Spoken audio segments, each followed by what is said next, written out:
Chapter 4. The World Cup and Interludes. Nuanyue traversed the bustling crowd, making her way eastward, stopping along the way to inquire of a passerby who was setting up a tent.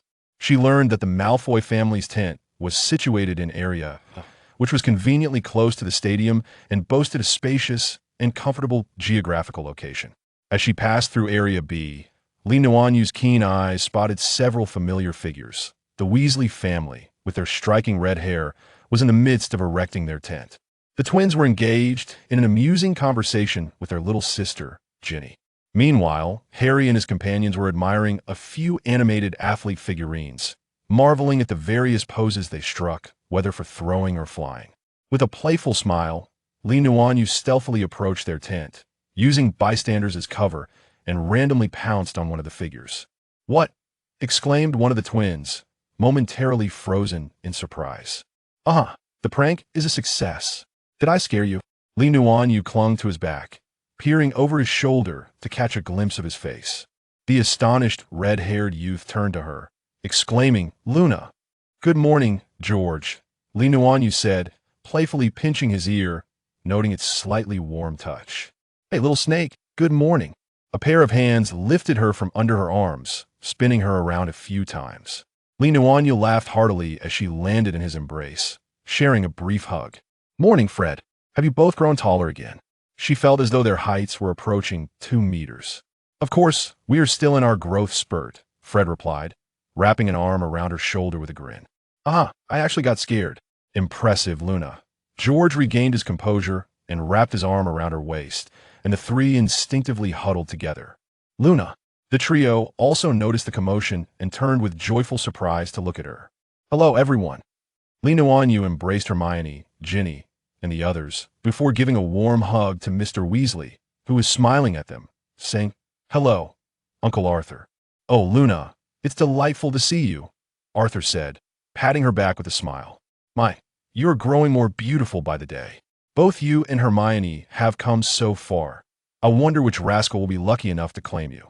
The twins chuckled behind Nuanyue, earning a roll of the eyes from Ginny, while Hermione lightly nudged Harry with her elbow, prompting him to reveal a slightly anxious smile. "Uncle Arthur, please don't let me interrupt your duties. I'll go chat with them for a while." Nuanyue waved her hand and returned to Harry and the others. "Harry, how has your holiday been? Have you seen that portrait?" Harry's expression was somewhat indescribable. "Oh yes, I finally understand why you were reluctant to visit Sirius. However, apart from that portrait, everything else has been quite pleasant." Remembering Sirius brought a joyful smile to Harry's face. "Oh, by the way, he just want to find someone he knows. Do you want to meet him?" "It's all right. We'll have plenty of opportunities to meet in the future." Nuanyue suspected that Sirius had not informed Harry about his new teaching position at Hogwarts, a suggestion she had made. In her 4th year, Voldemort would resurrect, and Nuanyue had no intention of preventing his return. She might even lend a hand, for if the plot deviated, she feared Voldemort would once again go into hiding. If she were to return home under such circumstances, the story of Harry Potter might turn into a biography of Voldemort. As they conversed, a clear, cold voice suddenly rang out from nearby. "Luna!" "Draco!" Nuanyue turned to wave at the boy with platinum blonde hair. Draco cast a chilling glance over the Weasley family and Harry, then stepped forward to embrace Nuanyue tightly. "What on earth is the matter with you? You terrified me." "I thought you were." "I am perfectly fine. Have you forgotten that I possess a flying sword?" Nuanyue reassured him while gently patting his back. "I was just about to seek you all out. This place is so vast that I was getting lost. Thankfully, you arrived." Only then did Draco release her, his icy gray-blue eyes sweeping disdainfully over Harry beside them. "My parents are anxiously searching for you, and you somehow ended up lost at the Weasleys. You still have an affinity for that foolish lion, don't you?" "Speak kindly." Nuanyue was unperturbed by his sarcastic tone as she playfully pinched his cheek. "Has your courtesy been siphoned away by a Dementor?" Draco shot her an irritable glare, clicked his tongue, and turned to Arthur. "Greetings, Mr. Weasley." This was merely an act of courtesy toward an elder. No one else could expect to hear anything other than sarcasm from his lips. Nuanyue smiled contentedly. "Uncle Arthur, I shall take my leave now." Before she could bid farewell to the others, Draco had already grasped her hand, pulling her away with force. She could only turn back and wave at the little lions, then looked up, engaging in an argument with Malfoy as they walked further away. Hermione, do you sense that the atmosphere between those two has shifted somewhat? Ginny leaned in to whisper to Hermione. You noticed it too, Hermione replied softly. I wonder what those boys are thinking. Knowing Luna can be rather oblivious in this regard. Not one of them has the courage to be forthright. I fear that in the end, it will be the detested Malfoy who gains the upper hand. Are you referring to my brothers or Harry? Ginny cast a sidelong glance at the trio. Harry was staring at Li Nuanyue's departing figure, lost in thought, while the twins huddled together, whispering conspiratorially, likely plotting something. Oh, Ginny, the truth is Harry. Hermione was at a loss for how to comfort Ginny. She had a close bond with Ginny and was well aware of her affection for Harry. Enough, Hermione, I've long since given up. Ginny shrugged nonchalantly. You know, perhaps I merely admire him.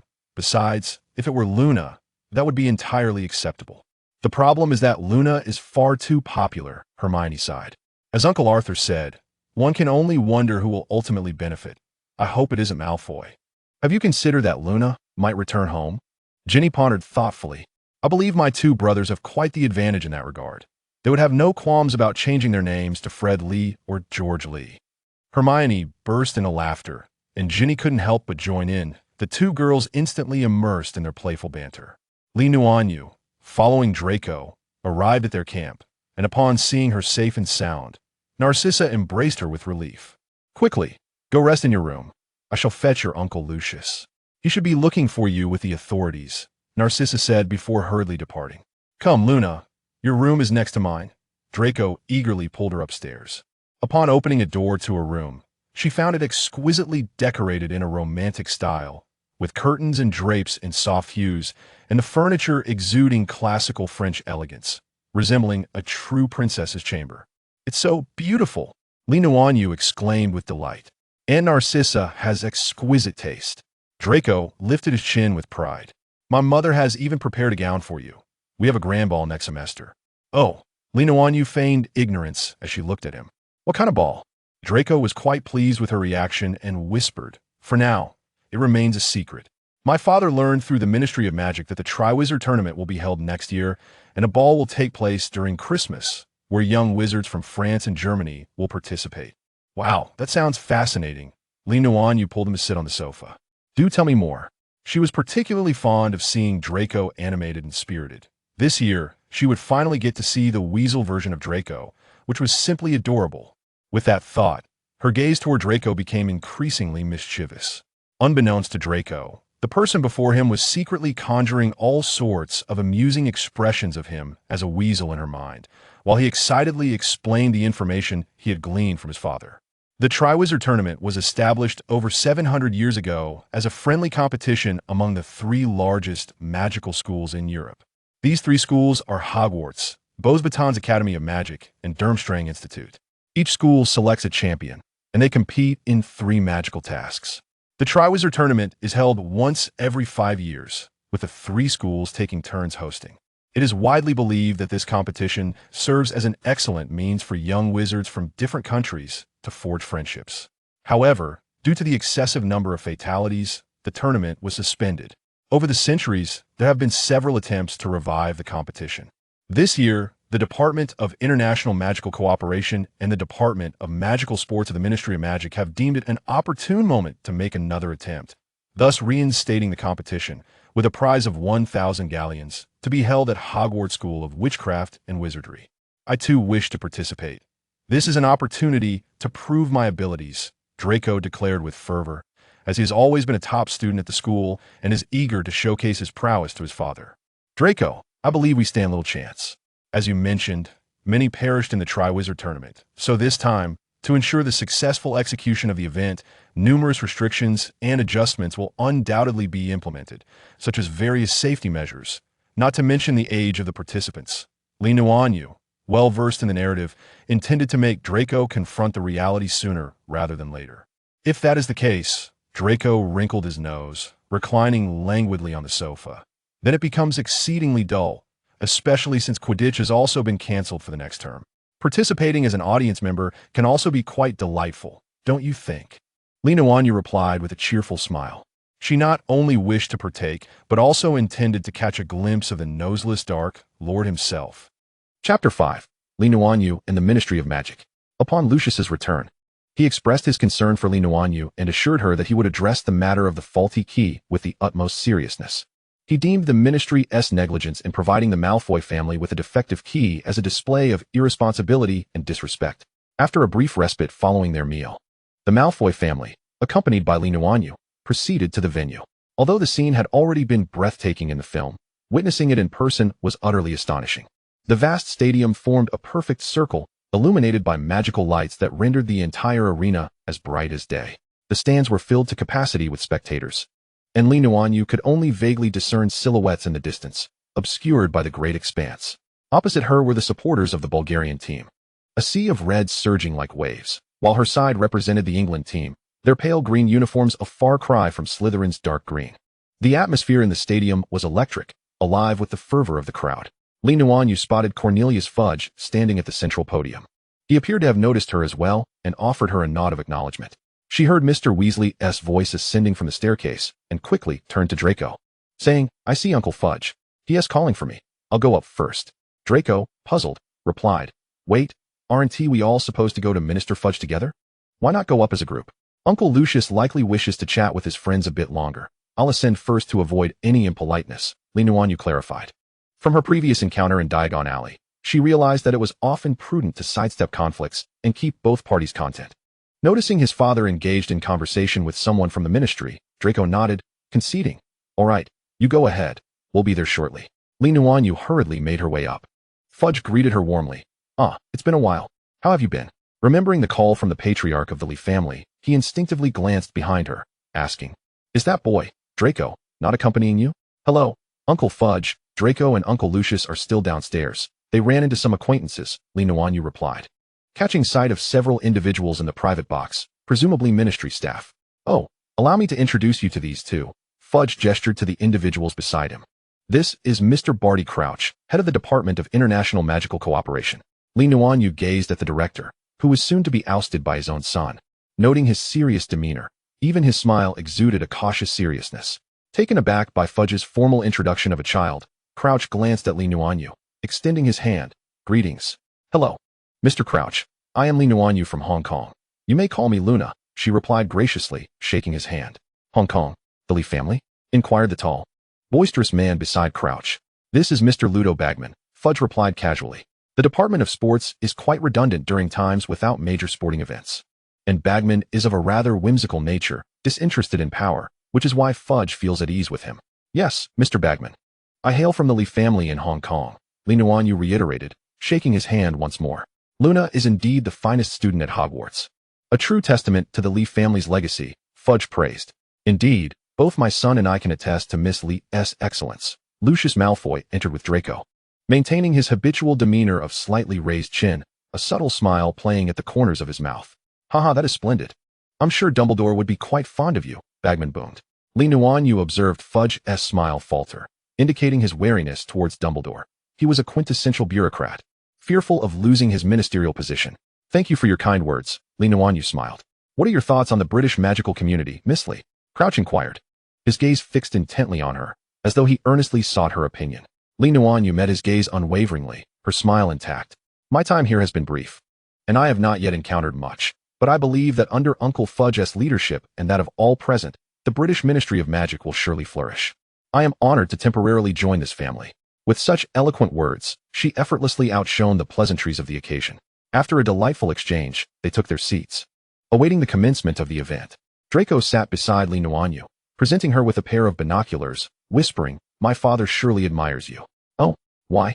she inquired, fiddling with the collapsible binoculars curiously. Draco merely smiled mysteriously, offering no further explanation. It was simple, really. The matriarch of the Malfoy family must embody sharp wit and elegance, while also possessing social grace, and if she happened to have a charming appearance, that would be even more ideal. At that moment, Bagman's voice boomed as he began to deliver the opening remarks, introducing the two teams. Suddenly, a flock of ethereal young maidens soared into the air, their skin seemingly aglow with a luminous sheen, their platinum hair billowing without a breeze. They danced joyously in the sky, eliciting cheers from the male wizards below. Li Nuanyue observed as Bagman seemed almost tempted to leap from the podium to join the enchanting maidens, only to be pulled back by Fudge. It appeared that only those with strong resolve, like Lucius, remained unaffected, calmly appreciating the maiden's performance. Turning to Draco, Li Nuanyue noticed him transfixed by the maidens. Though beads of sweat glistened on his brow, certainly not a sign of being enchanted. Draco. Li Nuanyue grasped his hand, prompting him to snap back to reality. Tightening his grip on hers as he turned to her, Luna, what's wrong? Concerned, Li Nuanyue inquired, producing a handkerchief to dab at his perspiration. No, it's nothing. Draco replied, somewhat flustered, opting to close his eyes and ignore the maidens. As the maidens danced, more male wizards began to lose their composure, engaging in various odd behaviors. Li Nuanyue suddenly felt a desire to check on the Weasleys. It must be quite amusing over there. Fudge was compelled to halt the maidens' performance, restoring a semblance of order to the venue. Following this, the mascots emerged. The Irish leprechauns, small in stature yet radiant, formed intricate patterns as they danced, scattering handfuls of golden galleons. Li Nuanyue managed to collect a few, inspecting them in her palm.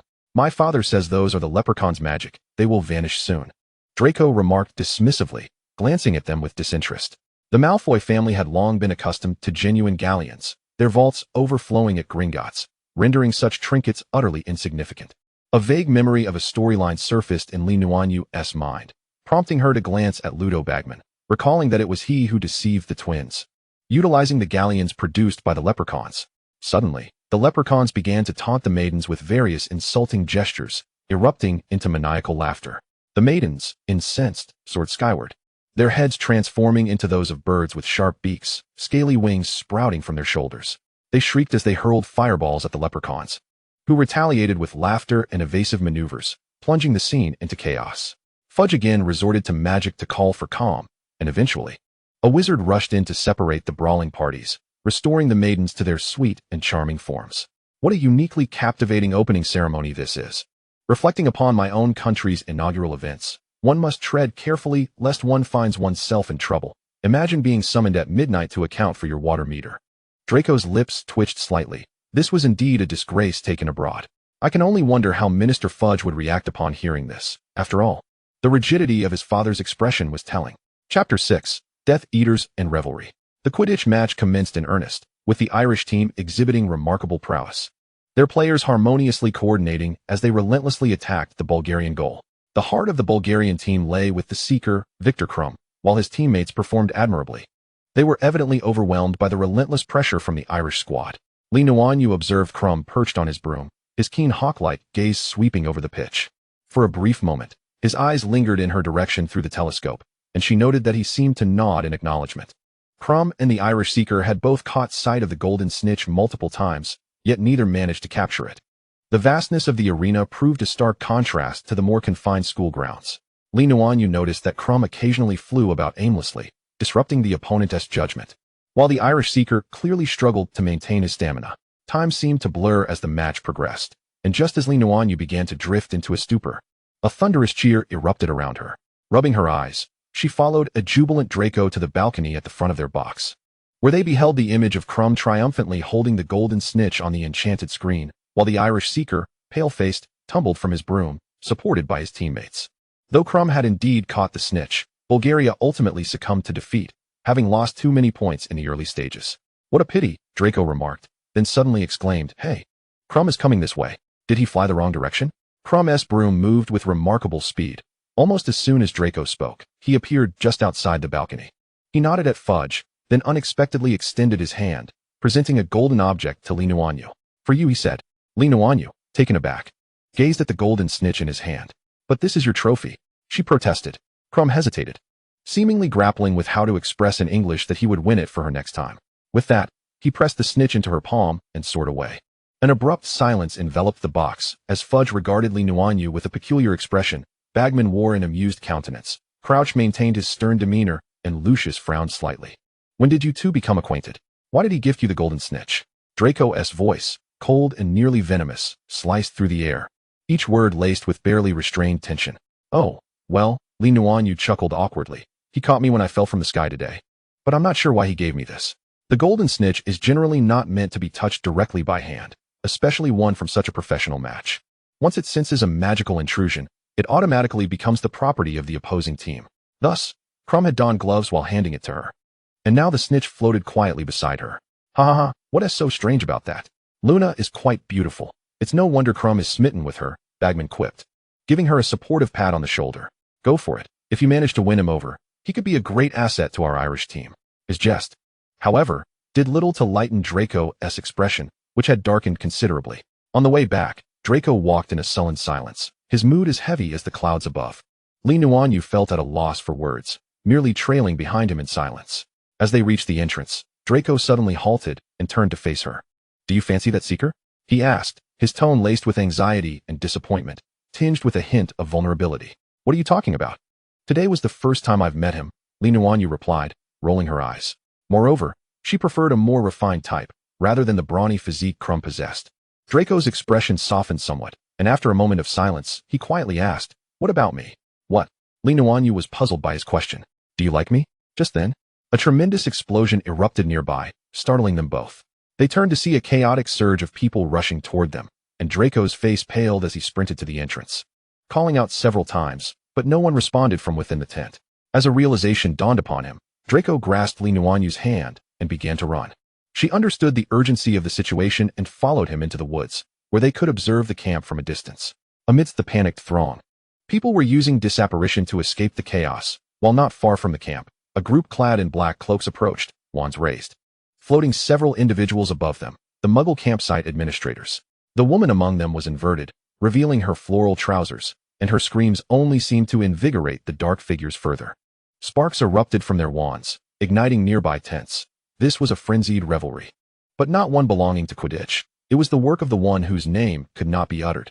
Nuanyue's brow furrowed in distress. This was sheer cruelty, indeed. The nameless fiend was a monster. Draco, too, gazed upon the scene, his handsome brow furrowed in deep thought. The flickering flames illuminated the complexity of his expression, casting a shadow over his usually vibrant blue-gray eyes. Draco, Nuanyue reached out, clasping his icy fingers. Do not fear. I am here. He turned to her, but the luster had vanished from his eyes. I am not afraid. What he truly feared was something far more profound than mere fear, concerns for family. The uncertain path that lay ahead. Occasionally, people dashed toward them, faces etched with terror as they beheld the chaotic procession. Nuanyue noticed the twins rushing toward them, Ginny in tow. Upon seeing her, Ginny immediately threw herself into Nuanyue's arms. Luna, sob, it's so terrifying, Ginny cried, clinging to her neck. Do not fear. Ginny, you are safe now, Nuanyue comforted her, gently patting her back. The twins soon joined them, looking disheveled and dirty. Are you all right? Nuanyue inquired with concern. Of course. We're quite nimble, one twin replied with a grin, the other adding, Ginny's just a bit shaken. What about Harry? Nuanyue asked anxiously. We got separated. It was too chaotic to see anything. Ginny's voice was hoarse as she spoke. Do not worry, he will be fine. Nuanyue reassured her. Just then, Arthur appeared from the forest, his expression grim as he surveyed the silent Draco with evident disdain. I found Harry, come with me. Ginny hugged Nuanyue tightly once more before following her father, disapparating away. The Quidditch match concluded under the ominous shadow of the Death Eater's mark, and as the dark figures vanished with its emergence, Nuanyue returned to the tent with Draco. Unsurprisingly, they encountered Lucius and Narcissa, both wearing troubled expressions. Upon seeing them, Nuanyue rushed forward, her heart racing. Thank goodness you're safe, Narcissa said anxiously. Hurry, gather your things, we're going home. As Nuanyue followed them back to Malfoy Manor, she sensed the unease radiating from Lucius and Narcissa. With the school year approaching, she decided to stay for a while, hoping to offer some comfort. Lucius seemed preoccupied, rarely seen at the manor, while Narcissa spent her days attending to them or waiting in Lucius's study for his return. Soon, the day of the new term arrived, and the two were escorted by Narcissa to the station with their luggage. Draco hesitated before inquiring why his father had not come to see him off.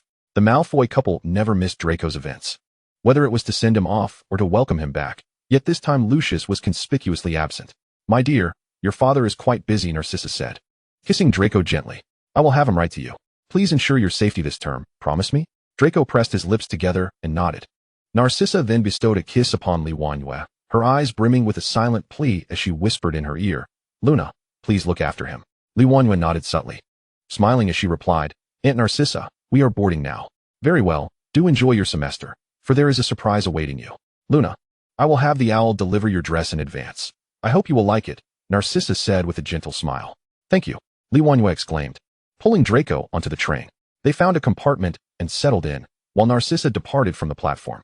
Draco gazed out the window, his expression a tapestry of complex emotions. What are you thinking? You have been off your game since the Quidditch World Cup, Nuanyue remarked, pulling a piece of candy from her pocket and deftly slipping it into Draco's mouth. With the candy in his mouth, Draco's voice was muffled as he said, "My father told me that if anything happened, I should hide in that forest." Nuanyue nodded. "So what are you thinking?" After a moment's hesitation, Draco finally spoke. "They are in that group, aren't they?" Nuanyue fell silent, and Draco did not continue. Suddenly, Nuanyue reached out and flicked his forehead, causing him to yelp in pain. "Merlin, your strength rivals that of a troll. I just wanted to bring you back to reality," Nuanyue replied innocently. "Your parents' choices do not dictate your path. The road you take is yours to decide." Draco gave a bitter smile. "I know, but they are my parents. I have no choice. I am destined to follow that path."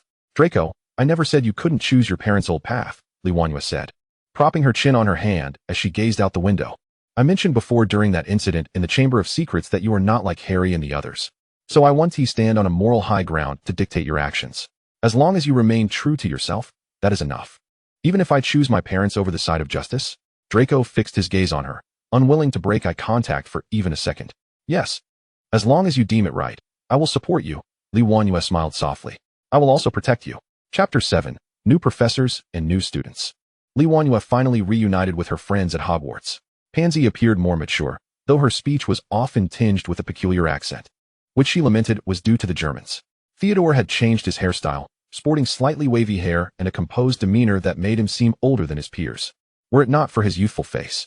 "Theo," Nuanyue exclaimed, launching herself into his arms. "I missed you so much." Theodore had been vacationing in France, and their correspondence had been sparse due to the lengthy travel time of owls. "You seem lighter," he smiled, though his brow furrowed slightly. "Haven't you been eating well?" "I assure you, I have been eating plenty." Nuanyue defended her dining habits fiercely. "Yeah, how can you eat so much and not gain weight?" Pansy's voice chimed in with a tone of envy. Whenever such topics arose, Pansy would incessantly lament by her side, perhaps due to her growth spurts. Pansy had indeed become quite curvaceous, which only added to her vexation. Pansy surveyed Nuanyue with an unkind glare, noting that her chest was larger, waist slimmer, and hips rounder. "Merlin, it's enough to make one want to scream. I've decided, during dinner, I shall pile every fattening food in front of you, along with all the sweets." The trio attended the opening ceremony, enduring the tedious sorting hat ceremony. The Hogwarts feast was as sumptuous as ever, and under Pansy's attentive service, Nuanyue indulged heartily to demonstrate her commitment to proper nourishment. Pansy's sour expression was proof enough. Despite her ample consumption, her stomach remained flat. She vowed publicly never to sit next to Nuanyue during meals again. Dumbledore announced that this year, the Quidditch matches would be cancelled, prompting discontent among the young witches and wizards.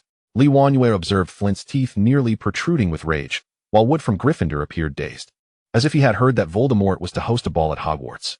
Dumbledore swiftly quelled the dissatisfaction, declaring that Hogwarts would host the Triwizard Tournament, which eased the students' excitement. In comparison to the often-held Quidditch matches, the Triwizard Tournament was indeed far more alluring. "I read the papers. They are rife with reports about the Quidditch World Cup," Blaise murmured to Nuanyue. "How are you and Draco? Is everything safe?" The Zabini family was a standard neutral faction, while the Malfoy family had preserved their status in the last battle, yet many were aware of their prior allegiance to Voldemort. Hence Blaise refrained from directly inquiring about Draco. "A great deal has transpired," Nuanyue replied quietly. "You and Daphne must be cautious. The Triwizard Tournament is not safe for either the competitors or us." Just as she finished speaking, the door creaked open, followed by a tremendous clap of thunder reverberating from the ceiling. A spell directed at the roof silenced the thunder. "Alastair, old friend, you are late," Dumbledore said, rising with open arms to welcome him. The newcomer sported a wild mane of gray hair and bore an air of disarray. His nose bore a noticeable chunk missing, and his face was marred with grotesque scars.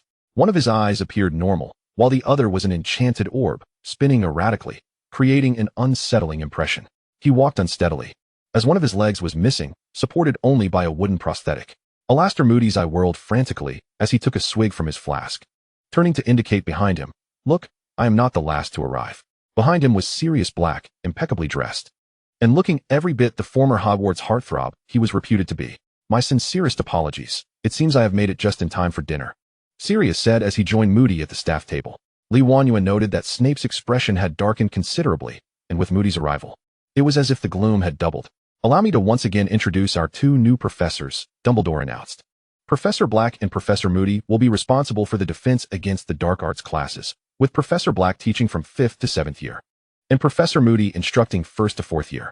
Thunderous applause erupted from the Gryffindor table, and Nuanyue witnessed Harry and his friends clapping enthusiastically, while the twins leapt up to high-five each other and even break into a cha-cha. Humph, Draco scoffed, throwing the dessert he held onto the table. Though related by blood to Sirius, their relationship was far from cordial. Two lunatics. It seems our defense against the dark arts class is doomed this term, Blaise jeered. Blaise's words held a grain of truth. Everyone knew Moody was a madman, especially pureblood wizards who had heard of his infamous reputation. Before his retirement, he had been a formidable auror, responsible for filling half of Azkaban with prisoners, and his frequent encounters with Death Eaters had rendered his thoughts and actions rather peculiar, often bordering on madness. As for Sirius Black, although his mental state has returned to normal, his exuberant and audacious personality remains unbridled. One can only imagine what the future defense against the dark arts classes will entail under his guidance. However, before they could fully experience the chaotic lessons from the two madmen, the students from the other two schools had already arrived. The weather had just begun to cool, and the evening glow drifted across the sky of Hogwarts, accompanied by the sound of whinnying as the carriages from Beauxbatons soared into view. These colossal winged horses, each comparable in size to the half-giant Hagrid, pulled a carriage as large as a house, adorned in the quintessential French court style, with decorations that epitomized the romance and elegance of the French. Meanwhile, the students of Durmstrang were arriving by means of a massive magical ship that could both dive and float, reflecting the formal and dignified essence inherent to the Germans. The young wizards gathered in the corridors, marveling and laughing, until they were ushered back into the great hall by their respective prefects or heads of house. The Beauxbatons carriage is truly magnificent, Pansy remarked, her envy palpable. I regret not vacationing in Paris. Those Germans are such stuffy old-timers. Theodore merely lifted an eyebrow. He would rather engage with the Germans than endure the attention of the myriad girls from France, all with their sticky accents. My father intended to send me to Durmstrang, as they teach the dark arts, not merely defense against the dark arts, Draco drawled, his tone laced with pride. If only my mother hadn't objected to me going so far. Nuanyue noticed that the great hall was unusually solemnly decorated today. Even Filch was attired in formal wear. Dumbledore rose and proclaimed, now that everyone is settled, I have an important announcement. For the next 6 months, this castle will not only be your home, but also the residence of some special guests. The young wizards ceased their chatter, turning their attention to Dumbledore. He continued slowly. At the beginning of the term, I informed you all that Hogwarts would serve as the venue for the Triwizard Tournament. Many may be unfamiliar with the tournament, which is a prestigious series of magical competitions among 3 schools, with each school selecting 1 student to compete alone. Therefore, those with weak hearts need not apply. Amused laughter rippled through the hall. Let us now welcome the lovely ladies from Beauxbatons Academy of Magic, along with their headmistress, Madame Maxime. As Dumbledore's voice resonated, the grand doors swung open, revealing several girls clad in flowing blue silk gowns, adorned with matching hats. Their graceful strides exuded an enchanting fragrance, and blue magical butterflies flitted from their presence, rendering these beautiful maidens even more ethereal. Ugh, Pansy huffed in dissatisfaction as the boy's attention was drawn to the newcomers.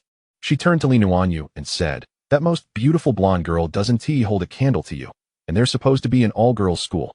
Nuanyue smirked slightly. What connection was there between the two? Besides, she found Fleur to be quite lovely, and perhaps her advantage lay in her being of Eastern descent. Black hair and eyes were quite rare in this blonde-haired, blue-eyed region. Dumbledore approached the towering woman, offering a kiss to her hand. Madame Maxime, while grand in stature, exuded an undeniable elegance as she took Dumbledore's arm and settled into her seat. The girls, under Fleur's guidance, opted to sit at the Ravenclaw table. Nuanyue overheard Ron lamenting that perhaps Ravenclaw's blue was more to their liking, given that their uniforms were indeed in shades of blue. Next, let us welcome the esteemed students from Durmstrang, along with their headmaster, Igor Karkaroff. Dumbledore announced once more. The doors opened again, revealing boys clad in fur-trimmed garments, each wielding copper staffs that sparked red flames with every strike against the ground. These young men were robust, embodying the essence of masculinity and vigor. Look, it's Victor Krum, Ron exclaimed loudly. Dressed in a fur coat and a woolen hat, Krum walked in last, flanked by the tall, slender Karkaroff. The two headmasters exchanged warm embraces before Karkaroff took his seat.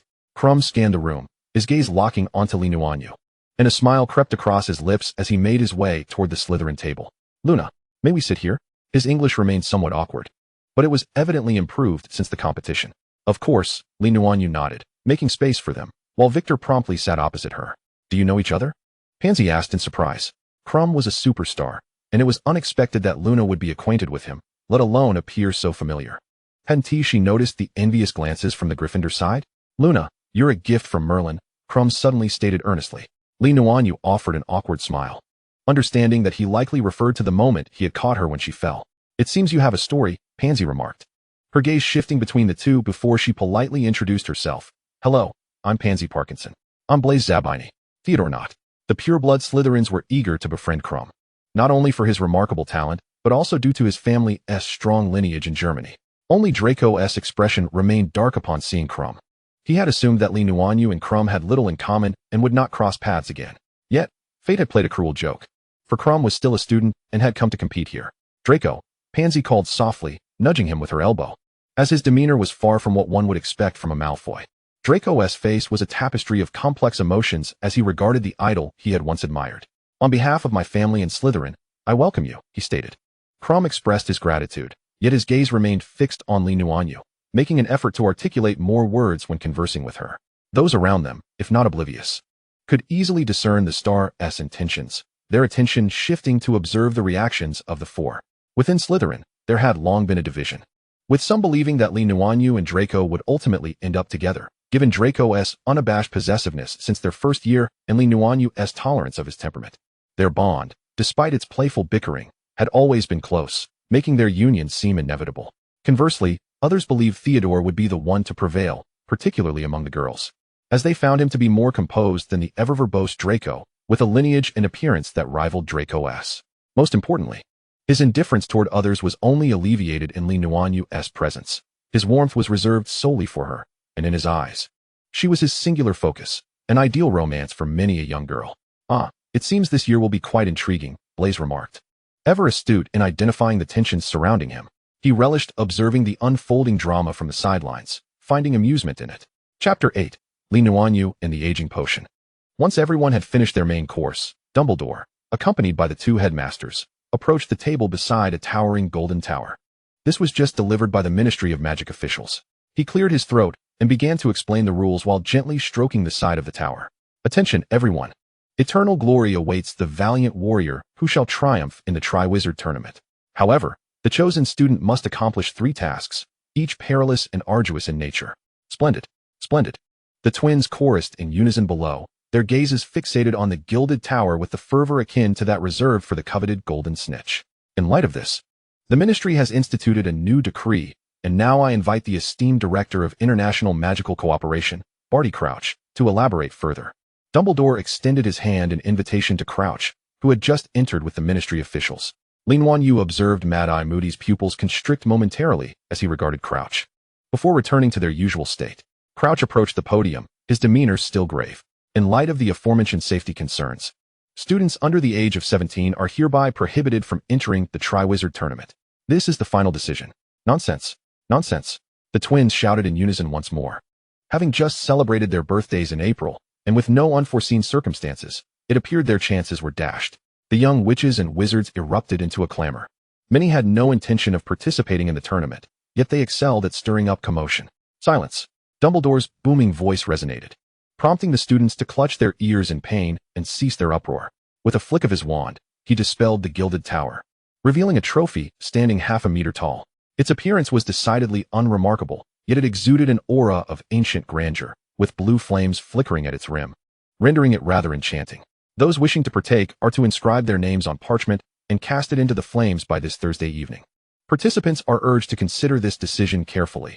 Once selected, there is no turning back, for from that moment forth, the Triwizard Tournament shall commence.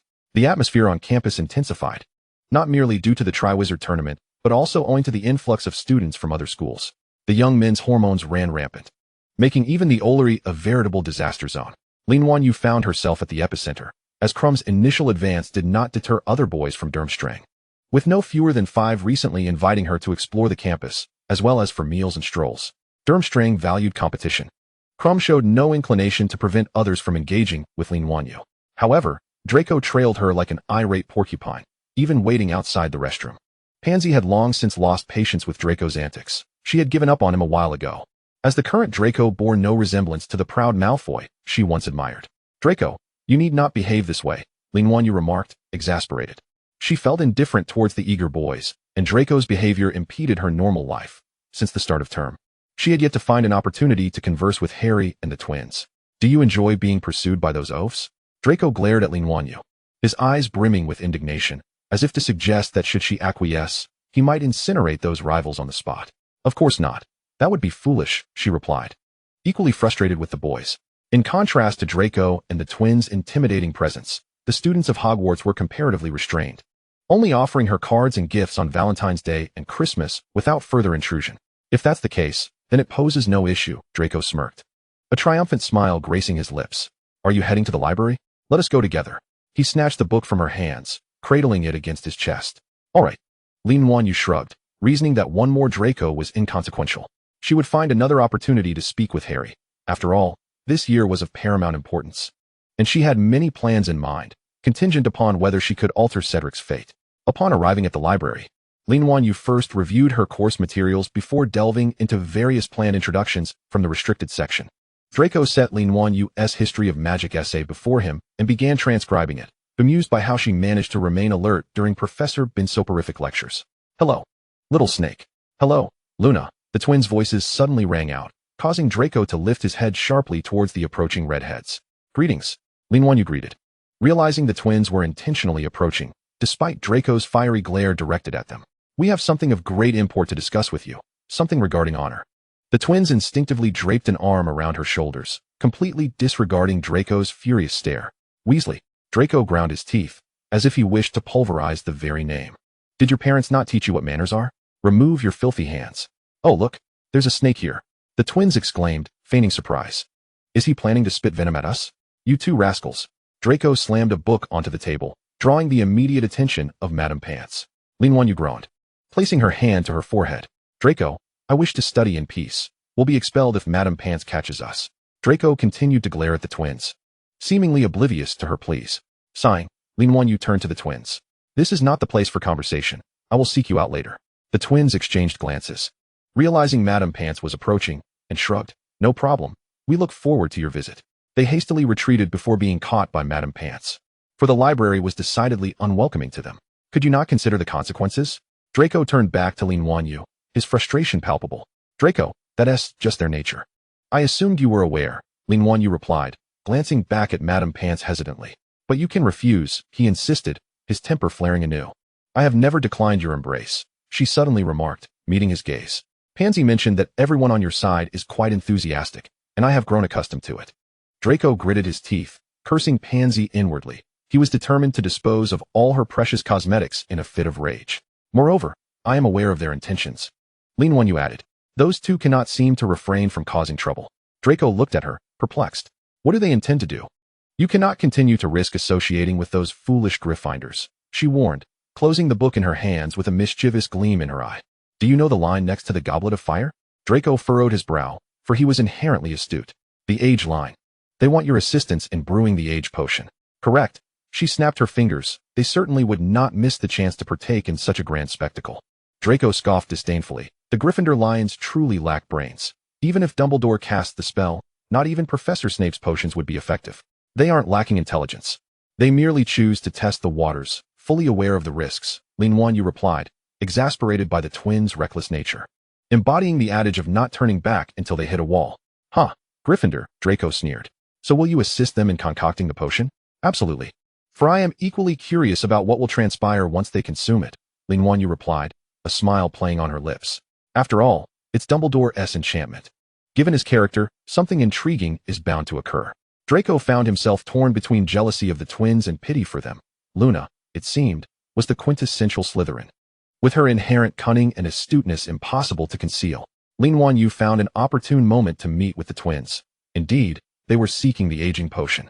Without hesitation, she agreed to prepare it for them, albeit mentioning that it might not yield the desired results. However, she was aware that the twins would likely dismiss her caution. After a tumultuous and busy week, they finally attended their first class on defense against the dark arts, marking Nuanyue's second encounter with young Barty Crouch. Chapter 9. Nuanyue's first confrontation.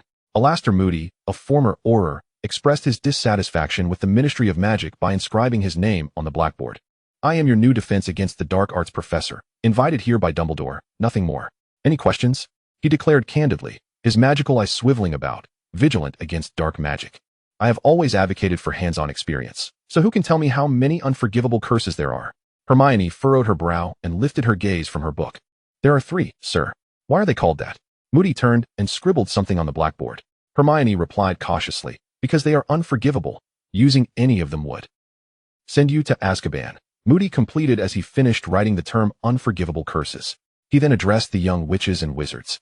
The ministry deems you too young to be exposed to these, but I disagree. You must understand your adversaries and be adequately prepared. Appearing somewhat animated, Moody wrote something else on the blackboard and bellowed, Mr. Finnegan, you need to find another place to stick your gum. He skillfully threw his quill, striking a boy who had been covertly affixing his chewed gum beneath the desk. Wow, can he see behind him? That's impressive, the young wizards exclaimed in astonishment. I am everywhere, Moody grinned, revealing a rather terrifying smile as he descended from the podium. Now, let us see which spell we'll discuss. Weasley, stand up and share one. Ron, startled, gulped nervously and stood up slowly. My dad told me about one. The Imperius curse. Ah, yes, indeed your father would know. The ministry had quite the ordeal with that curse a few years back. Moody nodded in agreement, moving to a glass jar. Perhaps this will help you understand. He procured a black spider and, with a flick of his wand, made it grow to the size of a hand. Pointing his wand at the spider, he commanded, Imperius curse. The spider immediately became docile, crawling onto the arm of the nearest young wizard. Oh, don't worry, it's not dangerous, Moody laughed heartily, directing the spider onto a boy named Goyle's head, who screamed and covered his face. The spider then leapt to a nearby girl's arm, causing her previously smiling face to freeze in horror. Be careful, a bite from it could be fatal, Moody jested, moving the spider precariously onto Ron's head. Ron stood frozen, terrified, nearly on the verge of tears. Draco and his friends erupted in laughter at Ron's predicament, while Moody grinned. Quite amusing, isn't it? How about this? He sent the spider flying onto Draco's face, who dared not reach out to grab it, his face as pale as a ghost. This time, Harry and Ron burst into laughter. Suddenly, a delicate, alabaster hand reached out and captured the spider in a gentle grasp. Moody paused, looking at Nuanyue, who wore a serene smile. Lee, what are you doing? Moody's smile evaporated, revealing a more serious demeanor.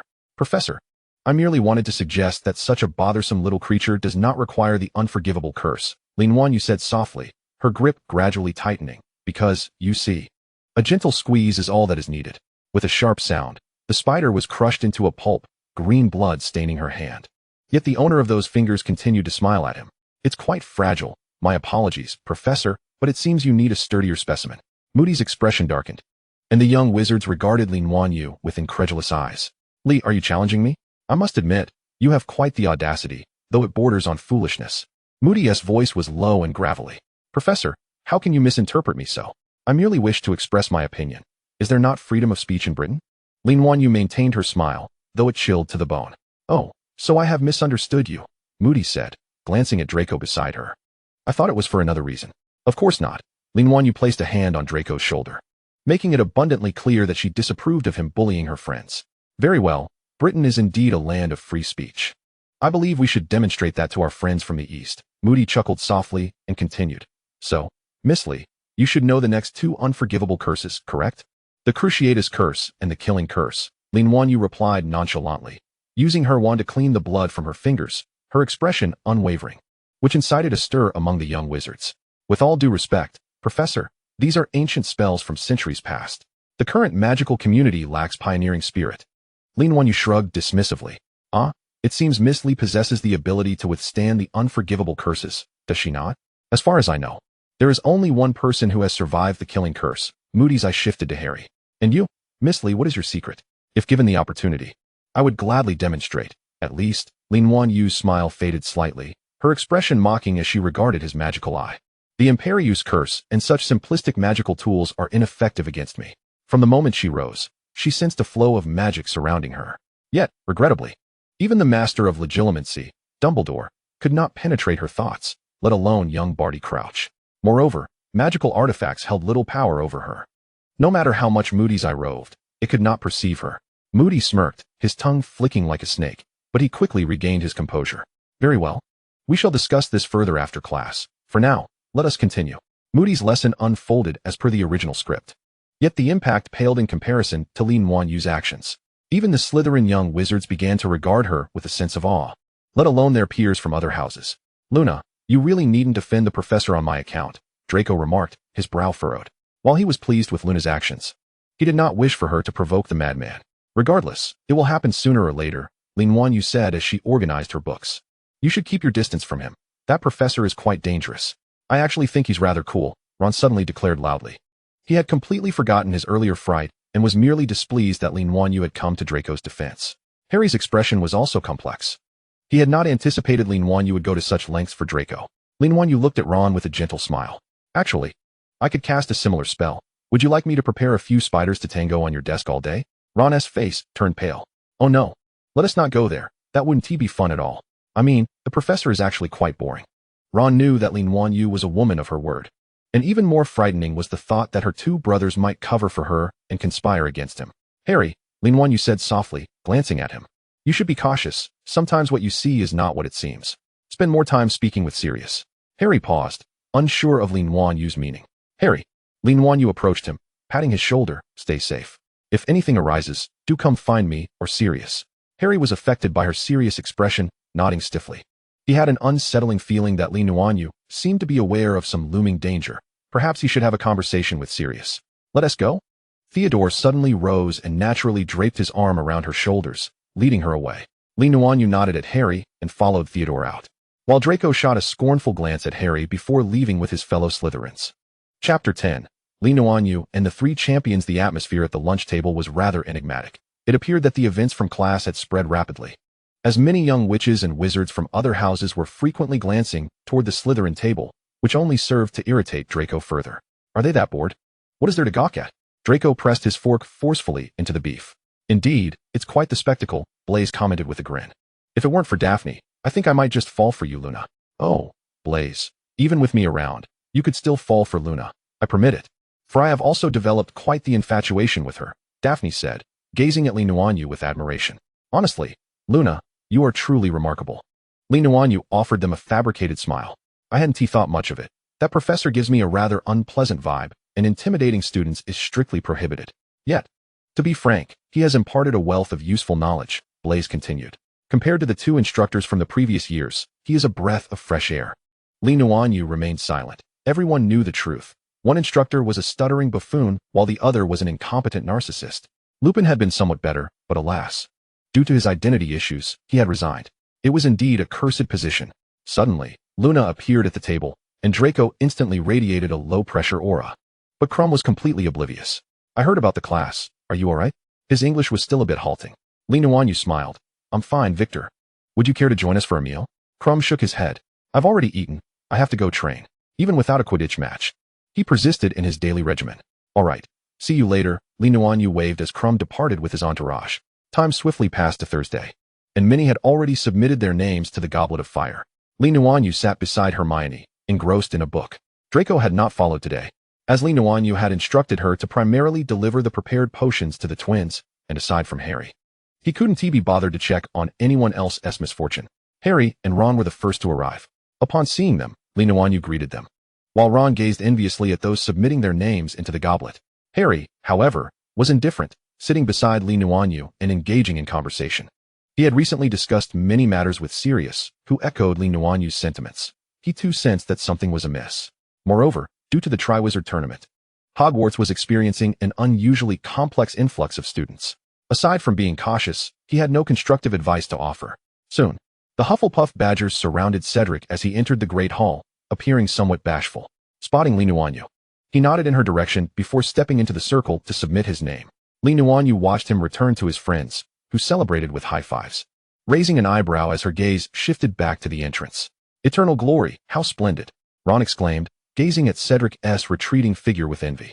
"We still have to wait 2 more years," Harry replied nonchalantly. The Weasley twins, amidst the cheers of Gryffindor's eager young lions, burst in with arms raised like athletes heading to the field. "Little Snake, Luna." The two reached out simultaneously, beaming at her. "2 portions, just 1 sip each will suffice." Luna handed them 2 small vials. "Oh, I don't think this will work." Hermione wrinkled her nose, casting a skeptical glance at the twins. "This idea is rather foolish." "You know, the more foolish, the more likely it is to succeed," the twins chimed. "After all, Dumbledore wouldn't anticipate a foolish plan. The twins clinked their vials together, each taking a sip in a celebratory manner. Observing Nuanyue squinting at them, they exchanged a glance and suddenly hoisted her up, with George showcasing his swift hands, pouring the remaining aging potion into her mouth. Hey, what are you doing? Harry and Hermione both stood up in alarm. Of course, we're trying it together. We three are quite the team, to share both fortune and adversity. The last two statements were uttered in Chinese, their accents amusing enough to send Nuanyue into fits of laughter. Little snake, you wouldn't refuse, would you? Fred asked, handing her the parchment. You wouldn't, right? George added, offering a quill. Luna Crumb's voice suddenly rang out as he gazed in astonishment at the now more mature and beautiful girl. What happened to you? Just a little experiment, Nuanyue sighed, accepting the parchment and inscribing her name. What was initially intended as a spectator's amusement had turned into a performance instead. Oh well, it was merely aging into an elderly woman. If it could reduce her suitors, it might even be a blessing in disguise. The twins pulled her into the circle, and amidst the commotion, the crowd erupted in cheers.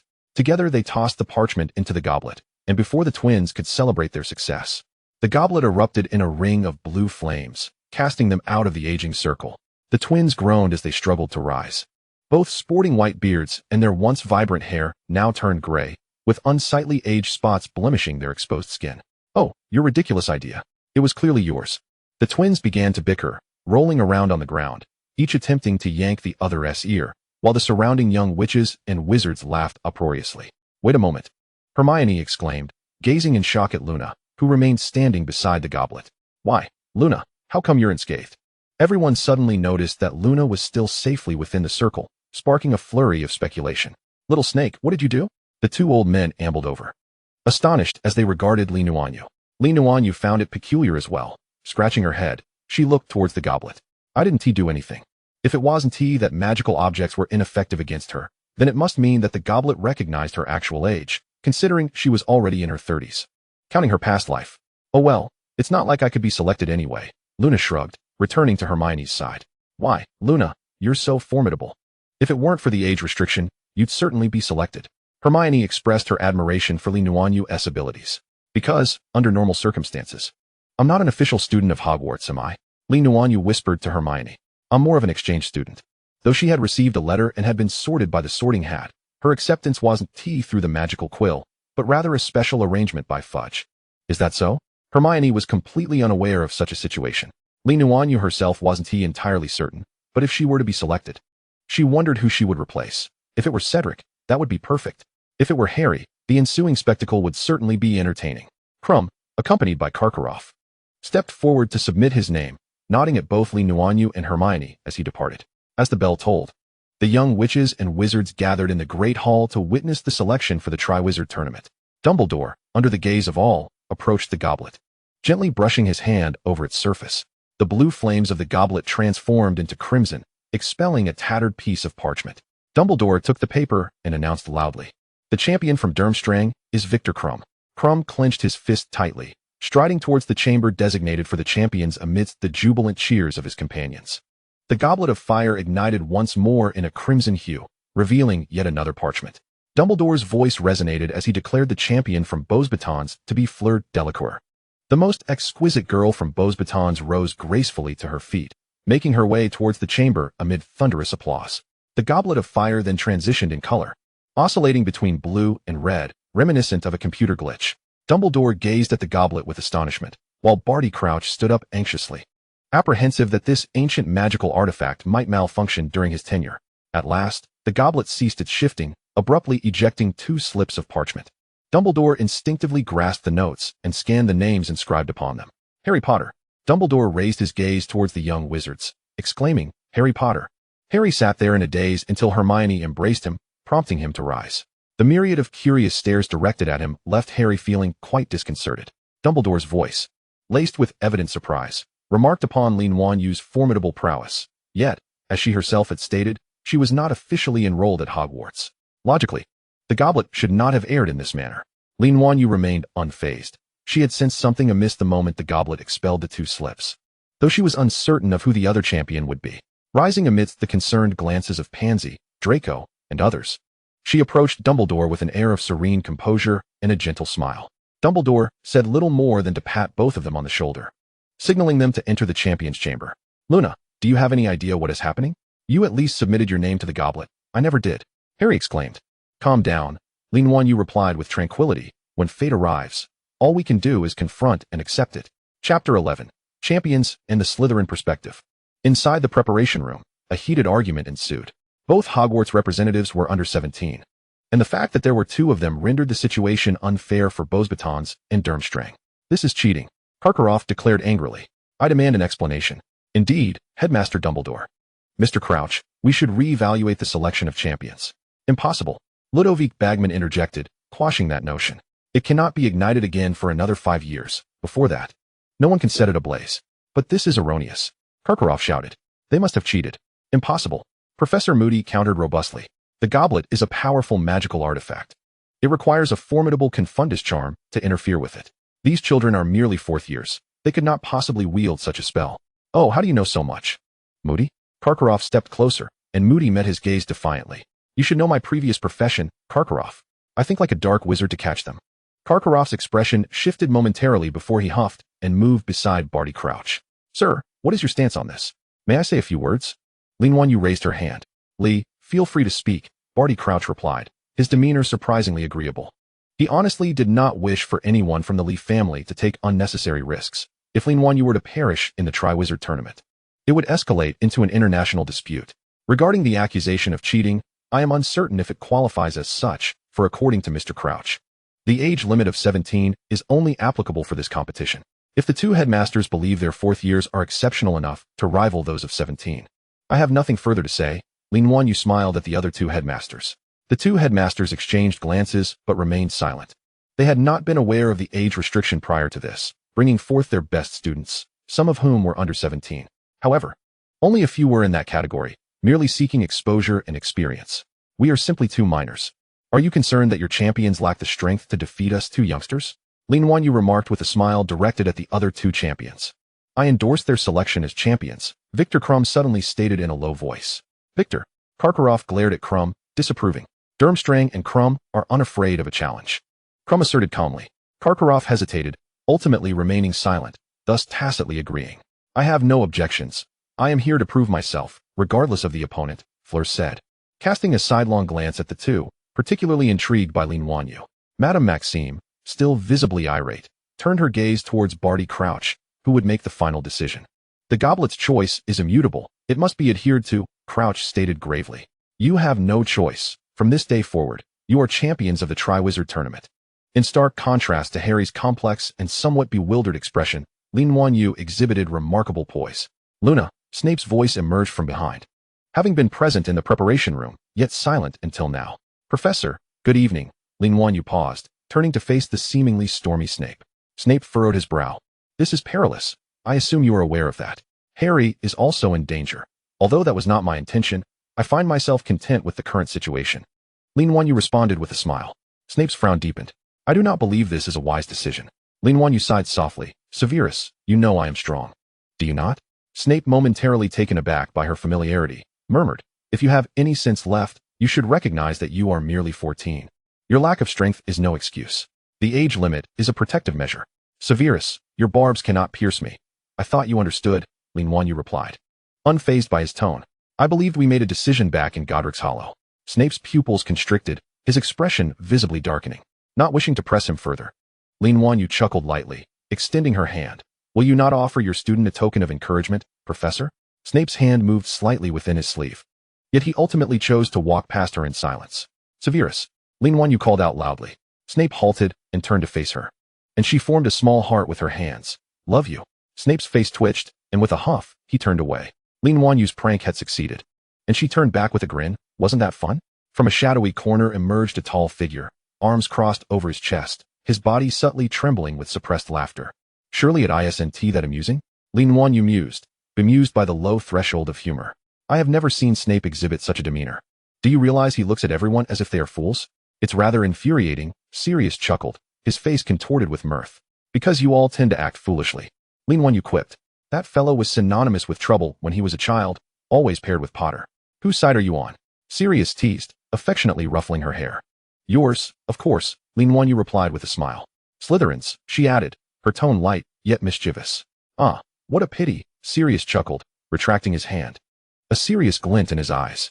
So then, Harry can count on you, correct? He has always been my friend. We both understand the significance of Harry. Nuanyue responded earnestly.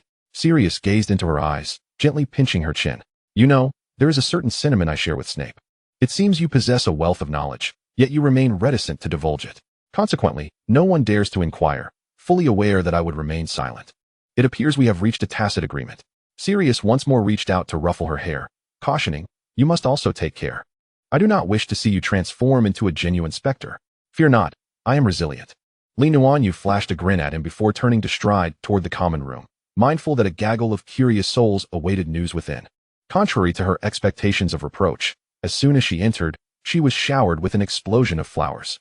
A cadre of upperclassmen from Slytherin, accompanied by their younger counterparts, erupted into enthusiastic applause, while the table was laden with a cornucopia of delectable treats. Welcome, our valiant champion, Flint bellowed, as the Quidditch team whistled in jubilation. What on earth is happening? Nuanyue murmured to Pansy. In the original narrative, Harry had not received such a reception. From the onset, he was met with suspicion, skepticism, and disdain, even from many in Gryffindor, with Ron nearly severing ties altogether. Flint believes you deserve a celebration, Pansy shrugged. Though we doubt this is to your liking. Why not? Ultimately, victory will belong to our brave Slytherins. Consider this an early festivity. Nuanyue pondered, pinching her chin. But Pansy, do you not think I have cheated? Does this not seem improper? Pansy regarded her with curiosity, then suddenly enlightened, replied, Oh, is it that Gryffindor's attitude towards the Savior has been so poor that you mistakenly believe you would face such a situation? Nuanyue nodded, feeling somewhat embarrassed. Pansy scoffed. What are you thinking? We are Slytherins. Have you ever seen anyone truly adhere to the rules? We merely exploit them, employing any means necessary to achieve our objectives. Before you returned, Flint was practically singing your praises. Draco nearly suspected Flint had a crush on you, and even contemplated a duel on broomsticks. Nuanyue chuckled. Bemused. It was evident that Gryffindor were the true rule-benders, yet in this instance, Slytherin appeared far more accepting of the situation. Luna, you cannot falter against that insufferable traitor. Draco approached with an air of arrogance. You now represent Slytherin, though I do not believe you will fail. The curriculum has already reached the 7th year, Theodore interjected, even surpassing that of the average 7th-year students, and her magical prowess rivals that of the professors. Blaise whistled. Luna, once you return with the Triwizard Tournament trophy. May I keep it for a day? Nuanyue shot him a sidelong glance. If you desire it, consider it a wedding gift. Blaise erupted in laughter, with Daphne nestled beside him, sharing in the mirth. While there are numerous safety precautions in place, and your abilities need not concern us, we still hope you exercise caution. Theodore advised, gently stroking her cascading hair. In moments of danger, prioritize your safety. Do not act impulsively out of a desire to play the martyr. Theodore had firmly aligned himself with Draco. Gryffindor was a veritable pitfall, and the trio represented a veritable quagmire, synonymous with trouble and misfortune, particularly that so-called savior, Harry, who had been a source of constant chaos since his enrollment, often dragging Luna into his escapades. At times, he truly wished to confine Nuanyue for her own protection. Chapter 12. Nuanyue and Li Shaoling. Rita Skeeter, a journalist with a penchant for sensationalism, was also a correspondent for the Daily Prophet. Nuanyue harbored doubts about the intellect of those who avidly consumed her articles, suspecting them to be either fools with their heads filled with Black Lake water, or simply aficionados of trivial tales, utterly indifferent to the truth. From the moment Harry Potter had been whisked away by her, she could only regard him with sympathetic eyes, never anticipating that she too would become fodder for the tabloids. The lament of youth, his eyes veiled with ghostly memories, struggling to conceal his tears, Draco grimaced in disgust. What is he doing? Seeking sympathy? Shall we provide him with tissues? The report featured little more than a photograph of the Triwizard Tournament champions, with the remainder dedicated to Harry's saga, embellished with Skeeter's embellishments. Crumb and she were barely mentioned, with Fleur's name appearing only as a mere afterthought, and even that misspelled. Crumb was portrayed as a brawny oaf, while she was depicted as an aloof, untouchable flower. Draco, you truly adore Harry, Nuanyue declared, slapping the newspaper against Draco's handsome visage. You didn't even notice my section, did you? Why do you always conflate me with that insufferable traitor? His coverage is so extensive that I certainly noticed him first, Draco retorted, disgruntled as he removed the paper. What aloofness! Who wrote this? I suspect it was Theodore. Perhaps she miswrote the surname, Pansy quipped, while Theodore merely raised an eyebrow, casting her a sidelong glance. Nonetheless, this article is rather well written. Can you imagine how Gryffindor perceives their champion? Blaise mused, glancing at the paper. Humph, hypocritical Gryffindors. They isolate Potter yet dare to harbor prejudice against us Slytherins, Daphne sneered. Lately, Potter has been quite solitary. Even that Weasley redhead no longer follows him like a shadow. Poor Weasley, he desperately craves attention, Draco mocked. He possesses nothing, save for trailing behind the great savior. Nuanyue refrained from defending Ron, while she empathized with his plight. It did not mean she condoned his actions. It is time for lunch. Are you not hungry? The Slytherin glutton declared, rising first. Come on, let us go. Nourishment is of utmost importance. I absolutely refuse to sit beside you, Pansy remarked as she stood, followed by the other little Slytherin serpents who made their way out of the common room. As they traversed the corridor leading to the Great Hall, they encountered several young wizards peering around the corner, while a cluster of girls giggled and pointed.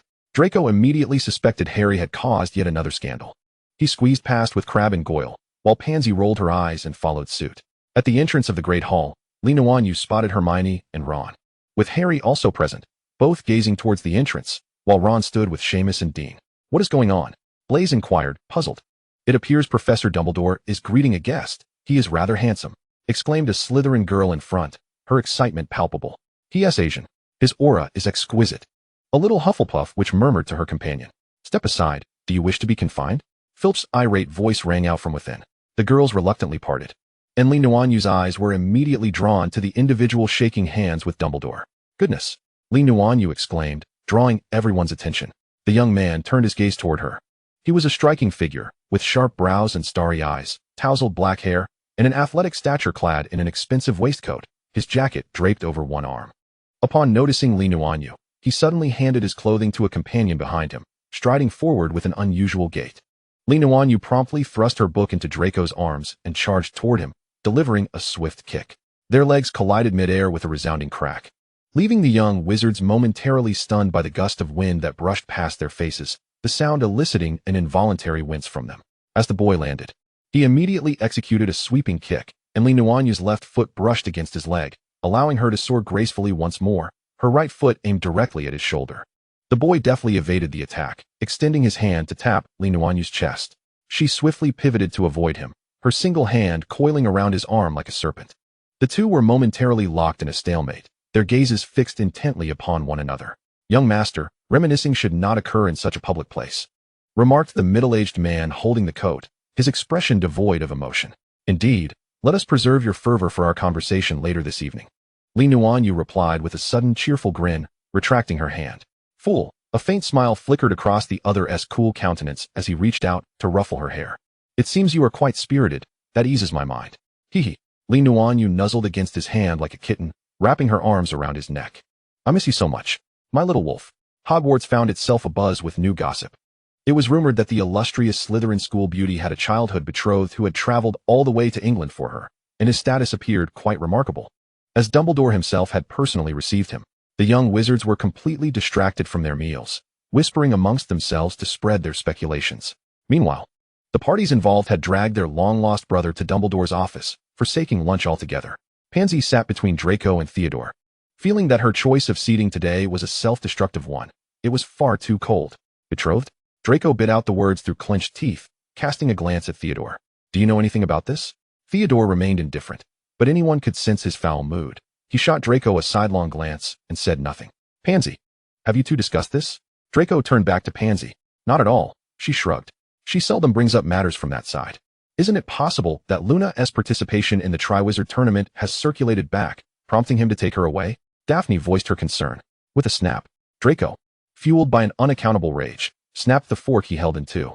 Theodore's blue eyes also flicked toward Daphne, who recoiled behind Blaise. I'm merely speculating. I certainly do not wish for her departure. Why overthink this?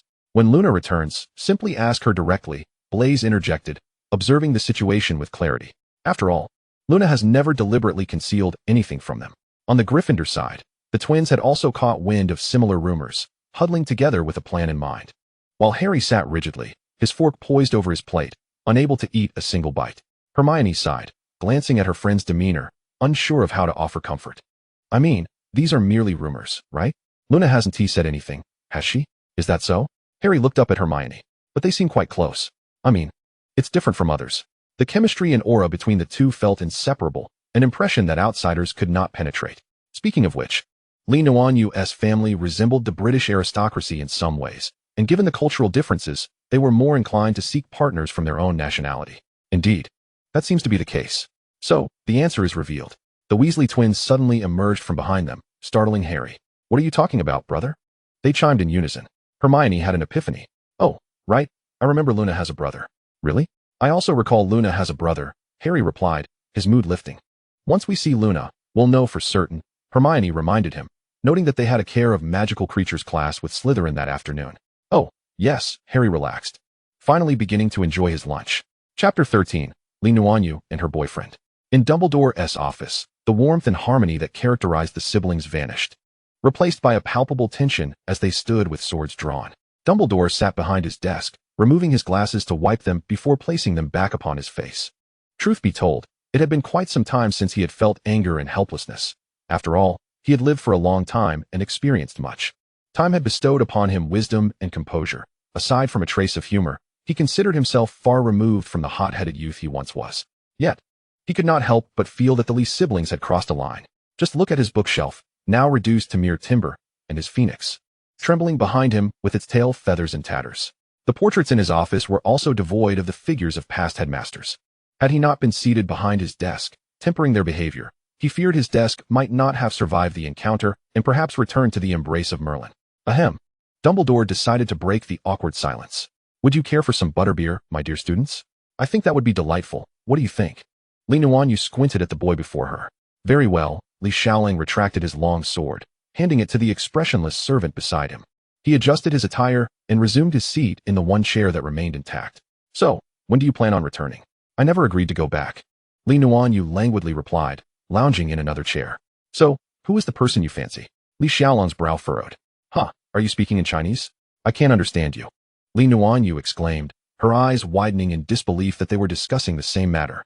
Li Xiaoling was troubled, convinced his sister was concealing something. Their father had warned him before sending him here that his sister might be in a romantic relationship, though the identity of the scoundrel remained unclear. Minister Fudge only knew that many were enamored with and pursued his sister, but who she truly favored was uncertain. "I'm merely planning to test him," Li Xiaoling declared gravely. "If I cannot best him, how can I become the son-in-law of the Li family?" "Huh, why should my boyfriend be subjected to your scrutiny? You haven't even allowed me to see your girlfriend." Nuanyue crossed her arms defiantly. It was evident she had a boyfriend. She did not even deny his earlier statement. The siblings fell into silence momentarily. 2 cups of butterbeer were timely set upon the table, and Dumbledore's voice echoed once more. "May I inquire why you suddenly wish for Li to transfer schools?" Li Xiaoling always maintained a respectful demeanor in the presence of elders. After a moment of contemplation, he replied, "Actually, my father did not clearly articulate the reasons. He merely instructed me to bring my sister back, and then permitted me to go to Neon." "Huh, Li Xiaoling, you are truly something else. You sell out your sister for the sake of your girlfriend." Nuanyue fumed, ready to draw her sword and slay this scoundrel. Li Xiaoling cast her a sidelong glance. "I had no such intention. I simply wish for you to clarify why you are reluctant to return. After all, were you not quite unwilling to come at first?" Nuanyue rolled her eyes. How could she have known she was entering the world of Harry Potter? "If your reluctance to return stems from a boyfriend, I would not hinder you, but I must assess him." Li Xiaoling remained resolute. "I am not avoiding home because of a boyfriend." Nuanyue faltered, "Because I need to see the plot and save those doomed to die." Setting aside whether Li Xiaoling would believe her, even if he did, if he asked how she knew, how could she explain? That she had traversed dimensions? Don't be ridiculous. Her brother would undoubtedly pack her off to a mental health examination at the first opportunity. "All right, it's because of my boyfriend." Nuanyue grit her teeth in admission. "So you shall return alone. Off you go. Who is he?" Li Xiaoling mentally filtered through a few names. All suspects reported by Fudge to his father. "I do not wish to disclose." Nuanyue dared not name anyone. None of the people around her were fit to face Li Xiaolong's scrutiny. Was she to say she had fallen for Voldemort? Or would that prompt her brother to consider eliminating Voldemort? "I shall find out." Li Xiaoling frowned, turning to Dumbledore. "I intend to further investigate your esteemed school." "Oh, not a problem at all. We wholeheartedly welcome your inquiry," Dumbledore replied, powerless against the unfolding events at Hogwarts. Li Xiaoling nodded, retrieving a card from his pocket. The card depicted a robed figure cradling an hourglass. He cast a spell upon it, and the surrounding objects reverted to their original state as if rewinding a tape. "Oh, the wondrous sorcery of the East." Dumbledore clapped his hands in delight. Li Xiaolong's spell did not merely restore order. He employed time magic to reverse the objects to their previous states. "Is that your sister's tarot card?" Nuanyue inquired with curiosity. Upon hearing her address, Li Xiaoling blushed and returned the card to his pocket. Sakura heard I was worried about being here and gave it to me for protection. Ugh. The scent of youthful romance. Why must her brother feed her such nonsense? Professor, I must take my leave now. As for my brother, I trust you will handle him. I suggest you let him stay in the Ollery. Li Nuanyue made a face at Li Xiaoling before turning to depart. Dumbledore smiled as he watched her exit. Then turned to Li Xiaoling. I am immensely grateful for the Chinese fireball dragon sent by the Li family. We shall host a ball during Christmas. Why not extend your stay? As for accommodations, you may stay in the professor's quarters. How does that sound? Thank you very much, Professor. I would like to trouble you with one more request. Li Xiaoling rose solemnly. Oh, what is it? Dumbledore inquired gently. I require access to all the Hogwarts houses. I must fulfill my father's orders. Li Xiaoling regarded Dumbledore earnestly. Dumbledore's lips twitched, and he chuckled. Of course, that is no problem. However, I must ask that you refrain from exploring certain hidden areas, as they can be perilous.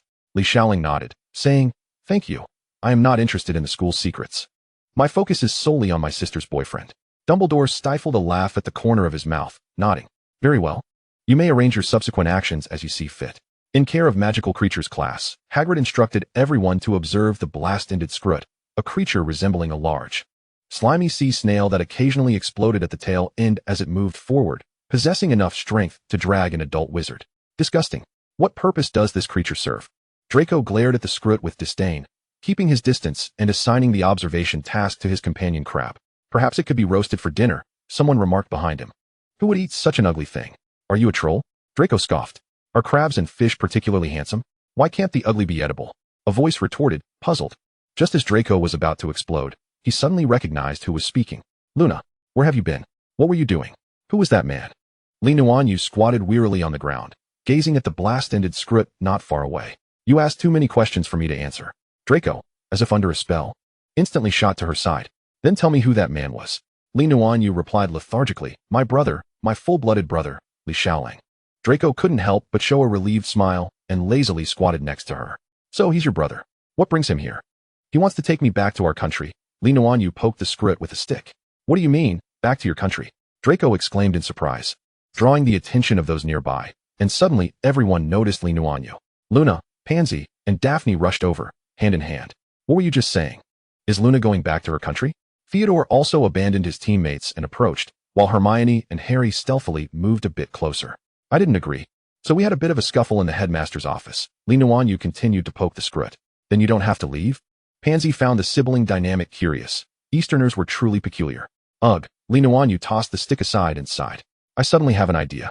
What do you all think about me pursuing Professor Snape? Pursuing whom? Professor Snape. The Slytherins all looked at Li Nuanyue with expressions that screamed, Are you insane? You have feelings for Professor Snape? Even Theodore couldn't help but twitch his lips at the thought. The image was too surreal for him to fathom. Oh, perhaps my feelings are not as you imagine, but alas, I find myself in need of a boyfriend.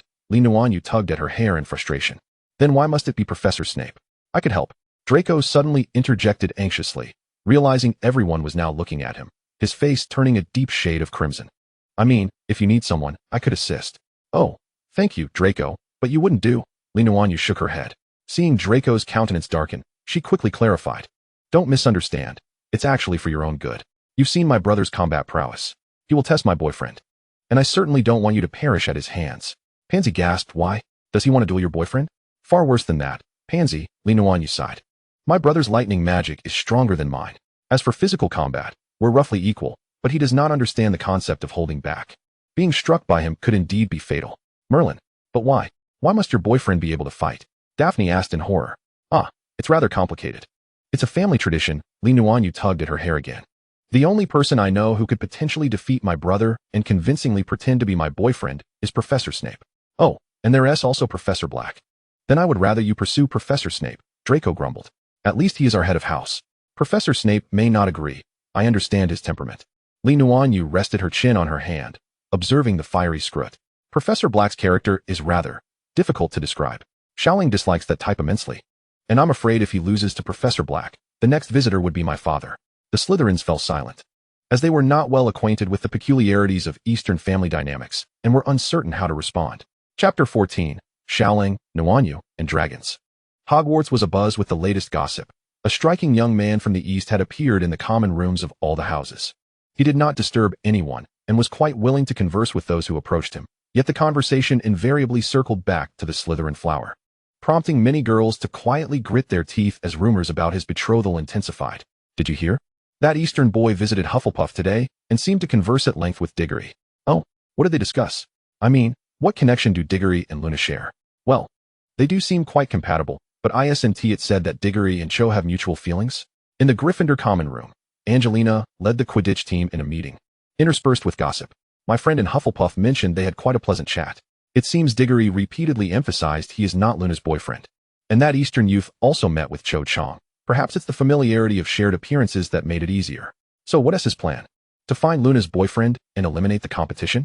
Why did Professor Dumbledore grant him access? Aren't the boys of Hogwarts in danger? Please, let us not jump to conclusions. Hermione finally looked up from her book, rolling her eyes. That boy is indeed searching for Luna's boyfriend. But contrary to your assumptions, he is Luna's brother. Indeed. Exactly. The twins exchanged high fives. Granger, you seem to know quite a bit, Angelina remarked, her extroverted nature compelling her to lean over the back of the couch and ask Hermione what was going on. Hermione frowned. I prefer not to gossip about others. But rest assured, no one will be harmed. Luna's brother is not the type you all envision. As soon as she finished speaking, Percy's voice echoed from outside, welcoming them to Gryffindor. Harry should still be in the library. Would you like me to assist you in finding him? With his voice, Li Xiaoling, accompanied by his expressionless servant, made his entrance into the common room. He nodded at the young wizards who turned to look at him as a form of greeting before turning back to Percy, expressing his gratitude. Thank you very much. I will wait for him here. Percy's awkward yet polite demeanor caused a pang of annoyance for the twins, but it was not the time for jesting with Percy. Hello. We are the Weasleys, friends of Luna. Welcome to Gryffindor. The twins greeted warmly, eliciting peculiar expressions from the other young wizards present. I know you. Li Xiaoling acknowledged the twins with a nod, though his gaze held no curiosity akin to theirs. May we speak privately? The twins exchanged a glance. Of course. Let us head to our dormitory. Li Xiaoling then turned to Hermione. Hello, could you please inform Harry Potter to find me in our room when he arrives? Thank you. Hermione hesitated, glancing at the twins. Oh, all right. Ultimately, she refrained from uttering the cautionary words be careful, for in terms of combat prowess, Luna's brother posed a greater risk to the twins than they did to him. As the three entered the twins' dormitory, Li Xiaoling first surveyed the room before pulling out a small notebook to jot down some notes. The twins stole a glance, recognizing the characters as Chinese, which prompted them to turn away with a slight grimace. If my forthcoming inquiries cause you any unnecessary discomfort or distress, I apologize in advance. Li Xiaoling stated with an upright posture, contrasting sharply with the laid-back demeanor of the Weasley twins. The twins found themselves sitting up straight, feeling as though they were meeting their parents. May I inquire if you both harbor feelings for my sister? Li Xiaoling looked earnestly at the two.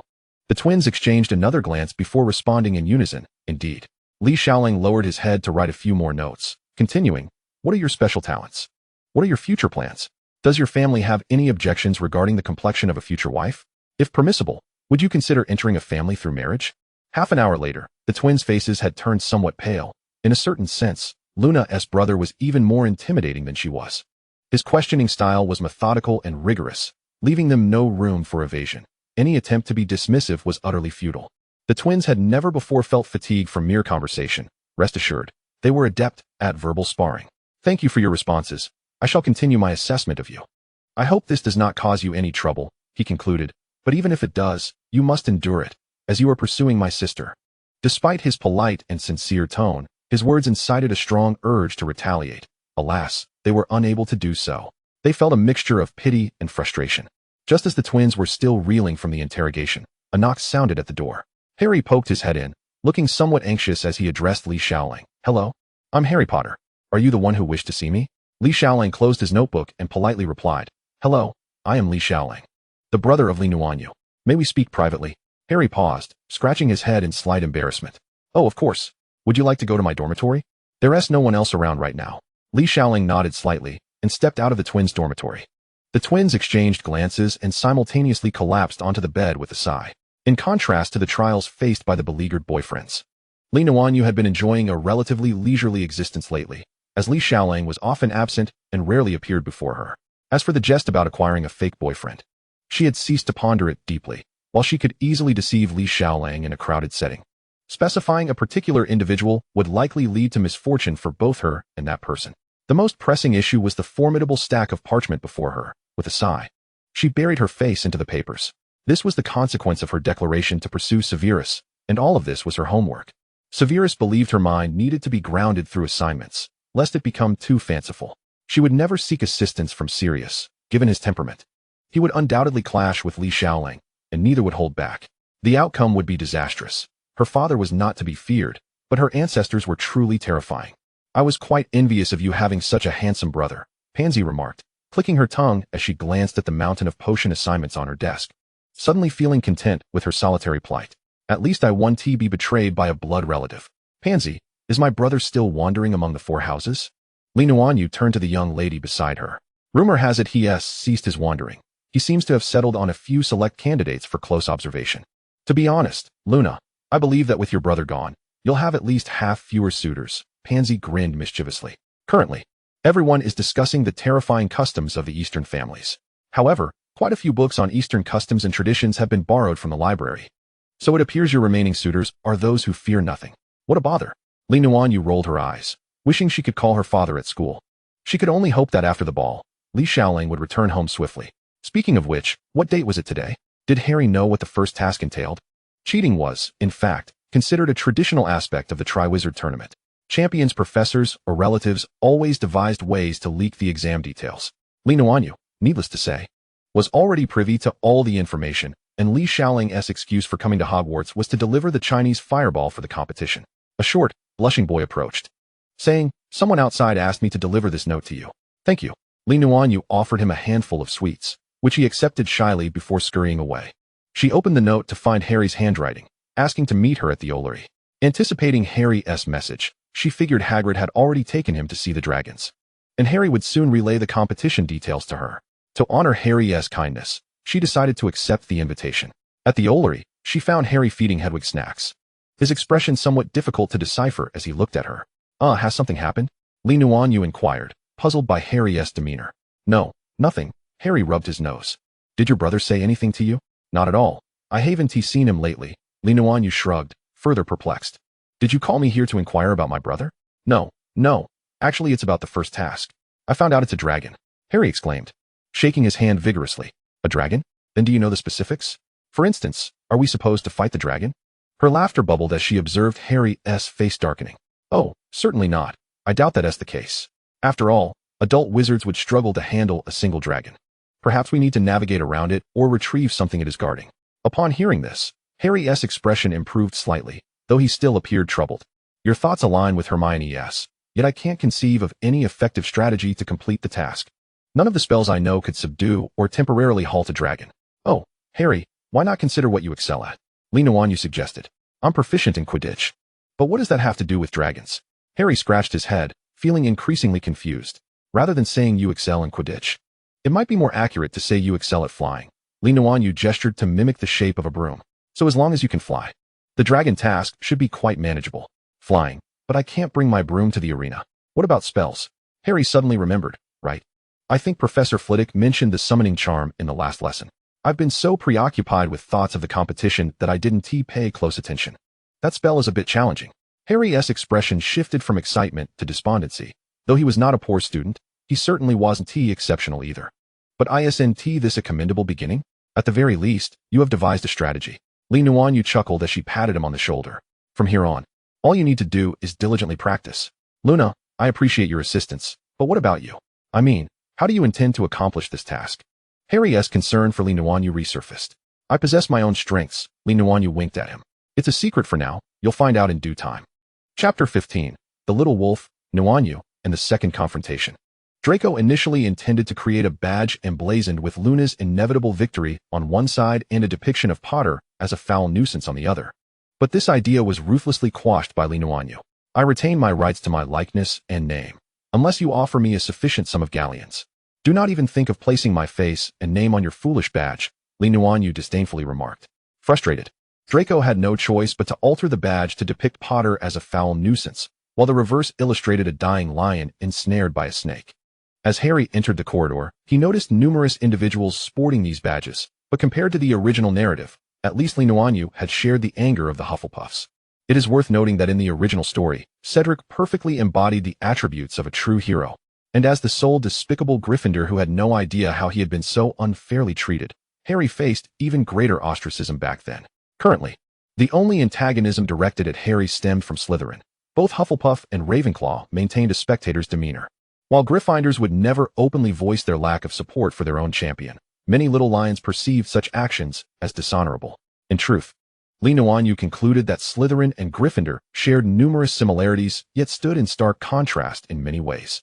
For instance, concerning trivial matters, the twins often executed pranks that transformed Gryffindor into Gryffindless, yet the little lions continued to tolerate, even cherish them, as Gryffindor was known for its disregard for minor issues.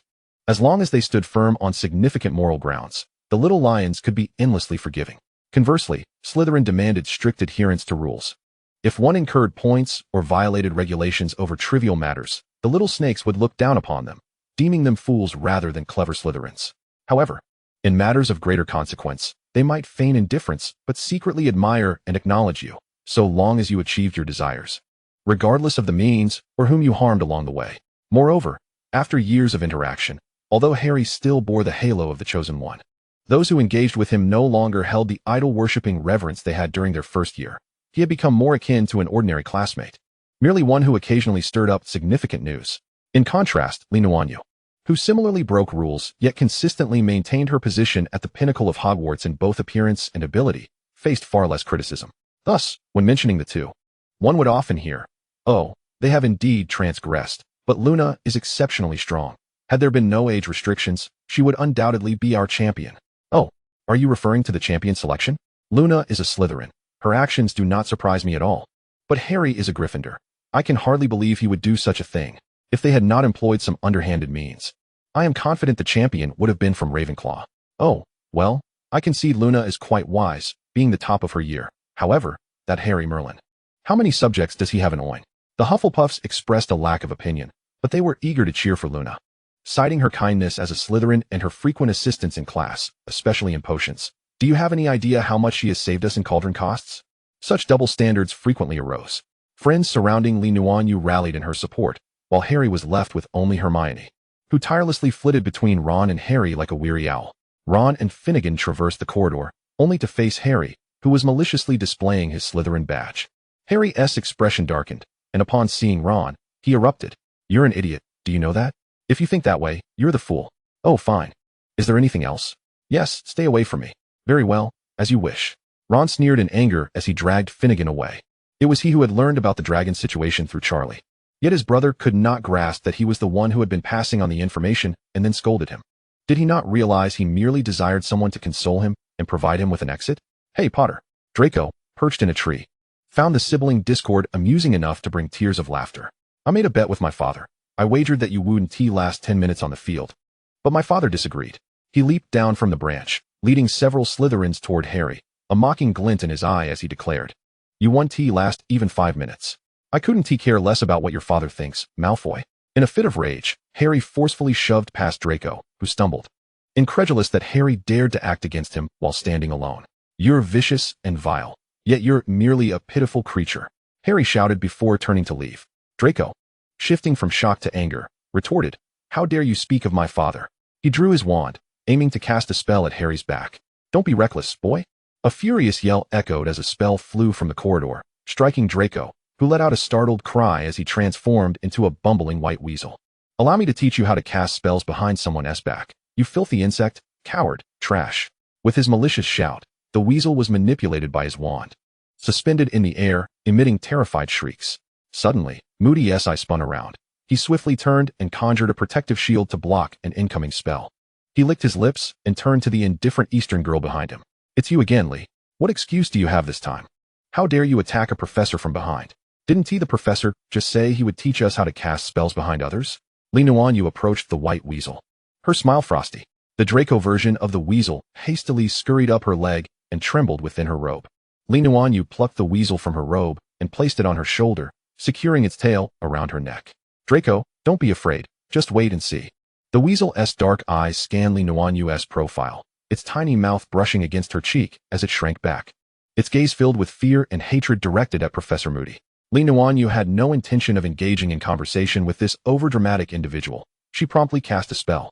The foe Moody reacted swiftly, easily deflecting her spell and counterattacking. "Huh, a professor is it? Li Nuanyue scoffed, blocking his attack with a protective charm.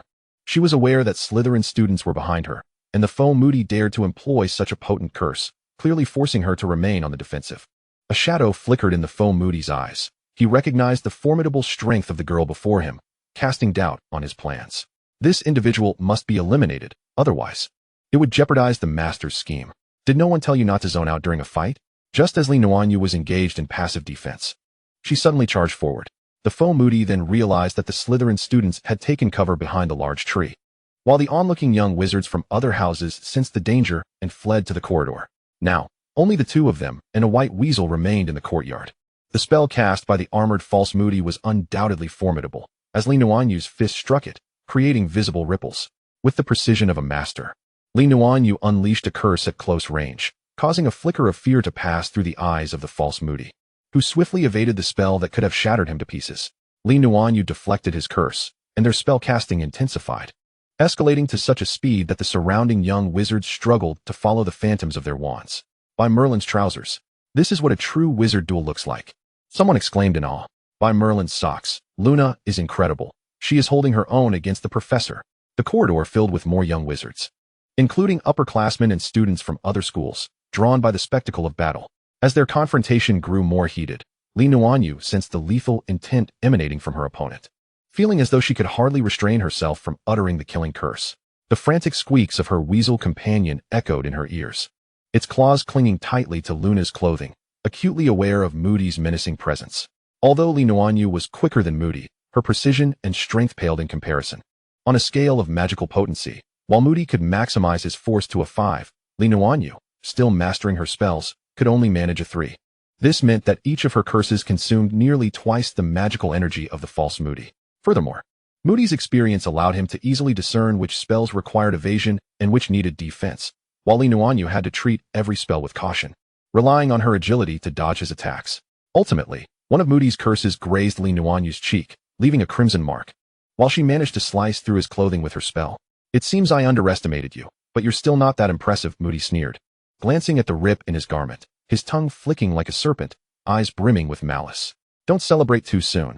My ultimate move has yet to be unleashed. Are you ready? Li Nuanyue chuckled derisively.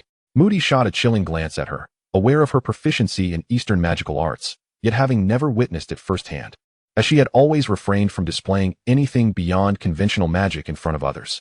Are you ready, Professor? Li Nuanyue suddenly stowed her wand, striking a peculiar pose with her hands and positioning her feet in an awkward stance. Her smile grew increasingly sweet, radiating a mischievous aura as she gazed behind the false Moody.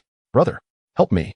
The girl cried out in a heart-wrenching plea in Chinese, causing even the weasel around her neck to cower in fear. Moody sensed he had been tricked and was about to cast a dark spell when he suddenly heard a whoosh beside him. He quickly dodged, only to be met head-on by Li Nuanyue's flying kick. Li Xiaoling spun mid-air and landed, launching a punch towards Moody's eye. Moody barely managed to evade, but Li Xiaoling swiftly crouched down, sweeping at his wooden leg, while Li Nuanyue used Xiaolong's back to propel herself into a kick aimed at Moody's face. Moody hastily cast a protective charm to block their attacks, and the duo tactically retreated to create distance. Li Xiaoling charged forward again, while Li Nuanyue consistently appeared in positions that left Moody unable to defend himself in time, with no means to counterattack, and their entanglement overwhelming him. Moody could only rely on instinct for defense. Both Li Nuanyue and Li Xiaoling enveloped their strikes in magical energy. A protective charm at the professor's level could withstand their full-force attacks 3 to 4 times. However, given the rapid pace of their assaults, the magical energy expenditure could hardly keep up with their strikes. Li Nuanyue distinctly felt Moody's magic waning, and a mocking smile appeared on her face as she leaped behind Li Xiaoling. Having trained together since childhood, their synchronicity rivaled that of only Li Miling, their childhood companion. Li Xiaoling struck down with a palm against the rippling protective charm, then suddenly spun and yanked Li Nuanyue's arm, flinging her toward Moody. Li Nuanyue stepped onto the same spot in the wave, and with a sharp crack, the ripple shattered. She spun in midair, stepping on Li Xiaoling's shoulder for leverage, and delivered a powerful kick to Moody's face, while Li Xiaoling pressed his palm firmly against Moody's chest. Moody was sent flying backward. The false eye on his face knocked loose, crashing into the pillar behind him, blood spewing from his mouth, rendering him a pitiful sight. Li Xiaoling regained his stance, but suddenly furrowed his brow at Li Nuanyue. Who is he? Why are we attacking him? His actions had been instinctive. After all, their father and ancestors had always doted on his sister. He reflexively rushed to her aid without considering right or wrong, knowing that if he failed to act in time and she suffered, he would be the first to face their father's retribution. To call him a doting brother was laughable. He was merely a victim of circumstance. Chapter 16, The Weasel and Snape. Professor McGonagall arrived as if she were the tardy police in a crime drama, refusing to appear until the battle ceased. Nuanyue believed McGonagall wouldn't view it that way, yet it always seemed she arrived just a bit too late. What transpired here? Oh, my Merlin! Professor McGonagall exclaimed, shocked to the point of nearly biting her tongue. The courtyard was nearly unrecognizable, with the pond and statues bearing the brunt of the chaos, while only the largest tree remained standing, barely holding its ground. Moody's condition was even more dire. His chest visibly caved in, and the magical eye lay nearby, spinning on the ground. Li Shaoling looked at Nuanyue, feeling like merely an accomplice, wondering what had unfolded. Nuanyue turned to Draco, the weasel, who had only been shouting in protest. After all, how could a mere weasel harbor malicious intent? However, he certainly knew what had transpired. That wretched Moody had dared to transform him into a weasel, bringing shame to Malfoy. He had to tell his father. Seeing Draco waving his tiny paws at Professor McGonagall, Nuanyue reluctantly recounted the events. Professor McGonagall felt her heart racing. If she didn't act promptly, she might be the first witch to suffer a heart attack. Oh, I truly don't know how to handle this situation. Slytherin loses 50 points. Other disciplinary actions will be relayed to Professor Dumbledore, who will decide. After glaring at Nuanyue and Li Shaoling, she turned to the false Moody, casting a healing spell on him before escorting him to the hospital wing. Professor McGonagall, Draco isn't well yet. I can manage on my own, Nuanyue remarked, watching McGonagall take the injured away, glancing at the weasel perched on her shoulder. Just to be clear, while my transfiguration skills are decent, I'm not as adept at counterspells. Perhaps we should seek Professor Snape instead? Squeak. The weasel firmly opposed, unwilling to face Professor Snape and risk embarrassment. Even if punishment awaited, he insisted on regaining his human form first. In truth, he found the situation quite adorable. Surely, he could revert back on his own when the time came. Nuanyue scooped the weasel into her arms, pinching him playfully, while he squeaked in protest, futilely attempting to escape her grasp. The surrounding young wizards couldn't help but swallow hard. Though the harm was minimal, the humiliation was profound, as they felt pity for the weasel's plight. I'll discuss this with the headmaster, Li Shaoling said, glancing at his sister's weasel, committing the name to memory. Recognizing the importance of keeping an eye on this situation, he retrieved the card of time, restoring the battleground of the courtyard and simultaneously mending Nuanyue's injured cheek to its original state. I will take Draco back to the dormitory first. Nuanyue replied to her brother, her hands continuing to play with the white weasel until they reached the common room. The Draco version of the weasel lay limp in her grasp, having surrendered its struggle. The gazes of Goyle, Crabbe, and their companions flitted between the weasel and Nuanyue, eager to speak up for Draco, yet wary of the potential consequences. Oh, what an adorable weasel! Pansy exclaimed upon spotting it in the common room, reaching out to take it. However, the weasel suddenly leaped up, diving into the folds of Nuanyue's outer robe with an indignant squeak. This weasel was surprisingly bashful, as Daphne keenly observed its ears peeking out, slightly flushed. Is it a male? She inquired. Squeak. The weasel poked its head out, letting out an irate growl directed at Daphne. Is it angry? Did I say something wrong? Daphne looked perplexedly at Nuanyue. Actually, this weasel. Nuanyue chuckled awkwardly at the small head peeking from her collar. Is Draco. Draco. Pansy and Daphne gasped in unison as Blaise and Theodore approached, gathering around to witness the spectacle of the weasel prince. Squeak, squeak. The weasel furiously waved its paws at the onlookers, then tucked its head back into the robe, refusing to show itself again. In truth, a series of events had unfolded, which Nuanyue recounted to her friends concerning the courtyard incident. Oh, Merlin. How could he dare to do such a thing? Pansy and Daphne were the first to express their outrage. The use of transformation spells on students is strictly forbidden, especially by a former Auror from a pure-blood Slytherin family. Was that wretched ex-Auror intending to offend all nobility? We should inform Professor Snape, Theodore frowned, casting a warning glance at the weasel Draco. You had better not continue hiding there. Only then did everyone realize that although the weasel was concealed in Nuanyue's robe, it was precisely at her chest level. The weasel suddenly froze, previously indignant. It swiftly crawled out of Nuanyue's clothing and leapt onto the table, its white fur tinged with pink. TSK, TSK, Blaise remarked, arms crossed, a smirk on his lips. Draco, you're quite clever. Squeak, squeak. The increasingly pink weasel screamed angrily at Blaise while cautiously stealing glances at Nuanyue, as if to say it hadn't intended to hide in such a position. I hope Luna won't be angry, it seemed to ponder. Stop teasing him, and don't provoke Professor Moody in the future. He's a madman and won't care about your identities or bloodlines, Nuanyue said, gently stroking the weasel's back. The weasel stretched lazily before abruptly waking up, quickly escaping her hand and darting onto the sofa. Theo, take Draco back to the dormitory and try to help him recover. I will seek out Professor Snape. Nuanyue entrusted the weasel to Theodore and made her way to Snape's office. Hello, Nuanyue called out as she entered without knocking. Severus Snape sat at his desk, engrossed in reviewing students' papers. Upon hearing her voice, he did not lift his gaze. I thought Slytherin students understood the concept of courtesy, Miss Lee. Clearly, you do not. I have reason to believe that your lack of assignments has led you to cause trouble. Nuanyue's smile froze, morphing into an awkward grin. Evidently, Snape was already aware of the incident in the courtyard, and Professor McGonagall had reported swiftly. Severus, I believe I am not at fault in this matter, Nuanyue argued. As a member of Slytherin, how could I stand idly by while that madman bullies my classmates? Even if he is a professor, his actions are unforgivable. Snape raised an eyebrow, his cold, sardonic gaze fixed on Nuanyue. So, what exactly do you intend to say to your old professor? Nuanyue's smile grew increasingly awkward, her hands twisting together as her toes seemed to wish to dig a 3-bedroom flat into the ground. It's about that 50-point incident. Snape set down the paper, emitting a disbelieving cold laugh, his eyes sweeping over her small face. Every time you call my name, it seems you are preparing for trouble. What do you plan this time, Miss Lee? Severus, how could you misunderstand me like this? Nuanyue protested, her eyes glistening with unshed tears as she cradled her heart in her hands. You are heartless, shameless, and unreasonable. The veins on Snape's forehead throbbed as his hand instinctively moved toward his wand on the desk. Wait, I suddenly remember what I wanted to say. Nuanyue quickly wiped away the physiological saline that had pooled in her eyes, preventing Snape from enacting his impending violent reaction. Severus, Professor Moody is problematic. Snape's hand withdrew from the wand. And the reason?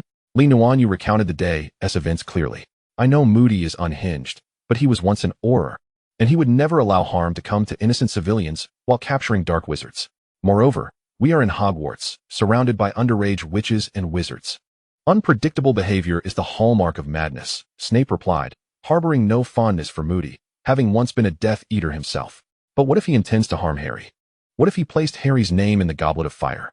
Nuanyue insisted seriously. Moody is a member of the Order of the Phoenix. He has no reason to act in such a manner. Snape furrowed his brow. He has no reason to do so, unless he is not truly Moody, Nuanyue whispered. Snape looked up at her, his pupils constricting. What have you discovered? Severus, Nuanyue reached out, resting her hand on his left arm. Do you understand? Snape reflexively pressed his own arm, his brow furrowing in disbelief as he gazed at Nuanyue. Why do you feel it, don't you? He is returning. Nuanyue held on to his left hand, pulling up his sleeve, the serpent mark on his arm appearing as if it were stirring to life, gradually becoming clearer. This does not concern you, Luna. Snape pulled down his sleeve, shaking off her hand. Return at once. Severus, Nuanyue tightened her grip on his wrist. Don't be like this, let me help you. I will say this once more, Miss Lee, this is not your place to interfere. Snape's voice was as cold as the winter wind. Now, immediately return to the dormitory, or I will have no choice but to deduct 50 points from your house. Nuanyue slowly released her hold, lowering her head as she walked to the door. Hey, Severus, we are friends, right?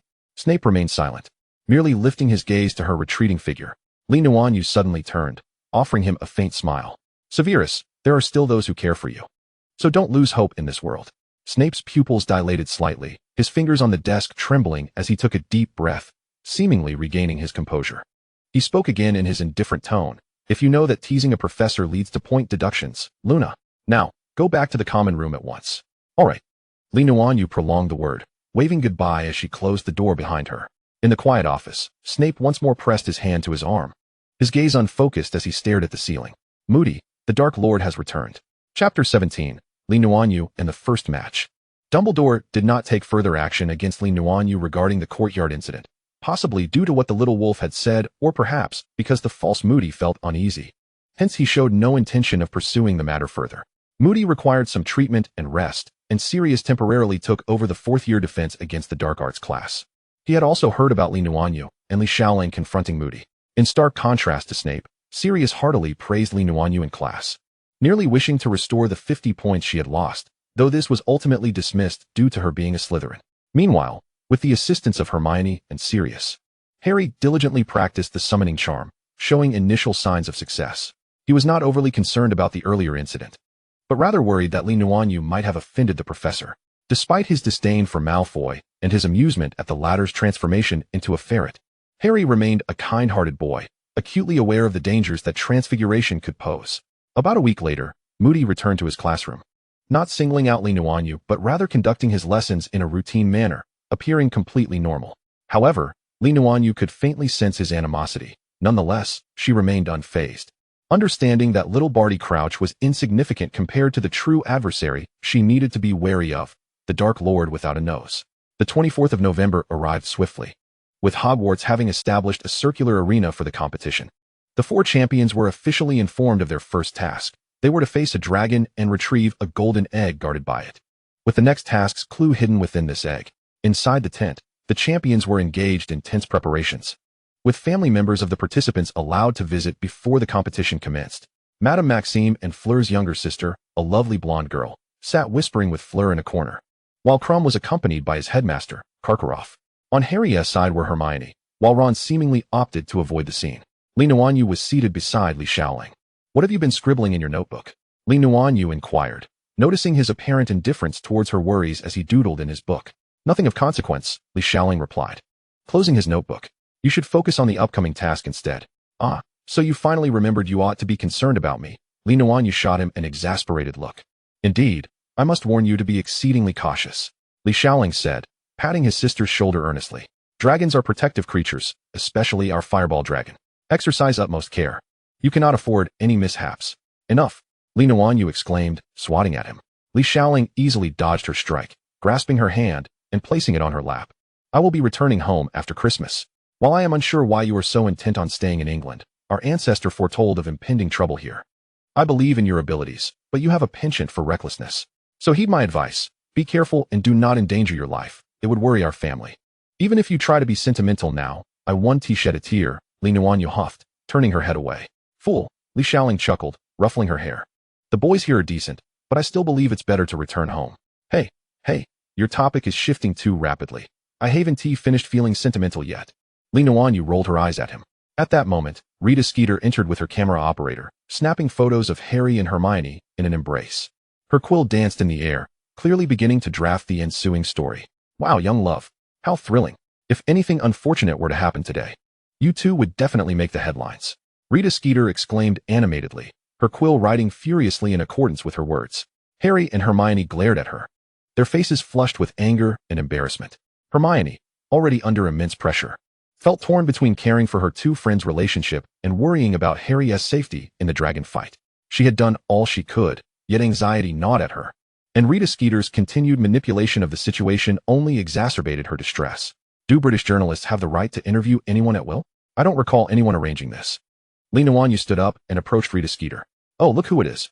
Our beautiful Eastern maiden," Rita Skeeter exclaimed, her gaze appraising and impolite. "I've heard you have a close relationship with Harry. Could it be that this is a love triangle? How delightful.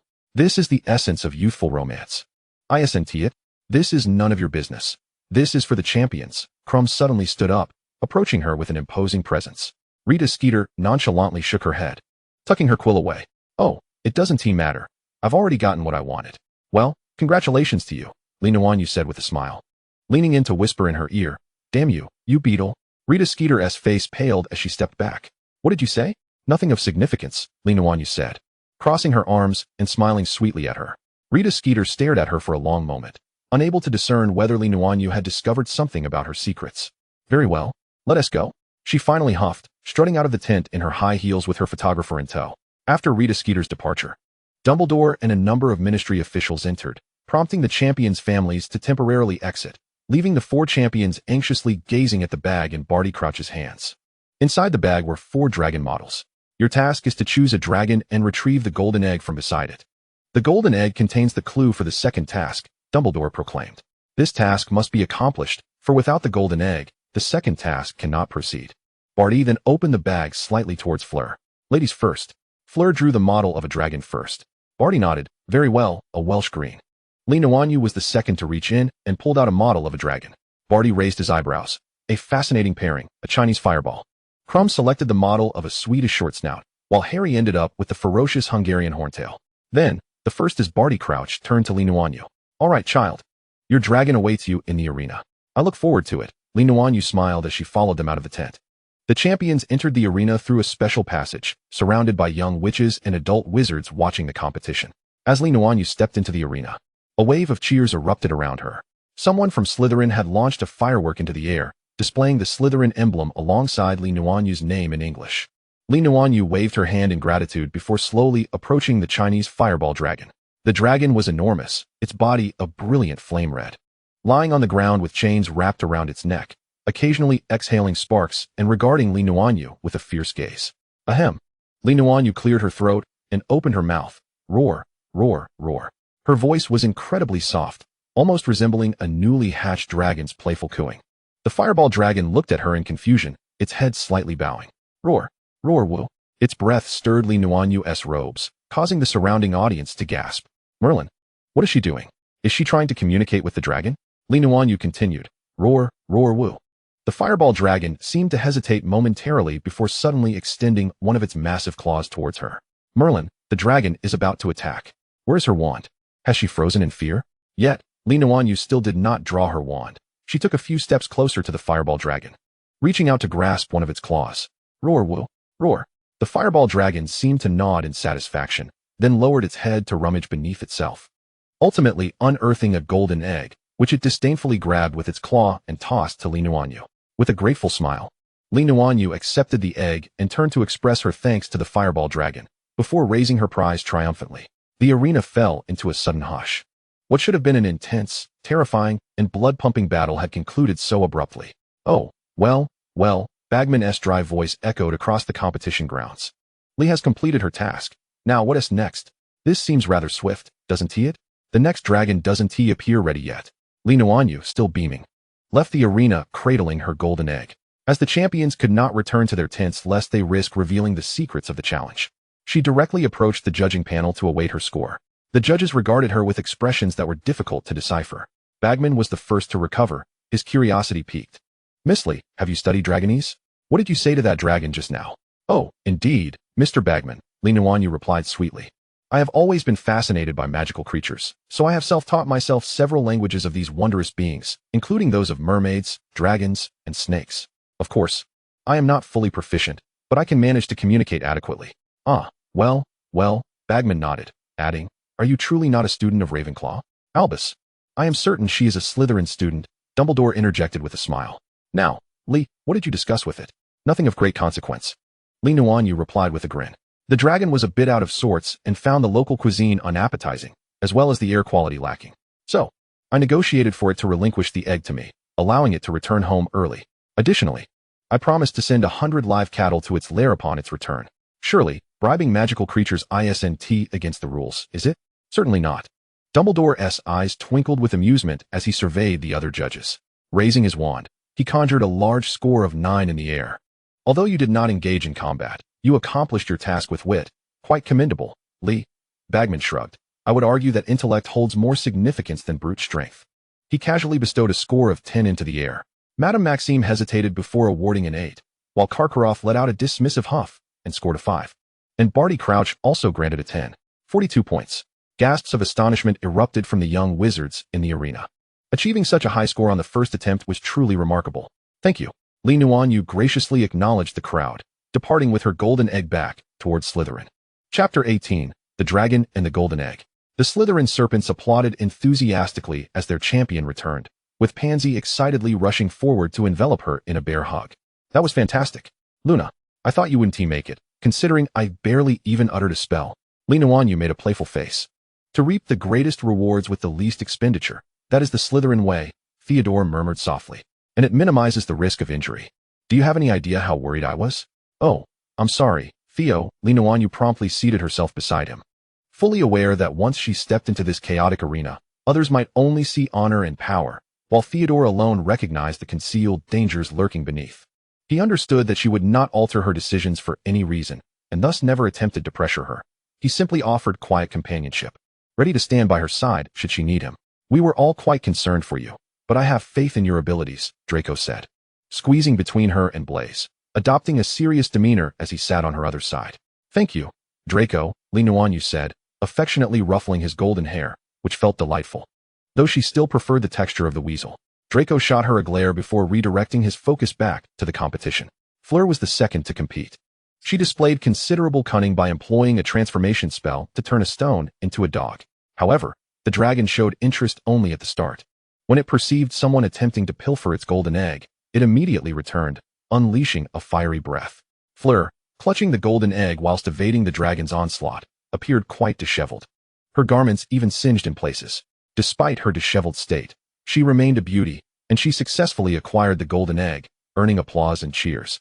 With some even whistling and admiration, Crumb, true to the formidable reputation of Durmstrang, preferred direct confrontation over circumlocution. He swiftly cast a curse aimed at the dragon's most vulnerable eyes, inciting its wrath. Although he managed to secure the golden egg, the dragon crushed most of the others in its fury, and he sustained injuries in the process. Next up was Harry, who adeptly employed the summoning charm, causing a stir among the spectators, for aside from Nuanyue's communication with the dragon, few had conceived of such a flight-based approach to seizing the golden egg. It is worth noting that Crumb, a Quidditch star, along with Karkaroff, had not even considered utilizing their profession to tackle the challenge. Harry sought to distract the treetop dragon to procure the golden egg, but this particular breed was known for its ability to attack from either direction, leaving Harry with no opportunity. Its temperament was the most volatile among the 4 dragons, and upon noticing a pesky insect fluttering in front of its eyes without being able to catch it, the enraged treetop dragon even broke the chains that bound it and lunged towards Harry. Seeing this, Harry quickly redirected his broom towards the edge of the arena. The dragon's ferocity was overwhelming, and he feared for the safety of the other young wizards should the enraged beast pursue him. The audience in the stands was swept into disarray by the gusts created by the dragon's wings, and Ron finally displayed an expression of fright and regret, filled with concern for Harry, who was being chased by the dragon. "What a pity," Draco muttered softly, and Nuanyue understood the underlying implication of his words. Just moments ago, Harry had nearly been swatted off his broom by the treetop dragon. The crowd gazed skyward in anticipation, while the wizards responsible for maintaining safety prepared to rescue Harry. At that moment, a figure suddenly streaked across the sky, prompting the young wizards to leap to their feet, shouting in unison, "He's back! Harry! Harry has returned!" He triumphed over the dragon. "Harry! Harry! Harry!" Though it appeared that Nuanyue's effortless victory showcased superior skill, the wizards craved the tangible display of battle, an exhibition of strength and capability, thus favoring the performances of the other 3 champions. Crumb needed no introduction. His formidable warrior-like persona naturally aligned with the definition of a champion, and his direct confrontation with the dragon stirred a wave of excitement. Fleur and Harry exemplified cleverness, showcasing not only their intelligence but their magical prowess as well. Harry's dragon even broke free from its restraints, engaging in an aerial duel, which provided the young wizards with a visceral experience of the dragon's terror. Perched upon his broom, Harry accurately grasped his golden egg, and once more, the arena erupted in cheers and applause. The exhilarated crowd tossed colorful streamers into the air, and many wizards ignited fireworks with their wands. The results were quickly revealed. Nuanyue held the lead with first place, followed by Harry in second, Crumb in third, and Fleur in fourth. The champions were welcomed back to their respective stages by their adoring supporters, and that night, the young wizards from both houses celebrated their champions without sleep. As for Nuanyue, her prowess no longer required validation, while Harry finally earned the affirmation of his Gryffindor pride, with everyone casting aside their prejudices to hoist him high in celebration of his victory. "To speak candidly, my dear brother, I must confess that I must have been utterly mad to believe that you placed your own name into the goblet of fire," Ron exclaimed, draping an arm around Harry's shoulder as he lamented the sheer terror of that dragon. "Furthermore, I suspect there are discrepancies in your scores. Had it not been for that fool Karkaroff, you would undoubtedly have secured first place." He even awarded Crumb a perfect 10. Hermione, gleeful that the 2 of them had reconciled, interjected, "But Haven T, you always had a fondness for Crumb?" "That has nothing to do with the competition," Ron huffed. "Do you really think Crumb performed better than Harry?" "He did quite well," Hermione replied candidly. "His timing with the stunning spell was remarkably precise. He merely failed to consider the other dragon eggs." "Oh, come now, Hermione. You're only defending him because you've befriended him," Ron retorted sarcastically. "You've been spending so much time with him in the library. Are you planning to transfer schools?"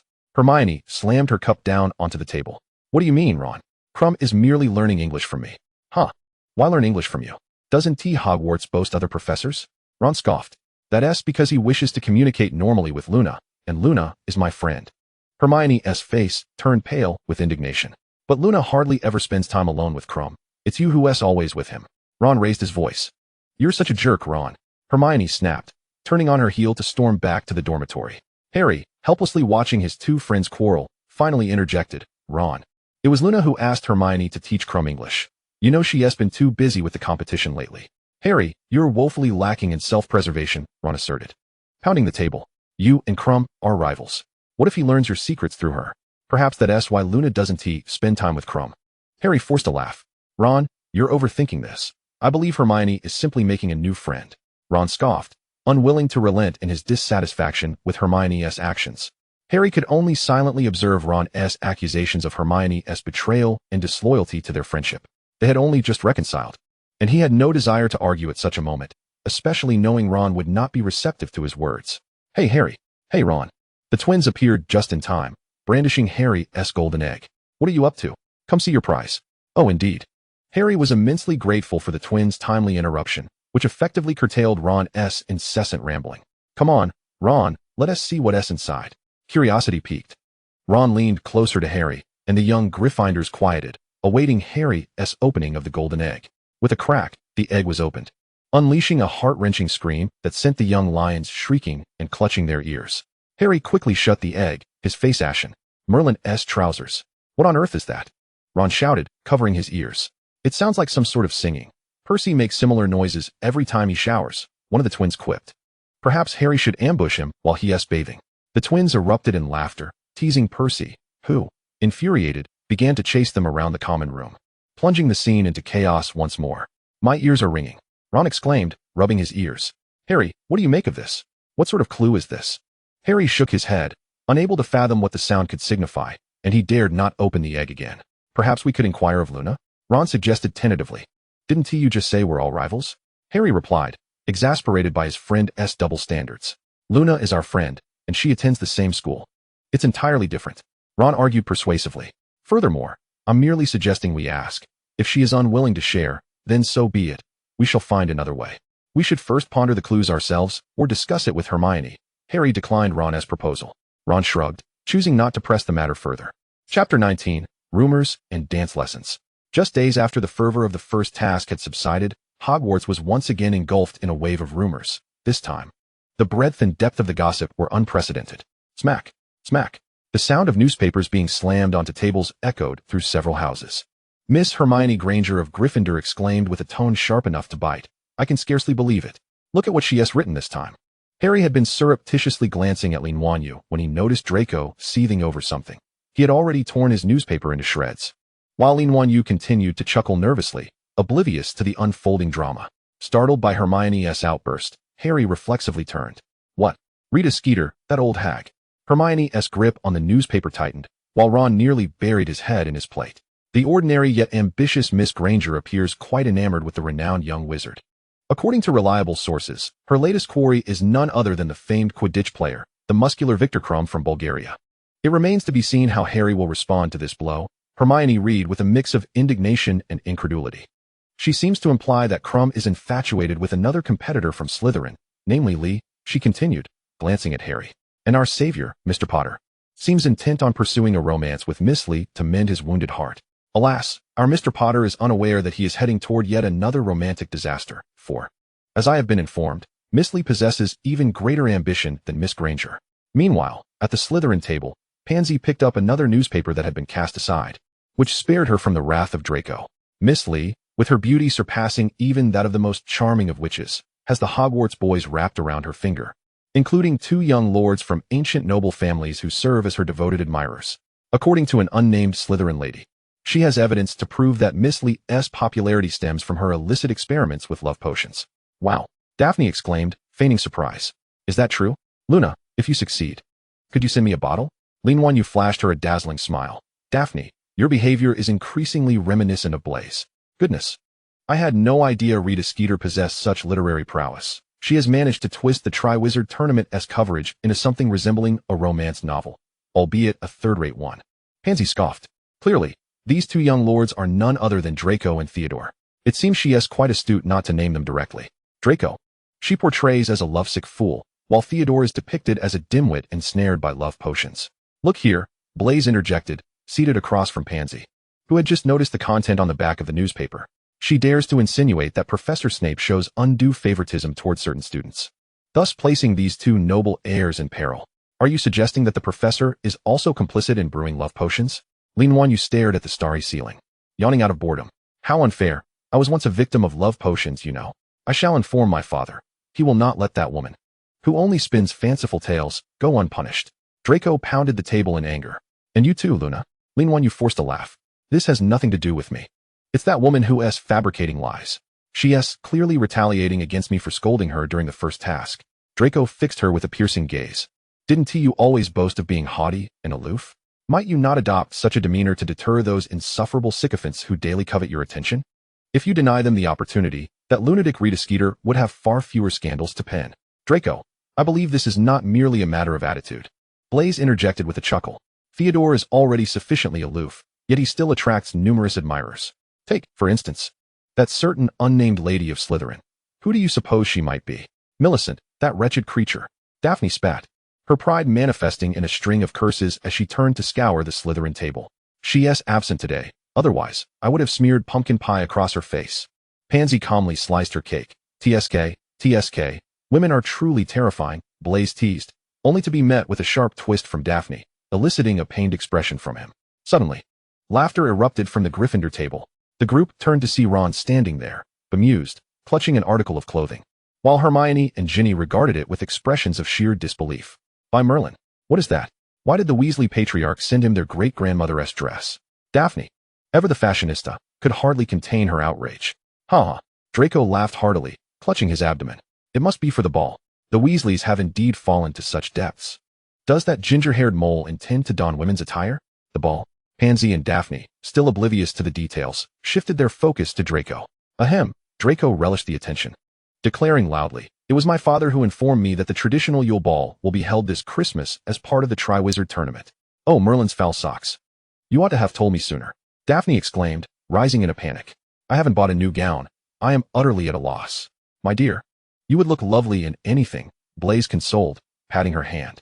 Thank you, darling, but I remain resolute about acquiring a new dress. I absolutely refuse to allow the same gown to appear at two separate balls, Daphne asserted firmly. Oh no, I've been dieting, but there is scarcely any time left. Pansy, pale as a ghost, abandoned her cake, the dessert suddenly losing its allure. Daphne, we must rush to the Olery at once to order the latest fashion magazine, as well as skincare and haircare sets. Daphne urged anxiously, and we must order new gowns immediately. Merlin, we have less than a month. Indeed. And the finest beauty potions. I'm genuinely concerned they might sell out. Pansy stood, pushing her plate aside, and hurriedly pulled Daphne towards the exit.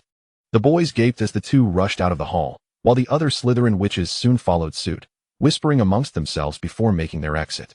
Huh, what are they up to? Draco was utterly perplexed by the girls' antics. Women are all like this. Blaze sighed, glancing at the composed Luna Lovegood. Aren't you going to prepare for the occasion? Luna, blissfully munching on a chocolate pie, replied, no need. Draco gifted me a necklace, and Theo gave me a pair of earrings. Aunt Narcissa said she would send me a gown.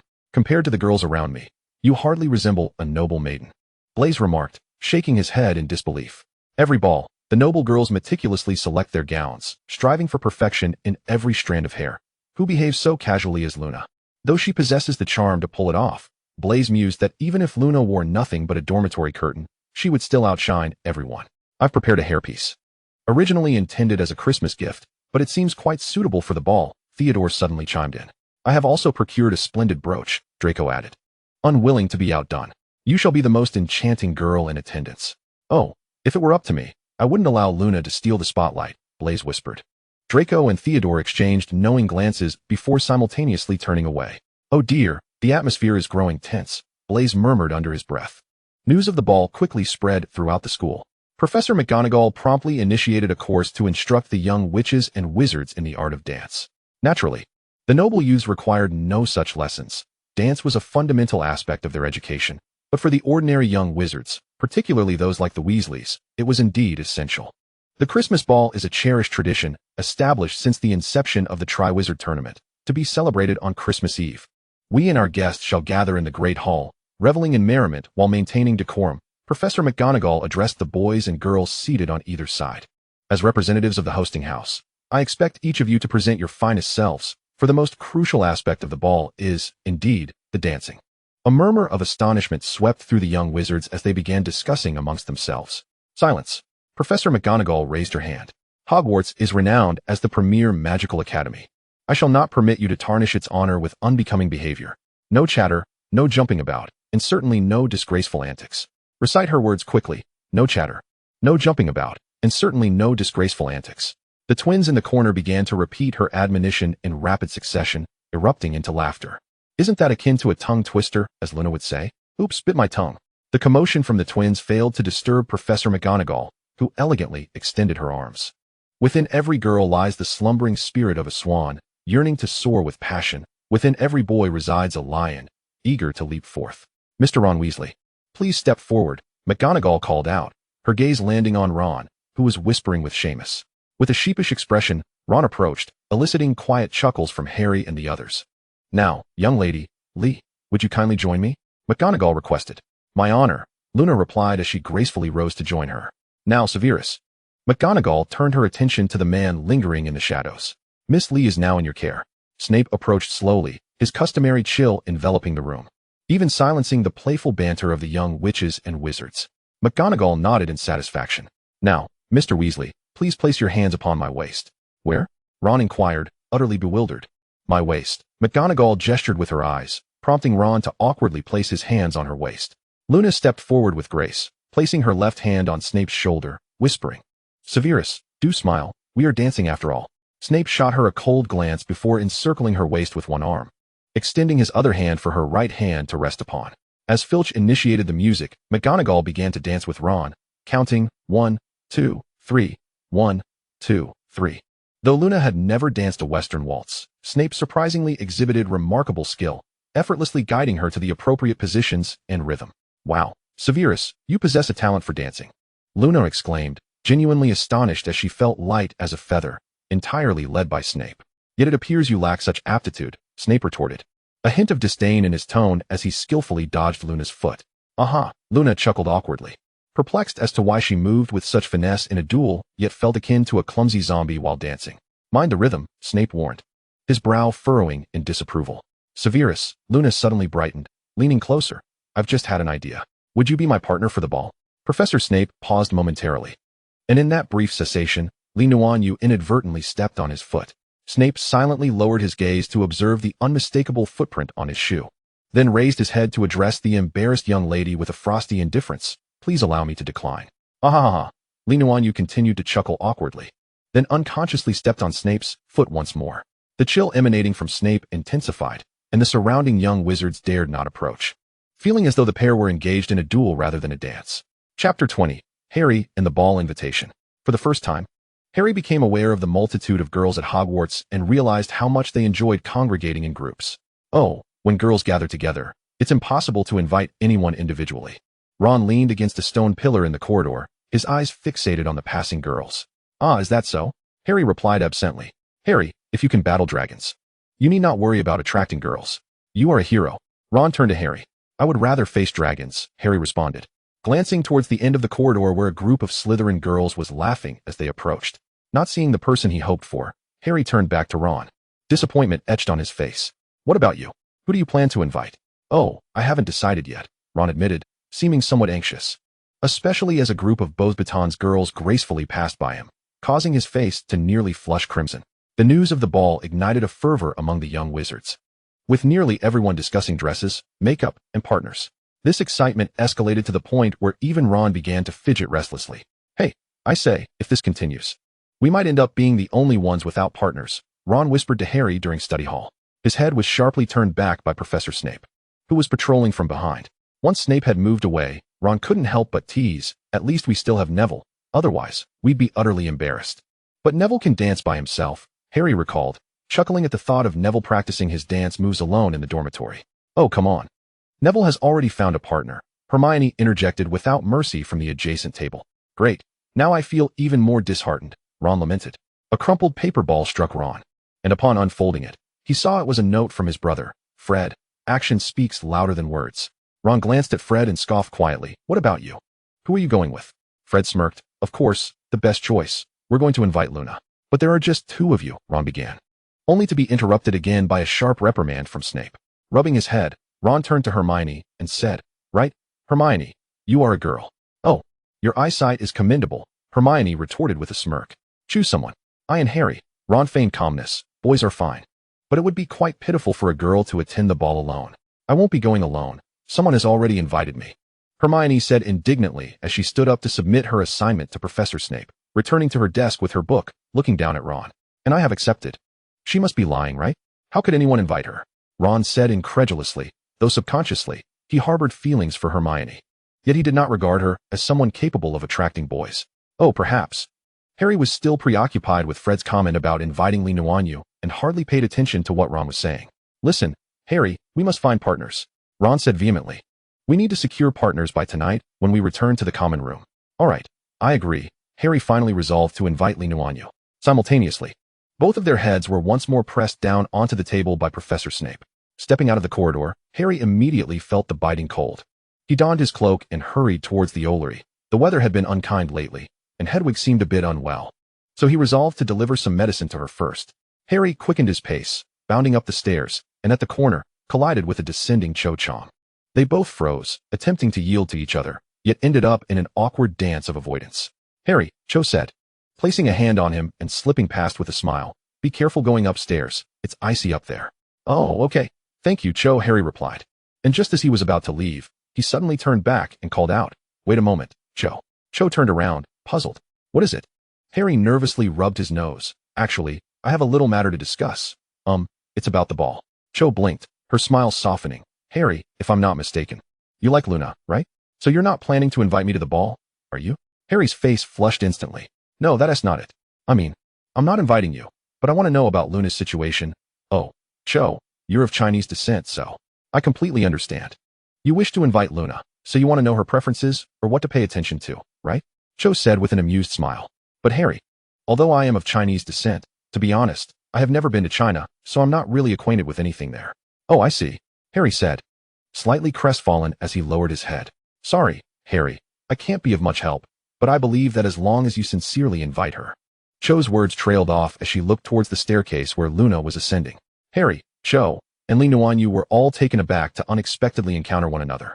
And it appeared this was indeed a genuine chance encounter. Noticing the apologetic expression on Cho's face and Harry's flustered demeanor, Nuanyue displayed an understanding smile. After Cho departed, she patted Harry on the back and comforted him. It's all right. It's just a small setback. What? Harry was utterly perplexed by what Nuanyue was trying to convey, still preoccupied with how to invite her. I mean, Cho, aren't you going to invite her to the ball? Nuanyue said as she walked alongside Harry. 1 or 2 failures aren't a problem. Keep it up. Inviting Cho. No, I want to invite you. Harry explained anxiously, raising his voice. Invite me? Nuanyue looked at Harry in surprise. Oh yes, Harry said, his face reddening as he earnestly declared, I want to invite you to the ball. But Harry, Nuanyue said, patting his shoulder regretfully, warriors cannot be each other's partners. What? Harry was utterly baffled. Nuanyue explained, today, Victor invited me, but Professor Snape said warriors cannot attend the ball together. So Victor went to invite Hermione, since they are somewhat acquainted. Is that so? I didn't know, Harry said, staring blankly at the sky. So, what was the point of my turmoil these past few days? Do you need me to help you find a partner? Nuanyue, understanding that Harry was a bit shy and had few close female friends aside from Hermione, offered. Oh, no, that won't be necessary. Harry quickly shook his head. That would just make me seem too pathetic. In truth, you not inviting me was also the right decision, Nuanyue sighed. You have no idea how many times I stepped on Professor Snape's toes during dance class. He rolls his eyes at me whenever he sees me. Harry couldn't help but chuckle, unable to imagine Snape rolling his eyes. Therefore, I have declined many invitations. I don't want to be remembered with resentment after a dance. Nuanyue made a face at him. I've already arranged with my brother to be my partner. And he needs to leave right after the ball. Hearing that her partner was her brother, Harry felt somewhat reassured. After leaving the Ollery, Harry returned to the common room with a lighter step, only to find Ron sitting there with a sullen, fearful expression, surrounded by Hermione, Ginny, and other classmates who were softly comforting him. What happened? Harry asked, puzzled. Oh, Ron went to invite Fleur, Ginny remarked with a disdainful expression. He likes that Vance. Doesn't he? Why does he act like that? Harry quizzically gazed at Ron. Did you succeed? Ron shook his head gravely. She walked past me, her gait utterly enchanting. And I couldn't help but ask her. That was quite a shout. It was rather frightening, Ginny added with a shrug. And then? Harry inquired, intrigued. She looked at me as if I were a mere worm. Ron's face contorted in agony as he lamented. Merlin, how dreadful it was, in front of so many people. I just turned and ran. Oh, Ron, Hermione couldn't help but feel sympathy for him. Fleur possesses Vila blood. Perhaps you were simply, affected. What about you? Harry? Did you ask Luna? Ron lifted his gaze towards Harry. Oh, because champions cannot be partners. But Luna mentioned she invited her brother. Harry shrugged with a hint of amusement. Wow, that's unfortunate. The twins sighed in unison as they sidled up to Harry, wrapping their arms around his neck. You actually got ahead of us. Harry, you're quite bold. Harry struggled free, flailing his arms. Oh, come on, George, Fred, I didn't succeed. We'll spare you. The twins simultaneously released him, then turned to greet Angelina and another female Quidditch player entering the common room. Oh no, it seems it's just the two of us left. Ron slumped almost to the floor beneath the table. Hey, Patil. Harry called out to the Indian girl about to exit the common room. Would you accompany me to the ball? Patil appeared surprised, but nodded happily. Of course, Harry. Could you also introduce Ron to a dance partner? Harry inquired. Well, perhaps my sister would be willing. She in Ravenclaw. Patil hesitated, glancing at Ron. Excellent. Then I shall see you at the ball. Harry felt relieved. Chapter 21, Siblings. Christmas Eve arrived swiftly, and Nuanyue sat in Pansy and Daphne's dormitory, yawning for the 6th time. She had been there for hours. Something still feels off. The lipstick color is not right. Pansy recast the charm, removing the color from her lips and trying another shade. Oh, why is my hair so unruly? Daphne fumed as she wrestled with her golden locks, which were too smooth to hold a mature curl. I suppose the boys will be waiting anxiously, Nuanyue remarked, pulling out her pocket watch. Blaise knows precisely how long I take to get ready. Daphne shrugged nonchalantly. Huffed. Draco only invited me out of obligation. I couldn't care less how long he waits, Pansy declared haughtily. At the ball, I intend to flirt with a handsome Durmstrang student. All right, I'll head out first.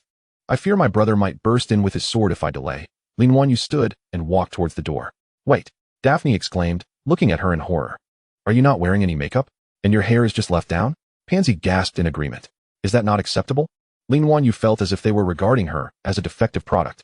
Well, Daphne, what do you think? Pansy glanced at her. Yes, I concur. Daphne exchanged glances with Pansy and immediately understood the other's intent. They rushed over, ushering Nuanyue to the makeup table to begin their work. Honestly, I don't think it's necessary, Nuanyue weakly protested. In the common room, Draco impatiently flipped through a magazine, glancing towards the girls' dormitory from time to time.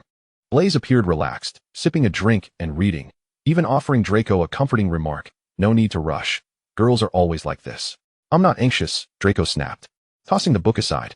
Ah, you're just eager to see Luna, aren't you? Blaise chuckled, turning to look at Theodore, who remained silent, absorbed in his magazine. My dance partner is Pansy. Draco seemed slightly vexed. That blind woman, Luna, I couldn't care less about her. It was he who informed Nuanyue about the ball. It was also his mother who prepared her attire. Shouldn't she have invited him as her partner? Fortunately, she only invited her brother. If she dared to invite another man, Draco vowed that he would make that man's life at Hogwarts unbearable. Moreover, he would never acknowledge that foolish woman, Luna, again. Theodore, are you not the partner of Senior Fama? She should have already gone over, right? Aren't you going with your partner? Blaise teased. Her brother is waiting for her at the venue. I'll accompany her, Theodore replied coolly. Wow, doesn't your partner mind? Blaise feigned admiration as he looked at Theodore. Senior is aware of Theodore's indifference. He wouldn't waste words, Blaise shrugged, finding it far more entertaining to provoke Draco than to tease Theodore. A soft patter of footsteps echoed around the corner, causing Theodore to lift his gaze. The first sight was a pair of slender, straight legs. Delicate feet adorned in silver lace high heels, with rose-red polish on her toes, sparking an urge to admire them. The silver mermaid skirt clung to the girl's flawless curves. A delicate platinum chain gracing her tiny waist, shimmering with a star-like glow as if enchanted. The strapless design accentuated her fair, delicate skin, while a crystal orchid blossomed in the center, and around her elegantly swan-like neck lay a refined necklace. The girl's lustrous black hair was casually swept back, held by a diamond-studded crown clip, with a few playful strands framing her face, enhancing her delicate features. Her eyes sparkled like stars in the night sky, and beneath her adorable upturned nose were soft, rosy lips. She appeared both languid and charming, gracefully descending the stairs, her earrings swaying with her movements like a cat leisurely strolling after a satisfying meal.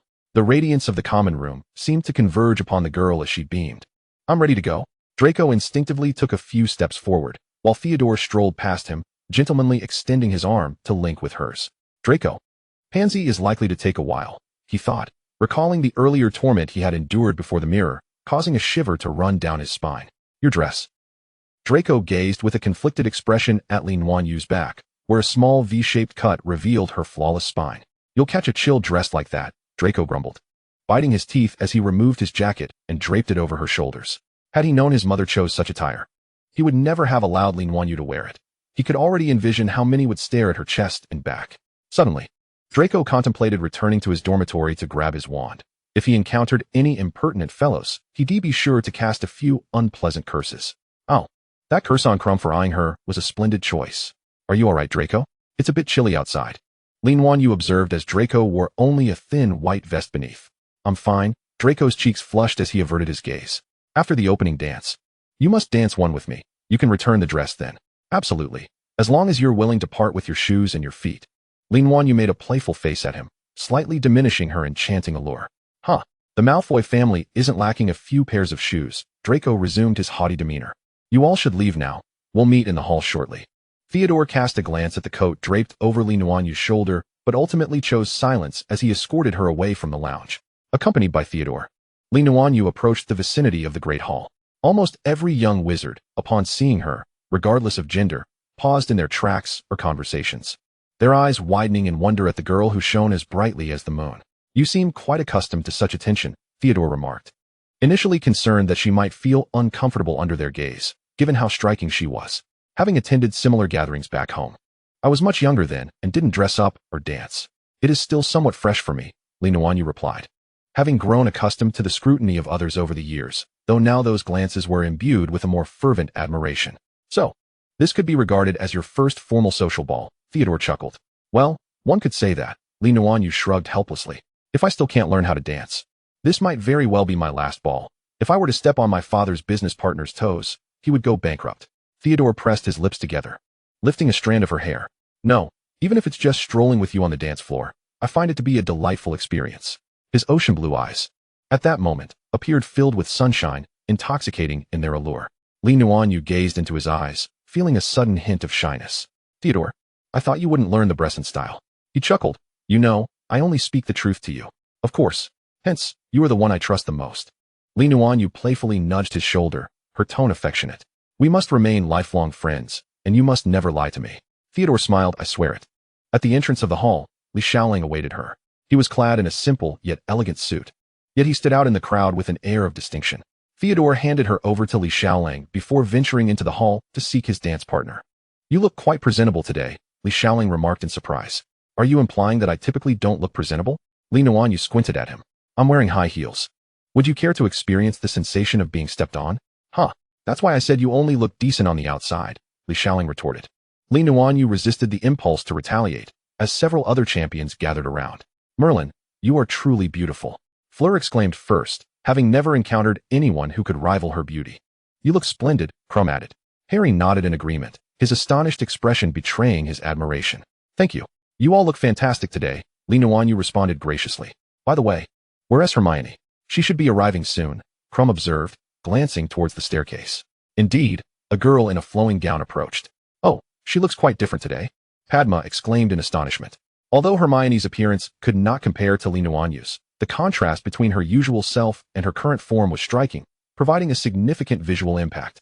Hermione, you look absolutely stunning today, Nuanyue expressed joyfully.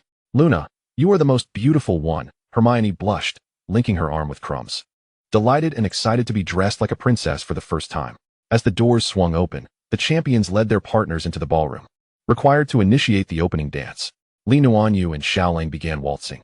It seemed their recent practice had borne fruit, as she managed not to step on Xiaolong's feet throughout the lead. I'll be leaving shortly, Li Shaoling suddenly announced. So soon? Aren't you staying until the ball concludes?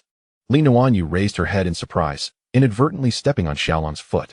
He wrapped his arm around her waist, spinning her to avoid a mishap with the dangerous individual. I was supposed to leave yesterday, but you invited me to be your dance partner, so I stayed an extra day. Nuanyue paused for a moment. So, what exactly brings you to England? She was somewhat perplexed by Xiaolong's intentions, his sudden appearance, and equally abrupt departure, leaving her bewildered. Li Shaoling chuckled softly. It is indeed due to a task assigned by my father, but mainly, I missed you, silly. Hey, if you stop calling me silly, we can still be good siblings. Nuanyue threatened playfully. Ha, little fool. Li Shaoling concluded the last dance, ruffling her hair. Get home early, stay safe. Remember, the Li family will always be your support. No matter what danger you face, call for me, and I will be by your side at once. He turned toward the expressionless servant holding a suitcase and cradling Li Xiaolong's sword. Brother. Li Nuanyu's voice suddenly rang out behind him. Safe travels. Li Xiaoling paused, not looking back, but raising his hand to wave. Peace and joy, sister. Their figures quickly vanished from the hall, leaving Li Nuanyue feeling a little empty inside. You will see them again. They are your closest kin. Theodore, having appeared at her side unbeknownst, spoke with a deep, magnetic voice that felt like a soothing balm. Why say such things? I'm not sad. I merely regret not having stepped on him earlier, Li Nuanyue replied awkwardly. Shall we dance? Just so you know. If I step on your foot, I won't take responsibility. It would be my honor, Theodore grinned, bowing slightly. Chapter 22, The Ball and the Great King's Game. Li Nuanyue and Theodore danced a piece.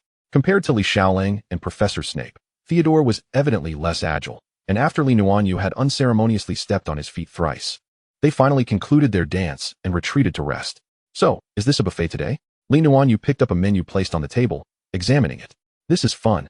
Do I just touch it? She tapped on the picture of steak, and a steaming hot plate of the same dish appeared before her. Theodore, what will you eat?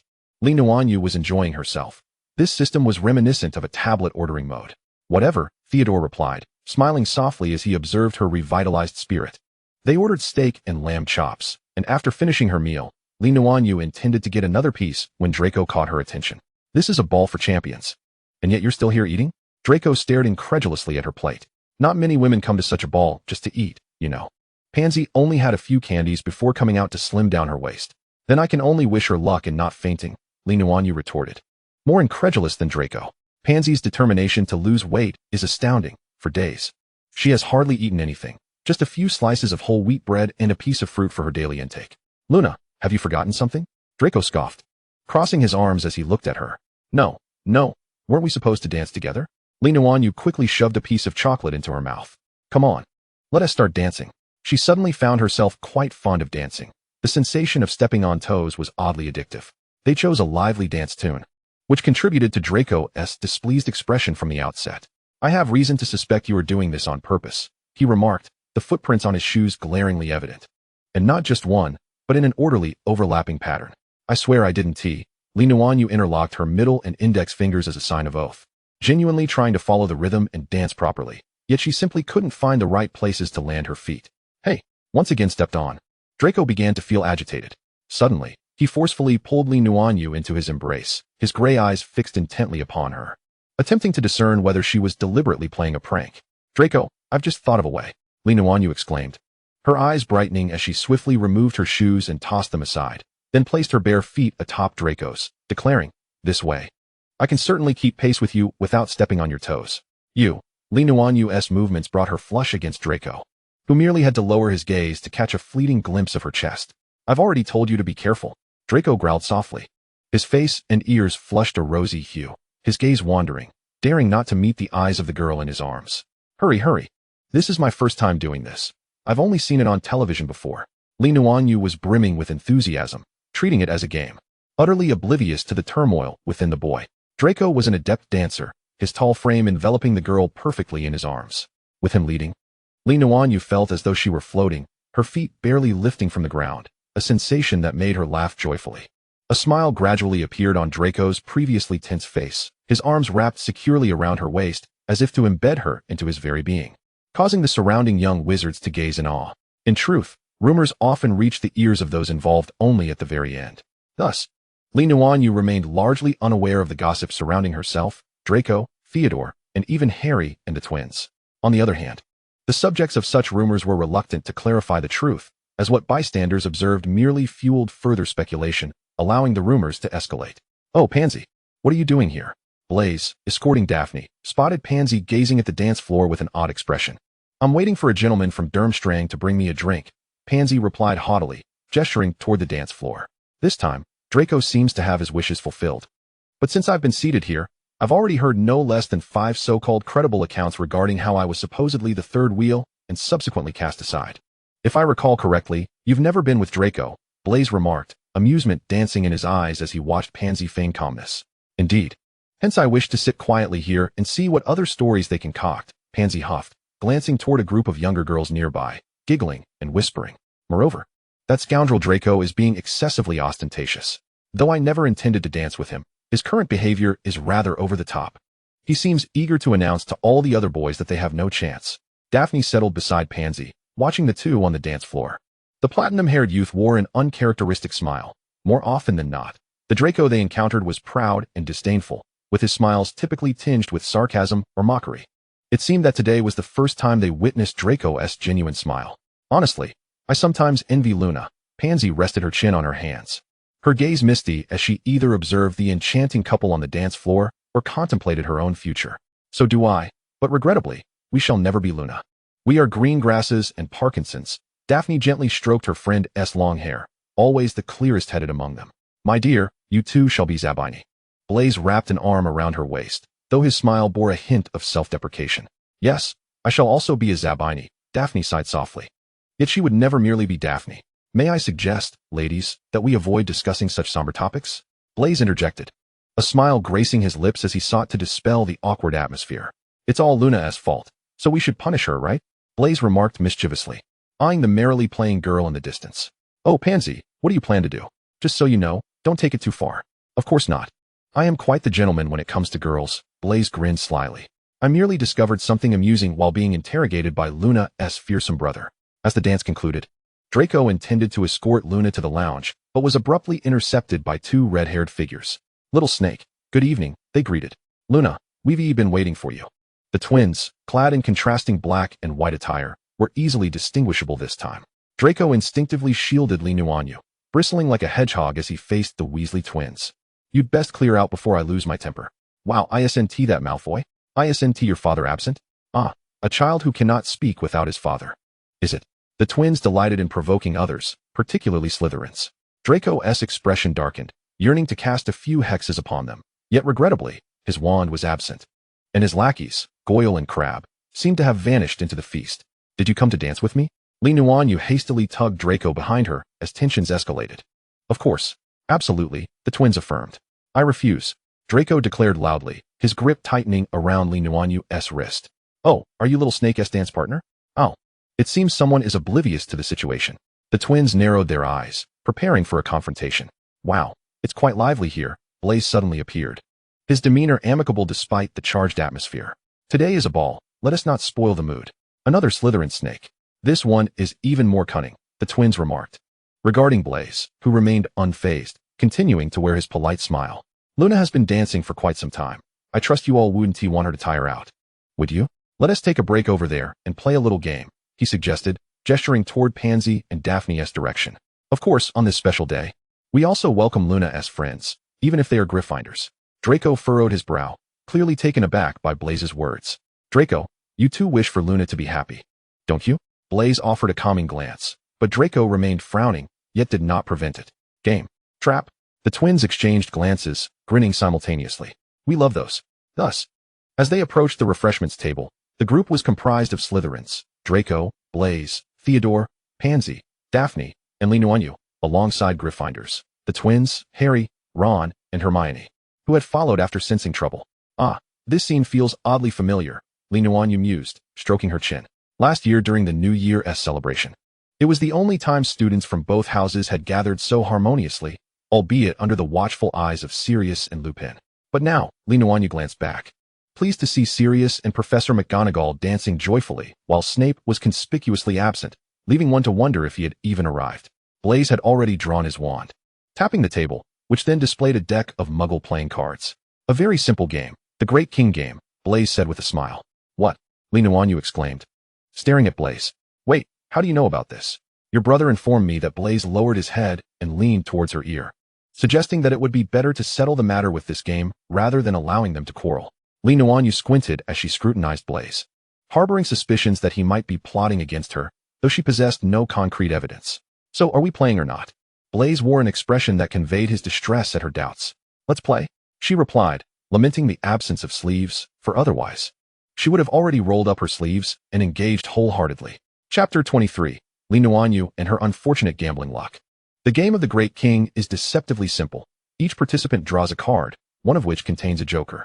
The holder of the joker becomes the Great King, who may summon one or two individuals to execute his commands, which must be followed unconditionally. Should the Great King desire, he may grant the chosen ones the option to either answer his questions or fulfill a task he sets before them. Nuanyue and her companions from home, including Little Wolf, relished playing this game together. However, her gambling luck was notoriously poor, leading her to be the target of the Great King's whims 7 or 8 times out of 10. Consequently, her little secrets were transparent to those around her, resulting in considerable embarrassment. Upon hearing Blaze explain the game, a sense of apprehension gripped Nuanyue. He had undoubtedly learned of her lamentable gambling fortune from Little Wolf. Yet, the gambler's psychology compelled her to take a chance. She refused to believe that her dismal luck would follow her to England. After Blaze's explanation, everyone nodded in understanding, with the twins particularly excited, having never encountered such a game before and showing no fear of either truth-telling or pranking. The first round commenced, with Harry, as the fortunate savior, drawing the Great King card. Nervously meeting the gazes of his peers, he stammered, let's go with number 3. Answer a question. Pansy flipped her card over, crossing her arms and fixing her gaze on Harry. He had no idea what to ask her, as they were hardly acquainted, and he had no interest in uncovering any of her secrets. Hurry up, time's running out.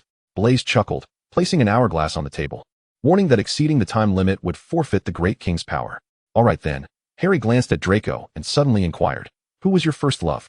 Pansy's eyes widened in surprise. She had not anticipated such a question. Casting a glance at Draco beside her, she understood Harry's underlying intentions and coldly replied, "Draco." The expressions of the Slytherins, including Nuanyue, remained unchanged, as Pansy's affection for Draco was already common knowledge within Slytherin, just as it was well known that Draco did not reciprocate her feelings. Pansy herself was aware of this, so there was no cause for embarrassment. Harry, however, appeared somewhat flustered after his question. He was a boy with a strong moral compass, and while he might have had his quirks, this was his first foray into such manipulative tactics. Good question, Blaze remarked, a hint of admiration in his expression. The game continued, and the Great King shifted to Gryffindor, with Hermione drawing the card and subsequently selecting Nuanyue. Then I shall pose a question. Do you have a crush on anyone? I mean, someone of the opposite sex. Hermione hesitated. Probably not, Nuanyue replied, but as soon as she spoke, her card turned red, burning her hand and causing her to discard it in shock. I forgot to mention, this card is enchanted, while it cannot detect every lie. It is quite sensitive as a game prop, Blaze observed with a smile. So you did lie, didn't you? Wait, I'm shocked, Nuanyue exclaimed, bewildered, as she genuinely believed she had no affections for anyone. So who is it that you like? Ron, lacking in subtlety, inquired curiously. How should I know? Nuanyue retorted reflexively, then began to ponder thoughtfully. The atmosphere at the table grew peculiar, all eyes fixated on Nuanyue as she contemplated. Ahem. Let us proceed to the next round. Blaze coughed lightly, suppressing a smile. In the subsequent round, Daphne became the Great King, and once again, Nuanyue found herself chosen. I too shall ask a question, Daphne declared excitedly. Luna, what kind of boy do you like? I haven't really thought about it, Nuanyue responded, only to be scorched by the card once more. No way, I'm not lying, she protested, on the verge of tears. You must answer my question, Daphne insisted, her gaze piercing. Let me think. Someone good-looking, Nuanyue offered. Please, that's far too superficial and vague, Daphne countered, demanding further clarification. Someone who can accompany me for a lifetime, Nuanyue hesitated. That's easily attainable, Daphne scoffed, yet ultimately relented and spared Nuanyue from further interrogation. This time, Nuanyue insisted on shuffling the cards thoroughly, mixing them multiple times before the game resumed. In the following round, Ron drew the king card and chose Crumb. After much internal deliberation, Ron finally asked, "Could you give me an autograph?" Of course, Crumb replied, signing Ron's inner shirt lining, which would surely elevate its value. While Hermione scoffed disdainfully at Ron. The subsequent rounds saw members of each house drawing cards from their own, resulting in inconsequential exchanges until Fred drew the Great King card. Finally, it's my turn. Asking questions is too boring. Let's give out commands instead. So, who are numbers 7 and 8? Fred eagerly directed his attention to the others' cards. Draco, scowling, revealed his number 7 card, while Harry, visibly anxious, displayed his number 8 card. Both understood that Fred was indifferent to house rivalries. He simply relished creating sensational spectacles. George could not resist whistling. Wow, this combination is quite intriguing. George, you think so too? Fred high-fived his brother and then grinned mischievously at the two. All right, you two, each hold a mouthful of butterbeer and hold hands, gazing deeply into each other's eyes for 2 minutes. Oh, and remember, it must be heartfelt. What kind of joke is this? Draco seethed, glaring at Fred. TSK, TSK, TSK. Can Slytherin not take a joke? George chuckled maliciously from the sidelines. You two bastards, don't let me catch you. Draco shot a venomous look at the twins, taking a swig of butterbeer. Harry hesitated but ultimately followed suit, taking a drink as well. The scene became increasingly absurd. with the twins and Li Nuanyue watching them with excitement, while the other Gryffindors and Slytherins wore expressions of disbelief. I suddenly feel nauseous, Pansy grimaced. I think Draco might throw up, Ron added, unwilling to concede. I see Harry looking rather queasy, he remarked, glaring at Malfoy. Li Nuanyue, however, was utterly exhilarated, enthusiastically patting Fred on the back. This is fantastic, Fred. You're truly a reincarnation of Merlin. I think I'm rather splendid as well, don't you think, George? Fred leaned closer to Li Nuanyue, whispering, I remember you seemed quite eager to witness this moment between them. Li Nuanyue gave him a thumbs up, her eyes fixed intently on Draco and Harry. She was utterly satisfied. Even if the Dark Lord devoid of a nose were to throw her a piece of gossip, she would have no regrets in this life. The intensity of their gazes was palpable. They both loathed one another, and as they sat there, that sentiment only intensified. Alas, I find myself still a member of the Drarry fandom. They are such a perfect match. Li Nuanyue silently contemplated within her heart. Suddenly, Draco erupted with a loud splutter, prompting Harry to hastily withdraw his hand and dodge the spray of butterbeer, only to be choked by the very drink in his own mouth. Luna, dare you repeat that? Draco's furious roar resonated through half the hall, drawing astonished glances from numerous young wizards. Did I really say that? Li Nuanyue hurriedly covered her mouth. But it was too late. Even Harry regarded her with an indescribable expression. Ha! The twins burst into laughter first, taking turns to pat Li Nuanyue's head while exclaiming, Luna, you're incredible. Wait, Draco, I'm not Li Nuanyue. She stammered, crossing her arms over her chest, her eyes wide with terror as the princely figure approached her. This was the first time she had misspoken. How could she explain this? She felt a rush of panic. Draco, however, did not truly act against her. He merely delivered a light rap on her forehead. With teary eyes, Li Nuanyue shielded her head and joined the next round of the game. This time, the Grand King was Blaise, who shook the cards in his hand, revealing the numbers 1 and 12. Theodore impassively turned over an ace, while Li Nuanyue, speechless, revealed her queen. Ah, this combination is rather intriguing, Blaise observed with narrowed eyes. Please, be gentle, Li Nuanyue thought to herself, feeling utterly at a loss. It seemed her streak of bad luck had followed her all the way to England, even as she had just mocked Draco and Harry moments before. Then, Blaise casually picked up a cookie from a plate and handed it to Li Nuanyue. Feed this to Theodore, but remember, no hands allowed. Hey! Draco could not help but rise, exclaiming, if we can't use our hands, what else can we use? It has to be our mouths, right? Blaise, your mischief today will earn you a beating, Li Nuanyue warned him, baring her teeth. Blaise shrugged nonchalantly. With a huff, Li Nuanyue bit into one side of the cookie and leaned toward Theodore. He gazed at her calmly, though his azure eyes shimmered like a breeze sweeping across the ocean's surface, creating ripples. The proximity made it difficult to gauge their distance. So Li Nuanyue grasped Theodore's shoulder, trying her best to get close without their lips touching. Theodore opened his mouth to bite the cookie, requiring their cooperation, one to push the cookie forward, the other to consume it. Theodore's gaze remained fixated on the girl, while Li Nuanyue concentrated solely on the cookie. They were so near now. Almost there. She was on the verge of cheering. However, as their distance diminished, the warmth of their breaths mingled in an ambiguous dance. And at that moment, even Li Nuanyue felt a flutter of nervousness. The expressions of those around them were equally indescribable, particularly Draco, whose clenched fists revealed the tension within him, as if he yearned to strike Theodore or perhaps deliver a punch to the instigator, Blaise, sending him to the infirmary for a few days. A flicker of amusement appeared in Theodore's eyes, which Li Nuanyue noticed clearly. Then, without warning, Theodore leaned in slightly, capturing both her lips and the remaining cookie within his mouth.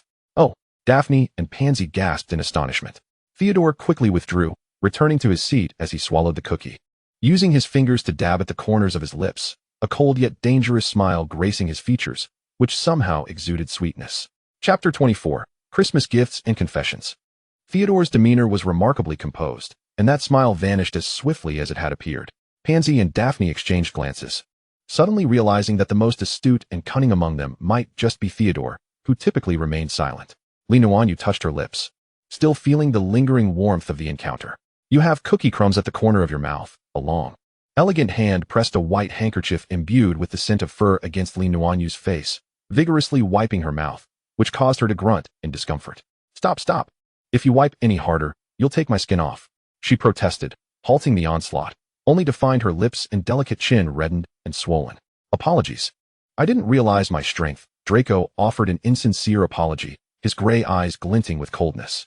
Theodore resumed his usual indifferent expression, though a hint of sardonic amusement surfaced in his azure eyes as they met Draco's steely gaze. As intense rock music began to blare, Blaze tossed his cards aside and stretched, declaring, "Next up is the lover's moment. Daphne, shall we take a stroll outside?" Daphne smiled and nodded, "Of course, my dear." The two interlinked arms and exited the hall, while Pansy accepted an invitation from a handsome Durmstrang student to join the dance floor. Hermione and Ron hesitated briefly before Hermione ventured, "Shall we dance?" The overwhelming music evidently affected Hermione's hearing. She saw Ron's lips moving but heard no sound, prompting her to inquire, "What did you say? Speak up." Ron's face flushed, and just as he was about to speak again, he noticed Krum had already taken Hermione's hand, exclaiming, "Hermione, Luna, let us dance." "It's Hermione," she corrected Krum with a chuckle, realizing that while the atmosphere had thickened, Nuanyue had already been whisked away by the twins, who were now happily twirling on the dance floor. "Oh, very well." Hermione, intrigued, turned to Ron and Harry, asking, "Shall we join them?" "I refuse," Ron huffed, turning away awkwardly. "Harry, let's go somewhere else." Seeing this, Harry had no choice but to rise and accompany his friends to another area. Hermione, with a huff, took Krum's arm and joined the dance floor. If one were to attach a single word to dancing, most would likely think of elegance. However, Fred danced with a sense of wild abandon, while George remained within more conventional bounds. Nuanyue, caught up in their exuberance, hopped and twirled joyfully, her movements unrestrained and passionate, requiring no synchronization. The twins moved around her in perfect harmony, spinning her one moment and tossing her the next, leaving little space for anyone else who feared being knocked aside. Time swiftly passed to 11 o'clock. Although there was no curfew that night, many young wizards succumbed to their biological clocks and returned to their dormitories. Nuanyue and the twins had also had their fill of fun, though it seemed they intended to return to the common room for a late-night session. Surveying her surroundings, Nuanyue noticed that Harry and the others had vanished at some point. Accompanied by the twins, she stepped out of the hall, only to spot Draco leaning against a pillar, gazing out at the sky beyond the corridor. "Draco." Nuanyue waved at him, then turned to bid farewell to the twins. Draco remained silent as she approached, merely turning to walk ahead. Nuanyue quickened her pace to catch up, gazing up at his pallid face illuminated by the moonlight. "Draco, were you waiting for me? Come with me to a place." Draco abruptly grasped her hand and headed toward the astronomy tower. "It's quite cold up there," Nuanyue remarked, though she followed him nonetheless. The winter wind was biting as they stepped out from the warmth. Draco draped his returned cloak around her shoulders once more. His tall, well-proportioned frame appeared almost ethereal in the moonlight, akin to a beautiful youth transformed into a daffodil from Greek mythology. "It's very cold here," Nuanyue observed, glancing at his slight figure with concern. "You're wearing too little, you should wear it." Draco retrieved his wand and waved it dismissively. "I just went back to the dormitory to grab it," he said before casting a warming charm over them both. Nuanyue ceased her protests, sitting beside Draco and softly inquiring, "What made you want to come here all of a sudden?" "I wanted to see the moon," Draco replied, gazing at the clear moonlight. "And I wished for some time alone with you, undisturbed. It seems this is the most fitting place. Is there something you wish to tell me?" Nuanyue tilted her head, gazing at the boy's face. It appeared she had not truly observed Draco for quite some time. After all, one often unconsciously overlooks the changes in those they see daily. "It's nothing," Draco replied, an air of sulkiness evident in his demeanor. "Who has upset our little dragon prince?" Nuanyue playfully poked his cheek. "Many people." Draco seized her mischievous hand, holding it firmly. "Luna, will you be returning to Hong Kong?" "Not during my studies. But I shall return after graduation," Nuanyue smiled. After the conclusion of Harry Potter's saga, she could finally leave England with peace of mind, as the Lee family still required her and her brother to carry on their legacy. Draco's expression darkened. "You promised to support me and said you would always be by my side." Nuanyue pressed her lips together, unable to disclose to Draco that everything would conclude upon their graduation, and that her promise would cease to hold weight on that day. Draco believed she was evading his question, letting out a cold huff as he withdrew her hand and turned away, ignoring her. "Don't be angry, little dragon prince." Nuanyue gently tugged at his sleeve. Draco pulled his arm away. He truly seemed vexed. Nuanyue, bewildered by the sulking platinum prince, found him utterly adorable. "Draco, Christmas is just around the corner." She glanced at her pocket watch. The time was nearing midnight. Draco remained silent, his face set as he stared at the sky. Nuanyue stood up and approached Draco, allowing the moonlight to cascade over her silver gown. With a warm smile, she said, "Let me present you with an early Christmas gift." Draco raised an eyebrow, inhaling deeply as he gazed at the girl before him. She opened her mouth and began to sing. "I see your monsters, I see your pain. Tell me your problems, I'll chase them away. I'll be your lighthouse, I'll make it okay. When I see your monsters, I'll stand here so brave." Draco looked at the girl in astonishment. He had never heard this song before, yet the lyrics seemed as if they had been penned specifically for him. The beautiful, soothing melody, paired with her ethereal voice, enveloped him in a sense of warmth and happiness, and chased them all away, a cup of coffee still steaming. Sitting here, and he asked, trying to rehearse what to say. Just take me to the past, 'cause I just can't imagine losing you too.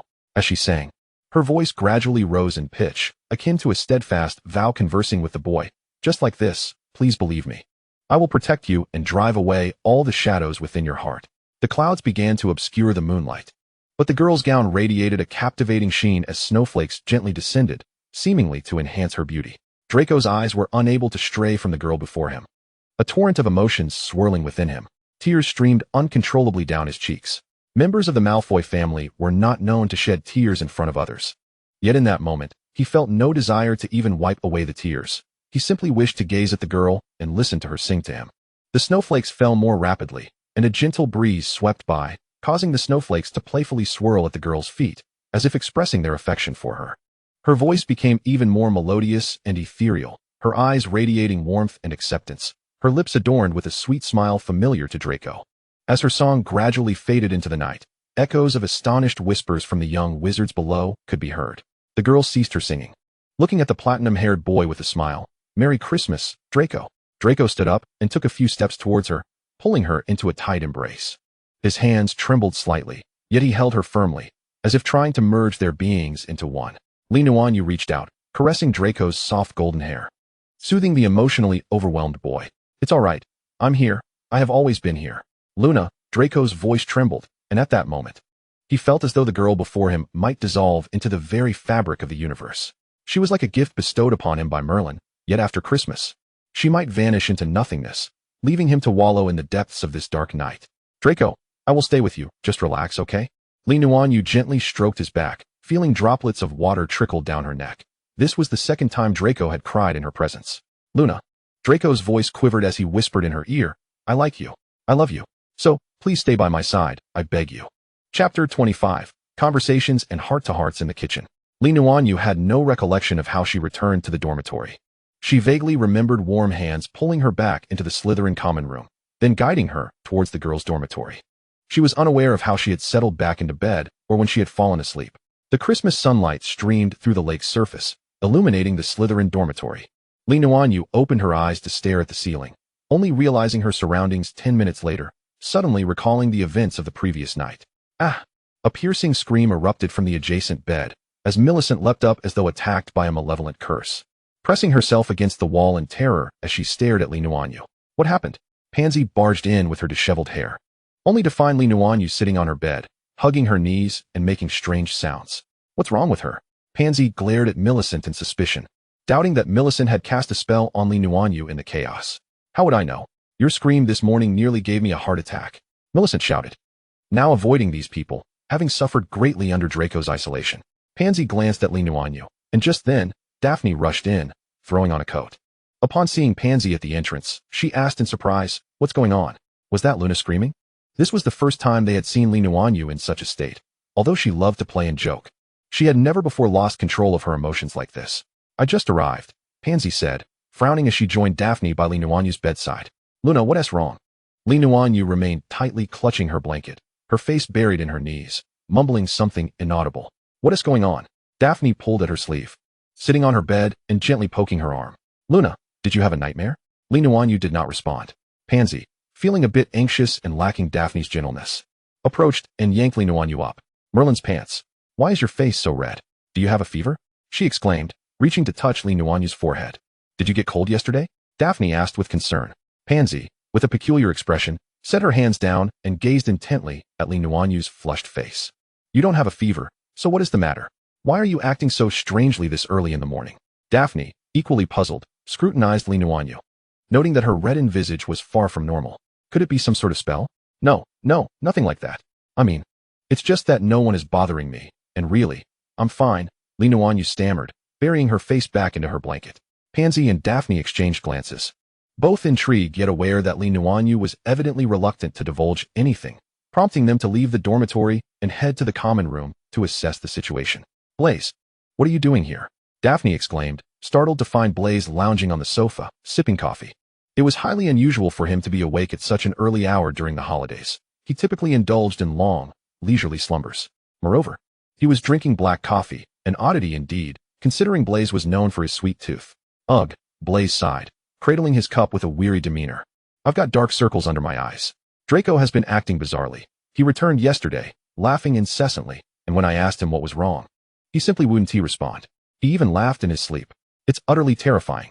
The two girls exchanged another glance, contemplating whether this was a case of collective madness. Also, Luna has been quite strange, screaming this morning and refusing to explain anything when questioned. What on earth is happening? Daphne pondered aloud. Blaze stroked his chin thoughtfully, a smirk curling at the corners of his lips. Interesting. They must have experienced something we are unaware of.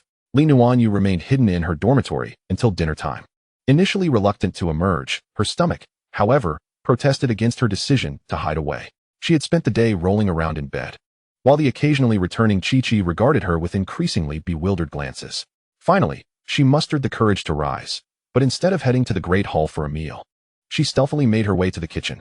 The house elves greeted her with exuberance, presenting an array of their culinary delights. They were particularly impressed with the Chinese dishes Nuanyue had prepared previously and eagerly urged her to sample their specialties. Starved, she dove into the food, devouring it without discrimination, while the elves joyfully piled plates in front of her. Suddenly, a gentle voice interrupted her feast. Nuanyue looked up, her mouth full of meat, only to find the tall and handsome Cedric Diggory smiling down at her. What are you doing here? She asked, hastily swallowing her mouthful of food and wiping her lips awkwardly. I was helping out in the greenhouse and lost track of time, Cedric replied, settling into the seat across from her. Mind if I join you? Not at all, Nuanyue smiled, feeling a warmth at his presence. It had been ages since she had seen Cedric, given their different houses and years, and though she occasionally heard about him from Chio, their paths rarely crossed. As a Quidditch player, Cedric typically had a hearty appetite, but even he paled in comparison to Nuanyue's voraciousness.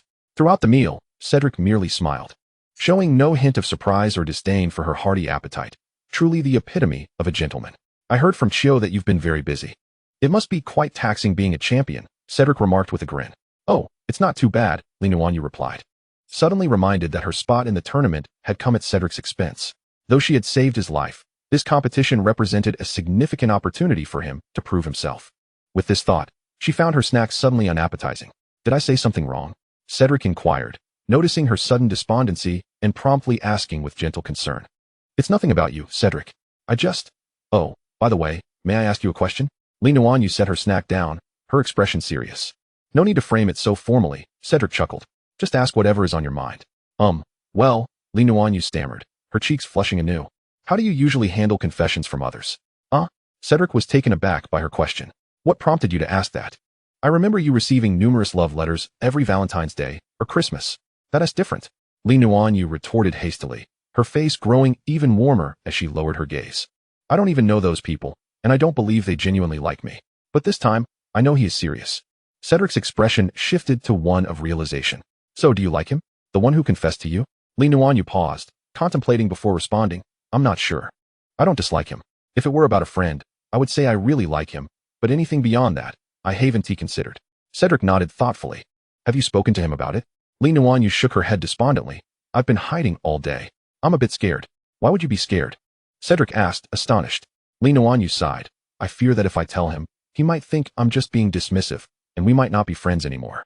Even though he often picks fights or has cold spells, I know they don't last long, but with matters like this.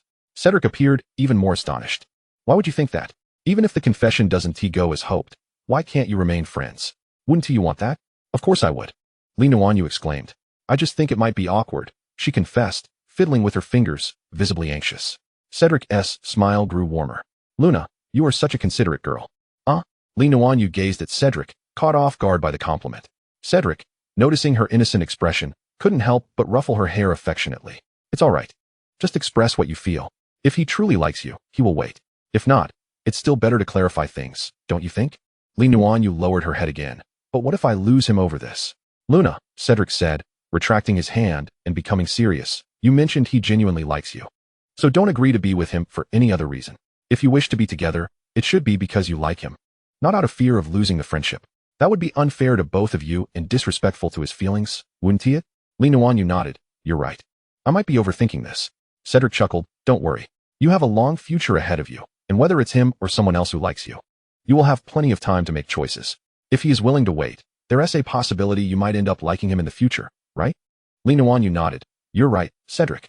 So, I should make it clear that for now, temporarily, we should remain good friends, and once I sort out my feelings, I'll tell him my thoughts, right? You are a wonderful girl, Luna.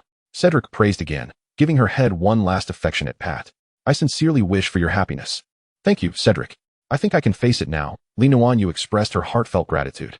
And I wish for you and Xiao to be blissfully happy too. Cedric performed a playful bow.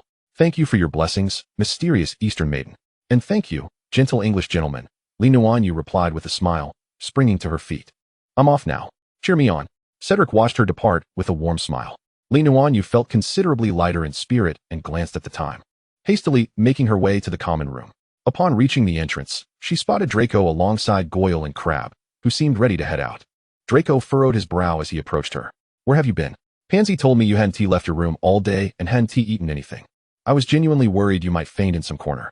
Her newfound courage dissipated in an instant, and Li Nuanyue shrank back into herself. After a moment of silence, Draco suddenly turned to Crab and Goyle. You two head back. We're going for a walk. Crab and Goyle exchanged glances, clearly pleased to avoid the search for Li Nuanyue, and promptly headed back to the common room. As they stepped outside, Draco naturally took her hand and led her upstairs. Li Nuanyue followed silently, feeling her palms sweaty and her body rigid with tension. Draco guided her to the courtyard, and the two stood in silence, gazing at the snowflakes falling outside. Suddenly, Luna spoke softly.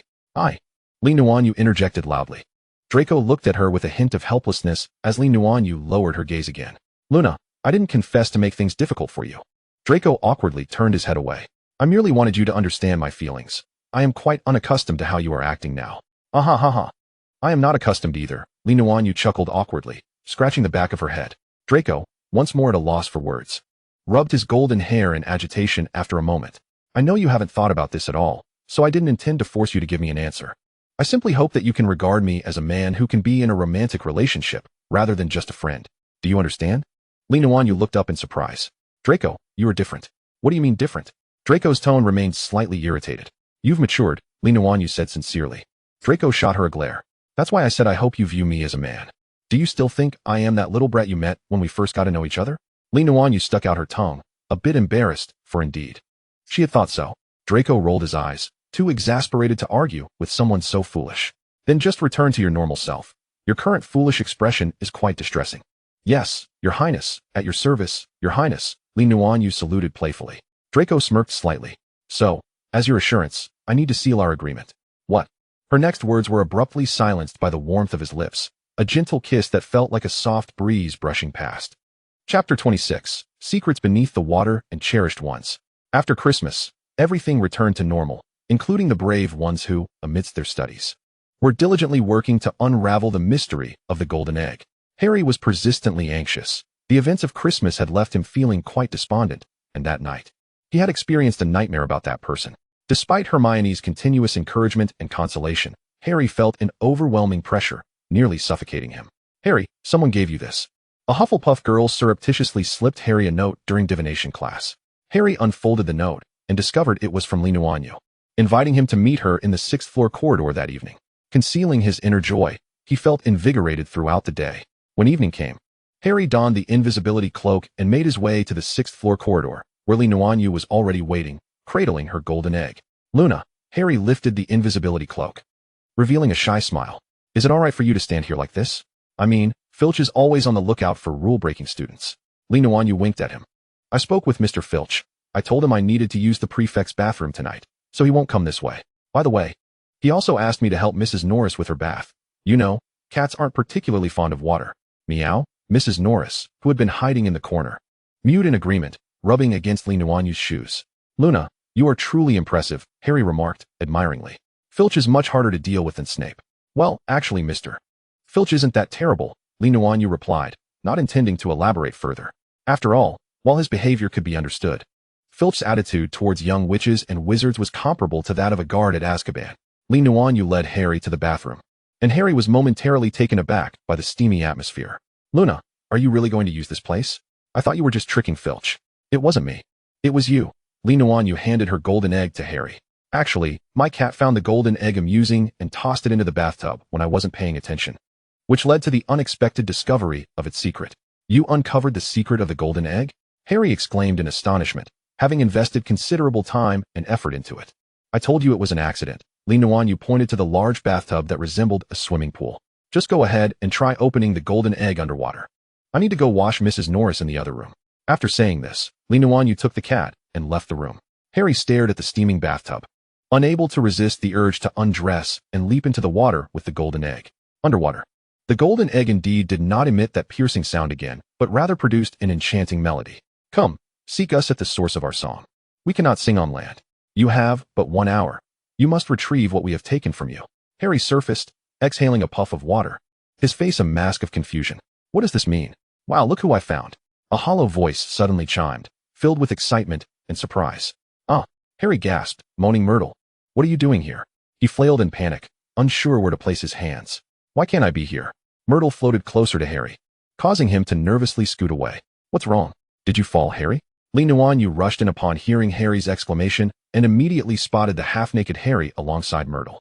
Luna. Harry's face turned crimson as he quickly submerged himself, revealing only half of his face. Are you two here on a date? Myrtle squinted at them. Oh, well. Everyone thinks I'm a pitiful and pesky extra. She emitted a shrill wail. Woe is me, you all come to bully me. I won't resist. With that, she dove underwater and vanished. Harry was left unsure whether to stand up or remain submerged. Oh, I thought something had happened to you. Nuanyue quickly comprehended the situation, believing that a change of person and time would prevent Myrtle's incident from triggering. I know. I'm fine. Harry decided to stay in the water. Did you listen to the song of the golden egg? What are your thoughts? Nuanyue asked. No. Luna, could you possibly? Harry glanced at the clothes by the edge of the pool. Oh, my apologies. Nuanyue hurriedly turned to the adjacent room. But Harry, you don't have to feel embarrassed. You have a nice physique. Harry's face instantly flared with embarrassment, nearly bursting from the heat. Nuanyue thought Harry was quite innocent, considering that the young men from Durmstrang often trained bare-chested by the lake in the winter, flaunting their muscular physiques. Harry quickly dressed, still blushing, uncertain whether it was from the bath or Nuanyue's compliment. All set. Nuanyue casually glanced at Harry's figure. Though he was shorter than Draco, he had a good proportion and muscle definition. Harry felt his ears flush again under her gaze. Thank you, Luna. I have some thoughts now. Oh, then share them with me. Nuanyue's demeanor shifted to seriousness. Her gaze focused on Harry and the golden egg in his hands. It must be the mermaids at the bottom of the lake, right? Harry steadied himself and voiced his speculation. I remember Dumbledore once said that your song reminded him of mermaids.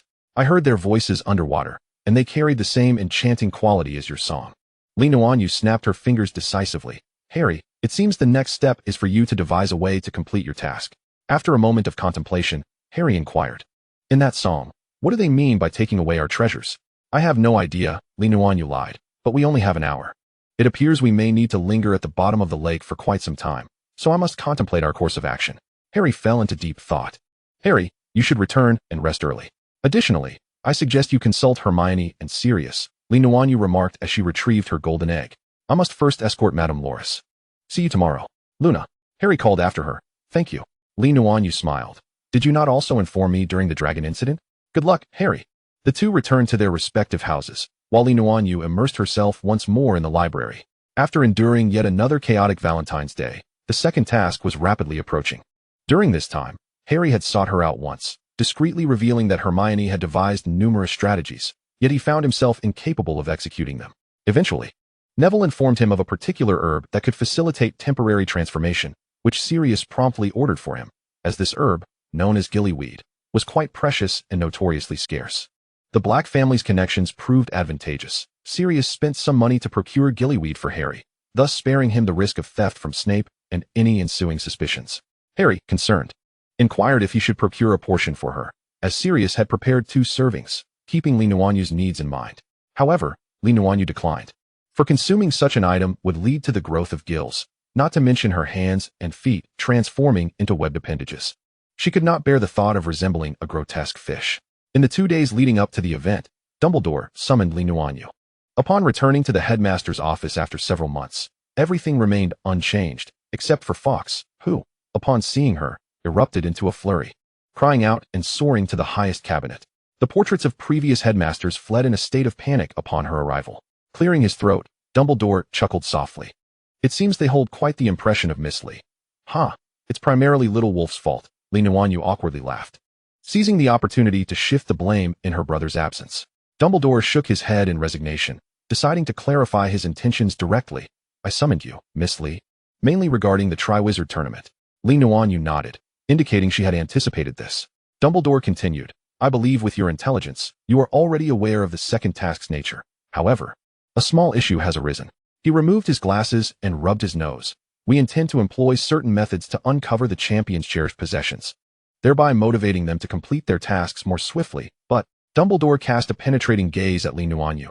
The Durmstrang champion is manageable. Yet for the other two champions, our observations suggest their cherished individuals are you. I can explain. I am merely good friends with them, Nuanyue quickly interjected. Indeed. I trust you. For Krum, we ultimately chose Hermione Granger, as aside from you, he seems to care for her the most. As for Harry, we selected Ron Weasley. Dumbledore tapped his fingers on the table. But, Miss Lee, to be candid, we are uncertain whom to choose.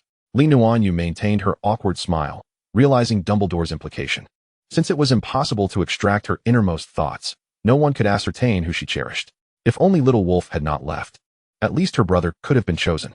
I still hope the tournament proceeds smoothly. Miss Lee, Dumbledore squinted at her. What do you think? Oh. Are you suggesting I select one to throw into the lake? Nuanyue cautiously inquired. The final choices are Draco Malfoy, Theodore Nott, and the Weasley twins. Dumbledore resumed his tapping on the table. So, Miss Lee, can you tell me which one you would send to the depths of the lake? I believe this is a matter of life and death, Nuanyue replied dryly. Draco had just confessed his feelings to her. Should she choose anyone else? The little dragon prince would undoubtedly explode, possibly even breathing fire upon her. Yet, if she opted for Draco, he would surely misunderstand, along with Pansy and her scheming friends. You must choose one, Miss Lee, Dumbledore remarked with a playful smile. Nuanyue suspected he was seeking revenge for her earlier destruction of his office. Yet she dared not voice it. The office fell into silence, save for the sound of Dumbledore's fingers tapping against the desk, each tap methodical, akin to a countdown to her social demise. Fine, I've made my decision. Nuanyue inhaled deeply, her palm striking the table. Severus Snape. Chapter 27. The second task and the consequences. As Nuanyue exited the headmaster's office, her mind remained in disarray. She had not anticipated Dumbledore would genuinely consent. He agreed. Agreed. The significance of this revelation warranted repetition. Though in retrospect, the old man's smile felt somewhat unsettling. She should not doubt the greatness of the headmaster. She chastised herself. But who could tell her what to do next? Should she seek out Severus and beg for mercy? Would he force-feed her all the potions in his stock to ensure she could not participate in the next task? Nuanyue anxiously paced outside the headmaster's office, tugging at her hair, pulling out several strands. If Daphne, the hair care fanatic, were to witness this, she would undoubtedly cast 2 Petrificus Totalis spells to save her from ruining her perfectly black locks. At a loss for how to explain her predicament, or perhaps simply wishing to avoid a humiliating fate, Nuanyue decided to skip her afternoon potions class, asking Pansy to feign illness so that she could retreat to her dormitory. Thus, on February 24th, Nuanyue appeared by the lake, sporting dark circles under her eyes. Theodore, with a furrowed brow, regarded her with concern. Moon, did you not sleep well? He asked, not believing her worries stemmed from the upcoming task. For he had heard her mention that the Leaf family possessed a secret technique for slowing one's breath, enabling one to remain underwater for an hour without issue. Nuanyue, wearing an expression of tragic resignation, gazed at Theodore. We may have to part ways forever. Theodore paused, then couldn't help but laugh. What are you talking about? Sigh. Nuanyue lamented, gazing at the lake. I fear I may not resurface once I leap in. What if Severus awoke suddenly and drowned her at the bottom of the lake? There shouldn't be any dangerously perilous creatures at the bottom, Theodore reassured her. Perhaps a Grindylow or a giant squid, or are you worried about the Lobolug? No, those things aren't dangerous at all, Nuanyue sighed, her head drooping. The real threat is what I must bring up. Even if she couldn't die underwater, she would still face a mortifying fate once she reached the shore. She was clearly headed down the path of doom. Why did she impulsively call out Severus's name? Even calling Sirius would have been better, even if it meant enduring ridicule from the Slytherin snakes, rather than facing Severus's implacable expression. Noticing her distraction, Theodore merely embraced her gently. Don't worry, Moon. I promise everything will be all right. With teary eyes, Nuanyue looked at him. I appreciate your kind words, Theo.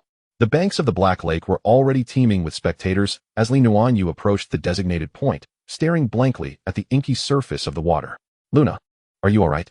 Harry, the little angel, looked at her with concern. I'm fine, Harry, Nuanyue managed a strained smile. But you seem Harry sensed that Li Nuanyue might not wish to discuss her worries here and shifted the topic. Have you seen Ron and Hermione? I have not seen them since yesterday. Li Nuanyue once again stiffly twitched her lips at Harry. Doesn't he, the cherished treasure, remind you of anything? Harry was momentarily taken aback. His mouth agape as he suddenly turned to gaze at the lake. Wait, are you suggesting that the cherished treasure refers to a person? Crumb and Fleur also looked over in surprise, clearly unaware of the situation. However, Crumb seemed somewhat perplexed. After all, Li Nuanyue was standing here competing. So who was that person beneath the water? It appeared that no one from Durmstrang was missing. Is it Hermione? Li Nuanyue implored Crumb. Please, ensure Hermione returns safely. Crumb seemed to grasp the gravity of the situation, nodding earnestly. Rest assured, Luna, she is your friend, and she is mine as well. Then mine must be Ron. Harry now understood as well, while Fleur swiftly turned to search for her sister, her face paling as she gazed towards the lake's surface. Luna. Then your Harry looked towards the crowd on the shore, where Draco, Theodore, and the twins were present, which eased his tension for a moment. Yet, he soon grew anxious again. Could it be that besides these individuals, Luna fancied someone else? Li Nuanyue's face had grown rigid, unable to muster a smile. Harry, I swear. You do not wish to know. Harry was startled by her expression, thus silencing himself from further inquiries. Last night, the 4 champions had their beloved treasures stolen, each possessing one, now resting at the bottom of the Black Lake. To triumph, the champions must locate their treasures and bring them back to the surface. With only 1 hour to do so, should they exceed this time, their treasures would be left to fend for themselves. And so, with the sound of the cannon, the competition officially commenced. Ludo Bagman's voice echoed above the Black Lake, amplified by magic, prompting the champions to shed their outer garments and warm up. It was still February, and the weather was exceedingly cold, presenting another challenge to the champions. Luna's swimsuit was rather revealing. Draco spotted Li Nuanyue from a distance and immediately felt unsettled. Draco, are your eyes still functioning? Luna wore a one-piece swimsuit, with only her arms and legs exposed. Pansy shot him a disdainful look, mercilessly retorting. In contrast, Fleur's attire could be deemed far more revealing, Daphne scoffed. Those young wizards looked as if they wished to bury their eyes in Fleur's bosom. Treasures, you say? Theodore suddenly murmured, glancing about. Draco, have you seen Harry's 2 sidekicks? Who? Draco continued to watch Li Nuanyue's graceful silhouette, gritting his teeth at the thought. He turned to Theodore, asking, Why do you concern yourself with that mudblood muggle wizard and that redhead? Theodore calmly surveyed the lake's surface. Isn't it peculiar for them not to appear at an event like this? Just as we all come rain or shine to cheer for Li Nuanyue. They would surely not miss the chance to support their friend. What do you mean? Draco raised an eyebrow, somewhat puzzled. The 4 treasures, Theodore nodded towards the lake. And the expressions of the champions earlier, I suspect that what lies beneath the Black Lake is human. Wait a moment, Draco suddenly realized, his expression darkening. If you're implying they are people, then Luna. Draco abruptly turned to glance at the Gryffindor side, where the twins were still gleefully shouting the odds, eagerly anticipating a final windfall. Who could it be? Draco glared at the lake, as if he could pierce through the water's surface to see the bottom. A ripple of uncertainty flashed in Theodore's eyes, quickly vanishing, while the temperature around him plummeted, causing Blaze to instinctively step back.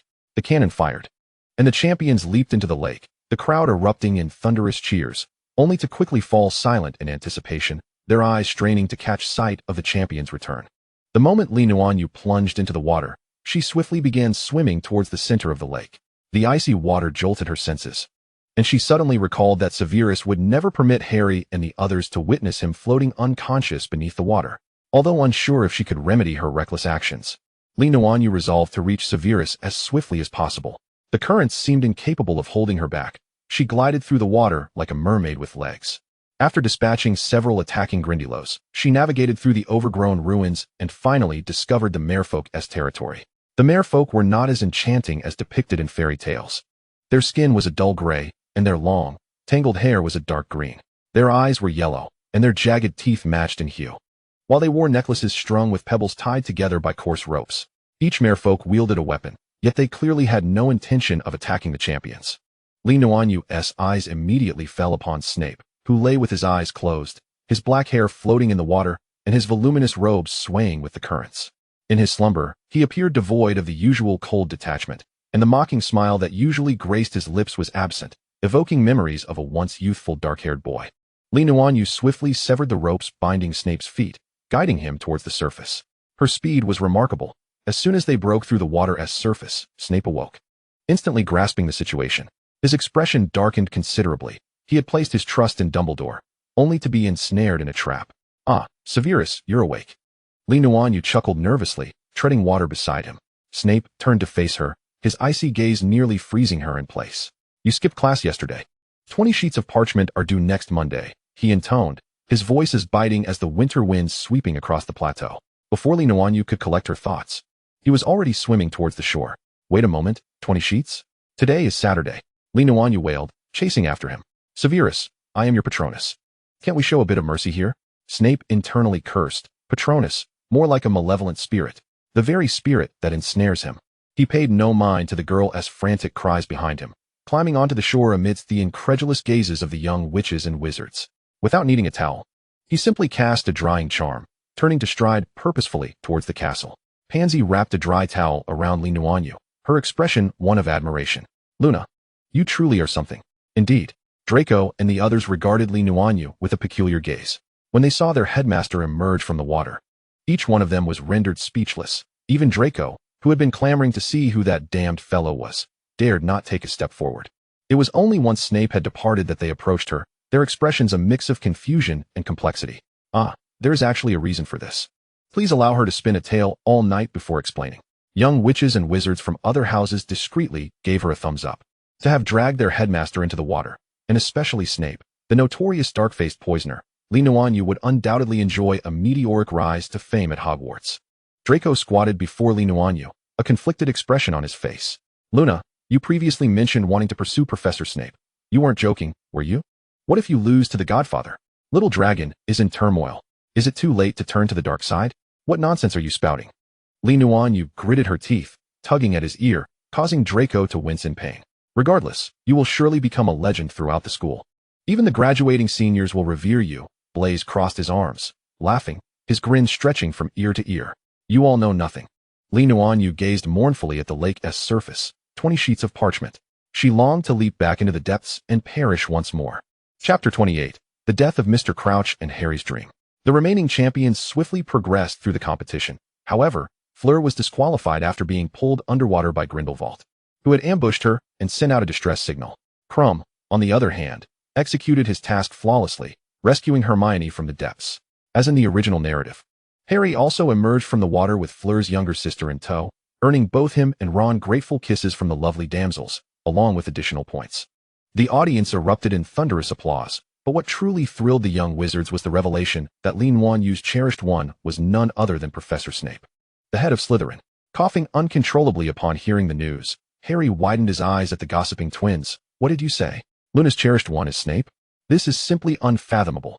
It made sense now why Luna had appeared so peculiar before the competition. Declaring that she absolutely did not wish to know who was beneath the water, he certainly did not want to know either and wished for a complete erasure of that memory. Goodness, simply astonishing. Fred exclaimed with wide-eyed wonder.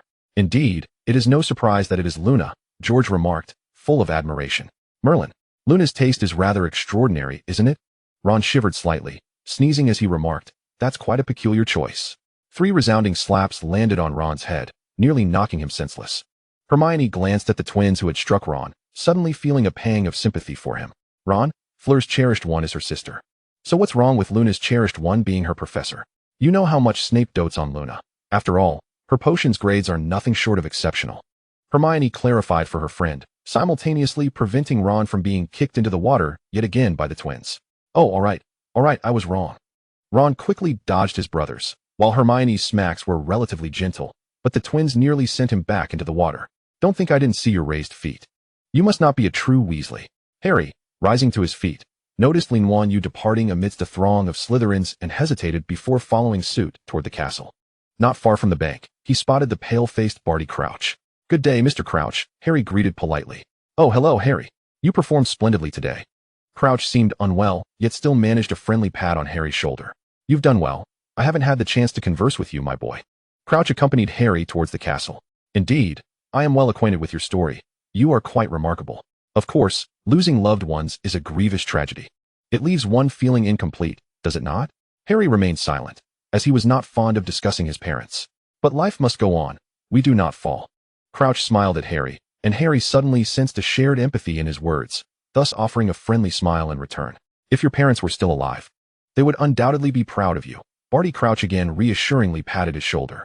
Barty, A low yet taunting voice suddenly called out, as Moody limped over. "You're not trying to lure Harry to the ministry for a summer internship, are you?" The last boy who went and never returned.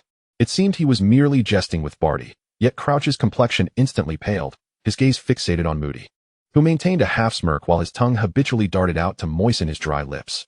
Barty Crouch strode briskly to face Moody, disbelief etched in his eyes.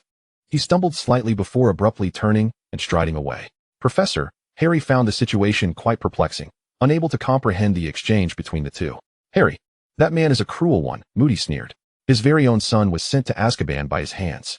Harry stared at Moody in astonishment, realizing why Barty Crouch's tone had been so heavy when discussing his family. Moody evidently had no intention of elaborating further, giving Harry's shoulder a reassuring pat before limping away. The ensuing time was filled with anticipation for the arrival of the third task, providing a lengthy interval for rest. Harry had initially assumed as much. Thus he suggested to Nuanyue, Hermione, and Ron that they assist Hagrid in patrolling the Forbidden Forest, hoping to clear their minds in the process. Hagrid was thrilled that they had come to help. "Did you know? 3 years ago, when I first saw you, I thought you were a bunch of young wizards without magical talent. Oh, just like me. But look at you now. Still without magical talent," Ron cheekily interjected. "Only you." "Ron, at least Luna is exceptional." Hermione shot Ron a reproachful glance, linking her arm with Nuanyue's. "Luna, you are incredible. While I think Harry is also quite good, it seems that in this Triwizard tournament, the champion is likely to be you." They were unaware of what the third task entailed, but Luna had secured first place in the first 2 tasks. "Not necessarily," Nuanyue remarked, aware that the first 2 tasks merely laid the groundwork for the third, and she had only achieved a slight advantage. "I too believe you will win, Luna," Harry chimed in. Nuanyue's gaze towards Harry was complex, for soon he would confront the very murderer of his parents. Harry, oblivious to Nuanyue's expression, noticed a figure lying on the ground behind a tree. "What is that?" Harry wondered aloud, approaching the figure and discovering Barty Crouch sprawled on the ground. "Mr. Crouch. Mr. Crouch. He is dead." Nuanyue knelt beside Crouch, shaking her head slightly. "It's the killing curse." "What did you say?" "Impossible." Hagrid rushed over to investigate, his demeanor turning frantic. "Oh, Merlin. This is Hogwarts, and someone has used an unforgivable curse here, directed at a ministry official. Hagrid, you must go find Professor Dumbledore." "We will stay here," Nuanyue instructed, looking up. "Oh, yes. I will find Professor Dumbledore at once." Hagrid turned in a flustered manner. "Luna, keep an eye on them. Rest assured, I will be fine here." Nuanyue waved her hand. "The culprit is little Barty Crouch. He cannot possibly be here now." Hagrid quickly returned with Dumbledore and other ministry officials, all expressing shock and terror at Crouch's death. Dumbledore instructed them to return and rest, while he immediately pinned a letter to Fudge to inform him of the situation. "What on earth has happened?" "This is terrifying," Hermione remarked, still shaken as they walked. Harry pondered for a long while before finally speaking. "Actually, on Christmas Day, I had a dream. No, I should say I had a vision during the Quidditch match. Concerning that man." "What was the dream? Why didn't you tell us?" Ron exclaimed. "I thought it was merely a dream," Harry lamented. "I feared you would worry. So I kept silent, but my scar has been aching more intensely, and I fear this is not a good sign." "This is certainly not." Hermione shook her head in exasperation. "What did you see in your dream?" "I saw a monster," Harry recalled. "I also saw a strange man. They killed a muggle." "Oh. And on Christmas Day, I dreamt that I saw Pettigrew, but he is supposed to be in Azkaban, isn't he? So I thought it was just a dream." "You saw Pettigrew?" Nuanyue halted in her tracks.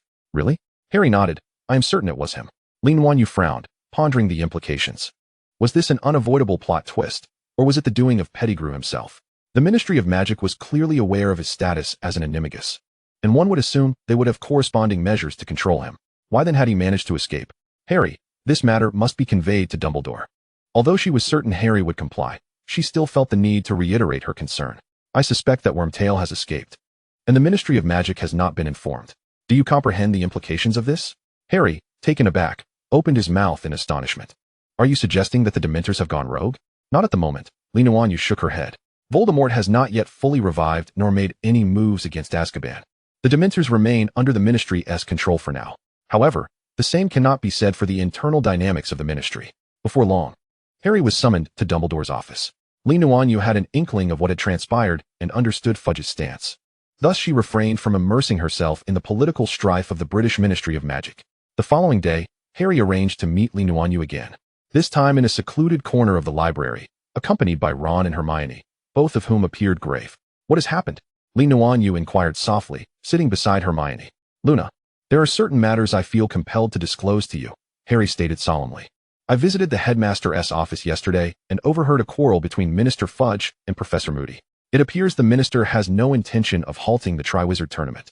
He believes that Mr. Crouch's death does not signify anything significant and that the ministry cannot afford to show weakness at this juncture. Nuanyue nodded in acknowledgement. I am well aware of Uncle Fudge's character. He places great value on his position. The death of Crouch must yield mixed feelings for him. Although the inexplicable demise of an official may bring Fudge some negative publicity, the vacancy left by Crouch allows for the reallocation of power, which is advantageous for Fudge. Harry, oblivious to these intricacies, continued, after Dumbledore and the others left, I spotted a pensieve in his office, containing memories related to a trial. Harry gathered his thoughts. I witnessed Karkaroff and numerous Death Eaters being judged, including Mr. Crouch's son, the young Barty Crouch. To my astonishment, he is a Death Eater. Nuanyue nodded knowingly. I have heard whispers of such tales. Mr. Barty Crouch was indeed ambitious for the position of Minister of Magic, and he possessed the capability to attain it. However, due to his son's actions, he lost much of his competitive edge. Even his efforts to maintain his position through paternal sacrifice could only afford him temporary reprieve. That sounds rather cold, Ron remarked, scrunching his face. Ron, his son is a Death Eater, Hermione reminded him. I believe Mr. Crouch acted correctly, though it is unfortunate that he was ensnared by the consequences of his son's choices. Luna, the issue is that young Barty Crouch is not supposed to be in Azkaban. If my dream holds any truth, then the individual I witnessed by Voldemort's side was indeed young Barty Crouch. This is quite perplexing. Isn't it? Harry pondered. Nuanyue shook her head. He is not in Azkaban. To be precise, he passed shortly after entering, and it was Crouch who held a funeral for his son. Harry grew more troubled. So, that means my dream is not genuine? In truth, if it were false, he would find some solace in that. He had no desire to see a living Voldemort. The deceased are, paradoxically, the most easily manipulated, Nuanyue smirked. After a moment of silence, Harry quietly remarked. There is one more thing I am uncertain whether I should disclose to you. However, given your unique relationship with Professor Snape, I feel it is imperative to share. He inhaled deeply before whispering. I saw him. He and Karkaroff are both Death Eaters, bearing the mark. The atmosphere grew tense. Though the three were not entirely privy to the intricacies of Nuanyue's relationship with Snape, Sirius Black's words had hinted at their peculiar connection. What troubles you? Are you concerned for my well-being? Nuanyue laughed lightly. It is quite all right. I am aware he was once a Death Eater. You are aware yet remain so close to him. Ron gazed at Luna in disbelief. Ron, a person's past transgressions do not define their entire existence, do they? Especially when they have faced their due consequences. It is possible that he harbors more resentment towards his former self than anyone else. This is precisely why I consistently tease Snape. I fear that even if I could save his life, I may not be able to restore the desire to live that he lost due to Lily. Snape is willing to bear all burdens, indifferent to the misunderstandings and doubts of others, even willing to shoulder the psychological weight of having killed Dumbledore for Draco. He does so because he has awaited death, wishing only to fulfill his debt to Lily and then meet her in the next realm, unencumbered. However, Death Eaters and thieves are not the same, Ron retorted discontentedly. Moreover, he has not faced any repercussions. He deceived Dumbledore, preserving his own safety. Nuanyue sighed, understanding Ron's perspective. The prevailing sentiment within the magical community is that once a Death Eater, always a Death Eater. Even legal repercussions do little to alter their identities or mindsets. Severus. She genuinely wished to explain her viewpoint to Harry, but she could not. Harry and the others were not adept at feigning emotions, nor could they withstand the soul-sucking Dementors. She needed Harry to maintain his current perception of Snape, as only that would preserve the unfolding narrative. Luna, we mean no offense. We recognize how significant Professor Snape is to you, which is why we felt it necessary to inform you. Hermione interjected hastily. They did not require Luna to take any action. They merely hoped she would exercise caution and avoid potential harm stemming from betrayal. I understand, Nuanyue replied, a faint smile gracing her lips. Thank you. I shall take my leave now. Lost in thought, Nuanyue wandered the corridors until she unexpectedly encountered a pair of polished shoes. Startled, she looked up to meet Sirius's gaze, which seemed to be filled with the cosmos. Ah, what troubles our brave Slytherin? You appear somewhat disconcerted, Sirius remarked, his characteristic nonchalance evident as he cradled a stack of textbooks. Sirius, Nuanyue's eyes brightened. She had much to express, yet found no suitable audience, save for Sirius. It appears you wish to converse with me.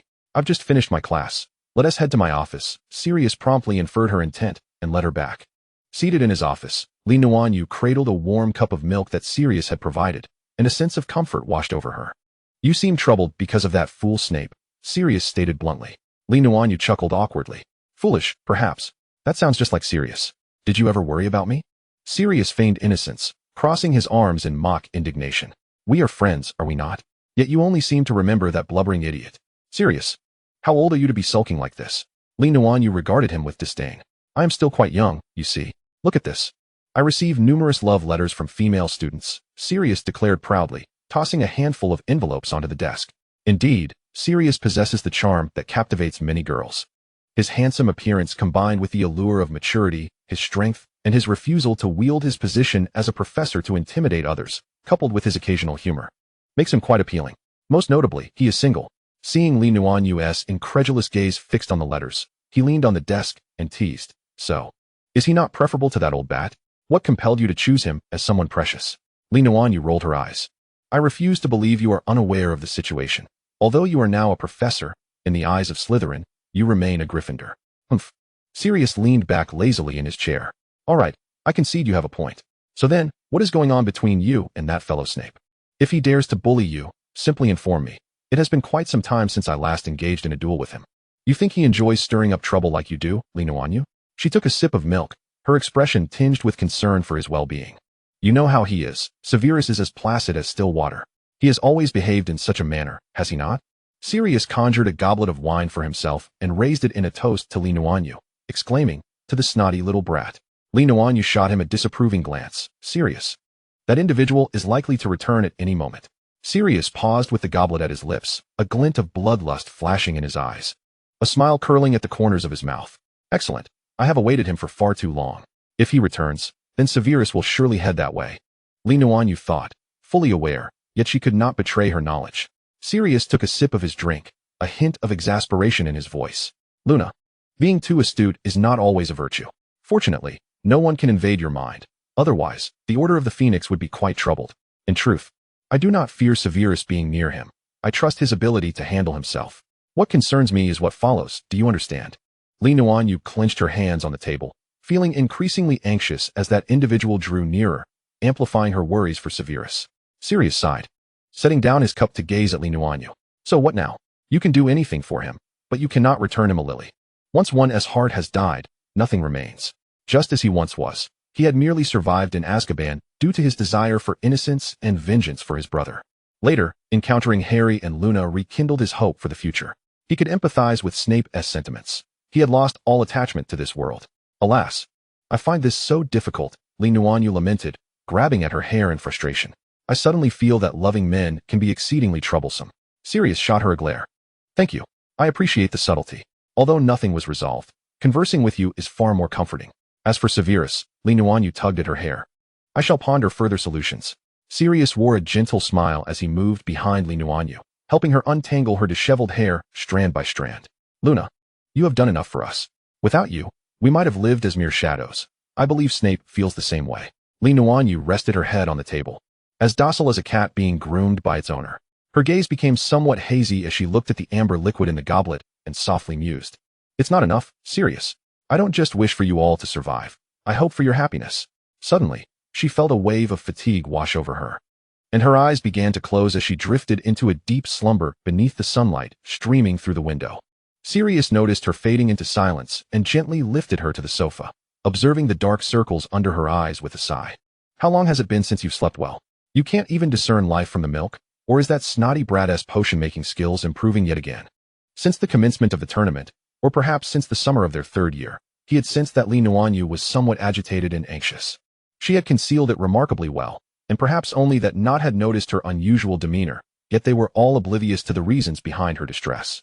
In truth, Sirius felt similarly. He knew that Li Nuanyue's troubles extended beyond Snape. As he had once articulated, both he and Snape could perceive the secrets she harbored. Yet neither dared to inquire, for it seemed she bore burdens far heavier than those befitting her age. She expressed a desire for their happiness. Yet did they not share the same wish? Li Nuanyue slept soundly, and when she finally opened her eyes, she could only catch a glimpse of the setting sun. The sleeping beauty awakens, Sirius remarked with playful cheer as he graded papers, observing her groggy assent.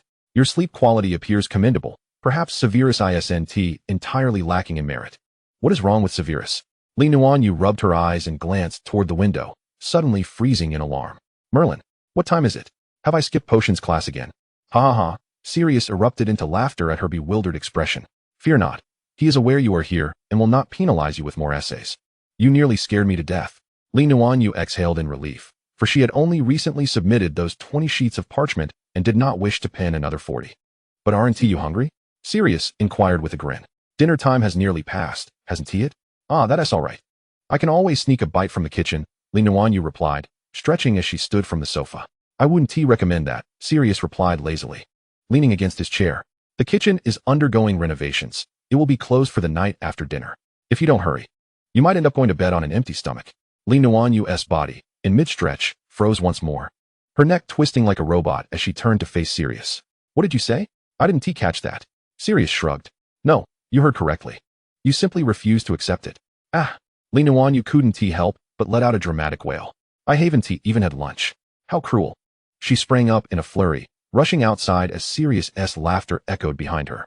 Nuanyue employed a light-footed charm to reach the great hall, where Pansy and Daphne were dining leisurely. They stared in astonishment as she darted into the hall like a whirlwind. Luna, what's wrong with you? Pansy asked, only to have Nuanyue snatch the dessert from her hand and shove it into her mouth. It's a bit late. The main course is all gone. Leaving only dessert, she lamented internally, but she had to endure it. She hurriedly grabbed a few pieces of dessert for her plate, realizing that everything on the table vanished when the time was up, holding a plate with a few exquisite yet inadequate sweets. Nuanyue felt tears welling up in her eyes. Luna, Daphne observed her expression and seemed to understand. Oh, I remember that Goyle and Crab always stockpile snacks.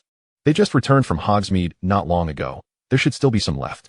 Nuanyue's gaze shot up to Daphne, her eyes glistening with hopeful anticipation.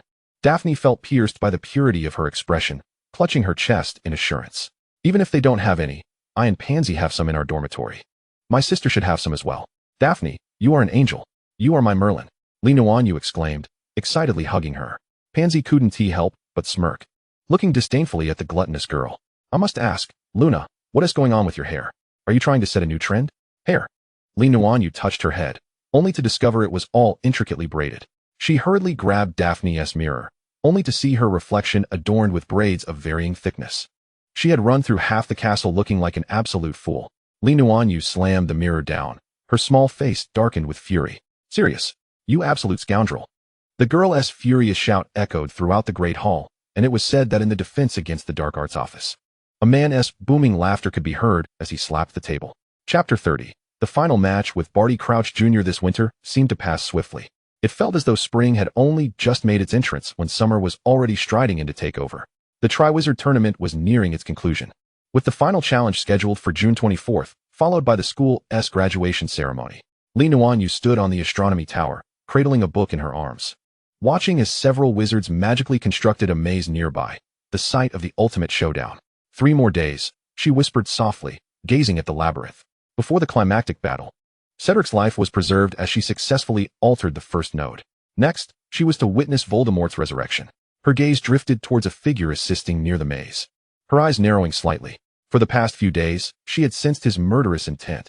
It seemed he could no longer contain himself, and the maze was likely the only convenient place for him to strike. After all, he had placed the trophy within its depths, granting him considerable operational freedom. Nuanyue narrowed her eyes, a cold smile gracing her lips. Little Barty Crouch, she murmured, almost in a sing-song manner. Do you think I, unlike these young wizards, would shy away from employing the killing curse? Huh. She, the eldest daughter of the Lee family and one of its heirs in the realm of cultivation, could be kind and magnanimous, but she would not be soft-hearted. Moreover, she was not an innocent girl unaccustomed to blood. If one sought to take her life, they should be prepared to pay with their own. With a cold laugh, Nuanyue turned and descended the stairs. Not far off, little Barty Crouch seemed to sense something. Turning to look in her direction, his magical eyes darting about, yet failing to uncover anything suspicious. Nuanyue opted not to return to the lounge, but instead ventured towards the Forbidden Forest, skillfully avoiding Hagrid as she strolled leisurely into its depths. A silver wolf suddenly emerged before her, its yellow eyes fixed intently on Nuanyue, poised to attack at any moment. Take me to Chi-Chi, Nuanyue said calmly, unfazed by the wolf's hostility. The wolf regarded her for a moment before turning to indicate she should follow. After a while of trailing the silver wolf, she found herself deep within a part of the Forbidden Forest that few dared to enter. The underbrush was chaotic, with nameless weeds towering nearly to her height. The silver wolf navigated the thicket with ease, and Li Nuanyue effortlessly kept pace with her light-footed technique. What brings you here? Chi-Chi, perched atop the tallest ancient tree, was grooming its fur. Upon spotting Li Nuanyue, it leapt down, inquiring, "Do you need something?" Li Nuanyue crouched, meeting Chi-Chi's gaze. "I have a formidable battle to face in 3 days, and I require equipment." Curiosity flickered across Chi-Chi's feline face. "Who are you to engage in combat that warrants my assistance?" "A rather formidable individual," Li Nuanyue replied, settling comfortably on the grass as she observed Chi-Chi. "Though I am not afraid of him, and he may hesitate to kill me, his followers are numerous. Who knows if a few madmen might emerge, such as little Barty Crouch or the diminutive Peter Pettigrew. He may not dare confront me directly, but that doesn't mean he lacks murderous intent." "Oh, very well. You know I won't interfere, right?" Chi-Chi stretched lazily. "I find this forbidden forest intriguing, especially the sentient beings within it. This matter is trivial. I need not intervene." Li Nuanyue extended her hand towards Chi-Chi. "Just give it to me." With a gentle sweep of its paw, Chi-Chi placed a small pouch in her hand. It then leapt back to its perch, gazing down at her. "The forbidden forest is free of issues, though I don't quite understand your intentions. However, it would be best if you refrain from disturbing my slumber too often." "Rest assured," Li Nuanyue tucked the pouch away. "Perhaps the next time we meet will coincide with my return home." On June 24th, the colossal vine maze was fully prepared. Amidst the jubilant cheers of the young wizards, Li Nuanyue took a deep breath, her eyes alight with the anticipation of stepping onto the battlefield. Merlin, her attire looked so cool. What a mysterious pattern. The young wizards in the stands fixated on Li Nuanyue as she entered the arena, clad in a modified robe predominantly green with golden accents. Adorned with a bagua pattern on her chest and a slightly wide-waist sash, her robe's hem was embroidered with a golden dragon that seemed to encircle her. Beneath the robe, she wore simple white trousers and soft-soled shoes of traditional Chinese design. Her long black hair was styled into a high bun, secured with an ancient-looking wooden hairpin. Despite the modifications, the classic, grand, and beautiful aura she emanated, imbued with an air of mystery, captivated the young wizards. Especially in her robe, giving her an ethereal presence. "Wow, she's stunning. Wow, absolutely beautiful." The twins could not contain their excitement, applauding and shouting enthusiastically. The stands erupted into a frenzy, building an atmosphere of exhilaration even before the competition commenced, culminating in an uproar of "Luna, I love you." The twins were the most animated, nearly bouncing to the center of the arena. "Luna, you look exquisite today," Crumb approached, complimenting her. "Is this attire traditional from your country?" "Indeed." With a few alterations for ease of movement, Li Nuanyue twirled, allowing the envious Fleur a complete view. "Luna, your demeanor seems transformed. I can't quite articulate it. But if given the chance, I would love to visit your homeland. Would you accompany me on a tour?" Fleur smiled. "Of course," Li Nuanyue replied warmly, appreciating the lovely young lady. Without Fleur's presence, she would have been the only female contestant, and she was already formidable. Harry watched Li Nuanyue intently. He had seen her many beautiful facets, yet she always managed to surprise him, keeping his heart racing with excitement. "Harry," Li Nuanyue approached him, gazing into his eyes. "You must be cautious," and she suddenly plucked a strand of his hair, a playful smile gracing her lips. "Remember, I will come for you. Until then, do not touch that trophy alone." Harry scratched his head, perplexed by her words. Meanwhile, Dumbledore had finished explaining the rules. As the first to enter, Li Nuanyue confidently approached the entrance, casting a glance at little Barty Crouch standing there, a sneer curling at the corner of her mouth. Little Barty Crouch's icy gaze swept over her, his tongue flicking like a serpent, his face betraying an insatiable bloodlust. As Li Nuanyue stepped into the maze, the entrance behind her gradually closed with vines. Although it was not pitch dark, visibility was limited, and silence enveloped her, the walls formed by dense vegetation. She casually chose a direction to advance, when suddenly, a cacophony of skittering noises reached her ears. Peering ahead, she was met with a swarm of spiders, each the size of an adult's fist, all possessing 8 gleaming eyes. Those with a fear of clusters would likely be paralyzed by the sight. "Huh. This scene would be perfect for Ron." Li Nuanyue smirked wickedly, tapping the pouch at her waist, releasing 2 talismans. She held 1 talisman in each hand before her chest, her beautiful eyes widening. "Flame talisman, go." The talismans shot forth like arrows into the swarm, erupting into a blaze of sparks. The spiders ignited, emitting anguished shrieks. However, this fire was unlike any ordinary flame. No matter how they struggled, it refused to be extinguished, as though fueled by some unseen force, intensifying their torment. In the blink of an eye, the swarm was entirely incinerated. Li Nuanyue brushed off her garments and strolled past the charred remains. The scent is rather pleasant. I seem to have not eaten enough this morning." She retrieved another talisman, wrapping it around the strand of Harry's hair. quickly folding it into the shape of a paper crane.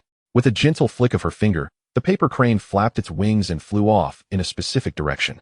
Nuanyue promptly followed, not overly concerned for Harry's safety, knowing that little Barty Crouch would likely clear any dangers for him. However, she was undoubtedly different from Cedric in the original narrative, so she could not be sure she would reach Harry before he encountered the trophy. Ah! A woman's piercing scream suddenly echoed through the air, prompting Nuanyue to glance to her left. It was the voice of Ferong, presumably attacked by Crumb, who had fallen victim to the soul-sucking curse.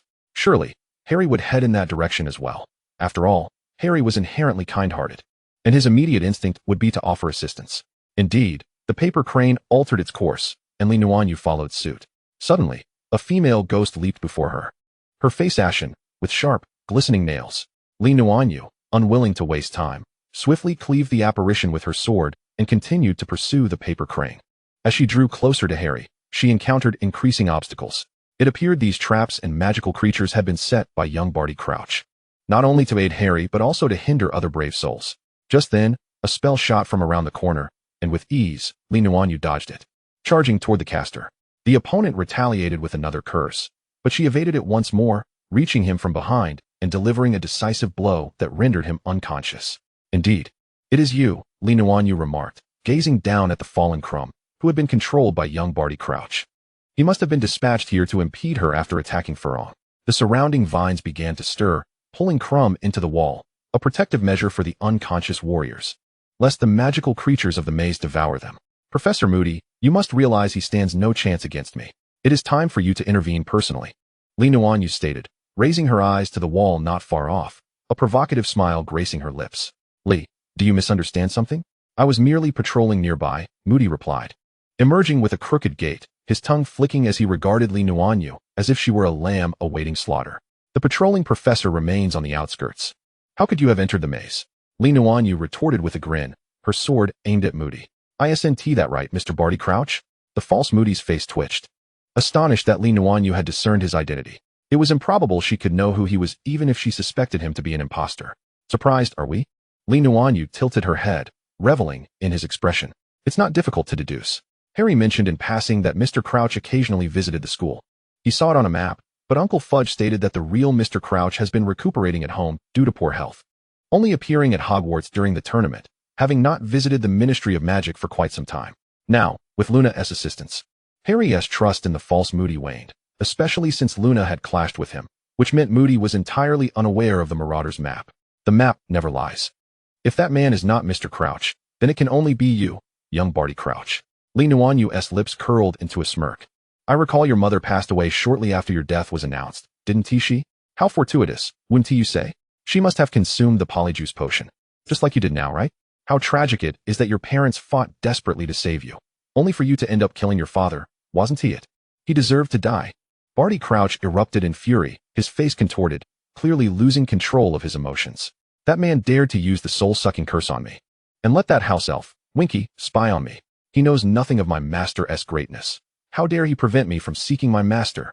The false Moody's face began to shift, yet he seemed oblivious or perhaps unwilling to maintain his disguise. In mere moments, Crumb transformed into a frail youth, remnants of his former handsomeness discernible upon his visage. Gasping for air, his smile morphed into a frenzied and grotesque expression, his wand aimed menacingly at Nuanyue. Intelligent individuals rarely linger in this world for long, Lee. Are you prepared to bid farewell to it? Chapter 31. The True Nuanyue and the Resurrected Dark Lord. Harry felt an unusual stroke of luck. After meandering through the maze for what seemed like an eternity, he had yet to encounter any danger. Despite Professor Dumbledore's grave warnings, could it be that his string of bad luck had finally turned?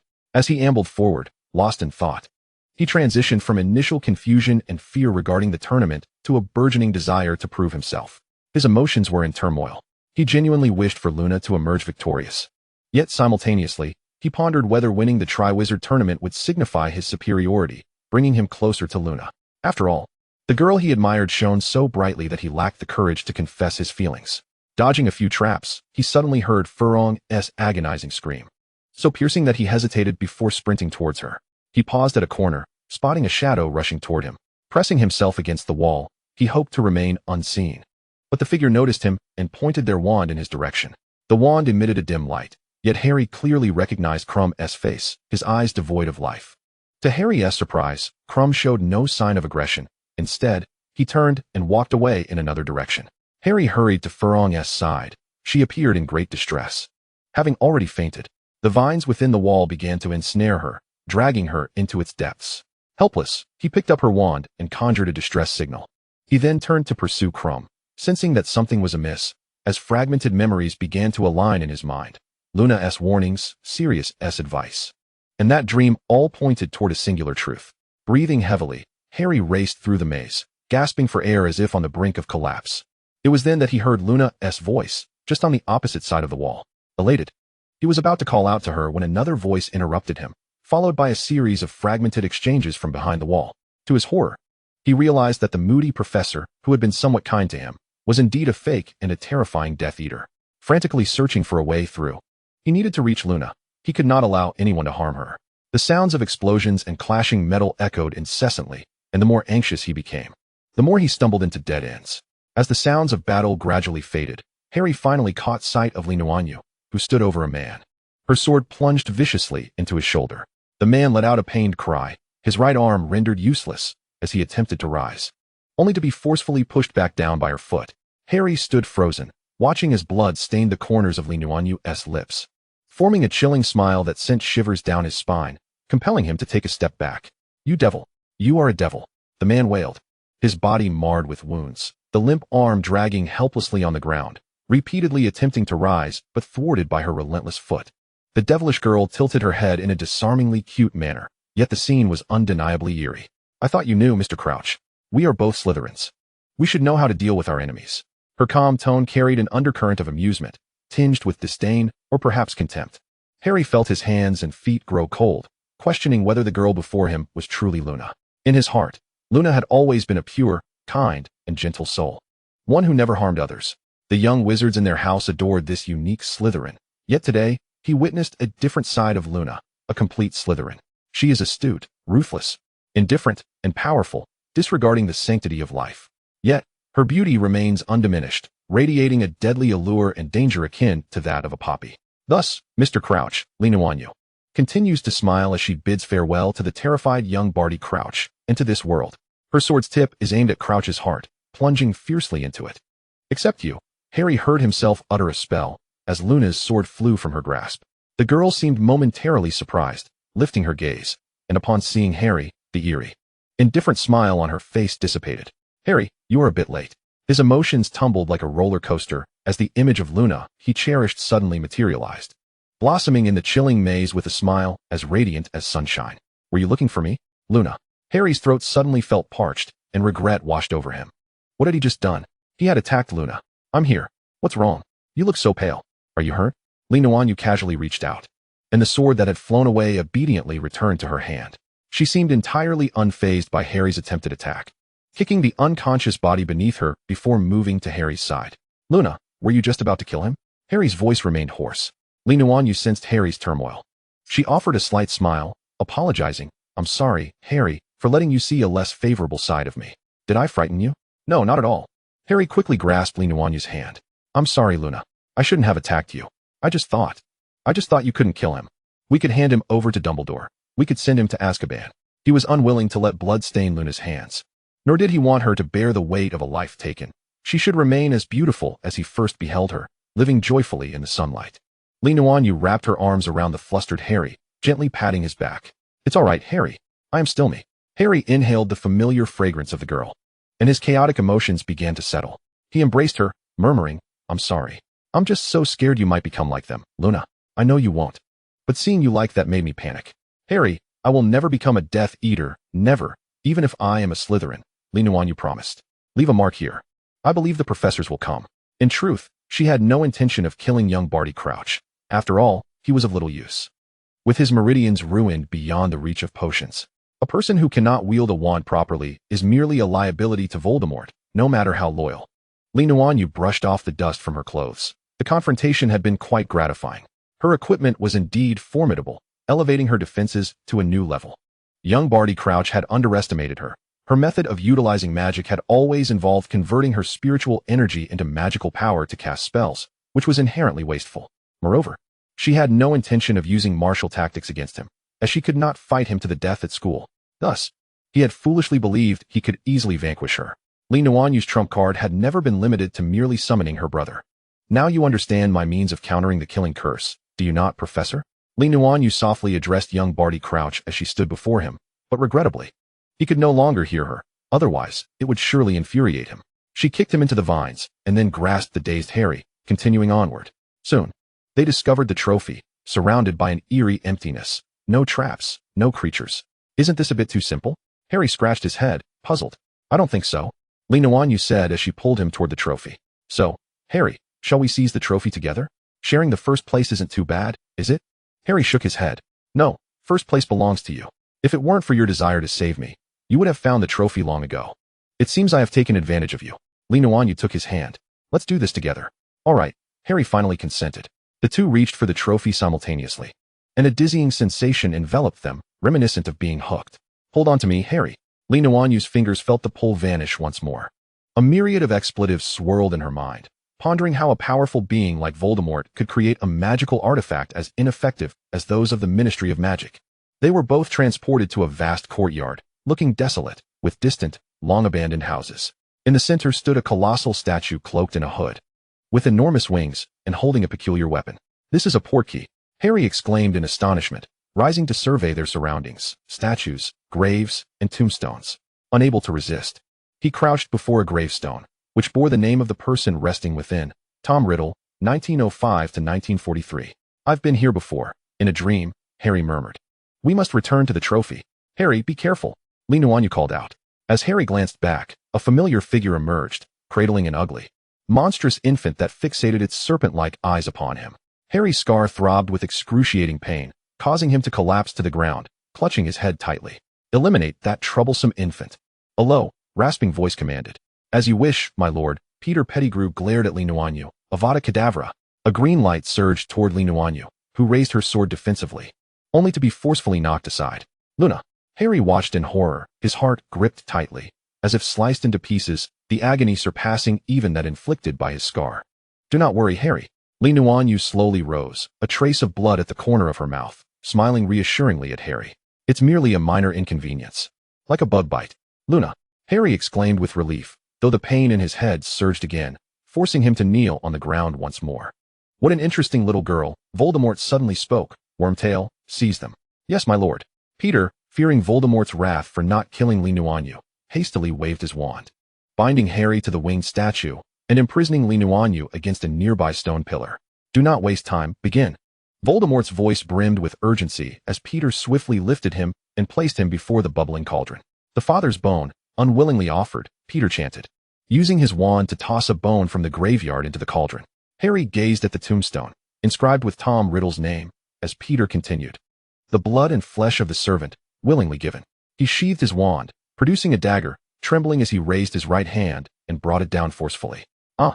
Peter shrieked, nearly fainting, while Harry endured the pain, fixating on Peter and the cauldron. He desperately wished for Peter to faint, thwarting the ritual. He had a premonition that the sea Harry prayed silently in his heart, but the next moment, the cauldron ignited, and as the flames dissipated, a tall figure emerged from the fire. Voldemort, resurrected. Chapter 32, Nuanyue and the Dark Lord. Voldemort stepped forth from the flames. His skin as pallid as that of a corpse, devoid of hair, his face resembling wax, with eternally bloodshot eyes and nostrils that were mere slits, akin to a serpent. Peter trembled as he bent low, almost crawling towards Voldemort, who surveyed his own form with satisfaction, extending a skeletal hand towards him. My wand, Wormtail. Peter reverently raised the wand above his head, and Voldemort gracefully accepted it, saying, Extend your hand. Master, thank you. Master. Peter wept as he raised his lost hand. Voldemort's tone was laced with cold disdain. With your other hand. Wormtail ceased his sobbing, terrified, and extended his unscathed left hand. Voldemort flicked his wand to reveal the sleeve, observing the increasingly distinct pattern on his forearm, and let out a chilling laugh as he pressed his wand against the mark, causing the serpent to writhe, as if conveying some signal.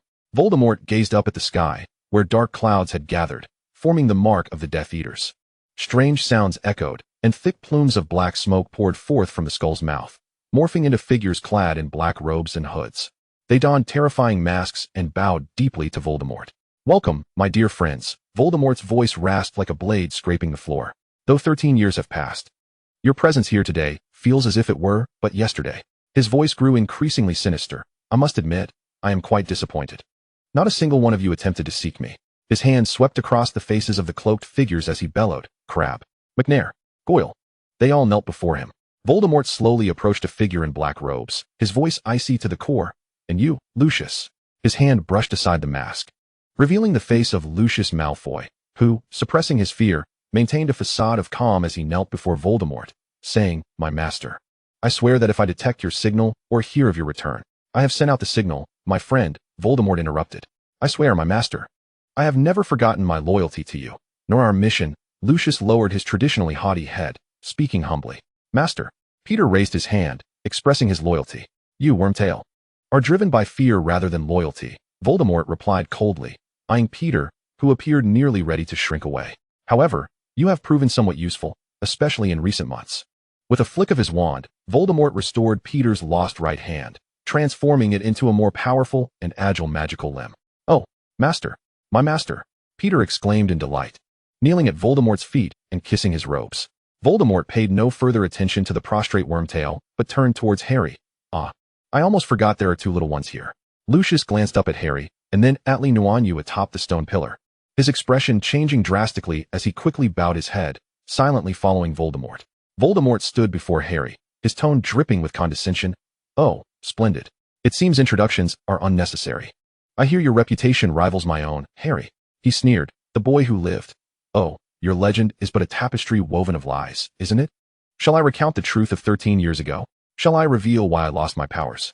Voldemort turned to his followers, proclaiming loudly, It is because of love. He scoffed, as if dismissing something worthless, that dear Lily Potter sacrificed her life to protect her precious son. I could not touch him. It was an ancient magic, something I should have anticipated. But it matters not. Indeed, it matters not. Voldemort chuckled derisively. Now, I can touch you. His fingers pressed against Harry's scar, and an intense pain surged, as if reaching a pinnacle, causing Harry to cry out in agony. Voldemort withdrew his hand, satisfied, surprising. Isn't it? A few drops of your blood wield such power. Abruptly, he released the statue's constraints, sending Harry crashing to the ground. With a frenzied, exultant voice, he called out, Come now, Harry, pick up your wand. You've studied dueling, haven't you? Quickly, retrieve your wand. Harry hastily grasped his wand. Yet he remained engulfed in unease. Very well, let us bow to one another, Voldemort said, elegantly bowing while gazing at Harry, who glared back fiercely. Oh, Dumbledore does not favor rudeness. Did he not teach you that? I say, bow. With a forceful flick of his wand, Harry stifled a groan as Voldemort compelled him to bend. Ha ha ha, that's more like it. Voldemort laughed maniacally before casually casting the Cruciatus curse at Harry. Harry collapsed in pain, his body curling up like a shrimp, desperately enduring the agony while seething at Voldemort, which only fueled Voldemort's arrogance. Very good, Harry. Your parents would be proud. Especially that muggle mother of yours, Voldemort derided, deflecting Harry's furious spell. I will kill you, Harry. I will destroy you, and from this day forth, no one shall question my power. When your name is mentioned, they will know how you begged me to end your life, and I graciously obliged. He yanked Harry up from the ground and turned towards the duel's arena, where Harry quickly ducked behind a stone, narrowly evading Voldemort's killing curse. Harry, do not turn your back on me. I want to look into your eyes as I kill you. I want to see the light fade from your gaze. Voldemort's furious roar echoed through the air. Harry understood there was no escape, inhaling deeply as he bravely stepped forward. Very well. I shall oblige you. Both shouted their spells simultaneously. Expelliarmus. Avada Kedavra. The spells emitted from their wands transformed into two streams of contrasting colors, colliding in midair, creating a luminous sphere that slowly drifted towards Harry. Excitement and exhilaration glimmered in Voldemort's serpent-like eyes as he laughed heartily at the panicking Harry. Just as the glowing orb was about to touch Harry's wand, it abruptly halted and veered towards Voldemort. Do not approach. I will finish him myself. He is mine. Voldemort bellowed, rebuking the Death Eaters who sought to assist. The name Harry Potter was his obsession, an indelible mark of his past, and the existence he sought to obliterate. The orb emanated a mist-like substance that enveloped both figures, swiftly colliding with Voldemort's wand, from which spectral apparitions emerged, surrounding him and whispering curses, obscuring his vision. Harry first recognized the muggle he had seen die in his dreams, followed by familiar and unfamiliar deceased faces until two figures appeared beside him. Harry, disconnect the link immediately. You need to obtain the key. We can only linger a moment to buy you time. Do you understand? The man, who bore a striking resemblance to Harry, exclaimed. Tears welled in the corners of Harry's eyes as he realized this man was his father. "Darling, disconnect now, for your mother loves you," the gentle red-haired woman whispered softly. "Disconnect. Disconnect." Harry hurriedly severed the connection, lunging toward Nuanyue, who was bound to the stone tower, simultaneously summoning the door key with a spell. A magical incantation burst forth from the shimmering mist, accurately striking the chains that bound Nuanyue. The instant the chains vanished, she slipped from the air, deftly evading Harry's outstretched hand. "No, Luna!" Harry gasped in horror, only to be swept away by the door key that collided into his arms. Voldemort and his Death Eaters stormed forth from the luminous haze, yet Harry's figure remained elusive, prompting their furious roars. "Master, there's another," Peter whispered. The earlier spell having been cast by him, he certainly did not wish for Nuanyue to escape. "What use are the others to me?" Voldemort seethed, his fury peaking as he had not personally slain Harry. "I must say, it is rather ungentlemanly to speak ill of someone in their presence," Nuanyue sighed, casually tucking several talismans into her bag. Leaning against the stone pillar, she embraced herself with a smile, her demeanor a stark contrast to her earlier near-death state. Voldemort's snake-like eyes narrowed, finally confronting Nuanyue. "Ah, the remarkable Eastern girl. Let me guess, who exactly are you?" Though Wormtail was inept, he was well aware of his own spellcasting abilities. It was impossible for him not to incapacitate a mere girl. Yet, it appeared he had not even succeeded in gravely injuring her. Nuanyue narrowed her eyes, discerning from Voldemort's words that during her second year, she had indeed encountered Tom Riddle within the diary, yet this Voldemort did not recognize her. This indicated that the fragment of his soul had no connection to his memories. Perhaps it was because he had not yet truly resurrected, thus lacking mastery over his soul, especially since he shared a bond with the great serpent Nagini. Regardless, Draco was momentarily safe. "Permit me to introduce myself." Nuanyue rose, placing one hand gracefully over her heart and bowing, her movements elegant and dignified. "I am Nuanyue, hailing from the Lee family of Hong Kong, and I am also one of the prospective heirs of the Lee lineage." "The Lee family of Hong Kong?" Voldemort's eyes flickered with various emotions. He was certainly not ignorant of those individuals. The Lee family differed from British nobility. Their members were categorized into two groups: the gifted who trained within the family from a young age, and the ungifted who developed the family's economic influence in the mundane world. The Lee family is a peculiar clan, valuing ability and character over lineage. Their family motto prohibits internal strife. Practitioners are obligated to protect their mundane relatives, while those engaged in the mundane world must provide all necessary resources in return, thus strengthening the family internally. Through generations of effort, the Lee family ultimately became a prestigious household in Hong Kong, wielding considerable influence. Although the Lee family possesses enterprises in various countries, its members seldom venture abroad for development, especially the children still in their formative years. "Master," a cloaked figure bent low, approaching Voldemort from behind, removing his hood and mask to reveal sharp blue eyes. "She is indeed a candidate for this generation's heir of the Lee family. Fudge had arranged for me to host her at the Knot Manor for a period." The robed man lifted his head, his blue gaze meeting Nuanyue's, giving a slight nod. "Ah, is that so?" Voldemort narrowed his eyes, a relatively benign smile emerging. "Then I must extend my apologies to Miss Lee for the rudeness displayed by my subordinate." He casually pointed his wand at Peter's wrist, causing him to collapse to the ground, wailing for forgiveness. "Wormtail, what you require is Miss Lee's forgiveness." Voldemort's tone remained flat, yet the spell held firm. "Please, kind lady." Peter crawled toward Nuanyue, attempting to grasp her garment. With a smile in her eyes, she continued to gaze at Voldemort, stepping aside to avoid Peter. "It seems we differ in our appreciation of art and beauty. The wails and contorted face of such a person do not align with my aesthetic. Is that so? It appears our little guest has high standards, but fret not, for I am a hospitable Voldemort." He gestured toward the mansion. "Welcome to my world, esteemed lady from the East." Chapter 33, Nuanyue and the Lee family. The house had been vacant for quite some time, its contents bearing the weight of history. Oil lamps flickered within the room, casting Voldemort in an even more sinister light, especially with a row of cloaked figures behind him. "When next I meet Miss Lee, I hope the environment will be much improved," Voldemort remarked, tapping the table, a glass of crimson liquid appearing before Nuanyue. "For someone underage, a beverage is certainly more suitable." Nuanyue accepted the glass, raising it in a gesture toward Voldemort, then took a sip, praising, "The taste is delightful, reminiscent of raspberries." Seeing her display no hint of wariness, a flicker of admiration crossed Voldemort's gaze. "Then, Miss Lee, may we converse? Perhaps about your studies and your family?" Voldemort, in his more composed state, exhibited the manners of his student days, gentlemanly, poised, and amiable. He excelled at charming hearts, His methods extended beyond mere power. Actually, I am quite curious about you, Nuanyue replied with a light laugh. Oh, no one has ever approached me with that term. Voldemort crossed his arms. Leaning back in the chair, his face shrouded in shadow, obscuring his expression. You see, Harry and I are classmates, since my arrival in England. I have repeatedly heard his name from others or read it in books. Some say he is the future of Nuanyue, eliciting a scoff from Voldemort. Yet he made no move to interrupt. However, your name, oh, no, I should say the former you, was always associated with Harry. To speak candidly, I am indeed curious. Although you failed at that time, your strength and wisdom are undeniable, and I admire you tremendously.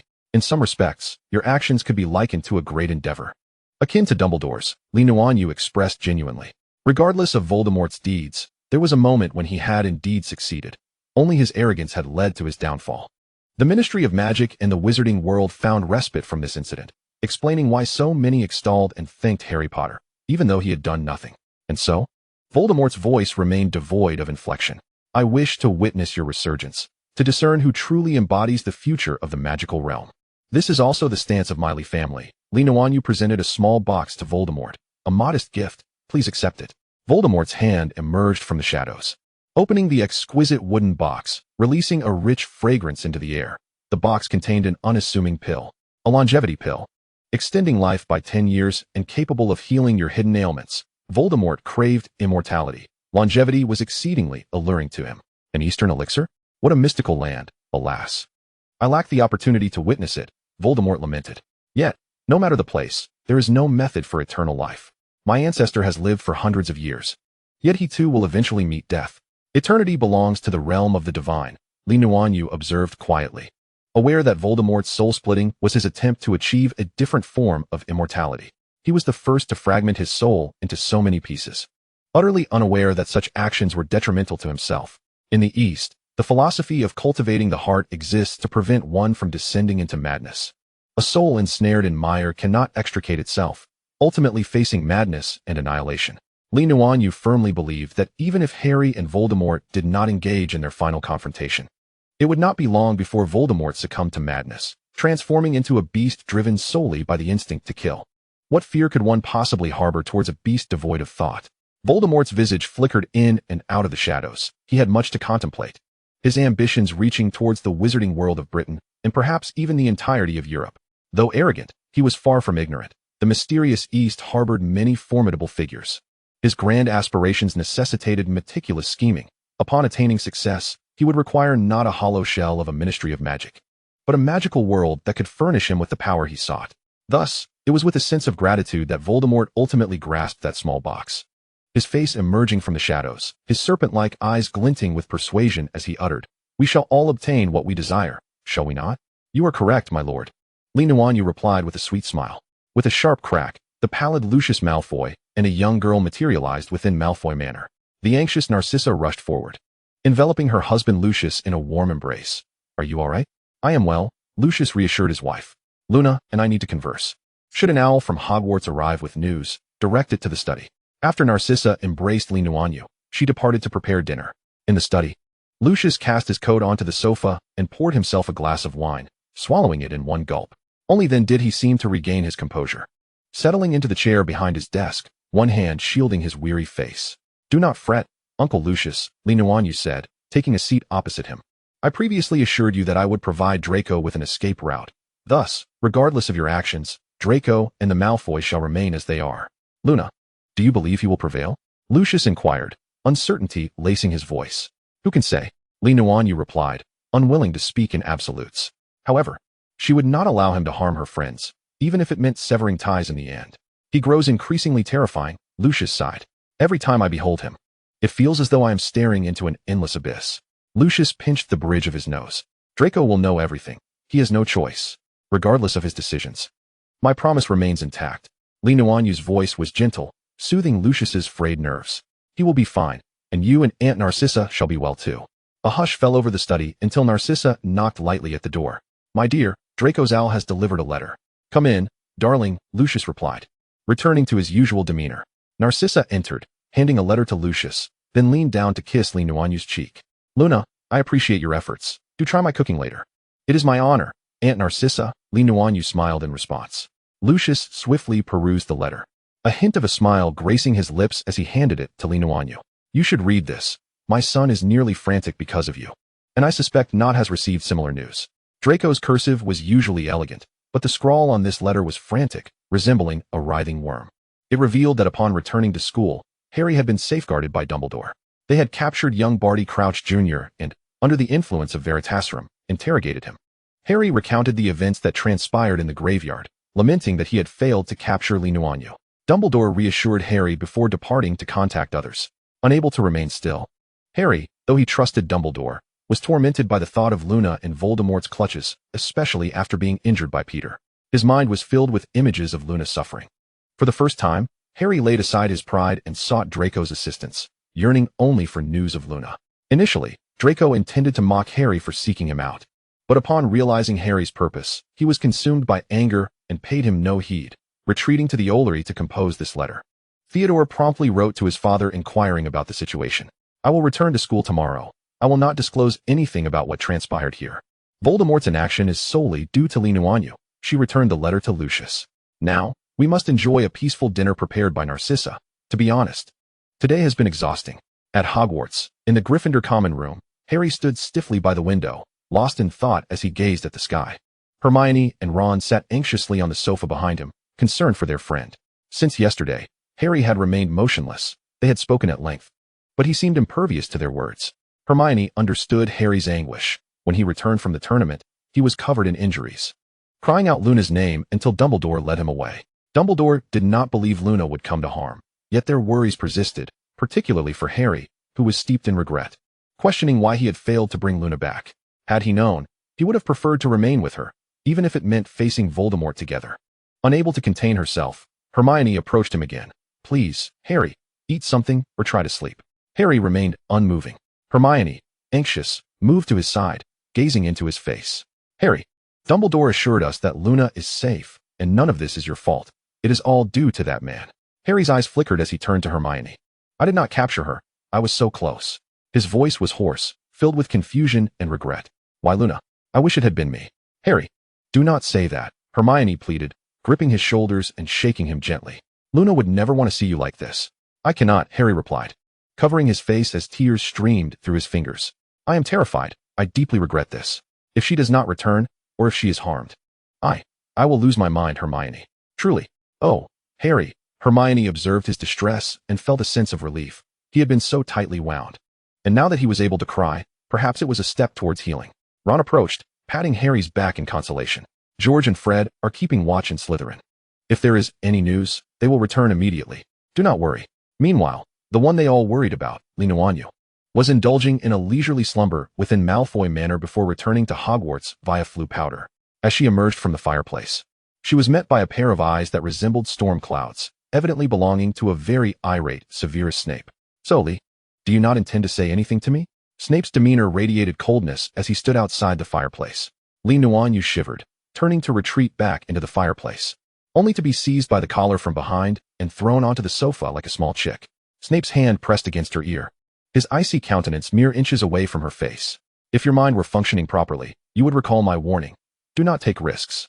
From the moment the mark on his arm throbbed with pain, he had come to a grim realization.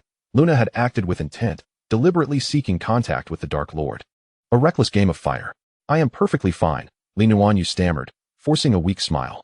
Snape leaned in closer, the oppressive atmosphere around him almost palpable. You are acting foolishly, Luna.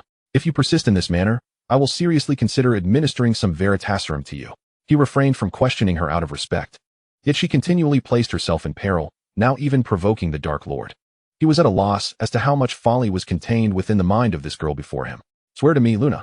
Do not attempt to approach him again. Snape's gaze bore into hers with unwavering intensity. Nuanyue's smile gradually faded as she seized Severus Snape by the collar, drawing him close. Severus, swear to me that you will never willingly walk to your death. A flicker of astonishment flashed in Snape's eyes. What exactly do you know? Nuanyue pushed him away and strode towards the door. I wager my life against yours, Severus.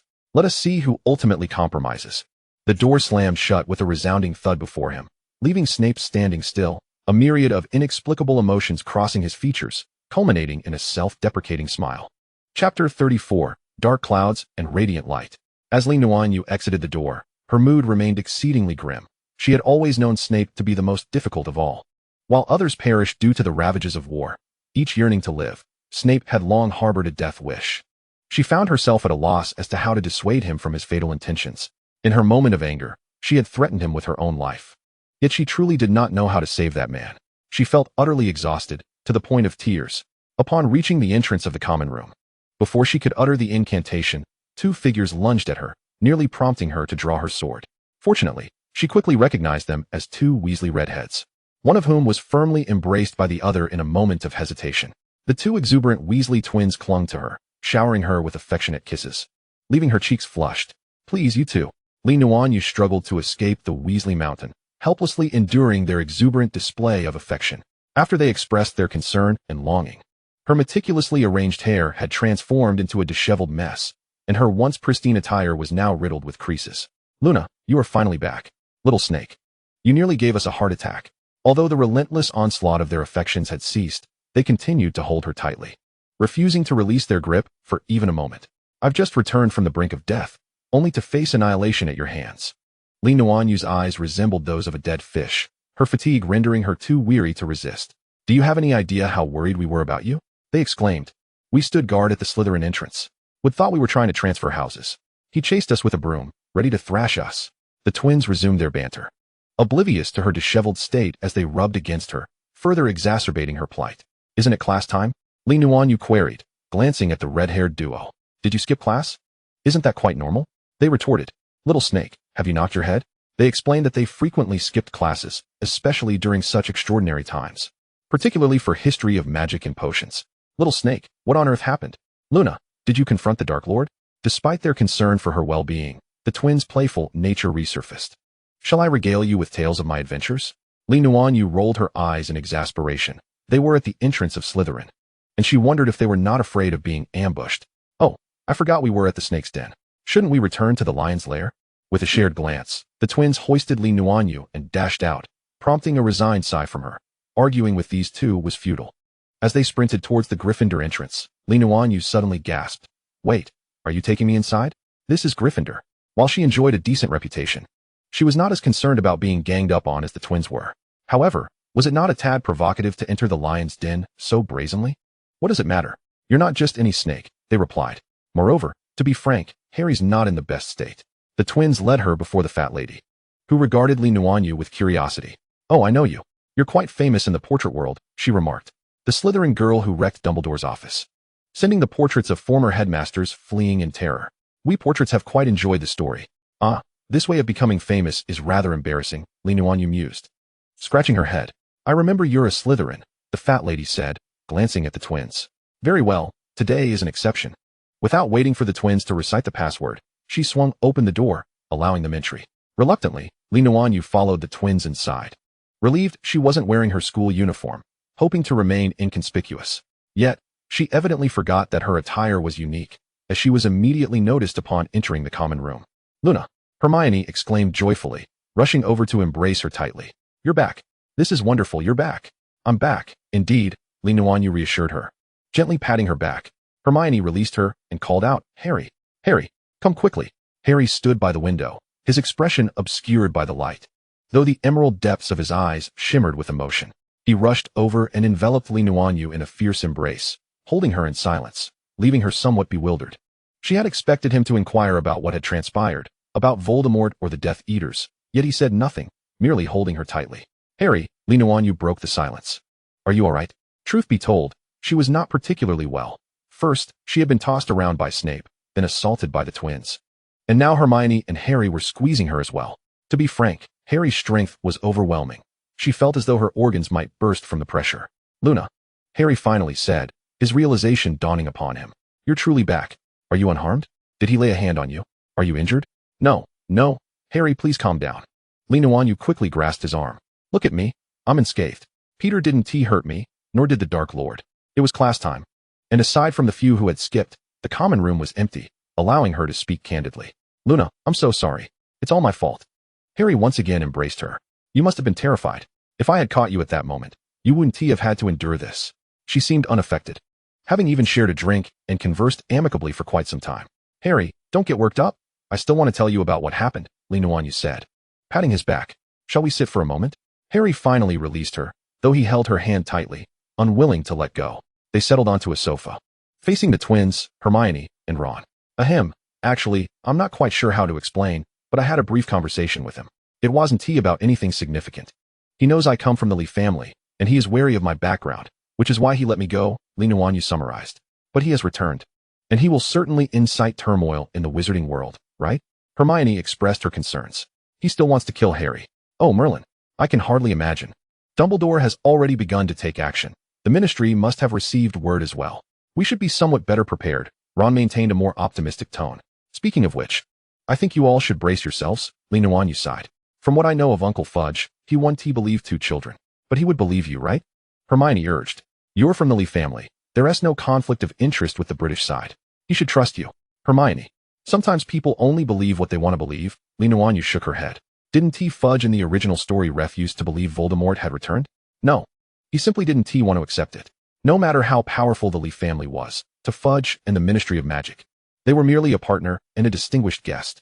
As a guest, she had no right to intrude into their affairs. That was the unspoken understanding. And it was also the reason Voldemort would not easily let her go. Why is it like this? Hermione expressed her disappointment. That person has clearly returned. Both you and Harry witnessed it. Li Nuanyue could only remain silent. She had saved Cedric's life, and the return of Voldemort had lost much of its shock value. It was likely that not only the populace outside, but also within Hogwarts, would harbor doubts about Harry. She would certainly face scrutiny as well. But she was not British and was, after all, a Slytherin. Most of her friends came from Death Eater families, and for them, the return of that individual might be a cause for celebration. Her treatment could very well surpass Harry's. I say, are you all overthinking this? You are merely fourth-year students. The focus should be on us, as we are the ones about to join the Order of the Phoenix. The twins suddenly interjected. Li Nuanyue's hand trembled slightly, and she couldn't help but glance at the 2 identical faces across from her. It wouldn't be long now. Next year marked the pivotal moment for Sirius, followed by George's injury and Fred's death. Luna, are you all right? Harry inquired, noticing her tremor. Li Nuanyue shook her head. She still had time to make arrangements. She was determined not to let Sirius perish in battle. I'll do my best to communicate with Uncle Fudge, but Harry, you must bear the pressure on your own. Next year will be a particularly arduous time for you, Li Nuanyue asserted, gripping Harry's hand tightly. Throughout the series, Harry emerges as an extraordinarily strong youth. In his first year, he faced hostility from his fellow Gryffindors due to the loss of points for entering the Forbidden Forest. In his second year, the Chamber of Secrets loomed over him, followed by the threat of Sirius in his third year, and the Triwizard Tournament in his fourth. He lived under the scrutiny of others' disdain and skepticism nearly every year. Bearing the title of the Chosen One, he tirelessly undertook responsibilities that were far beyond his years. While his magical prowess is formidable, it is the true strength and resilience of his spirit that is remarkable. He may possess various flaws, but he is merely a child navigating a complex world. Who among them is qualified to claim they could do better? Hermione, Ron. Next year you will have to support Harry. I fear I cannot intervene too much, Li Nuanyue urged as she took Hermione and Ron's hands, intertwining them. You are the best of friends. Please, support one another, and remain together always. Of course, Harry is my best mate, Ron remarked, casting a glance at the twins and muttering, better than those 2, who are like my real brothers. Unfortunately, the twins' keen ears caught his words, and poor Ron soon sported 2 sizable lumps on his head. After exiting Gryffindor, Li Nuanyue hesitated but ultimately made her way to Sirius's office. She knocked on the door, and a familiar voice called out, "Come in." Upon entering, she found Sirius seated at his desk, pen in hand, engrossed in writing. Upon seeing Li Nuanyue, he jumped up and rushed over, grasping her shoulders and scrutinizing her closely. "Oh, how wonderful. You're back. Although Dumbledore assured me you would be safe, I was still quite worried." Sirius, Li Nuanyue wrapped her arms around his waist, pressing against his chest to hear his heartbeat. "It's so good to have you here." "Well, I had no classes this morning, so of course I'm here," Sirius chuckled, his laughter resonating warmly from his chest. "We're going to be separated, aren't we?" Li Nuanyue whispered. Sirius reached up to stroke her long hair, his tone remaining light. "Only temporarily. I have some matters to attend to. But we will see each other soon. You can come to Grimmauld Place during the summer." Li Nuanyue murmured, nuzzling against him. "You must be careful. Honestly. Both you and Severus keep me on edge." "Huh. You say that as if I need a little girl like you to worry about me." Sirius laughed again. "And do you think you're any less of a concern for us?" Since Harry returned to share the news of Voldemort's return and Li Nuanyue's capture, Snape's expression had darkened, resembling the bottom of his cauldron. Had it not been for Dumbledore's assurances, he would have rushed back to Voldemort's side. Naturally, he was anxious. But he understood that no action would suffice at this moment. He could only trust Dumbledore and prepare to face that individual. All right, I admit you have a point, Nuanyue said, pouting as she stepped out of his embrace. I will do my best to protect everyone here at Hogwarts. You go and take care of what you need to do. Rest assured, Dumbledore will be here as well. Just be a good little girl, Sirius winked, pinching her cheek. Worrying too much will only age you. Yes, some uncle is almost old enough to be my father. Of course, I envy my youthful complexion, Nuanyue teased. Then that makes me a dashing and charming uncle, Sirius replied, giving her a playful squeeze, prompting Nuanyue to yelp and evade his hand. I'm off. Indulge in your own vanity, Uncle Sirius. Nuanyue made a face and darted out. Fifth year was rapidly approaching, the clear skies soon to be overshadowed by clouds. Yet Nuanyue knew that her future was bright, for she was surrounded by those who loved and cared for her, and she felt the same in return. Chapter 1. Xiaojinhui District and the Attack. The summer of Yezhan Road remained sweltering, particularly for children who relished playing outdoors. Parents were perpetually concerned about heatstroke and advised their children against associating with peculiar kids. As one of those peculiar children, Harry Potter sat alone on a swing, watching the children being taken home for dinner by their mothers. They seemed so happy, and he couldn't help but envy them. Last semester had been most unpleasant. Voldemort's return left everyone in a state of panic. Dumbledore stepped forward to confirm the news publicly, and Harry, as a witness, found himself featured in the Daily Prophet. In the past few days, Hedwig had been stealthily bringing him newspapers, each filled with similar headlines, yet Harry remained deeply worried and agitated. Sirius had resigned from his teaching position and was now exceedingly busy, working to reconnect with former comrades and allies for the Order of the Phoenix. Thus, Harry had to endure his time at the Dursleys with great discomfort. While he conceded that Nuanyue and his godfather's recent visit had slightly improved the Dursleys' treatment of him, Dudley. Well, that brat was truly insufferable, wasn't he? Yeah, mate, he ought to see more of your fists, one of Dudley's companions chimed in as they approached, their raucous laughter echoing. Dudley, now nearly 200 pounds, had become a formidable presence. Harry believed that his sheer weight could intimidate the entire neighborhood. Look who it is. What a pitiful sight. Dudley sneered as he approached Harry with his gang. Aren't your classmates coming to see you? At Dudley's age, he had begun to take an interest in girls, particularly since he had last seen Nuanyue. Regrettably, she had not returned to visit the Dursleys. And despite Dudley's relentless attempts, Harry refused to divulge any information about her, which only fueled Dudley's anger. I thought you wouldn't care about that, Harry retorted mockingly. After all, they're just as much freaks as I am. Dudley's fixation on Luna incited a peculiar rage in Harry. He could accept that impressive individuals were drawn to her, but Dudley, a boy like him, was an affront to her dignity. Dudley paused, momentarily lost in his thoughts, overwhelmed by the allure of beauty and the prospect of treats, almost forgetting that the girl was a witch, just like his cousin. However, suddenly, Dudley felt that none of those matters were of any consequence. Although his parents despised wizards, they were far more inclined to yield to their own whims. As long as he was pleased, the Dursleys would almost always acquiesce. Moreover, Nuanyue did not seem to resemble those peculiar individuals in the slightest. Yet, first and foremost, his cousin was exceedingly uncooperative. Huh, you truly are a freak, always clutching a pillow and screaming for your mommy and daddy. I was awoken by your incessant cries next door. Aren't you weaned yet? Dudley scoffed. Shut up. Harry glared at Dudley, his anger palpable. Crying for mommy like a little baby, are we? Who's out to kill you? Harry, oh mommy, save me. He's going to murder me. Dudley mimicked Harry's sleep-talking voice in a high-pitched tone, while his cronies erupted into laughter behind him. Where's your mother then, Harry? She's dead, isn't she? She's already dead. Harry suddenly charged forward, pressing his wand against Dudley's thick neck. I said, be quiet. Dudley froze for a moment, though his followers continued to laugh, thinking it was amusing that Harry was threatening their leader with a stick. However, Dudley was genuinely terrified, realizing he had crossed Harry's line. No, you can't. They'll capture you. I can. With Harry's declaration, the atmosphere seemed to chill abruptly, and dark clouds inexplicably gathered in the sky, as if a torrential downpour were imminent. Dudley, let's go? His companions yelled, sensing the change in weather. What have you done? Dudley remained paralyzed with fear. The commotion Harry had stirred up alarmed him. I haven't done anything. Harry, too, felt a wave of fear wash over him as he lowered his wand, sensing the biting cold in the air. This sensation was all too familiar. Dudley's friends, amidst their clamor about the impending rain, scattered in all directions. Harry anxiously glanced around and shouted at Dudley, hurry, run, get out of here. The two boys dashed away. And although Dudley was unclear about what Harry was terrified of, he sensed something was amiss. It was June, yet the temperature felt as if it had plummeted into the depths of winter. They ran, breathless and nearly feeling as though their lungs would burst. Suddenly, rain began to pour down in torrents, and the two boys hurried into a tunnel, which would lead them to the Dursley residence, the safest place they could think of. The lights within the tunnel flickered ominously, and as Harry paused for a moment, Dudley rushed ahead.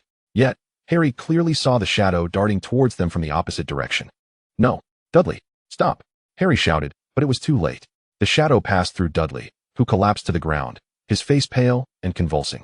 Expecto pa, his incantation was interrupted as another shadow lunged at him, gripping his throat and pinning him against the tunnel wall. The dark hole beneath the cloak seemed to ravenously draw in the air, and Harry felt as though not merely joy, but his very consciousness and soul were being siphoned away. The Dementor hovering over Dudley appeared to savor the moment, preparing to devour this pitiful muggle boy. Expecto Patronum. A familiar voice rang out suddenly, and a silver cat charged toward the Dementor before Harry. The Dementor was instantly propelled away, and the cat swiftly redirected, swiping at the Dementor that had been tormenting Dudley, causing it to retreat and flee the tunnel. The Dementor that had attacked Harry attempted to escape as well, but was blocked by the silver cat, only to be met by a sharp sword that cleaved it from above, turning it into black mist that was captured in a charm. "Harry, are you all right?" A light, feminine voice whispered in his ear. Harry touched his neck and coughed a few times, refocusing his gaze on the girl before him. "Luna, you seem to be fine," Nuanyue smiled, kneeling beside Dudley and forming a protective gesture with her hands. "Open." Harry watched as a beam of white light entered Dudley's mind, and then Dudley suddenly inhaled deeply, his body beginning to tremble. "Oh, Merlin." A woman clad in a raincoat entered the tunnel. "Thank goodness you arrived in time, young lady." "Mrs. Fig," Harry exclaimed, astonished to see the elderly neighbor who often cared for him when the Dursleys were out, though she was not particularly fond of him. "Don't put away your wand, Harry. There could still be danger." Mrs. Fig approached. "Dementors can even appear in little whinging. Something is amiss." "I fear that is indeed the case," Nuanyue said, noticing Dudley was recovering somewhat. "If you are all right, perhaps you could help me support him." "All right." Harry hastily assisted Dudley, though it was somewhat strenuous. He declined Nuanyue's offer of help, not wanting Dudley to lean on her. "But how did you both end up here?" Harry inquired, perplexed by their sudden appearance. "I came looking for you, Harry, and then Mrs. Fig informed me you were in trouble," Nuanyue replied with a smile. "Fortunately, she guided me here in time. Dumbledore has always instructed me to keep an eye on you, Harry. You know I cannot openly show my affection for you, otherwise your aunt and uncle would not allow me to care for you." Mrs. Fig shrugged. "It's a pity I'm rather mute in this regard, so I cannot assist much. But thankfully I encountered this young witch." "So that's how it is," Harry sighed in relief. "Do not venture outside for the next few days, Harry," Mrs. Fig advised. "I will inform Dumbledore of the events that transpired here." Upon returning home with Dudley and Nuanyue, Harry naturally caused an uproar with Aunt Petunia's exclamation, "Goodness! Vernon, come quickly." Uncle Vernon Dursley emerged from the inner room, horrified by the state of his son, and hurried to assist him in sitting down. "What on earth happened? What is going on? We must take him to the hospital," Aunt Petunia gasped, anxiously patting her son's shoulders. "Who did this?" Uncle Vernon roared. Dudley's gaze remained unfocused as he hazily pointed a finger at Harry. "Oh, so you've achieved your goal, have you? You've driven him mad." Uncle Vernon glared at Harry with fury. "Sir, I believe Dudley means for Harry to explain what transpired," Nuanyue interjected suddenly. "Isn't that right, Dudley?"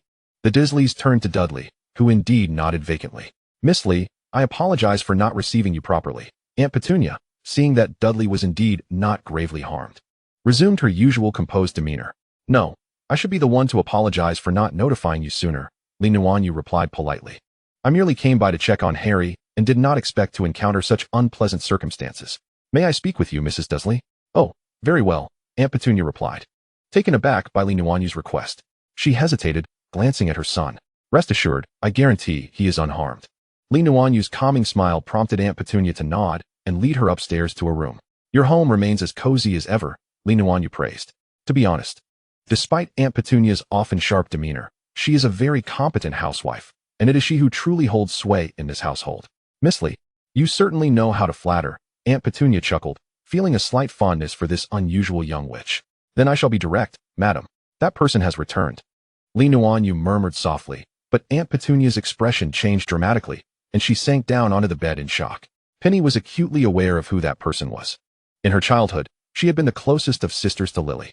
However, as time passed, Lily became a witch, the pride of the family, inciting feelings of jealousy and envy within her. Yet, she felt unworthy of attending that esteemed school alongside her sister. Her emotions toward Lily were exceedingly complex, a sentiment that resonated in her feelings for Harry, Nevertheless, she had never fathomed that her sister would meet such a tragic end. So, was Harry in danger? Penny twisted her fingers, an expression of anxiety etched upon her face. Indeed, I believe someone will come for Harry soon, replied Nuanyue with a nod. Penny appeared to hesitate momentarily before softly asking, "Is he not safe at home?" Nuanyue smiled, gently grasping Penny's hand. "You are a good person, do not worry. Harry's departure is for the best."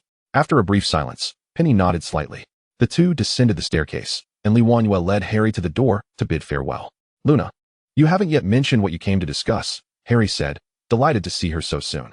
"Actually, I had a chat with Uncle Fudge, but the outcome was less than ideal," Nuanyue shrugged, having anticipated Fudge's stubbornness. "Oh, is that so?" Harry replied, a hint of disappointment in his voice. For they had harbored a glimmer of hope that Nuanyue might persuade Fudge. "Harry, given the events of today, Dumbledore will undoubtedly arrange for someone to take you away. We shall meet again then," Nuanyue reassured him with a pat on the shoulder. "Do not worry, this is merely the beginning." "I understand, Luna. Please be cautious as well. Do not let him discover your actions," Harry stated, having matured significantly and recognizing the limitations of those on opposing sides. Realizing that one cannot confront Voldemort head-on as he did. "All right, Harry, we shall see each other in a few days." Nuanyue waved goodbye and took flight on her broomstick. Chapter 2, Phoenix Mountain and Number 12, Grimmauld Place. In the days that followed, Harry found himself feeling rather peculiar. He was uncertain about what Nuanyue had discussed with Aunt Petunia, as she and Uncle Vernon seemed to have grown somewhat amiable, at least no longer scolding him. Aunt Petunia even gifted him a new piece of clothing, though her expression at the time was far from cheerful. There was also no news from Sirius or Dumbledore, leaving Harry in the dark about the outside world and whether they were aware of the Dementor attack on him. To his surprise, the Ministry of Magic had sent him a letter suspecting him of using magic outside of school and reserving the right to pursue further action. Luna also seemed to have vanished, and neither Hermione nor Ron had sent him any letters or newspapers. On yet another sweltering, restless night, Harry gazed out at the sky, struggling to find sleep. The feeling of helplessness in such circumstances was unbearable. Occasionally, the chirping of insects outside would break the silence when he suddenly heard an unusual sound mingled with the cacophony, perhaps footsteps or something else. With his wand gripped tightly in hand, he turned to face the door of his room, where he heard hushed voices outside, followed by the sound of the door handle being turned. "Who is there?" Harry asked cautiously. The door creaked open, revealing a familiar yet grotesque face. "These muggles are too obsessed with cleanliness. Are they all germaphobes?" A voice, unfamiliar to Harry, chimed from behind the man. "Shut up," growled the ugly man. "Don't wake those muggles." "Professor Moody," Harry exclaimed in surprise, although the one who had once taught him was not the true Moody. Barty Crouch Jr. had imitated him so convincingly that Harry felt an instant familiarity upon seeing Moody. "Hello, Harry, we've come to take you away," Moody said with a friendly smile, albeit one that appeared rather fearsome, yet Harry was filled with excitement. "Did Dumbledore send you?" Harry asked anxiously. "We'll discuss that once we reach our destination," Moody replied, ever cautious, as if he were perpetually expecting an enemy to emerge. Harry quickly packed his suitcase and exited the room with Moody and the others. "I received a letter from the ministry regarding suspected magic usage outside of school, but I didn't do anything. Am I going to be expelled?" "No, Harry. We'll discuss that later," Moody instructed a tall man behind him. "Kingsley, you lead the way." The man stepped forward and addressed Harry. "Harry, you may need to attend a hearing, but it's a minor issue. The ministry is filled with fools," a young witch with pink hair chimed in. "All right, enough. Prepare to depart, Nymphadora," Moody commanded. "No, do not call me Nymphadora," the witch retorted angrily, her hair instantly transforming into a fiery red.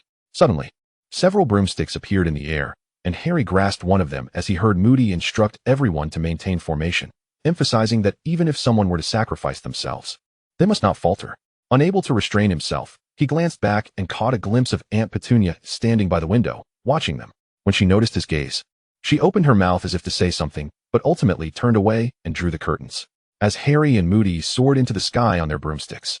The invisibility charm rendered them undetectable to muggles, lifting some of the gloom from Harry's heart as he rejoiced in returning to the skies. Their destination was Grimmauld Place. Upon seeing the familiar surroundings, Harry's smile broadened. He was on the verge of reuniting with his godfather. They cautiously entered the house, taking care not to disturb the concealed portrait at the entrance. As they walked down the corridor, they reached an open door at the end, where several familiar figures were engaged in discussion. Sirius and Lupin were present, and they spotted Harry as well.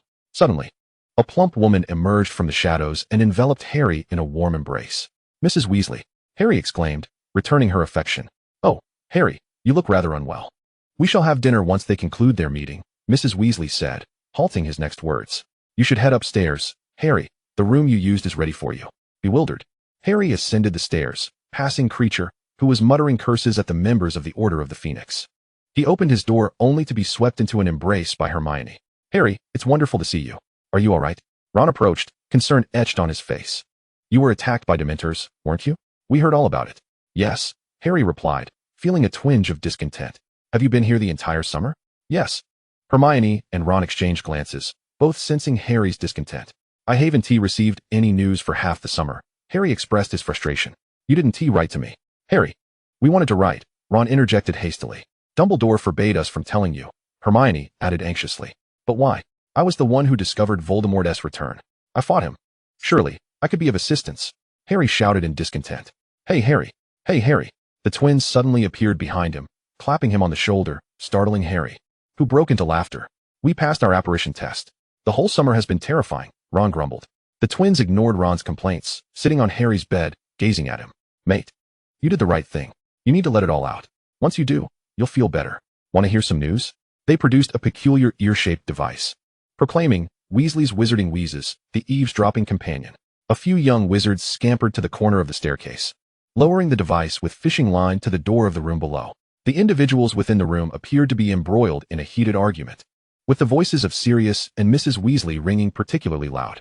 Sirius Black was eager to relay certain information to Harry, yet Mrs. Weasley vehemently opposed, believing that Harry, still a child and not yet an adult, ought not to be privy to such matters. Interspersed within the fray were Snape's scornful jibes directed at Sirius, along with Remus's attempts at mediation. The swaying ears unmistakably captured the attention of Crookshanks, who began to leap in an effort to swat at them. Merlin, Crookshanks, let go. Hermione implored anxiously. Haven't you fed him? Ginny inquired, her brow furrowed in confusion as she approached. Oh, that cat is quite remarkable, Fred commented, as he maneuvered the ears to evade capture. Yet Crookshanks successfully snatched the ear prop and swallowed it whole. I concur, a familiar voice suddenly echoed from downstairs, prompting everyone to glance down. A raven-haired girl was gently stroking Crookshanks's head. She raised her gaze to the group emerging from around the corner, a sweet smile gracing her lips. Long time no see, everyone. Luna, Little Snake. The twins, swift as ever, apparat directly to Nuanyue's side, wrapping their arms around her shoulders and waist. Familiar antics, in the familiar Weasley manner, prompted Nuanyue to forego resistance and waved at the descending group. Hey, how are you all? Luna, Harry exclaimed, his face alight with surprise. Where have you been? I've been unable to reach you. At last freed from the twins' embrace, Nuanyue stepped forward to embrace Harry and the others. Let's discuss this later. We've likely drawn their attention with our noise. Indeed. The door to the meeting room swung open, revealing a stern-faced Mrs. Weasley, who addressed the small wizards outside with palpable ire. I knew you'd be eavesdropping, especially you. She pointed at the twins. Though you may be of age, I warn you. In an instant, the twins apparat behind Mrs. Weasley, startling her, as they burst into laughter and dashed upstairs. Those two, Mrs. Weasley exclaimed, hands on her hips in frustration. Mr. Weasley then approached to greet Harry, followed closely by Sirius and Remus, the tension Harry had felt dissipating in their presence. Snape emerged, causing Mrs. Weasley to exclaim in surprise, Severus, aren't you going to eat? No, I must return to school immediately, Snape replied, maintaining his usual aloof demeanor. I see you wish to avoid me. Nuanyue suddenly scoffed, striding towards Snape and shouldering him forcefully. Snape stumbled slightly, grasping the doorframe for support. Harry and the others quickly averted their gazes, a laugh bubbling up within them. Sirius, unable to contain himself, erupted into laughter, while Remus turned his head, his shoulders shaking with suppressed mirth. Snape's expression darkened as he straightened up, regarding Nuanyue, who was now seated at the table. After a moment's hesitation, he turned to Mrs. Weasley and said, Please prepare another set of utensils. With that, he moved to sit beside Nuanyue. Goodness, Luna is truly formidable, Ron murmured, hastily finding a seat. Harry stifled his laughter as he too took a seat, the atmosphere overall quite pleasant despite prior tensions. Tonks, a natural animagus, amused the young wizards by shifting her facial features and hair color, eliciting peals of laughter from the table. After a late-night snack, Harry could no longer contain his curiosity and asked Sirius, I'm at a loss for what is happening. I haven't received any news lately. And the ministry sent me a letter. What does it mean? Show him, Sirius, Mr. Weasley gestured, handing Harry the newspaper, which painted him as a deceitful liar, while Fudge claimed everything was under control. Oh, I see, Harry muttered, setting the paper down in disbelief. I just didn't expect him to be so brazen. Having been forewarned by Nuanyue about potential occurrences, he found it less difficult to digest. He has invoked his authority, branding those who believe Voldemort has returned as liars, fearing this would destabilize his position as minister. He is terrified of Dumbledore seizing his power, Remus elucidated. Has he lost his mind? A rational person wouldn't doubt Dumbledore. Harry exclaimed incredulously. He has lost his clarity of thought, driven by fear, Remus nodded. Fear can lead one to commit many foolish acts. Harry, that man once destroyed everything we held dear. It is profoundly terrifying, and Fudge seeks to evade this reality. We believe Voldemort will surely summon his army this time, and we intend to do the same, Sirius stated. You must understand that his followers were not solely wizards and witches. There were also those terrifying creatures. Besides rallying his followers, we suspect he is in search of something else. Moody interrupted, halting Sirius from continuing. Something he failed to acquire last time. Sirius hesitated before adding, perhaps a weapon? Harry speculated, perplexed. Enough, Black. Why not just invite Harry to join the Order of the Phoenix? Mrs. Weasley stormed forward, rolling up the newspaper in anger. I can. I will. Harry exclaimed anxiously. If Voldemort is gathering forces, I am ready to fight. Calm down, Harry. We still have matters to address, Nuanyue interjected, adeptly redirecting the conversation. You received the Ministry's letter, did you not? Yes, and I found it quite strange. I haven't used magic, Harry replied. No longer probing further, now focused on Nuanyue. Because I was the one who used the magic, the Patronus charm, Nuanyue shrugged nonchalantly. I received that letter too. You see, Uncle Fudge employed a little trickery, so the Ministry cannot trace my whereabouts. They only know that magic was performed in that area. And there were only the two of us young wizards, and a muggle. Harry finally comprehended the situation, yet his anxiety heightened. But you did it to save me. They cannot wrongfully accuse you. Chapter 3, The Ministry and the Hearing. The room fell into a hush, and Ginny quietly spoke up. But Luna, what will happen? I mean, the hearing? Not much, Nuanyue shrugged, taking a sip of her drink. The British wizarding community cannot convict me of any crime. And I previously discussed that individual with Uncle Fudge. He merely seeks to obfuscate matters and take the opportunity to send me back to China. What? No way. The twins exclaimed, slamming their hands on the table, only to sit back down under Mrs. Weasley's sharp glare. That is merely his perspective. He fears I might do something, especially since I have a good relationship with Harry and am a Hogwarts student, Nuanyue sighed. And he does mean well. While Fudge publicly claims Harry is a liar, he still wishes to send me back home at this time. Precisely because he refuses to take risks, either for me or my family. A silence fell over the group. Ron cautiously asked, So, are you going back home, Luna? Instantly. All eyes turned to her. Nuanyue chuckled. I want to be going back, even if you all try to force me. She then flashed a taunting smile at Snape, who scowled and turned away. The twins cheered, clapping their hands in the air. Ha ha ha. Sirius chuckled at their antics, addressing Snape. Severus, I always knew what you were up to, but heed my words. You cannot best Luna. I thought you would have realized that by now. Snape merely shot a cold glance at Sirius, rising to his feet. I must take my leave, he declared, not waiting for a response as he strode toward the door. Sirius laughed heartily, prompting Snape to quicken his pace. That night, Harry experienced a plethora of dreams, wherein he found himself accused of expulsion from school and witnessed Nuanyue being banished from England. He tossed and turned, unable to find solace in sleep throughout the night. The following morning, Mr. Weasley escorted Nuanyue and Harry to the Ministry of Magic, arriving via a red public telephone booth. The atmosphere was teeming with wizards. Yet it bore a stark contrast to Diagon Alley. Numerous sharply dressed individuals hurried to and fro, the air thick with an aura of urgency and seriousness. Flanking the hall were fireplaces, from which individuals occasionally emerged, hastily making their way to various destinations. At the center stood a colossal statue, featuring two wizards, a man and a woman, surrounded by various magical creatures, centaurs, mermaids, and house elves, kneeling or bowing in deference. Unlike the rattled Harry, Nuanyue appeared quite at ease. Having frequented the place in recent years, it no longer held any novelty for her. The trio ascended in the lift, where Kingsley Shacklebolt was also present. However, unlike their encounters at the Order of the Phoenix, he and Mr. Weasley seemed somewhat estranged, tinged with a hint of rivalry. Once the lift emptied, Mr. Weasley leaned down to whisper to Harry, advising him not to greet any members of the Order outside, as each of them had differing missions. He and Kingsley, for instance, were at odds within the department. Harry nodded vigorously, avoiding any further glances. Just a short distance from the lift, they spotted Lucius Malfoy conversing with the minister outside an office. He nodded at Nuanyue from afar before resuming his dialogue with Fudge. As Nuanyue and Harry entered the hall, they noticed, unlike in the original text, that the attendance at this hearing was not as crowded due to Nuanyue's involvement. However, the ever-looming presence of Dolores Umbridge was unmistakable. "Good day to you all," Nuanyue greeted with her characteristic elegance. Her posture straight as she gazed up at the judges before her, as if this were not a trial but a grand ball designated solely for her. Ahem. Fudge adjusted his glasses. "Shall we commence? First, we must address your deliberate casting of a Patronus charm, fully aware it was in violation of the law, and in the presence of a muggle. Do you admit to this?" "Certainly not," Nuanyue replied with a smile. "First, I must clarify that it was not we but I who cast the Patronus charm.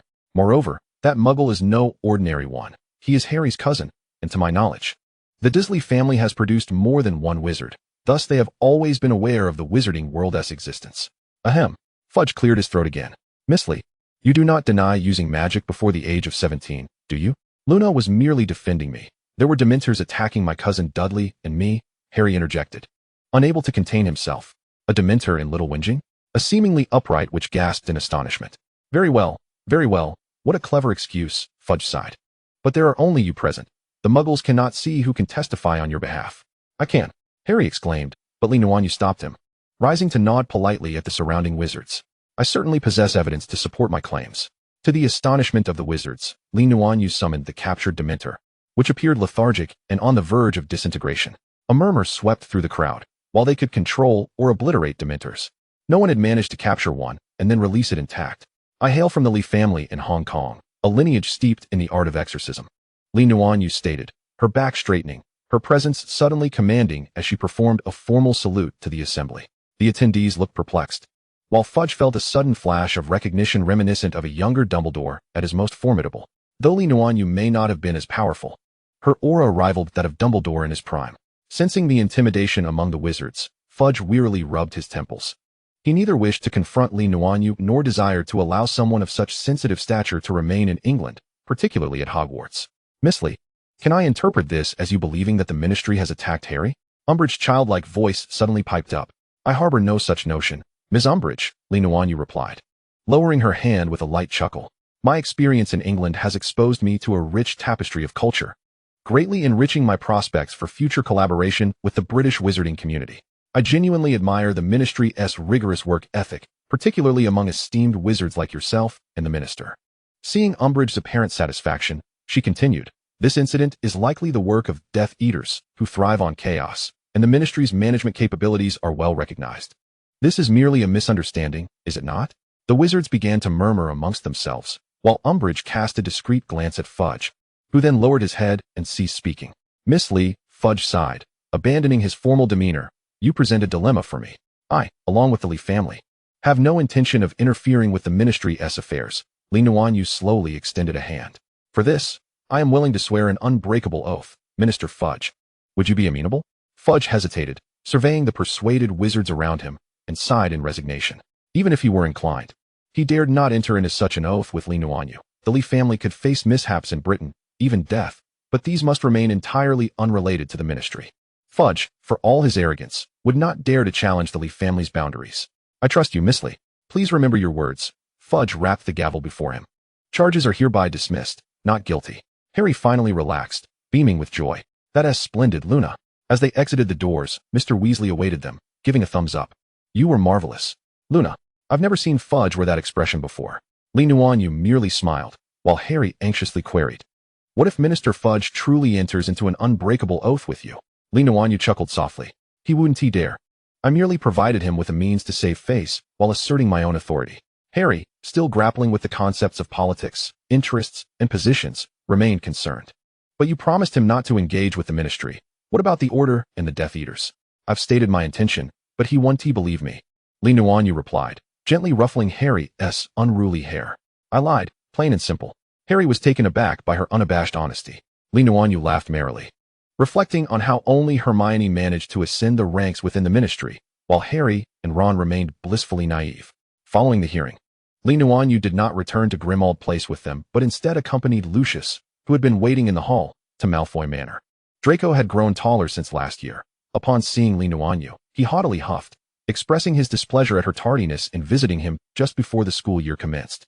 Unfortunately for him, she had been invited by Lucius, and thus, Draco's petty grievances were swiftly quelled by his father.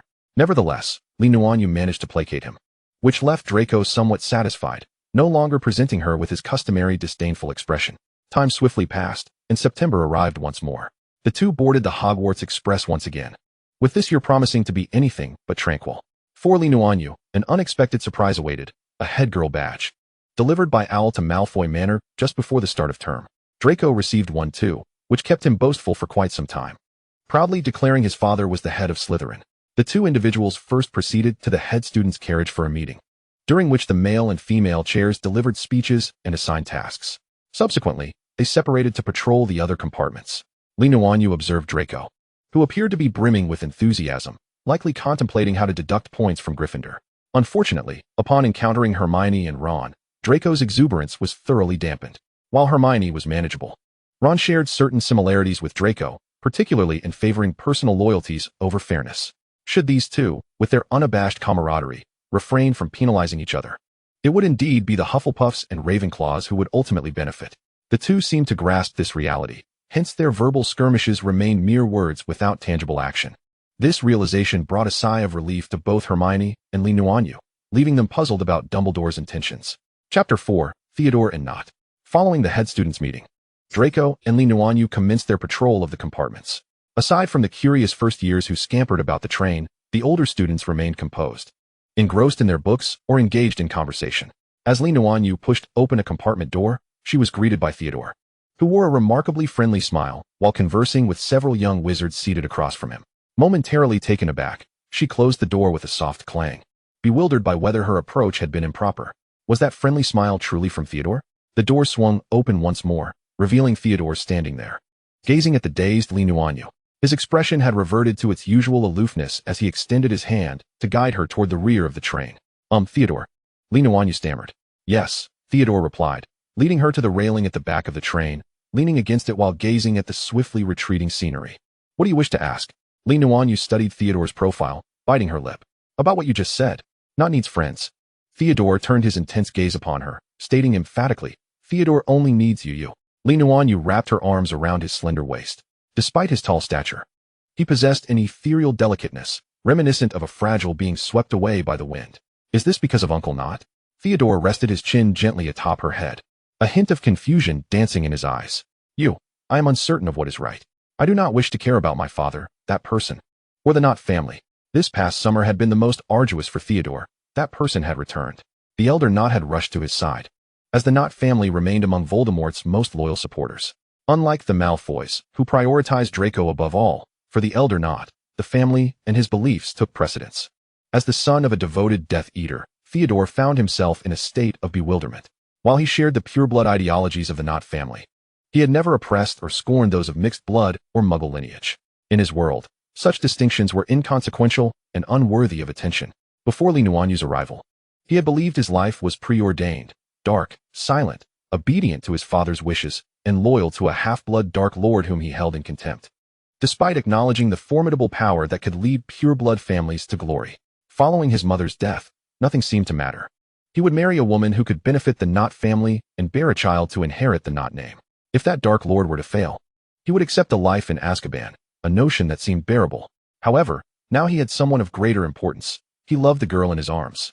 He was reluctant to drag her into the murky waters of the Not family's affairs, willing to suppress his pride and engage with those he would typically avoid. Theodore made a silent resolution. Should the Dark Lord succeed, he would reveal to this girl the depths of his affection. Should the Dark Lord fail, he would prefer she remain oblivious to it all, distancing her from the likes of Harry Potter and the Weasley twins. Sensing his turmoil and confusion, Li Nuanyue reached out, gently patting his back. Do not worry, everything will be all right. Theodore, just be yourself. Theodore's blue eyes locked onto hers as he tenderly cradled her face in his hands, planting a reverent kiss on her forehead. Thank you. Thank you for your concern and care, for being by my side when I needed it most, and for appearing in my life. Li Nuanyue remained by Theodore's side until the train arrived at the station. As they approached the head student's compartment, she spotted Draco with a stern expression, arms crossed, radiating an air of arrogance. Where have you been? He huffed. You vanished on the very first day of your duties. What will others say about you? Apologies, Li Nuanyue quickly interjected. We should hurry and disembark. Seeing that the train was nearly empty, Draco dismissed his grievances with her, grabbing their luggage and stepping off the train. Crabbe and Goyle had been waiting below and promptly took the bags from Draco. Upon noticing the trio ahead, Draco scoffed, mocking as he passed. Well, did the Dominas not frighten you this time? Cherish your freedom while you can. The Ministry will confine you soon. Don't provoke me. Harry instinctively lunged forward, only to be restrained by Ron. Ignore him, Harry, Ron urged loudly. Malfoy, do not forget we are the head students. Oh, so you're going to deduct points from me? Draco feigned a puff-chest display of his head student badge, which elicited laughter from Crabbe and Goyle. Nuanyue stepped forward, delivering a sharp slap to Draco's white hair. How childish. Let us go. We will be late. Luna, what are you doing? Draco exclaimed, indignantly grasping Nuanyue's hand and chiding her incessantly. You are a head student of Slytherin. If you dare show favoritism towards Gryffindor. Their voices faded as they walked away. Harry stared at their retreating figures, lost in thought, prompting Hermione to place a comforting hand on his shoulder. Harry, this is beyond our control. Yes, I know, Harry acknowledged. He was acutely aware that Nuanyue must limit her interactions with them this year. Yet seeing Draco so comfortably by her side made him uneasy. Perhaps he should have confronted Draco earlier, even if it meant deducting points from Gryffindor before the school year commenced. It seemed that unfortunate events were unfolding in rapid succession. During the opening ceremony, Harry felt the weight of curious glances from those around him. Whenever he looked their way, they quickly turned their heads. Moreover, Hagrid was no longer the professor for care of magical creatures, and while Harry had struggled to accept the course, he still hoped Hagrid would remain present during this time. Next was the new professor, Umbridge. To be honest, Harry found her quite memorable, not only for her pastel attire, but also for her childlike voice. And especially since she had been part of the jury during that hearing, a staunch representative of Fudge. Clearly, Umbridge was there on Fudge's behalf, rudely interrupting Dumbledore's address and delivering some dubious remarks to the young witches and wizards below. What is she talking about? Ron asked, bewildered. Hermione rolled her eyes. What she means is that the Ministry is beginning to meddle in Hogwarts education. But that's against the rules. Harry exclaimed, astonished. As long as Fudge desires it. Ron often hears his father lamenting about Fudge, thus he echoed a remark. After the banquet concluded, the trio returned to the common room, which was abuzz with activity. Yet the gazes directed at Harry remained unfriendly. How was your summer, Seamus, Dean? Harry greeted the two amiable classmates with warmth. Not too bad, better than Seamus, Dean shrugged, casting a glance at his friend.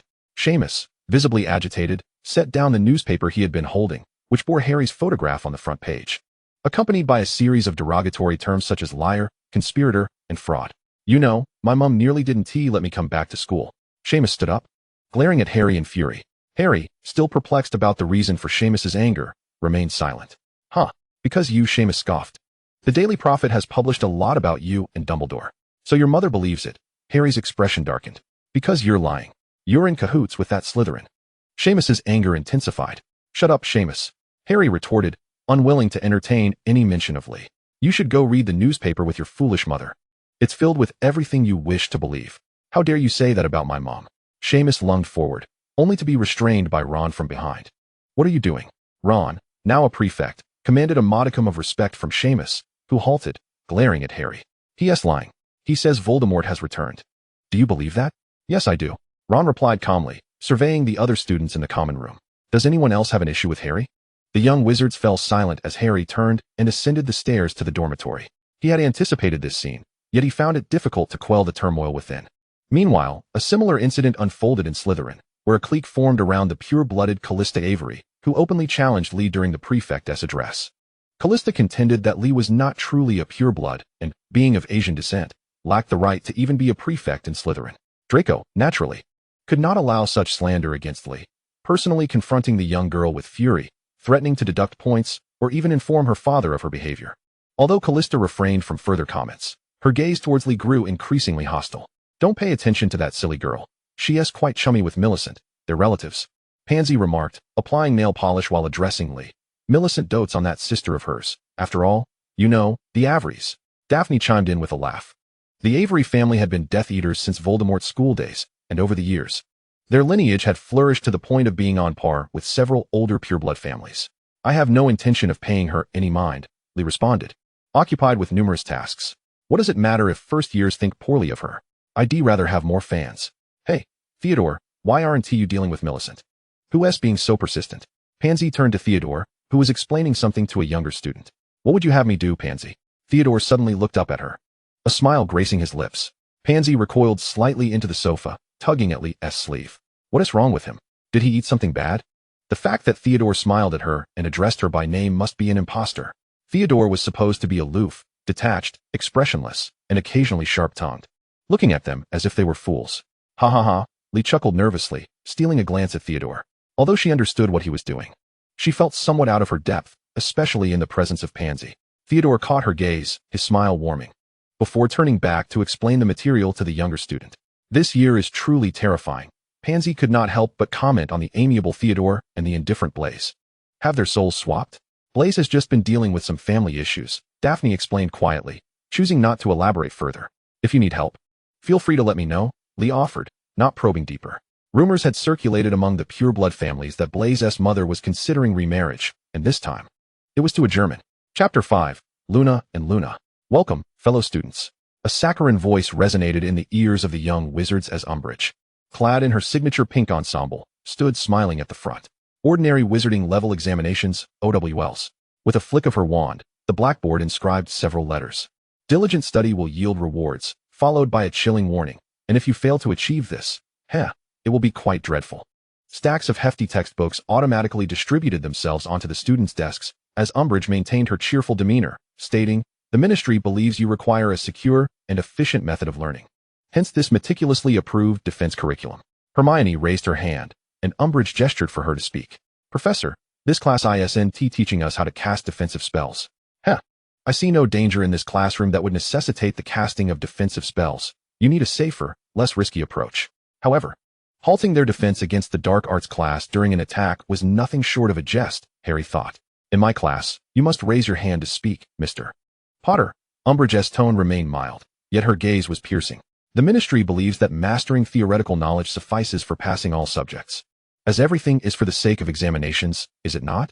Students exist solely for examinations. How could mere theoretical knowledge possibly counter the threats outside?" Harry argued. "There are no threats outside, dear. Children like you. Who would dare attack you?" Umbridge replied in a hushed, mocking tone. "Oh, who knows? Perhaps Voldemort," Harry retorted sarcastically. Umbridge inhaled sharply, seemingly taken aback by Harry's audacity. "All right, let me clarify. Certain individuals have informed you that the Dark Wizard is once again at large, which is entirely false. That is not a lie. I have seen him. I have fought him," Harry exclaimed loudly. "Potter, detention. I'll have you stay after class." Umbridge screeched. "You must understand. Come to my office after class, Mr. Potter." Umbridge interrupted his next statement, and Ron nudged him, shaking his head slightly. Umbridge's lessons were exceedingly dull, causing the young wizards to nearly doze off, but Harry remained alert, preoccupied with myriad thoughts. After class, Harry ventured alone to Umbridge's office, which was also adorned in shades of pink, decorated with an array of plates depicting kittens. Umbridge was sipping coffee and, upon seeing Harry, greeted him with delight. "Mr. Potter, please take a seat." Harry settled into a chair, facing a long strip of white paper. Umbridge smiled as she handed him a pen. "I need you to write something for me, Mr. Potter." Accepting the pen, Harry had calmed down. Engaging in an argument with a ministry professor was hardly prudent. "What should I write, Professor?" he inquired softly. Umbridge nodded with satisfaction. "Right, I will not lie again." Harry hesitated momentarily but complied with her request, only to feel a searing pain across the back of his left hand as the words manifested upon his skin. "Is there a problem, Mr. Potter?" Umbridge asked, her smile unwavering. Harry recognized this as punishment but did not resist further. "No, Professor." Umbridge sat comfortably behind her desk, sipping coffee while relishing the sight of Harry's contorted face from pain. A knock echoed through the room. Umbridge glanced at Harry and softly said, "Come in." Nuanyue entered with a smile, seemingly taken aback upon seeing Harry. "Am I interrupting, Professor?" Umbridge narrowed her eyes. Her feelings towards the girl from the Leaf family decidedly mixed. She could not impose any undue actions against her. Yet she also did not wish for her to obstruct Fudge's prospects. Thus she chose to tread carefully in her dealings with Nuanyue. "Miss Lee, it has been quite a while," Umbridge remarked, as if the hearing had slipped from her mind, warmly inviting her to take a seat. Nuanyue sat directly across from Umbridge, producing a packet of tea leaves. "Perhaps you could sample this. It's Uncle Fudge's favorite tea. I trust you are well acquainted with his tastes." "Oh, indeed, he has mentioned his fondness for this tea," Umbridge replied with a smile, suddenly contemplating that perhaps Nuanyue could elevate her standing in Fudge's esteem. "Actually, I came today to discuss a matter pertaining to you," Nuanyue said with a smile. "May we converse in detail?" "Of course, dear," Umbridge said, casting a glance at Harry, unwilling to let him slip away so easily. "Ah, right. You are currently punishing an insubordinate student," Nuanyue observed, looking around. Shall we move to the other room to chat, leaving him to continue writing? Seeing that her visit was not solely for Harry, Umbridge felt a sense of relief. Very well, Miss Lee. Would you like me to prepare you a cup of coffee as well? Certainly. Thank you very much, Nuanyue replied. As they moved into the adjoining room, Harry hesitated, intending to continue his writing, when the door creaked open to reveal Hermione peeking in. She whispered to Harry, "Have they gone in?" Harry nodded, anxiously watching Hermione as he murmured, "What are you doing here? You should go back." Hermione cautiously stepped inside. "Luna sent me," she explained. "I informed her that you were being punished, and she mentioned that Umbridge is quite fearsome. She is aware of some of her methods, so she asked me to help." Glancing at Harry's hand, Hermione frowned. "This is excessive. She cannot treat students this way. We should inform Dumbledore." "No, it's not that simple, Hermione," Harry interjected. "This is quite troublesome. Let's discuss it later."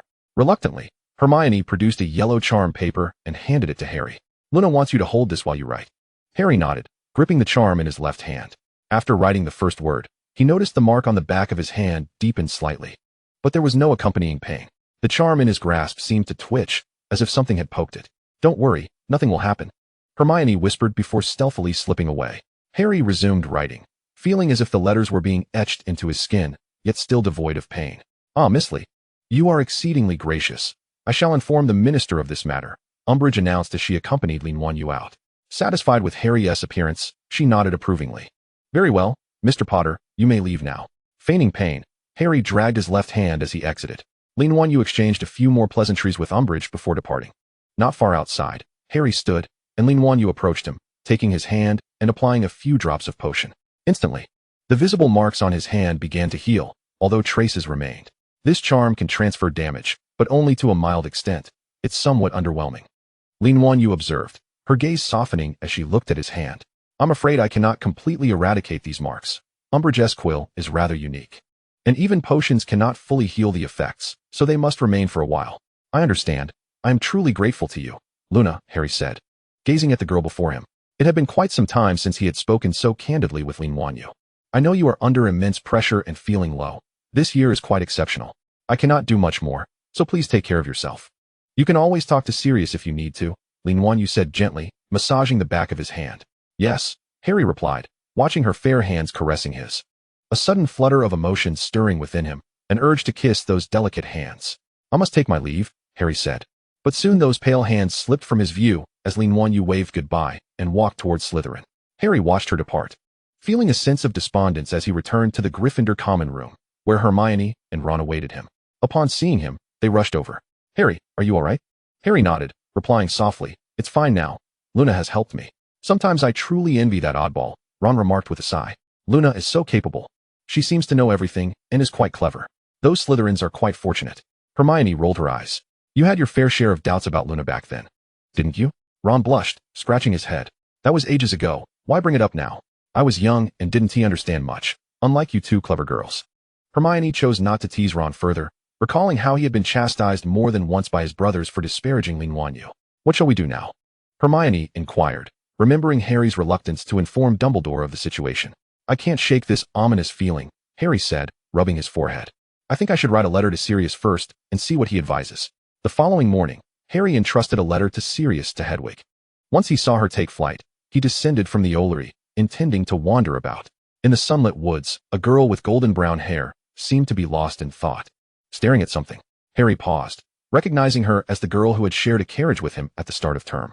Hermione had referred to her as the eccentric Luna, whose name phonetically resembled that of Nuanyue. Perhaps it was this similarity that made Harry feel an inexplicable sense of familiarity with her, despite her peculiarities. "Hello, Harry," Luna's voice was light and melodic, her cadence slow as she called out his name without turning. "Hello, Luna." Harry hesitated but ultimately addressed her by name, which he now found comforting. "What are you looking at?" Without having experienced Cedric's death, Harry could not perceive the thestrals. "You cannot see it. It's beautiful," Luna said, raising her hand as if to caress something in the air. Harry noticed that she was barefoot and exclaimed in surprise, "Aren't your feet cold?" "A bit," Luna replied nonchalantly, continuing in her calm manner.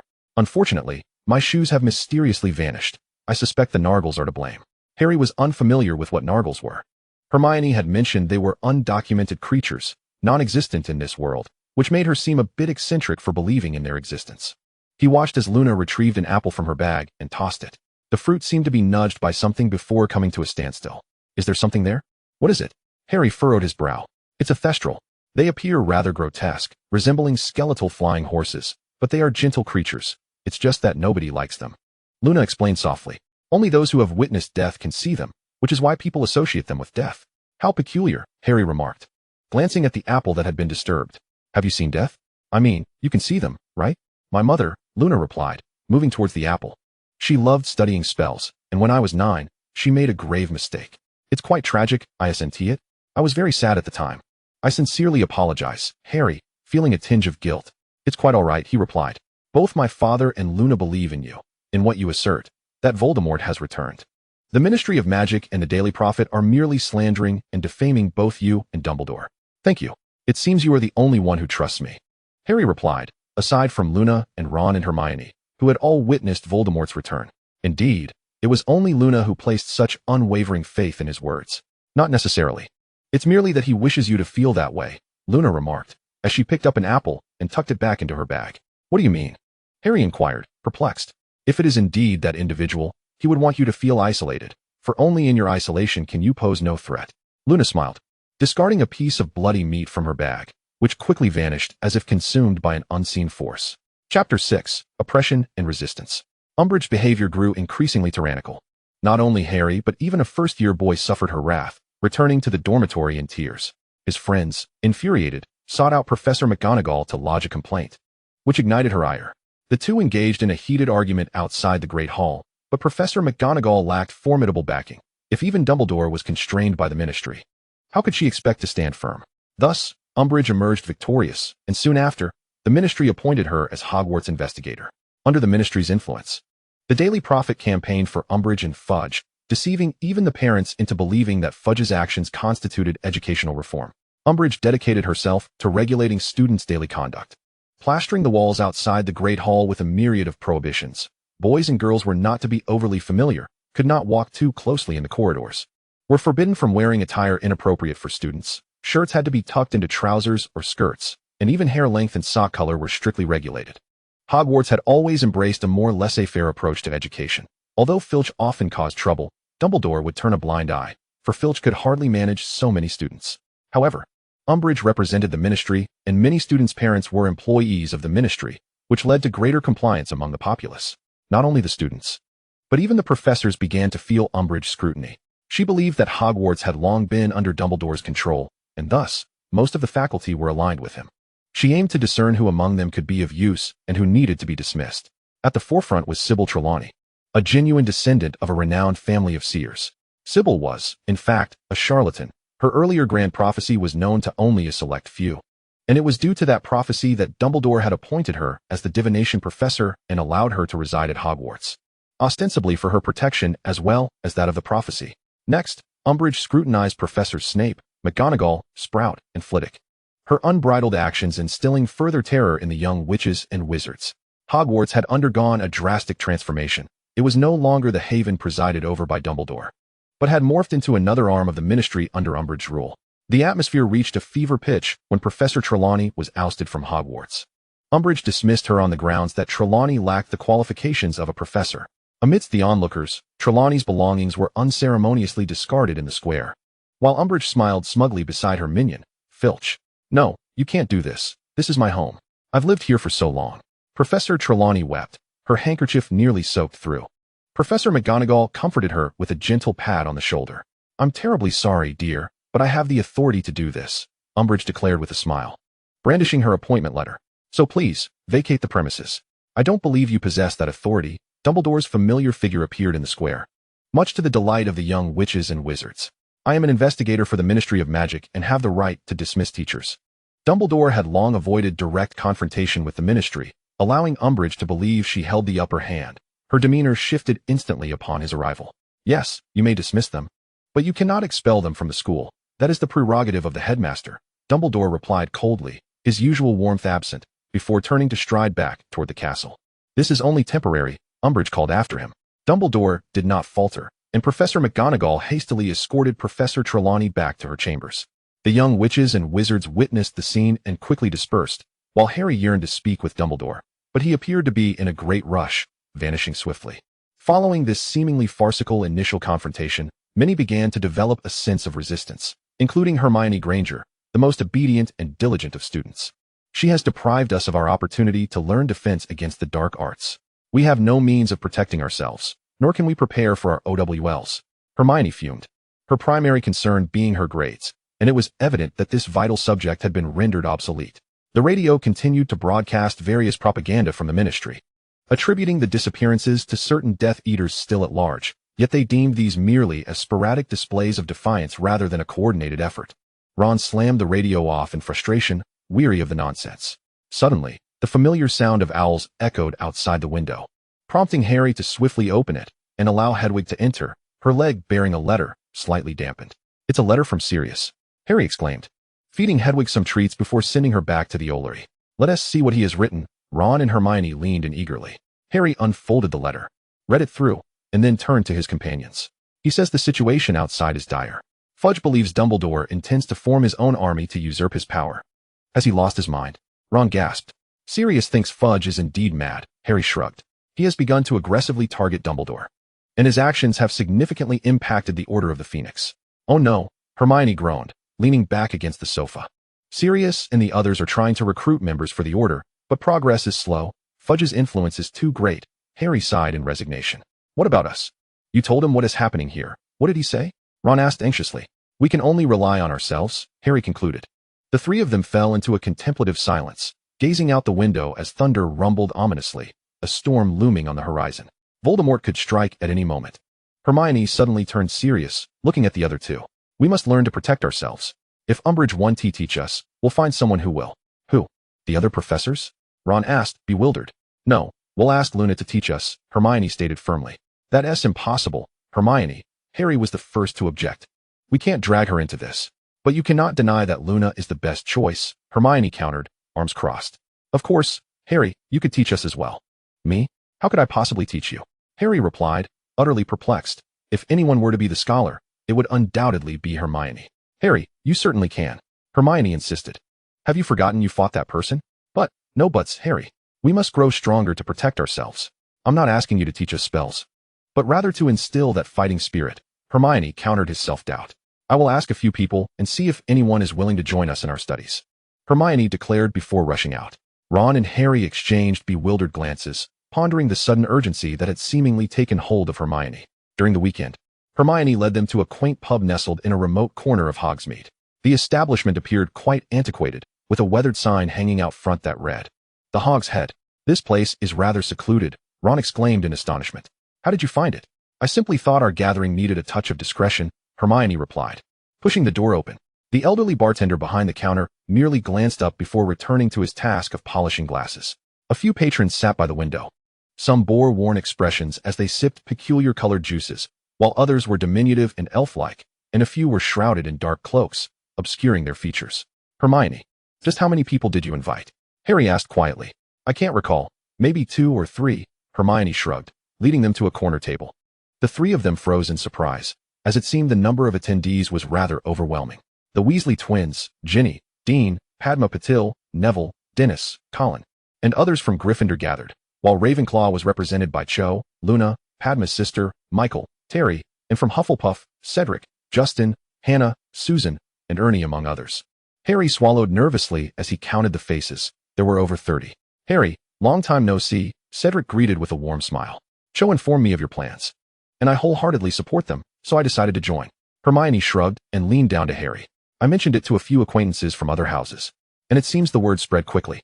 Please, Hermione, several of them are 7th years. What could I possibly teach them?" Harry thought he might bolt at any moment. His abilities merely above average, and both the twins and Cedric were nearing their graduation. Hermione ignored his concerns and stood up, taking a deep breath. "The purpose of gathering everyone here today is that we need a genuine defense against the dark arts instructor to guide us." "Why?" Ernie interjected, having come along with friends and showing little interest in Harry and the others. "Because the Dark Lord has returned, you dolt," Ron couldn't help but retort. "Who can verify what Potter claims? It's also what Dumbledore said. Dumbledore only said it because Potter did, but there's no evidence. Why don't you share what actually transpired?" "Speak about that person," Harry said as he stood up, unable to contain himself at their incessant questioning. "If you're merely here to discuss the sensational news from the papers, then we need to continue." "Harry," Hermione quickly grabbed his arm, urging him to wait. You can cast the Patronus charm, can't you? Luna's ethereal voice suddenly rang out, capturing everyone's attention. I've seen it, Hermione interjected. He even fought a basilisk. Ginny added. Last year, it was he who repelled the Dark Lord, Hermione supplemented. Wait, that sounds impressive. But it's not like that Harry hurriedly attempted to temper the overly enthusiastic crowd. Much of it was sheer luck, and I received significant help. It was merely fortuitous. Reflecting on his past experiences, Harry spoke solemnly. This is different from being at school. You can mispronounce a spell or make a mistake, but out there, one moment of inattention can cost you your life or witness your friends fall before you. That feeling is unbearable. You cannot fathom it. A hush fell over the group. As they were still students yet to leave the safety of the school, their lives relatively uncomplicated. May I ask a question? Cedric broke the silence. Of course, Hermione nodded. I wouldn't mind having Harry teach us, but I must inquire. What can he actually teach us? Cedric posed earnestly, devoid of any provocation. Hermione hesitated momentarily. Actually, I have also arranged for a consultant, a highly capable one. But is it a professor? Ernie inquired. It's not just that Hermione faltered, her identity being rather unique. Allow me to introduce myself. The cloaked figure by the window stood and stepped forward, lifting their hood to reveal long, dark hair and a strikingly refined visage.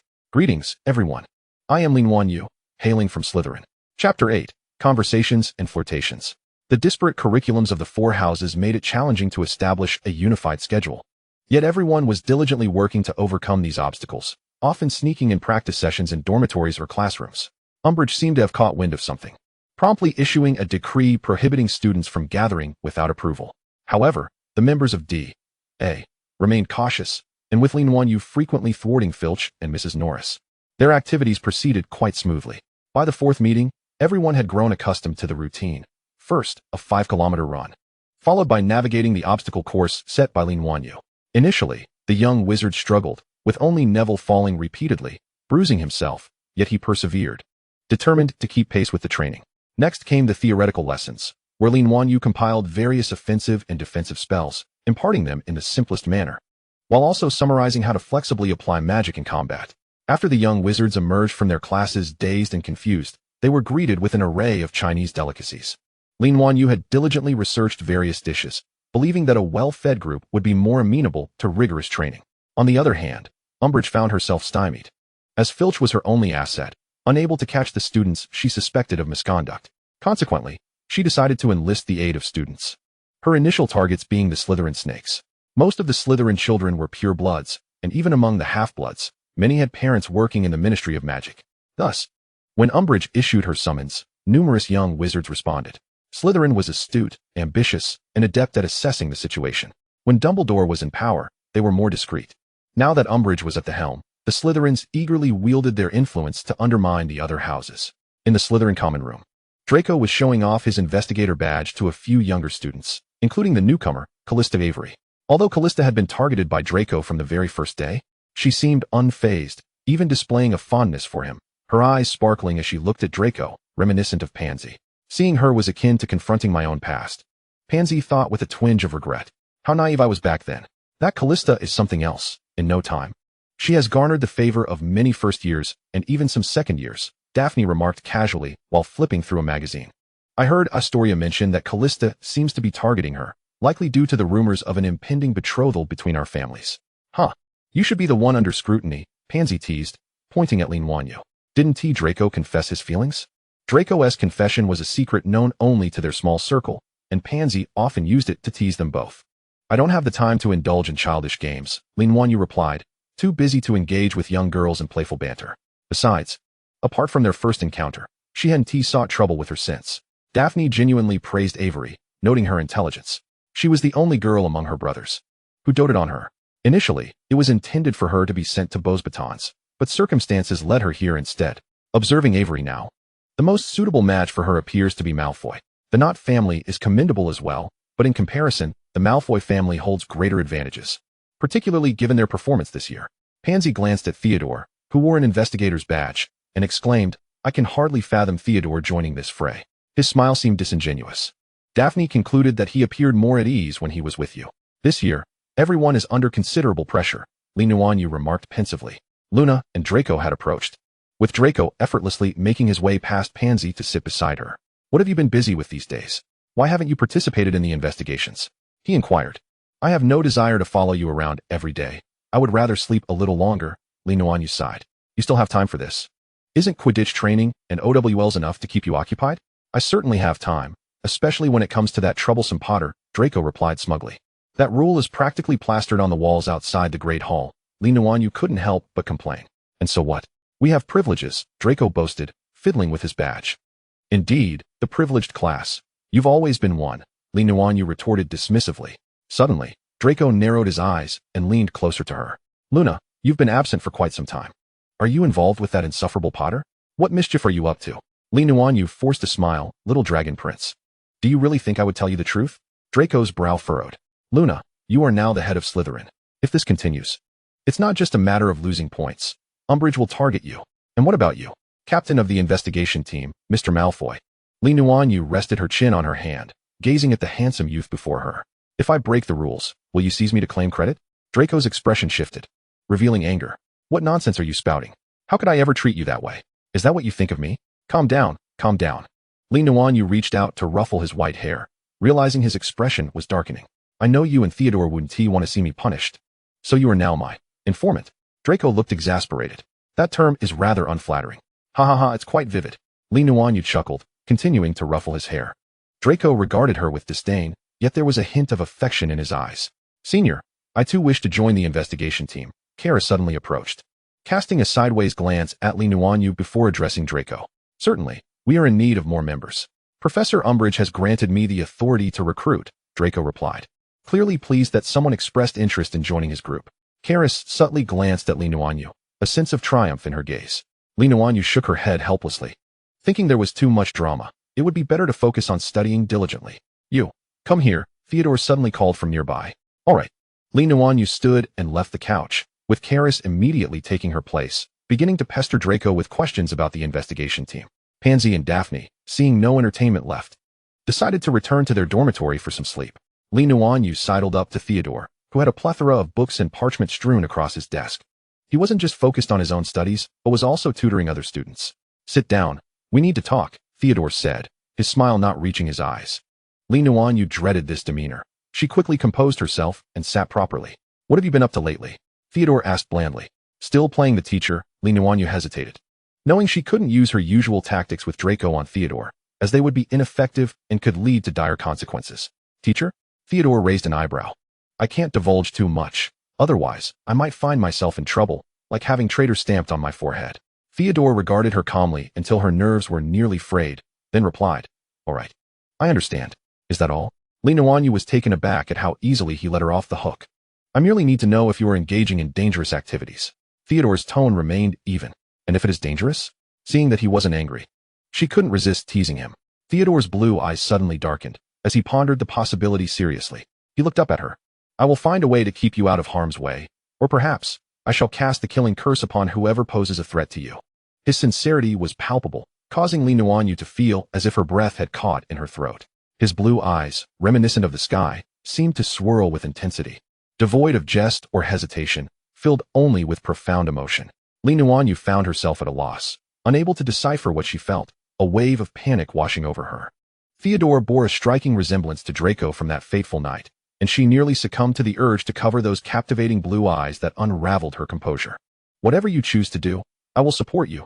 Theodore reached out to gently stroke her hair, reverting to his usual self, as if that moment had merely been a figment of her imagination. Nuanyue felt frozen, her tongue tying itself in knots. Theodore's lips curled into a faint smile, his voice carrying a unique magnetism, the tremor in his tone sending shivers through Nuanyue. What you are doing is against the rules, she suddenly exclaimed, slapping the table and leaping up, distressed, before sprinting back to her dormitory. How terrifying. How utterly terrifying. What is wrong with these boys around me? Is it that reaching adulthood causes an influx of male hormones and pheromones? Now even Theodore is acting this way. Is everyone planning to become a Weasley? With flushed cheeks, Nuanyue returned to her dormitory, resolutely refusing to admit that she had been flustered by a child. Never. The emergence of the investigation team has significantly impacted DA's gatherings. Where they once convened weekly, they now meet only once every fortnight, with uncertain timing. Hermione devised a method, transforming fairy coins into galleons, which would heat up to signal the meeting time, thus minimizing the risk of exposure for everyone involved. During the fifth gathering, Nuanyue participated in the practical mode, The young wizard's physical abilities and precision improved tremendously. Although they hadn't trained from a young age like Nuanyue, their youthfulness rendered them highly malleable, particularly Harry and Ginny, who could be considered combat prodigies. Luna, come here. Fred beckoned during the brief respite after the battle. Nuanyue approached. What's wrong? Is there an issue? George wrapped an arm around her shoulders and whispered, your confidentiality agreement is quite amusing. Why is it that every time we leave the room of requirement, your image morphs into either Harry or Hermione? After entering, we remember that it was you who taught us. It's merely a little trick. As I mentioned before, it has no effect against powerful Veritaserum, but I suspect that even if we were captured by Umbridge, it would only result in a dose of the truth serum. Nuanyue explained, aware of Umbridge's methods. However, she knew that her use of the Dementor's kiss was limited, as it could easily harm the mind, and she would only resort to it in dire circumstances. Little Snake, have you been particularly busy lately? You haven't had time to work with us on our prank items, George said with a pitiful gaze, his eyes sparkling as he looked at her. Speaking of which, perhaps you should consider opening your own shop? She recalled that the twins had just left school this year. After last year's Triwizard tournament concluded, she and Harry had split the prize money, and she had generously given her share to the twins. Coupled with the earnings they had amassed over the past 2 years at Zonkos, the twins possessed sufficient funds to establish a shop in Diagon Alley. We had long harbored aspirations of launching our own venture, but as you know, Mother has always disapproved, wishing for Fred to lean on her shoulder rather than pursue a path like Percy S. in the Ministry of Magic. The Ministry, George sarcastically remarked. Mother surely doesn't entertain such notions anymore. Just look at Percy. He has transformed entirely and refuses to come home, leaving Mother in tears. Nuanyue understood that Percy was a person of great ambition. He didn't believe his family was shameful, but rather hoped to elevate their status through a different means.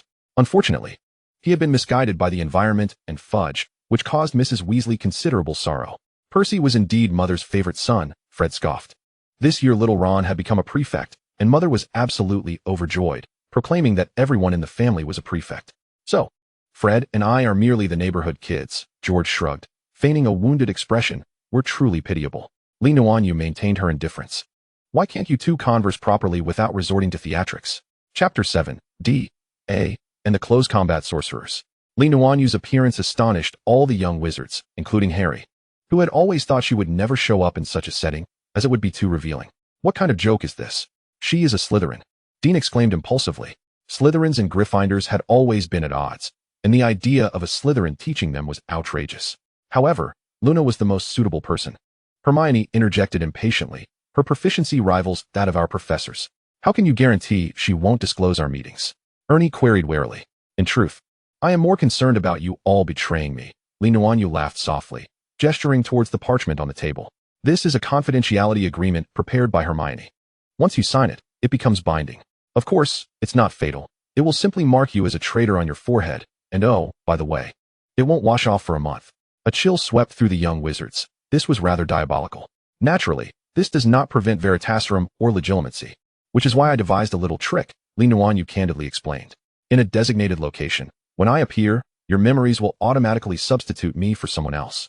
I too find it quite inappropriate for a Slytherin to teach everyone, but since Hermione entrusted this task to me, I suppose it is worth a try. I agree. Cedric was the first to voice his support. He had never been one to think ill of others, especially someone like Nuanyue, who had always left a favorable impression on him. We concur, the twins chimed in loudly. Gradually, others expressed their willingness to accept her. Given that Nuanyue's capabilities were undeniable, though they were still apprehensive about being betrayed by a Slytherin. What if we refuse? Terry from Ravenclaw interjected. Quite simple. Nuanyue replied, drawing her wand. Obliviate. I will make you forget today's events. This would be for everyone's benefit. The young wizards began to murmur among themselves, and ultimately, they all decided to stay and learn genuine defense against the dark arts. Following Ginny's suggestion, the assembly's name was simplified to D.A., standing for Dumbledore's Army. And everyone signed, including Nuanyue herself. The young wizards agreed to find a suitable time for their meetings before dispersing. Hermione and her companions returned to the school to discuss the forthcoming meeting location. What about the room of requirement? Ginny proposed. It's too small, Hermione countered. How about that abandoned classroom? Neville suggested. It could be easily discovered, Fred remarked. Filch knows the castle inside and out. Only second to us, George added proudly. I know a place, Nuanyue smiled. It's concealed, safe, and equipped with various auxiliary tools.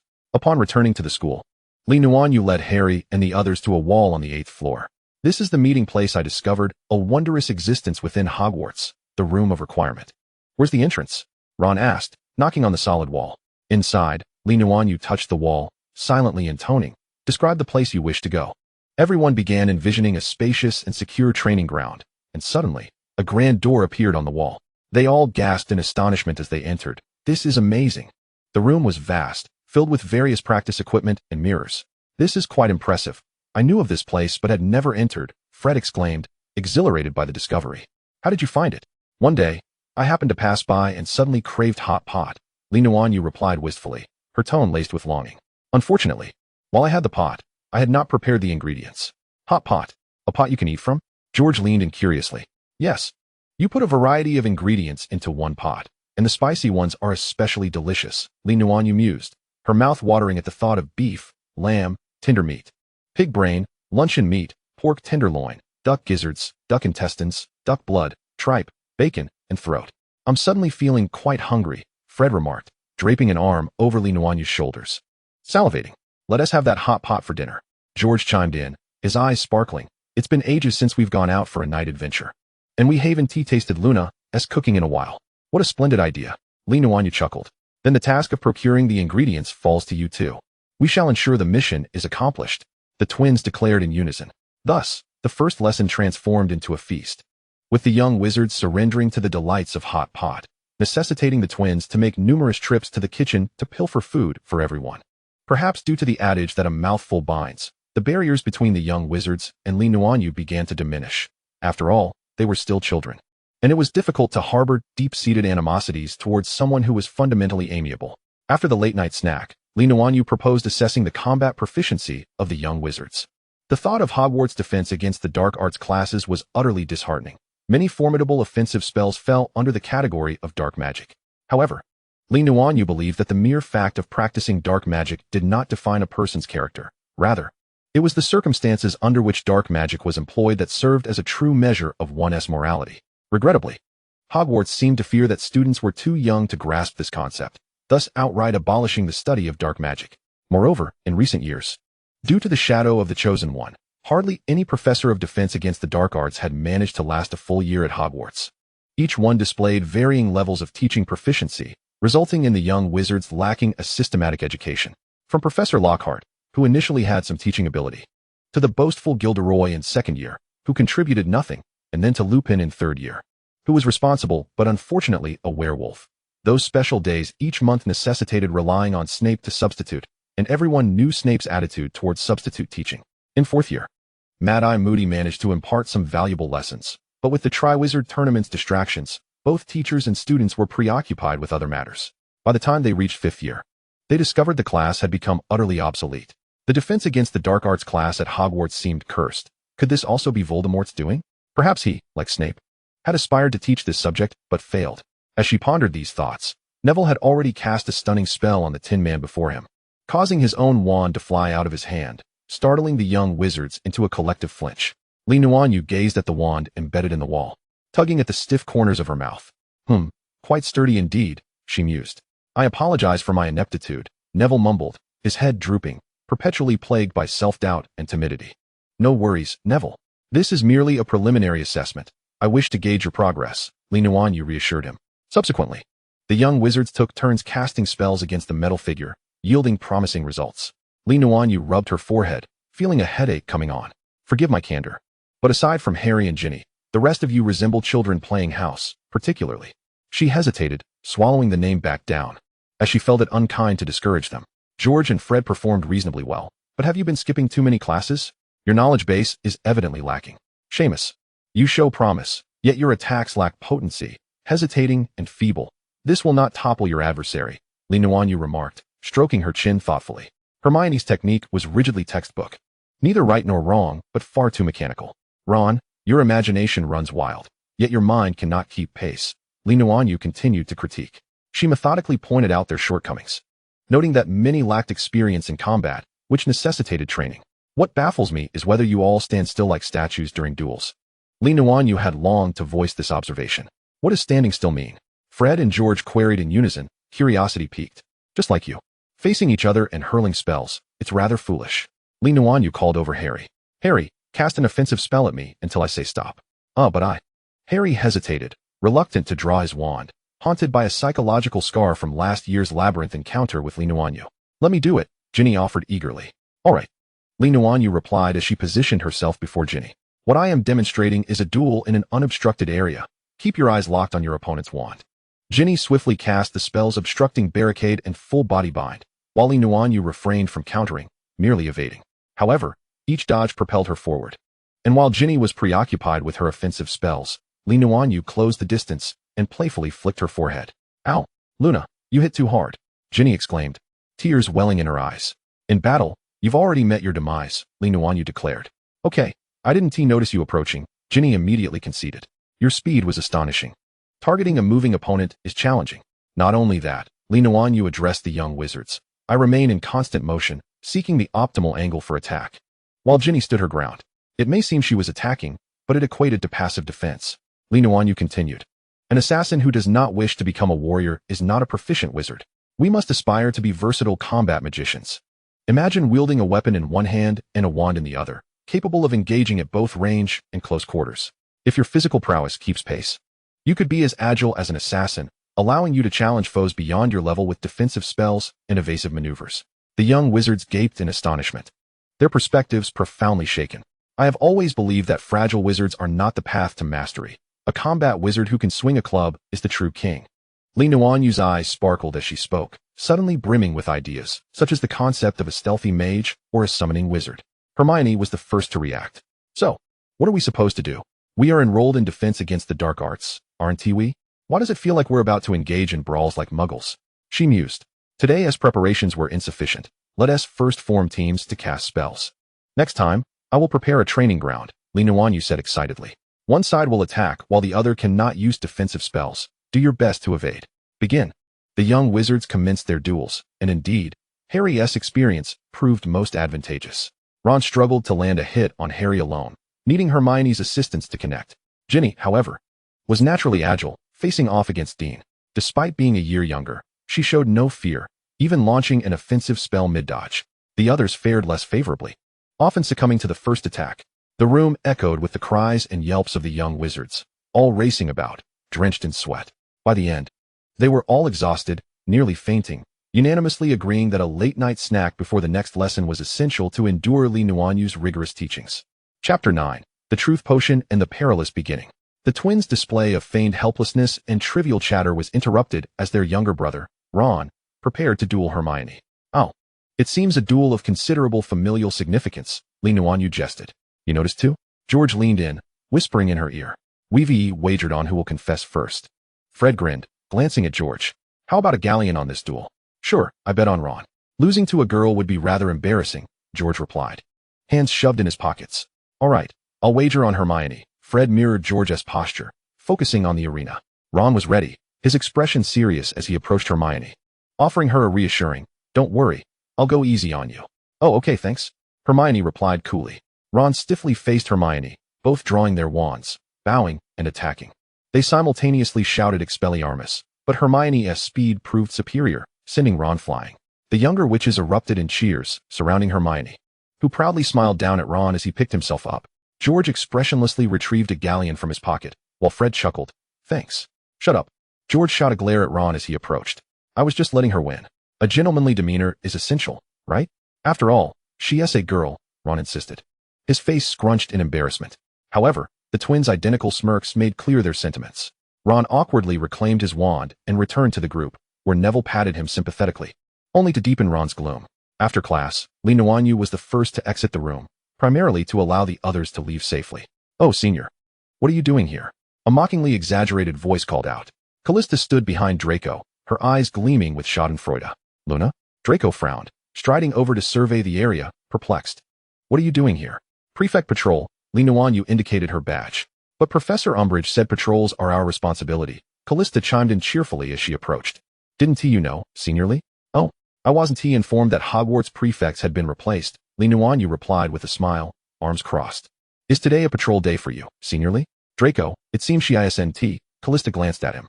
"Hogwarts patrols operate on a rotation system, and 2 prefects from each house are assigned together.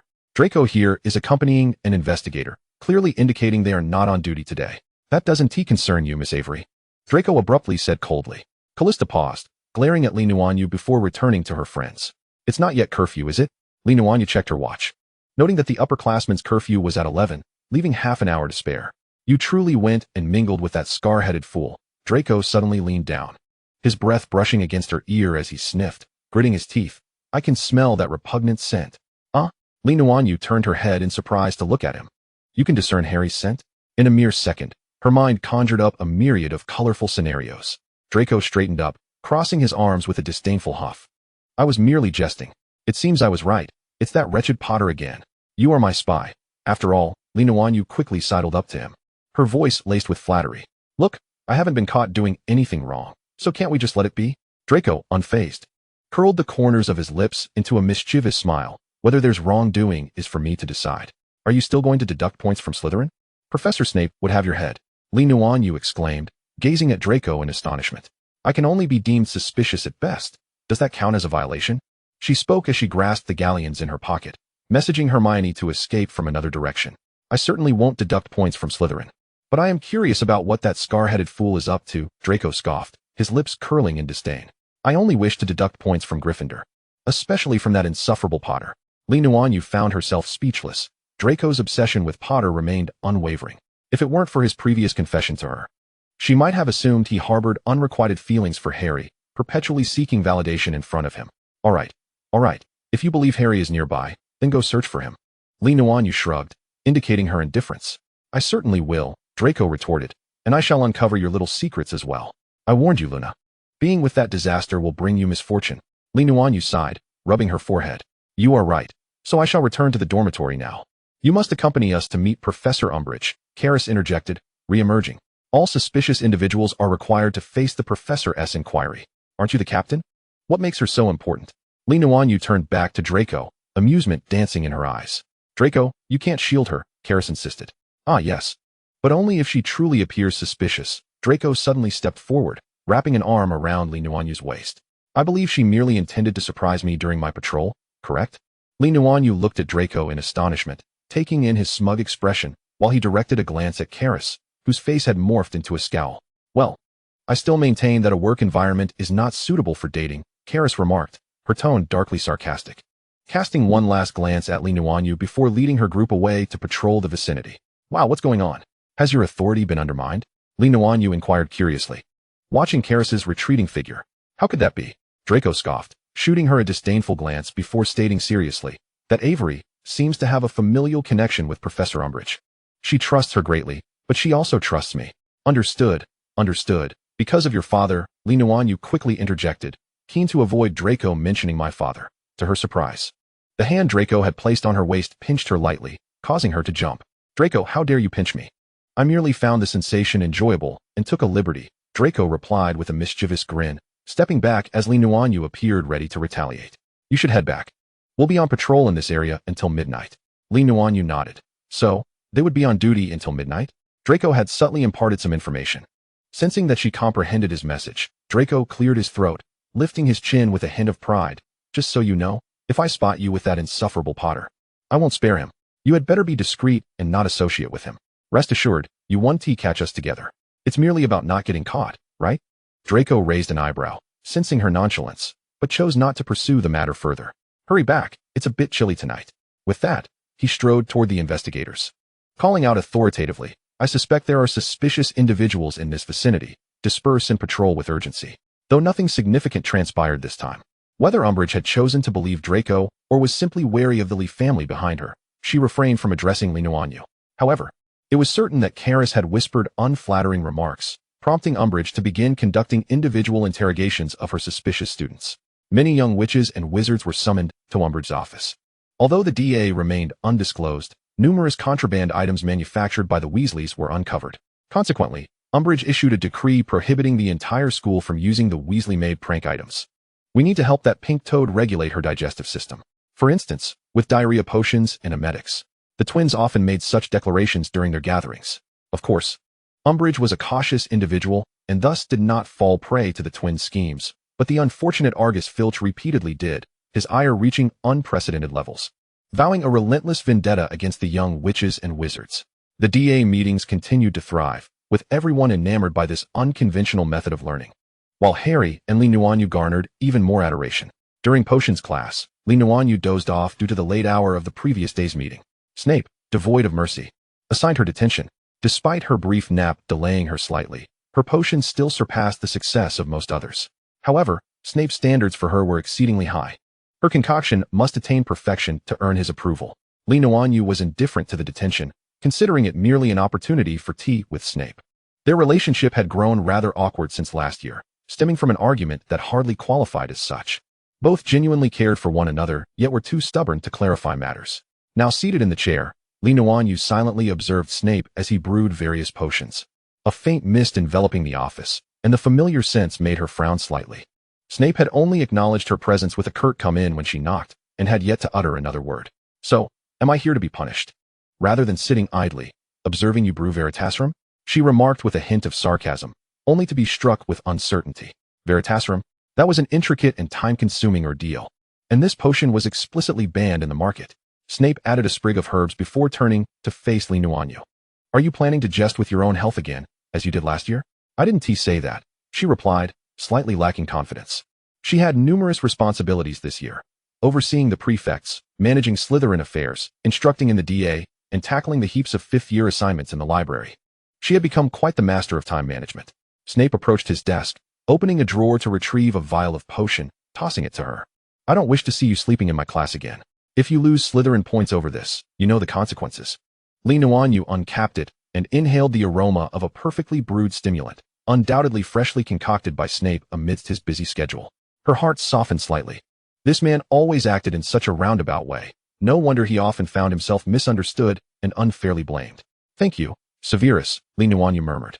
This year, Snape was likely busier than she was. Voldemort had begun summoning his followers back, and Severus had undoubtedly encountered that individual, though Voldemort may not fully trust Snape.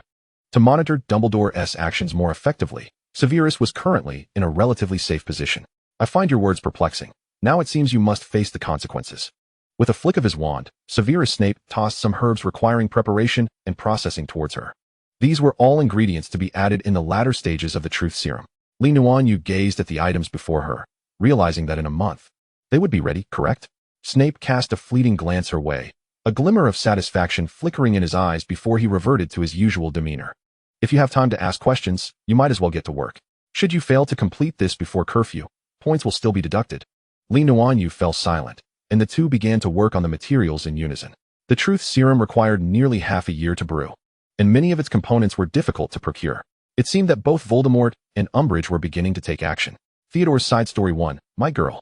Theodore had never imagined he would develop affections for anyone, even as he pondered this at the tender age of 7. The Knott household was never characterized as warm and inviting. In fact, it had only been so for a fleeting period during his mother's lifetime. His mother was exceedingly gentle, both towards him and his father, her presence softening the sternness of old Knott's demeanor towards Theodore. She would always be by his side, telling him stories when he was disheartened, singing to him when insomnia plagued him. Thus, in the face of his father's stringent expectations, Theodore found them bearable. His mother would accompany him in stargazing, reading about fantastical creatures, and painting a vivid picture of the outside world, assuring him that when he grew up, he could explore it, perhaps with a delightful girl by his side. Theodore had always believed in his mother, so even as she grew weaker day by day, eventually lying there unable to smile at him, he clung to the hope that she would recover. He vividly recalled the day he sat beside her. She seemed so spirited, engaging him in conversation, and he was filled with joy, convinced that soon she would regain her health and resume reading with him and walking together in the garden. However, her condition swiftly deteriorated, her once plump cheeks sunken, her gentle eyes tightly shut, and her meticulously cared-for hair turned brittle and yellow. He remembered his father rushing home, the usually stern and aloof man trembling as he held his mother, Theodore realizing his father was weeping. He recalled his father repeatedly apologizing for not finding that person, for not saving his mother, who had slipped away from life in his father's embrace. After her passing, his father grew even more distant, often absent from home, leaving young Theodore alone. He did not cry or complain. He was never one to seek comfort in childish displays of affection. Though still young, he understood that seeking solace from his father was futile, as they had lost their buffer, their beloved woman. He could only immerse himself in the books his mother left behind, reading them over and over, his fingers leaving traces on nearly every page. He lost track of how long this routine persisted, or how much longer it would continue. Old Knott was a staunch supporter of blood purity, which influenced Theodore. Yet, he eventually realized that whether one was pureblood or not, they were all fools. He was a precocious child, often disdainful of the childish antics of his peers. Though he rarely exhibited this disdain, for their actions were of no concern to him. He remembered that summer at the age of 11 when his father solemnly summoned him to his study, informing him that a girl would be staying at Knot Manor and emphasizing the importance of befriending her. Theodore recalled his response, a simple "all right, father." Their relationship was characterized by commands and obedience, devoid of questions or explanations. Before meeting her, Theodore had not known that his once stagnant heart could still beat. Beneath the warm sunshine, he encountered the exquisite girl, delicate as a doll, with a sweet demeanor and long black hair like fine silk. Theodore was not one to judge by appearances, so although he was momentarily captivated, he maintained his composure. Yet, it seemed that circumstances often took unexpected turns. He found the seemingly demure girl occasionally engaging in peculiar behaviors, such as breathing in the garden at dawn, leaping about in odd motions, and clutching a massive book filled with blocky characters, her stomach seemingly enchanted with an expanding charm. Theodore was unaware that some things began with curiosity. He gradually lowered his guard to observe the girl, discovering that she was entirely different from the pure-blooded girls he had known. She was an eager learner, knowledgeable, and lived life freely, radiating sunshine and joy, akin to a bird soaring through the sky, sharing her light with those around her. He relished discussing magic with her, enjoyed her teaching him obscure Chinese texts, and cherished the moments when she would come to tell him ghost stories at night. Her disappointment evident when she failed to frighten him, yet reluctant to leave. He felt as though many of his first experiences were shared with her. She resembled a little fox, sitting quietly with her furry ears perked up, her big eyes sparkling like stars, assuring him of her good behavior. Yet, when mischievous, she would leap about, occasionally extending her little paw in mock threat. Theodore had never encountered someone so carefree. He sensed the invisible constraints surrounding him beginning to shatter. He pondered how it would feel to have a sister like her. How foolish. He wished to tell his past self that this was not familial love. It was the onset of something deeper. He found himself disliking her association with Draco, believing she was too indulgent of that reckless fool, just as he too indulged her. He also resented her attention towards the so-called savior, never thinking the scar on his forehead made him particularly special, especially since he often struggled in potions and history of magic. Initially, she had only him by her side, yet gradually many others became fond of her, including Pansy, who harbored a crush on Draco, and Daphne, who seemed solely preoccupied with beauty and hair. He grappled with how to articulate his feelings. Who would think to hide a sister away, locking her up from the world? He did not know, for he had never had a sister or encountered a girl who evoked such emotions within him, leaving him to ponder quietly where the problem lay. Many believed Theodore was tolerant of the girl, but he felt they were mutually accommodating. She had given him so much that others could not comprehend. Frequently, he took pride in their bond, which transcended mere friendship, resembling that of family. Theodore vividly recalled that Christmas. He thought everything would be as it had always been, merely erecting a Christmas tree in the manor to celebrate the holiday. However, that day, he received the most beautiful gift. How long had it been since he had seen his mother? He sometimes pondered whether it was due to his own lack of obedience or excellence that his mother refrained from visiting him in his dreams. However, on Christmas Eve, he beheld his mother, radiant and gentle, just as he remembered her in his cherished memories. They conversed about myriad topics, his father, school, and his life. Upon waking, he realized that every detail he had shared with his mother bore the presence of that girl. Though their acquaintance had been brief, she had left an indelible mark, filling his mind with memories he longed to share with his mother. When he beheld the girl's sun-kissed smile, he could not help but reveal a smile that had long vanished from his life, a genuine, heartfelt expression of joy. In that moment, he comprehended the answer to the turmoil that had plagued him. She was not merely a sister, but the object of his affection, a woman who captivated his heart. In the second year, she began to frequently associate with that savior. Theodore did not intervene. Unlike Draco, he was not one to overtly express his emotions. He understood this girl, recognizing her inner tenacity. She would not alter her purpose for anyone. Thus, he resolved to protect her, allowing her to remain ever within his sight. She was always gentle and attentive, never forgetting to wish him a happy birthday. Since his mother's passing, he had scarcely heard that phrase. What thoughts filled his mind as he gazed at the candles on the cake? Of course, he remembered his wish, to protect this girl for a lifetime, even at the cost of his own life. Some may deem his wish foolish, considering his tender age at the time. Many would perceive commitment, responsibility, and love as distant concepts, viewing childhood affection as mere naive infatuation. Yet, Theodore knew precisely what he was thinking and doing. He was not among the mindless chatterers. He was resolute in his belief that once he chose someone, it was for a lifetime, and no one could replace her. Theodore perceived his affection for that girl as a challenge. Oh, just look at her, always placing herself in perilous situations, confronting not only snakes and creatures of darkness, but also the haunting specters of his nightmares. He had lost count of the times he had awakened from dreams filled with dread. He feared those dreams becoming reality. Thus he endeavored to grow stronger. For both he and she understood that one day, calamity would strike. Theodore never questioned the girl's peculiarities. He attributed her irrational behaviors to the mysteries of Eastern magic. He had no desire to unearth her secrets, nor did he wish for others to do so, regardless of who she truly was or what she aspired to. He simply wished to remain by her side, ready to do anything within his power should she need him. He understood that her beauty would eventually blossom, and he was aware that quiet guardianship might not yield the desired outcome. Yet what did it matter? His sole desire was her smile and her radiance, the first beam of light that illuminated his world. He knew she might harbor affections for someone else. He had entertained the thought that perhaps that someone could be him. As he twirled her in the dance hall, he yearned for the moment to last indefinitely. Oh, but ideally. She should avoid stepping on his toes, for in certain aspects, her grace matched her emotional intelligence in its clumsiness. If one were to inquire whom Theodore despised most, there would be no doubt it was Draco Malfoy. From their first encounter, he had perceived Draco as an arrogant fool, yet he seemed to be blessed by Merlin himself, effortlessly obtaining everything he desired. He had loving parents, caring friends, and even his girl seemed to indulge and cherish him, which incited Theodore's jealousy. He knew that the way she looked at Draco was akin to how one might regard a child or a pet. His possessiveness intensified, threatening to overwhelm his emotional restraint, especially when his father insisted he maintain ties with pure-blood families, potentially sacrificing his freedom to marry. In that moment, his emotions surged, and he yearned to declare his love for her, to confine her within his world, shielding her from the outside. Yet, his self-control reminded him that he could not do so. He was aware that that person had returned. His father never shied away from discussing it. The death of his mother had instilled in his father a belief that eternal life was paramount, and that individual happened to wield that power, even if it was tainted and malevolent, which could not sway Theodore's father, mired in despair. His love for her remained tender and encompassing, as intangible as the wind.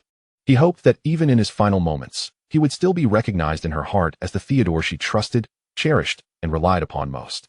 Chapter 10. Harry's Dream and the Mind-Sealing Spell. Before Christmas, the D.A. conducted its final lesson, and excitement surged among the young witches and wizards, who had never been so eager to return home. Umbridge and her inquisitorial squad had turned Hogwarts into a veritable prison. Some students had privately dubbed it Little Azkaban. Due to Sirius's overwhelming commitments, Harry did not return to his side, nor did Ron, his brothers, or Ginny for the same reason. Hermione, concerned for everyone, chose to remain at Hogwarts. That night, Harry experienced a nightmare, finding himself in a peculiar room, his body feeling strangely distorted, as if he were slithering along the floor. Soon, he perceived a familiar figure, wand in hand, seemingly surveying something, unaware of Harry lurking behind. Harry felt his mouth widen, sharp teeth extending within. This could not be him. How could he possess such fangs? Yet he was powerless to halt his dream self. He watched as the figure turned, revealing an expression of terror before he lunged forward, sinking his teeth into the person. The wand clattered to the ground as he wrapped his body around the figure, biting into them, blood splattering everywhere. "Mr. Weasley," Harry shouted, jolting upright, his head throbbing painfully as if it would burst, drenched in sweat, his entire being engulfed in a sense of helplessness. "Harry?" Ron, awakened by his outburst, approached with concern. "What happened? Did you have a nightmare?" "No, it wasn't a dream. It felt too real." Harry trembled, appearing ghastly, the sensation of teeth-piercing flesh still echoing within his mouth. It was anything but a mere dream. "Ron, take me to Professor McGonagall." Despite his body screaming for rest, Harry persevered through the pain as Ron supported him towards the professor. Professor McGonagall had always been vigilant regarding Harry. Upon receiving news of his distress, she promptly summoned Professor Dumbledore, bringing along the Weasley children. Harry stumbled through the details of his dream, while Dumbledore listened quietly, barely glancing at Harry. "So, in your dream, what was your identity? Were you beside the assailant or opposite?" Dumbledore inquired. "Neither. It was as if Harry hesitated, unable to articulate that he felt he was the assailant. "Professor, what is happening to me?" "Everard, tonight Arthur is on duty. You must locate him immediately and assess his condition. Ensure the appropriate individuals are alerted." Dumbledore suddenly addressed a portrait on the wall. The elderly man with the white beard promptly rose and exited the frame. "Professor," Harry felt an unsettling urgency, a familiar itch returning to his mouth. As he gazed at Dumbledore's back, he was tempted to rush forward and bite him, or Phineas. You must promptly proceed to Grimmauld Place to inform the members of the Order of the Phoenix about Arthur's injury. His children will soon pass through the portkey to reach Dumbledore. Once again, the figure in the portrait bowed and stepped out of the frame. Albus, we have located him. He appears to be in a precarious situation, yet can hold on until someone finds him, and it seems the Dark Lord has yet to discover that object. Ephraim, who had departed before, has returned to report the situation. Oh, it seems things are not too dire. The Dark Lord has not succeeded. So what shall we do next? Harry was suddenly struck by a wave of excruciating pain, accompanied by a sense of agitation and despair. He could not help but shout, "Look at me!" The occupants of the room stared at him in astonishment, and it was the first time Dumbledore turned his gaze towards him. That sensation came swiftly and departed just as quickly. Harry soon regained his composure, panting heavily, persistently questioning the professor. "Tell me, what is wrong with me? What has happened to me?" The room fell into an abrupt silence until Severus Snape's figure materialized. He surveyed the expressions of those present and hesitantly inquired, "Have you summoned me for something, Professor?" "Severus, it seems we can no longer afford to wait," Dumbledore stated gravely. "Otherwise, we shall be left vulnerable. I entrust Harry to you." Snape's pupils narrowed slightly as he calmly replied, "Understood, Professor." Without heeding Harry's struggles, he firmly grasped his arm and led him out of the headmaster's office to the subterranean chambers of Slytherin. "We believe the Dark Lord's thoughts are somehow intertwined with yours. And whether he is aware of this connection remains uncertain. Let us hope he is not," Snape said while rummaging through something. "He is still unaware. If he were, he would be capable of reading my mind," Harry realized, understanding the gravest danger he faced. Not merely reading, but also sowing confusion and exerting control. Snape turned, his black eyes locking onto Harry's. In the past, the Dark Lord often favored such methods to invade the thoughts of his victims, deriving pleasure from crafting various illusions that would drive them to madness. He would wait until they had endured every ounce of pain, until they were utterly despondent, before delivering the final blow. Snape's voice echoed in the office, sounding more ominous than ever. "We believe it is imperative for you to learn the art of occlumency. If employed correctly, it can safeguard your mind from invasion and turmoil. During our private tutoring sessions, I shall attempt to penetrate your thoughts, and your task will be to resist as best you can. Are you prepared?" Snape spoke in a somber tone. Harry felt utterly depleted, his anxious mind swelling with tension. He had yet to utter a word when Snape raised his wand and intoned, "Legilimency." Harry felt his entire body tremble, the pain in his head intensifying as a multitude of memories spiraled chaotically through his mind. "Focus your thoughts, concentrate, Potter," Snape's voice resonated in his ears. Harry struggled against the invasive force, but he faltered. Gasping for breath, he felt utterly exhausted, his mind in disarray. "Do not relax, do not rest, continue," Snape instructed, extending his wand once more. "Legilimency." Harry's head throbbed painfully as he remained unable to withstand the probing of his mind. Snape lowered his wand, coldly stating, "You may return for today. I will inform you of your class schedule." Harry understood the significance of occlumency for him, hence he earnestly dedicated himself to learning it, enduring Snape's relentless training to the point of unconsciousness. Yet progress remained agonizingly slow. Christmas arrived quietly, and due to his injury, Arthur found a rare respite amidst the bustling holiday season. His wife, Molly, had been tending to him at St. Mungo's hospital and finally found a moment to relax that day. "Look who has arrived," Molly announced as she wheeled Arthur into the Order of the Phoenix's meeting room, which had been beautifully decorated in a festive Christmas spirit. The Weasley children, along with the invited Harry and Nuanyue, erupted into applause. "Everyone, please take a seat." "Wonderful. It is time for us to distribute gifts," Molly exclaimed joyfully, handing out wrapped presents to the children. Ron received a vest embroidered with an R, Ginny received gloves. The twins were gifted scarves, and Harry, Hermione, and Nuanyue each received a knitted hat. "Come on, pour some drinks. Here's to Christmas." Molly raised her glass, laughing heartily. "Merry Christmas. Merry Christmas, Mum and Dad. Merry Christmas, Mr. Weasley, Mrs. Weasley." Everyone raised their glasses in cheer, and Sirius appeared at the door, silently lifting his glass with a smile. "Cheers to Harry Potter. If it weren't for him, I wouldn't be here," Arthur Weasley declared, raising his glass with a smile. "To Harry." Everyone lifted their glasses, including Sirius. Harry blushed, smiling shyly as he joined them, and the atmosphere at the table brightened instantly. After dinner, Mr. Weasley retired for some rest, while several individuals returned to the upstairs lounge to play wizard's chess and chat. Harry was feeling quite troubled after days of intensive training with Snape, while Ron continued with his conspiracy theories. "I think he's doing it on purpose. He's targeting Harry." But it was Dumbledore who assigned him to teach Harry, and Professor Snape is also a member of the Order. "I believe he knows where to draw the line." Hermione defended, taking a rational stance. Well, maybe he's teaching Harry, but he is definitely making Harry suffer on purpose, Ron scoffed. Legilimency is inherently taxing on the body. Nuanyue explained. If it were a master of legilimency, like Professor Dumbledore, they could naturally read your immediate thoughts while questioning you. However, if that other person intervenes, he would undoubtedly delve into the deepest recesses of your memories, causing immense pain to your mind. Seeing Harry nod in understanding, Nuanyue continued. I know Severus can be quite harsh, but Harry, you must realize that that person has returned, and the battle between you is imminent. Both he and Dumbledore wish for you to learn a clemency as swiftly as possible. I understand, I just feel a bit overwhelmed, Harry said, tugging at his hair. It feels like all my privacy is laid bare. It's a dreadful sensation. Luna, don't you also know a clemency? Perhaps you could teach Harry, Hermione suggested excitedly. Oh, I can't. My clemency is different from yours. It is a form of technique, not magic. Nuanyue shook her head in dismay. I can employ some defensive spells against legilimency. But those spells have a time limit, and against a strong legilimens, they can be rendered ineffective, so they won't aid Harry's situation at all. Then Harry must continue to endure the torment from the old bat, Ron lamented. Old bat. Ha ha ha. That really suits Severus's image. Nuanyue laughed uncontrollably. The trio exchanged exasperated glances at her, realizing that despite her good relationship with Professor Snape, her teasing was even more exuberant than theirs. Ron suddenly thought that Nuanyue must have caught the mischief from his two troublesome brothers. The twins, who had been whispering together in a corner, ambled over and unceremoniously tossed the unfortunate Ron off the sofa, taking their seats beside Nuanyue.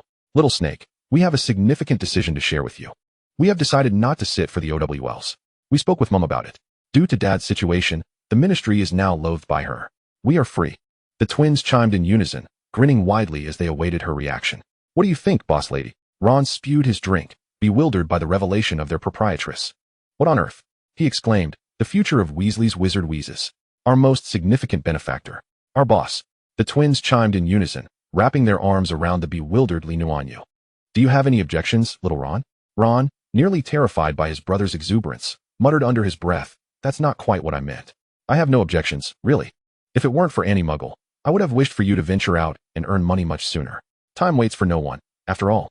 And the twins are certainly gifted in this regard. Indeed, Little Snake knows us best, Fred said, giving her an affectionate nuzzle. Luna, you are simply delightful, George added. Echoing the sentiment. You two are adults now. Can you not act with a semblance of decorum?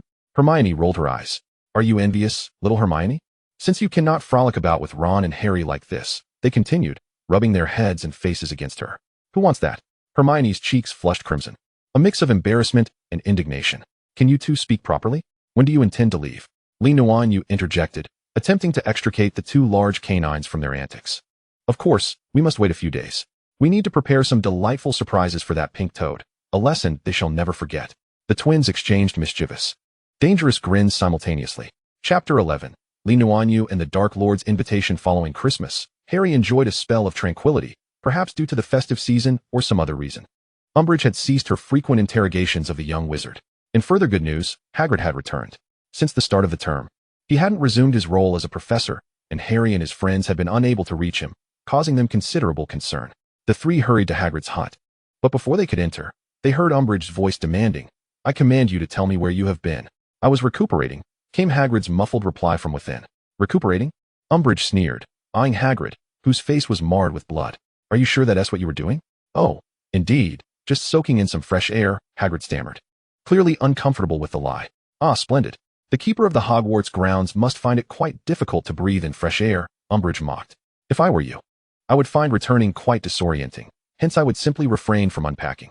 Having chastised the giant, Umbridge exited Hagrid's hut, spritzing some perfume to mask the scent within. As she clicked away on her high heels, Hagrid, Hagrid, Harry and his friends called out, knocking urgently on the wooden door once Umbridge had departed. Hagrid opened the door, his face lighting up at the sight of them. You lot. Come in, come in. They entered his hut and settled around the table, gazing at him eagerly.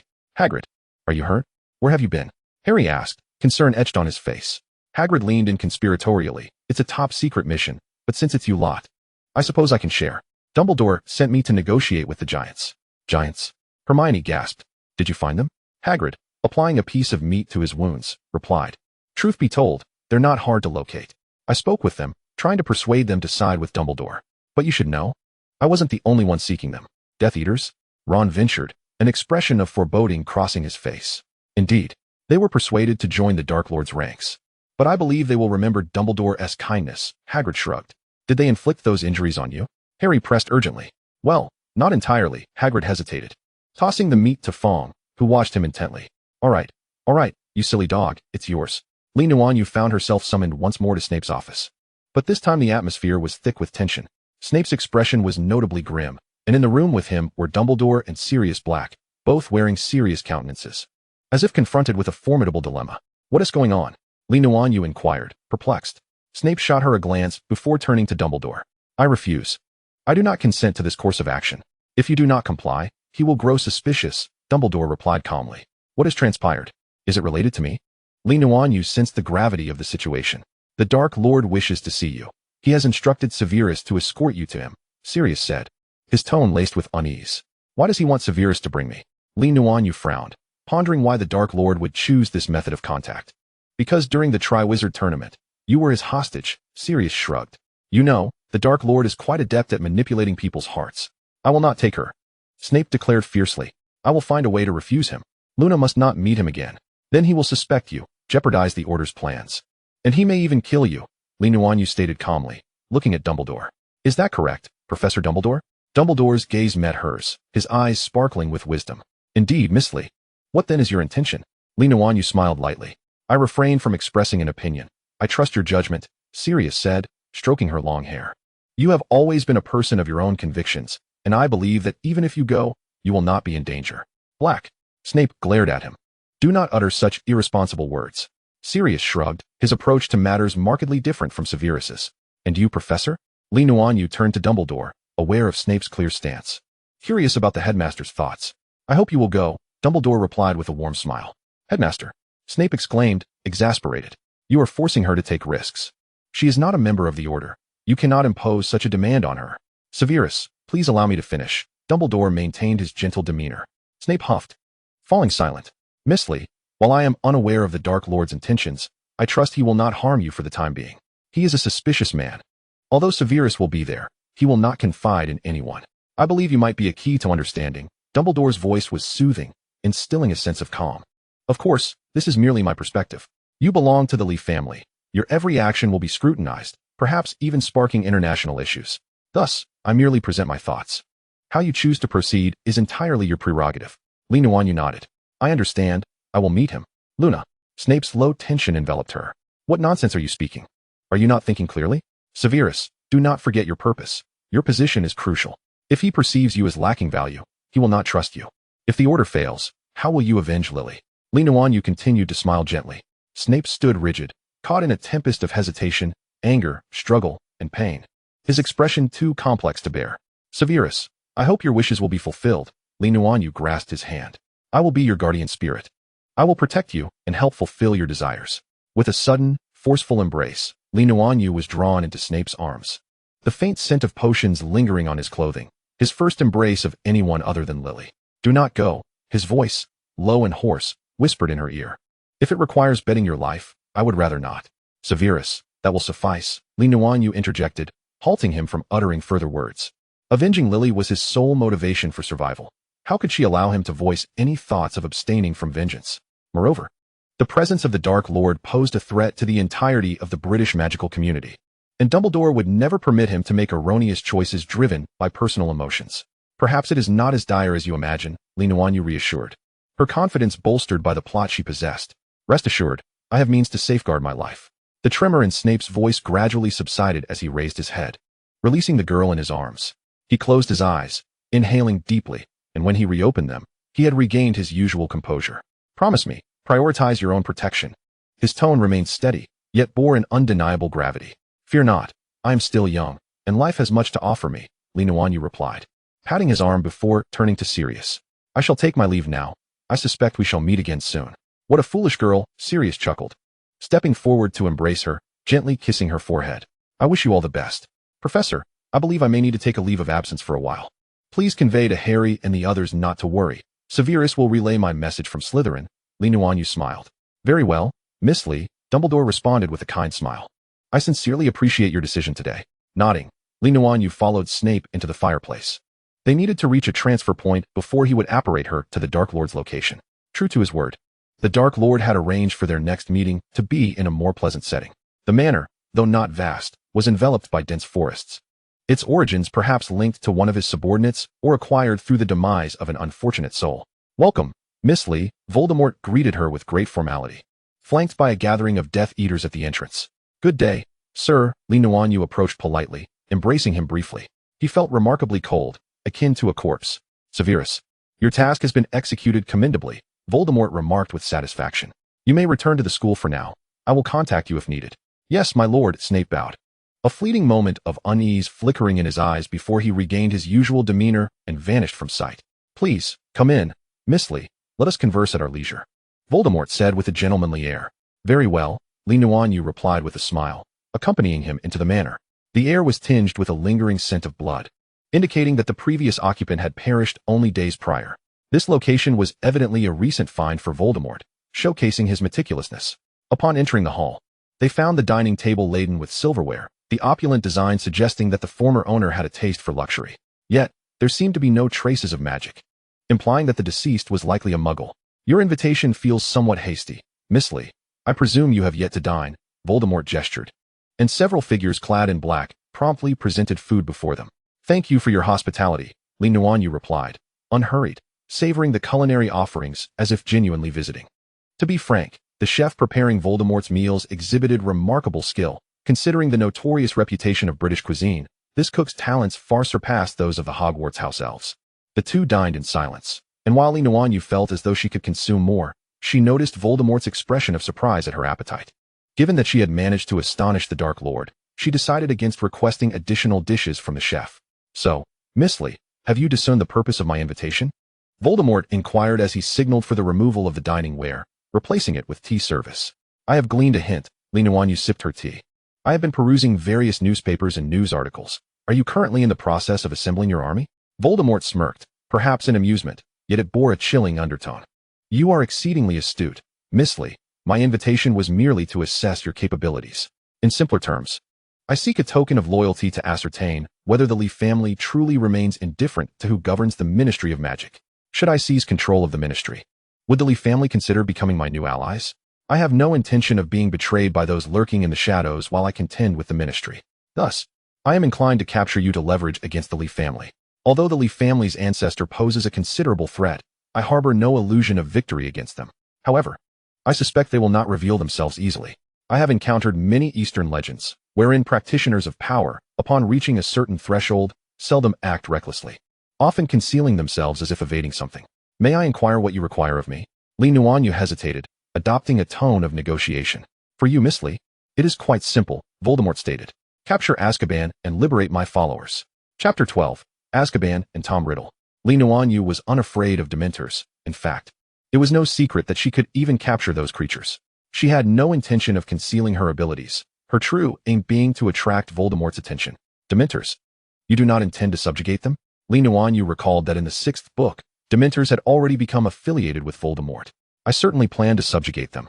But that requires time," Voldemort replied. "Before that, I need assistance, as my loyal friends are imprisoned in Azkaban." Lee Nuanyue nodded in understanding. "I am willing to assist you. But what can you offer me in return?" Voldemort narrowed his eyes, viewing her request as reasonable. If it had been one of his underlings or a lesser character making such demands, he would have regarded it as an affront and dispatched them with a killing curse. However, Lee Nuanyue was different. Should she assist him without any rationale, he would question her motives. "What do you desire, Miss Lee?" Voldemort inquired. "I require a teacher, an exceptional instructor to impart the knowledge of dark magic to me," Lee Nuanyue replied, raising her hands. "You are aware that I came here to acquire new knowledge. Yet Hogwarts is rather peculiar, lacking a course in dark magic and instead offering only tedious defense against the dark arts classes, with every professor possessing mediocre abilities. I am quite concerned that I may fail the task entrusted to me by my ancestor. I have heard from Severus that you are the most outstanding student at the school, and he takes great pride in you." Voldemort seemed genuinely pleased. "Ah, yes. An excellent dark magic teacher and a remarkable student. What a splendid combination that would be, would it not? So, do you agree to teach me dark magic?"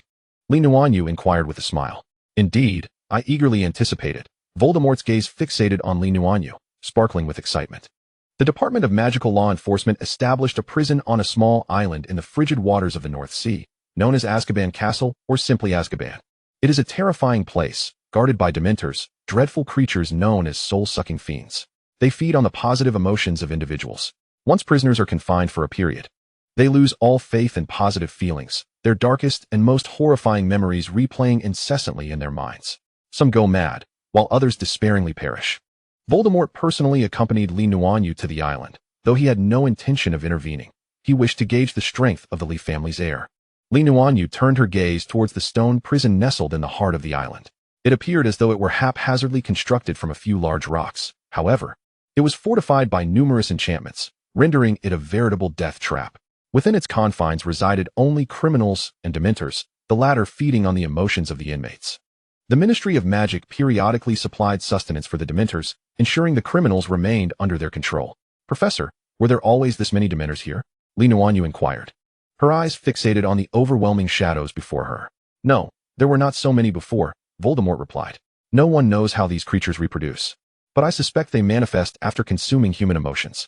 They absorb positive feelings, generating negative ones that drive individuals to madness and hallucinations, truly reminiscent of inner demons.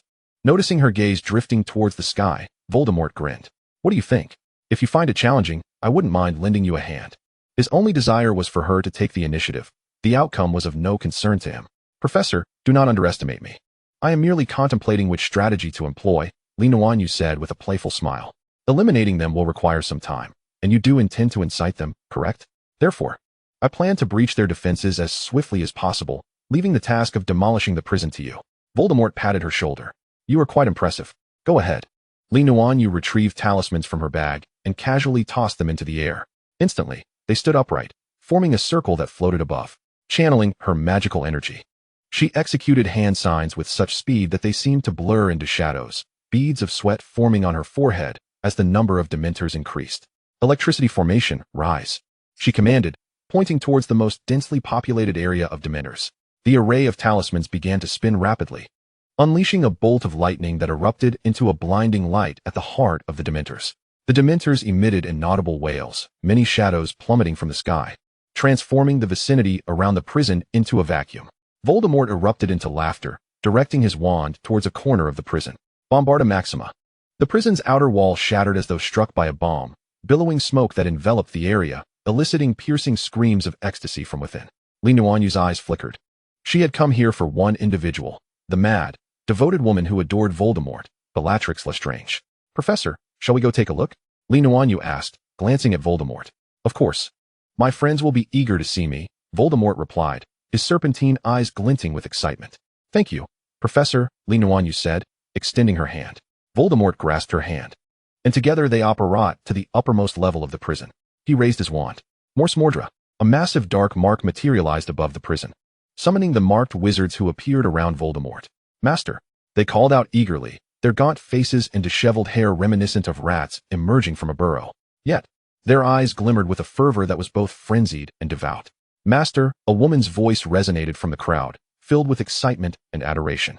A woman, emaciated and with disheveled hair obscuring her features, knelt at Voldemort's feet, kissing his robes. Professor, that woman looks rather unkempt. She may soil your garments, Nuanyue remarked softly, yet loud enough for the woman to hear. Bellatrix suddenly lifted her head, her eyes ablaze with a bloodthirsty rage. You vile harlot! Who do you think you are to treat the most loyal servant of the Master in such a manner? Loyalty does not equate to usefulness, does it, Professor? Nuanyue said, seemingly like a naive child, tugging at Voldemort's sleeve, her gaze brimming with hopeful anticipation. Voldemort recalled her earlier performance and acknowledged her impressive abilities with a slight nod. Withdraw, Bella. Upon our return, those loyal to me shall receive their due rewards and honors. Yes, Master, Bella acquiesced, cowed by Voldemort's presence, though her gaze towards Nuanyue was laced with venom. Nuanyue offered a provocative smile, taking Voldemort's hand. Professor, let us depart. The ministry should be arriving shortly. Voldemort glanced towards the distant sky, nodding slightly. In an instant, they returned to the manor, where Lucius and the others awaited with utmost respect.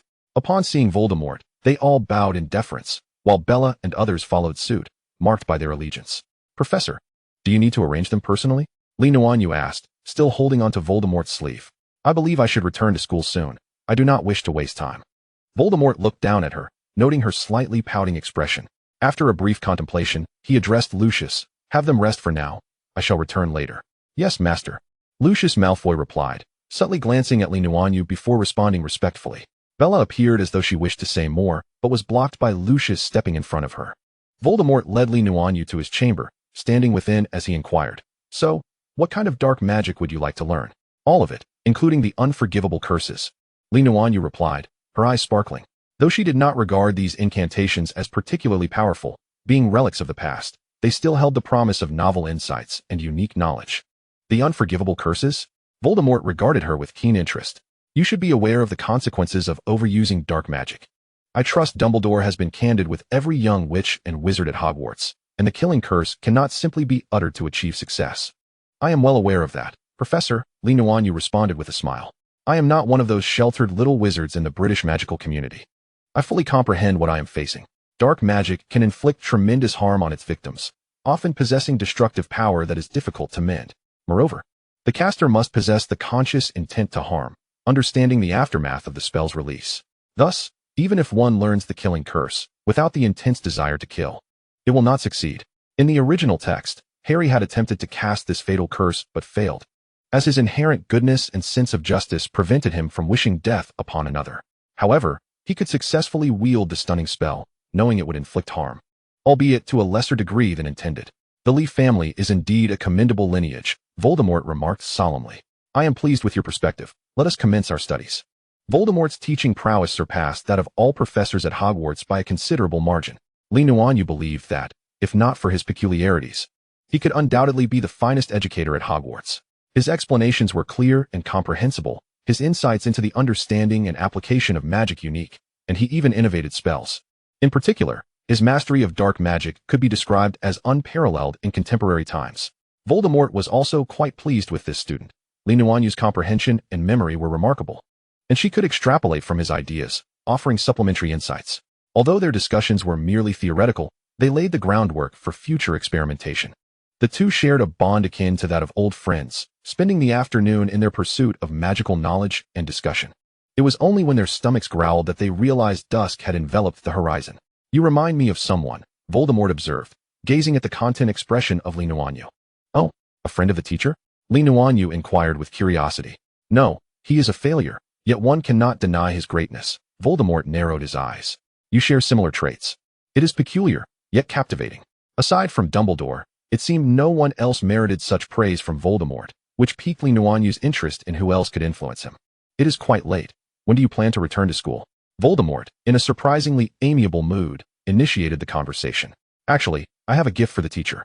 A token of apprenticeship from China," Li Nuanyue said, producing a small box still emanating a chill. "Oh." Voldemort opened the box to reveal a thin, flesh-colored item. "Is this a face?" "Indeed. I gleaned from the memories left by Uncle Lucius' father that this is how the teacher once appeared." Li Nuanyue spoke truthfully. The Malfoy family had long been loyal Death Eaters, and Lucius' father had once served Voldemort faithfully, having witnessed his unblemished visage. "Do you think I care for such things?" Voldemort raised his gaze to Li Nuanyue, a hint of danger glimmering in his eyes. "Of course not," Li Nuanyue replied, unafraid, with a smile. "I merely fear that one day, when the teacher ascends to the highest position, someone might misinterpret you based on your appearance." Voldemort's fingers tapped the box, then gently lifted the skin to his face. In moments, he transformed into his youthful self, Tom Riddle. Chapter 13. The Madwoman and the Unveiled DA. Li Nuanyue was certainly not indulging in a whim to see Voldemort in his handsome guise. Her intentions were solely for Bellatrix. Though she was a madwoman, Bellatrix was among the few individuals deemed worthy of Voldemort's trust. To her, he was not merely a master but the man she adored above all else. Despite the complexities of her love, it was undeniable that her feelings for Voldemort remained undiminished after her long confinement in Azkaban. While Bellatrix may not have been drawn to Voldemort's appearance, Li Nuanyue believed that if the idol in her heart were to possess a more alluring visage, her infatuation would likely intensify. Indeed, her assumptions proved correct, as the Death Eaters assembled to pay their respects to their master. The fervent love in Bellatrix's eyes was nearly overwhelming. Upon noticing Li Nuanyue's hand entwined with Voldemort's arm, a bloodthirsty rage threatened to manifest. Li Nuanyue, however, paid her no mind, comfortably indulging in the feast at Voldemort's side. With Li Nuanyue present, Voldemort refrained from disclosing his forthcoming plans, offering only brief encouragement to the group. Li Nuanyue expressed her desire to remain a few more days to study dark magic, and Voldemort, after a moment's contemplation, acquiesced. After all, The Death Eaters had been confined for too long and needed time to regain their strength. In the natural course of Nuanyue and Voldemort's interactions, Bellatrix found herself on the verge of casting an Avada Kedavra at Nuanyue. The latter occasionally provoked Bellatrix with subtle jibes. Yet both women maintained a facade of civility in Voldemort's presence, having already clashed on multiple occasions in private. Bound by her status as Voldemort's student, Bellatrix refrained from employing lethal force, yet Nuanyue recognized that she awaited an opportune moment. The truly terrifying aspect of a madman is not their madness itself, but the lurking madness that can spring forth at any moment. Whenever tensions escalated between them, it was invariably Lucius who intervened. The other Death Eaters transitioned from initial alarm to accustomed acceptance. As soon as the two women prepared to clash, someone would swiftly call for Lucius, who found himself increasingly exasperated, feeling as though his hairline was in jeopardy. Why do you insist on provoking Bellatrix? You know she is unhinged. If she truly loses control, she will not hold back. Lucius sought a moment to converse with Nuanyue, wary of the volatile nature of Bellatrix, who, despite harboring some affection for him, posed a significant threat if unchecked. Her strength is commendable, surpassing that of little Barty, Nuanyue responded, relishing the opportunity for battle. Having recently been immersed in the study of dark magic without a chance for practical application, Bellatrix served as an ideal sparring partner. And she was aware that Voldemort was fully cognizant of their skirmishes, yet had never intervened, seemingly condoning her actions. Luna, if you've played enough, you should return to school promptly, Lucius lamented, feeling that, in comparison, his son Draco was extraordinarily well-behaved, at least never courting danger. The exams are approaching. I will return tomorrow, Nuanyue thought to herself, silently apologizing for the disruption she and Bellatrix had caused Lucius, who had been losing sleep over their antics. Very well. Lucius paused, contemplating Draco. Rest assured, I have everything prepared, Nuanyue reassured him. The following morning, Nuanyue returned to Hogwarts without disturbing anyone, uncertain of how Dumbledore and Snape had explained her absence to her friends. Fortunately, no one inquired about her disappearance. Upon her return, she fortuitously joined the DA gathering, where Harry was now proficiently teaching the Patronus charm. Under his encouragement, the young wizards made notable progress, with many able to conjure wisps of white mist. Due to the meeting coinciding with the Quidditch practice of two houses, it was quickly disbanded, and Nuanyue was whisked away by the twins to explore their grand prank. Behold, little snake, Fred exclaimed, unveiling a small box filled with various spherical devices, each a different hue and labeled with letters. Already compressed? No need for ignition, right? Nuanyue queried as she picked one up for inspection. Indeed, we've simplified the process. Just a touch of magic suffices. As Fred tossed a spherical object to the ground, it transformed into a mouse-shaped firework, darting around the room without igniting anything. Splendid. Nuanyue nodded in satisfaction. Little snake, this is the special firework you suggested. Fred presented another item, crafted in the shape of a Chinese dragon, which would emit fire, albeit adjusted to be frightening yet non-harmful. It will produce the effect of flames consuming the target, George added, resting his chin on her shoulder as they admired the spherical firework, for instance, transforming a pink toad into a black toad.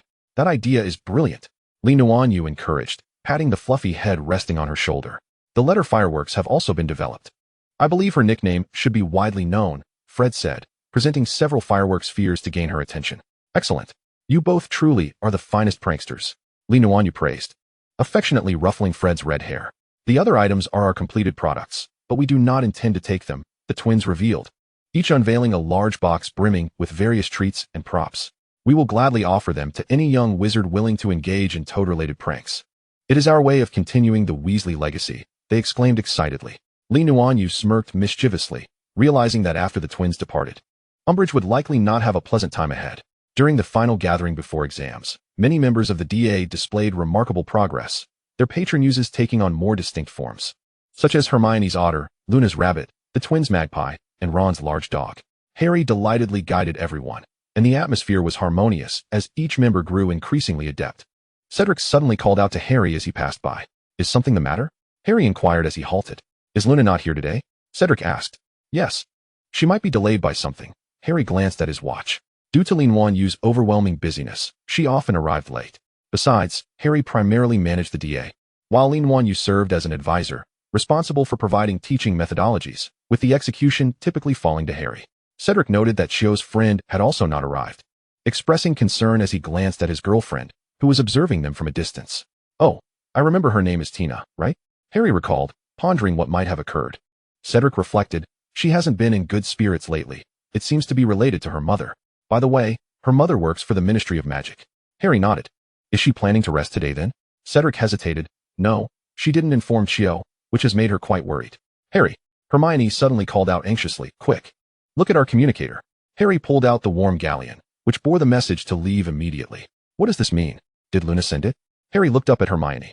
Harry, we need to leave now, she declared just as a tremendous explosion reverberated outside, causing the young witches and wizards to gaze fearfully in the direction of the sound. Bombarda Maxima. A sweet, feminine voice rang out, and the wall was obliterated, leaving the young wizards in terror as they beheld Umbridge and a squad of investigators outside.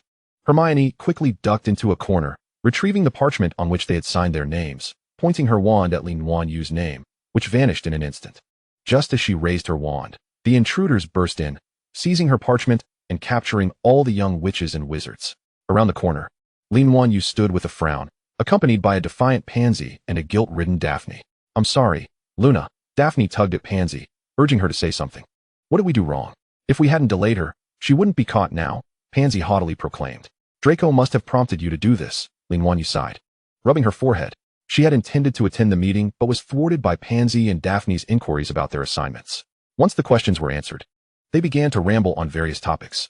Nuanyue sensed something was amiss, and under her pressure, Daphne eventually admitted they had intentionally stalled her. Theodore had already surmised what Nuanyue was up to, but they had no real intention of exposing the DA. Ironically, a girl collided with Umbridge, whose mother had faced severe oppression from the Ministry recently. The girl believed it was her fault, prompting her to approach Umbridge. With coaxing and a dose of Veritaserum, Umbridge managed to extract the details of the DA from her, leading her to summon the investigators to apprehend Harry and the others. Draco didn't have time to explain and could only instruct Pansy and Daphne to find a way to delay Nuanyue, resulting in the current predicament. Sighing, Nuanyue remarked, let's head back. It won't be easy to explain being caught here. She led the two back to the common room, not overly concerned about betrayal, as the young witches and wizards would forget her upon leaving the room of requirement. Hermione had always remembered her request. Her name must be erased at the most perilous moments, and she had fulfilled that promise. Are you angry? Luna cautiously asked, while Pansy, sitting proudly to the side, kept a watchful eye.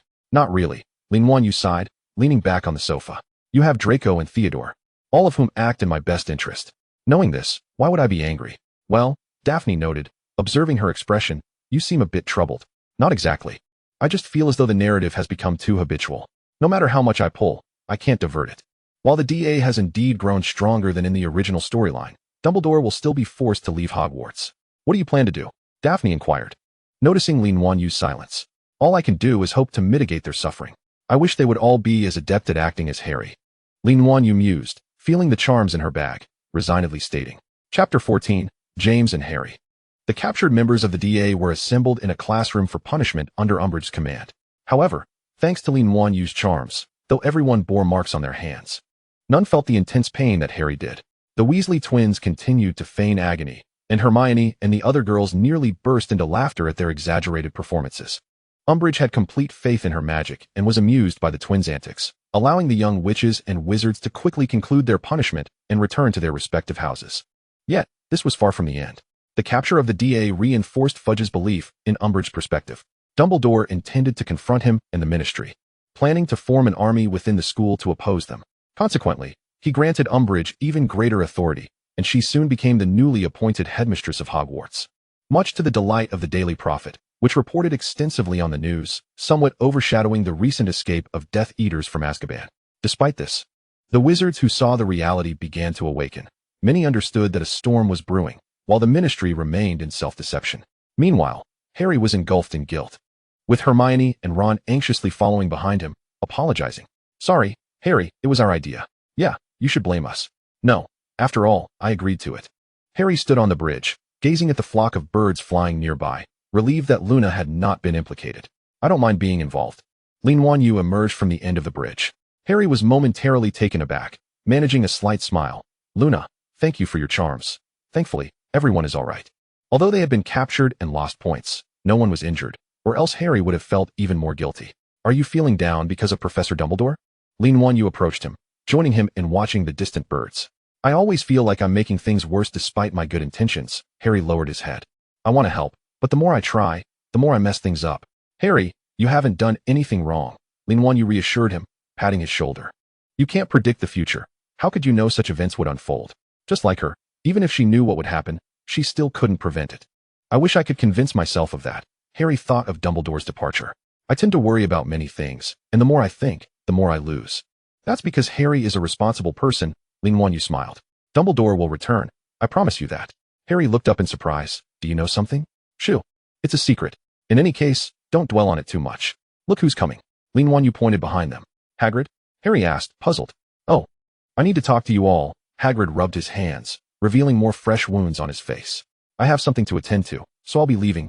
Nuanyue bid them farewell, not wishing to meet Hagrid's giant brother, despite him being a good lad. The following afternoon, Nuanyue sought out Snape. Realizing she had yet to have a proper conversation with him. As she approached the door, she overheard Harry and Snape's voices coming from within. Before long, Harry emerged.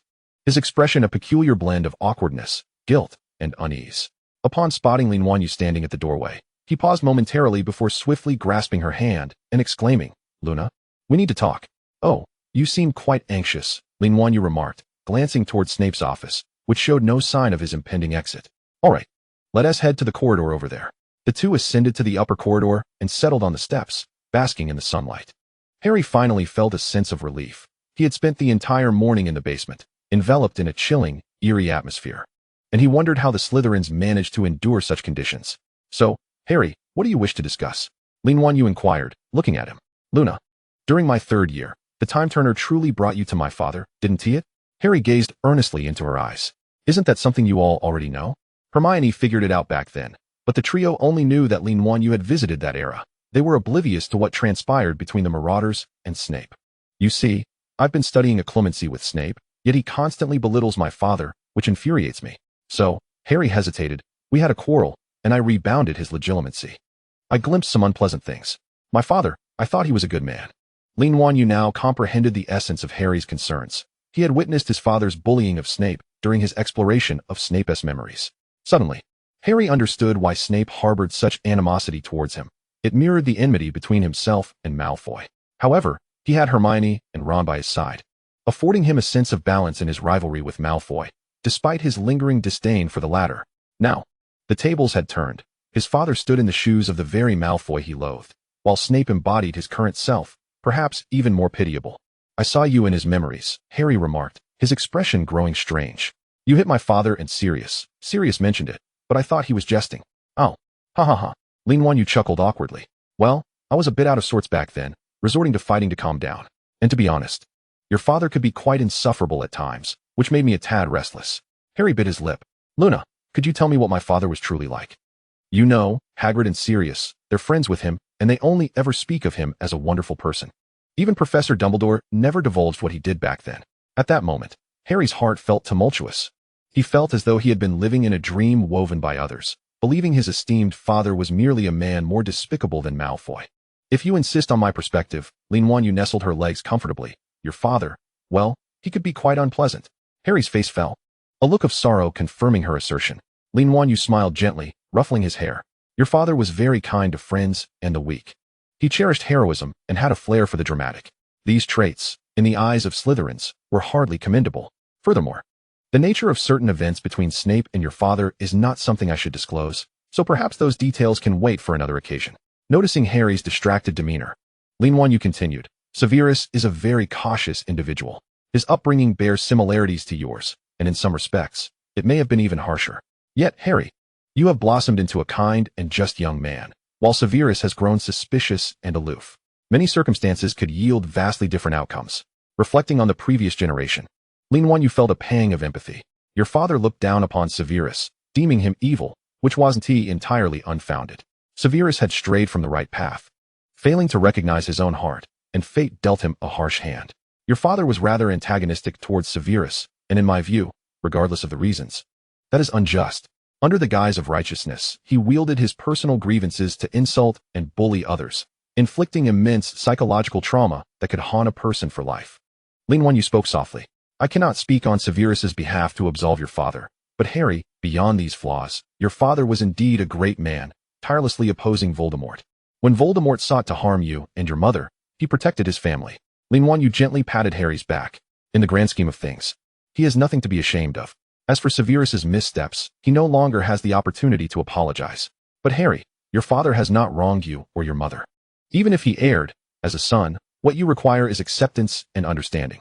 But my father, Harry still felt conflicted. Harry, no one is perfect. There are no flawless individuals. Your father, Sirius, Remus, Severus, they all possess their shortcomings. Look at how well Severus and Sirius get along now, right? Perhaps if your father were around, Severus might have wanted to confront him, but who knows, they might have even become friends? Please forgive her for lying, she thought. Severus could coexist with the mischievous Sirius, but he would never find any fondness for James, not even a scintilla, due to Lily. Harry hesitated, then smiled. Thank you, Luna. I actually believe there are perfect individuals in this world, like you. That is the highest praise, Harry. A flicker of complexity flashed across Nuanyue's eyes before she quickly restored her sweet smile. But what does perfection truly signify? If one who has stained their hands with blood is deemed perfect, then the very concept of perfection becomes utterly ludicrous. As they continued their casual conversation, 3 figures approached from the end of the corridor. The small one in the middle was a younger student, silently weeping as he held his left hand. Flanking him were Fred and George. What happened? Nuanyue and Harry hurried over. This little chap is named Michael. Fred pointed to the back of his hand. He was punished by that pink toad for being disrespectful in her class. Huh, disrespectful? George crossed his arms with a smirk. That toad seems to have a misunderstanding of the term. Of course, I don't expect a toad to comprehend human language. That must hurt. Nuanyue knelt before Michael, who appeared to be merely 11 or 12, still a tender child. Michael nodded, tears glistening in his eyes. Then let me help you, shall I? Nuanyue spoke softly. Michael looked at her in confusion. He had already visited the infirmary, where Madame Pomfrey had been in a fury, having treated more than one child marked by the toad's punishment. However, all she could do was stop the bleeding. Nuanyue's hands glowed as she gently held the boy's hand, her magic beginning to mend his wound. From the injury, a gray mist, invisible to others, wafted upwards. She had studied dark magic with Voldemort for several days and understood what this was. Umbridge's punishments had crossed the threshold into the realm of dark magic, something no member of the ministry should ever engage in. Senior, it doesn't hurt anymore. Michael exclaimed in astonishment. That is splendid. However, the marks will linger for a while. Nuanyue wiped his tears, successfully winning his admiration. Ahem. Umbridge's voice suddenly echoed from the far end of the corridor, as she seemed to be heading back to her office, flanked by her inquisitional team, with Carlos among them. I have previously mentioned, Mr. Potter, that mischievous children ought to be punished, Umbridge declared with a smile, strutting away with the members of the investigation team. Well then, it seems it's time for us to take action, George. I couldn't agree more, Fred. Chapter 15. Fireworks and romantic confessions. The Owl's examinations had officially commenced. Yet the young wizards displayed a distinct lack of enthusiasm. They sat in the great hall, laboriously scribbling with specially crafted quills, marking what was likely the first written examination of defense against the dark arts in Hogwarts storied history. Umbridge strolled between the tables with a self-satisfied smile, her shoes echoing sharply in the otherwise hushed hall, further exacerbating the irritation of the already discontented young witches and wizards. Harry glanced down at his paper, realizing he barely recognized the content before him. Boredom seeped in as he rested his chin on his hand, directing his gaze to the front, where Hermione was still furiously writing, while Ron, much like him, seemed to have resigned, the quill dangling from his mouth as his eyelids drooped. Suddenly, an odd noise erupted from outside the doors, causing Umbridge's previously triumphant expression to falter, her brow knitted in concern as she turned toward the entrance. The cacophony outside continued, darkening her visage further. Hogwarts was under her absolute authority, and yet someone dared to disrupt her examination. Enraged, Umbridge strode toward the door, and the young wizards exchanged puzzled glances. Harry turned as well, catching sight of Lee Jordan sporting a peculiar grin directed at the entrance. Umbridge flung open the doors, only to be met with an eerie silence, nothing amiss in sight. As she scanned the area, a B-shaped firework suddenly appeared before her, and she momentarily failed to react as it danced around her, seemingly intent on landing on her nose. With a vigorous swat, she sent the fireworks soaring into the hall, where it transformed into 3 small bursts of color overhead. Ron grinned widely, the familiar prank clearly orchestrated by his brothers. Umbridge's fury escalated as she cast her gaze toward the corner staircase, where the strange sounds continued. In that fleeting moment of observation, 2 broomsticks suddenly soared above her head and into the hall, accompanied by the jovial laughter of the twins. Hello there, Professor. Countless fireworks were hurled into the air, and the gust from their brooms sent the examination papers fluttering to the ceiling. The young wizards sprang to their feet, some were in a state of panic, while others cheered enthusiastically. A dazzling array of fireworks erupted within the great hall, resembling a grand display, each vibrant spark seemingly imbued with its own consciousness. A unicorn firework charged toward Goyle, who, in his flight from the creature, was unceremoniously struck on the backside, leaving behind a colossal W as the unicorn vanished amidst his yelps. Surrounding the girls were an assortment of firework creatures, tiny fairies, butterflies, and rabbits, transforming the hall into a whimsical paradise. Even Hermione couldn't resist catching a fairy, allowing it to dance upon her fingertips. Meanwhile, the more ferocious-looking fireworks seemed to have singled out the boys of Slytherin, who were leaping about in a frenzy. Draco found himself cornered by a gigantic firework serpent, and as he narrowly dodged its gaping maw, the firework collided with the wall, leaving behind his startled visage as it dissipated. Theodore appeared to be the only calm Slytherin boy, sitting composedly while deflecting the encroaching fireworks with his wand. Observing Lee Jordan playfully toying with a rabbit firework, he thoughtfully gathered the charming pyrotechnics and directed them toward her. What on earth is happening? Filch burst into the hall, brandishing a mop, momentarily stunned by the chaotic scene. Come on, Fred, let's show her our greatest invention. Roger that, George. Fred retrieved a fist-sized spherical firework from his bag and launched it skyward, where it exploded into a brilliant display, revealing a colossal head. This bizarre creature, with antlers like a deer, a head resembling a camel, eyes akin to a rabbit, a neck like a serpent, a belly reminiscent of a clam, scales like a fish, claws like an eagle, paws like a tiger, and ears like a cow, lunged toward Umbridge with its gaping maw. Umbridge was momentarily paralyzed by the peculiar sight, forgetting to draw her wand as she turned to flee, her backside wriggling in haste. The other young wizards hastily stepped aside, fearful of being caught in her wake. Just as she reached the exit, the dragon caught up with her, its enormous jaws snapping shut, prompting her to emit a shriek as the dragon-shaped firework burst, showering the walls with a riot of colors. All of the rules Filch had laboriously affixed to the walls were obliterated in an instant. Umbridge stood at the doorway, neck hunched, utterly dumbfounded. Gone was her former arrogance. Her pink dress had morphed into a shadowy hue, her hair transformed into a frizzy gray mass, and one of her shoes had vanished. The young wizards erupted into hearty laughter. The twins zipped past her, stirring up a cloud of dust that coated her face, prompting another round of frantic screams. Encouraged by the chaos, the young wizards surged out of the hall, while students from various houses and years streamed from their dormitories and classrooms, joyfully laughing and pointing at the soaring fireworks. Even the professors, long subdued by Umbridge's reign, could not suppress their smiles, covertly clapping along amidst the jubilant crowd. Luna, little snake, the twins suddenly shouted, dashing toward Lee Jordan. Caught off guard by their sudden advance, she was lifted into the air before she could react. The twins demonstrated remarkable coordination as their brooms merged in flight, positioning her between them. What are you planning? Lee wondered, recalling no such arrangement. Little snake, this last firework is specially crafted just for you. Luna, we want you to be our boss. With laughter, the twins released their fireworks, and Fred's name materialized in the sky, framed by a heart, followed by Luna's name, both names pierced together by an arrow. George's display mirrored Fred's, with his name replacing the latter. The three names shimmered in the air, leaving Lee awestruck and momentarily speechless. I love you, the twins sang in harmony. And amidst the excited cheers and applause of the young wizards, they each planted a kiss on her cheek, one on the left and one on the right. The exuberance below intensified, and Lee let out a resigned chuckle. You really know how to put me in a predicament. Such a stunning confession would undoubtedly attract Umbridge's ire, and she feared it might be misconstrued as her own scheme, even though she had indeed participated.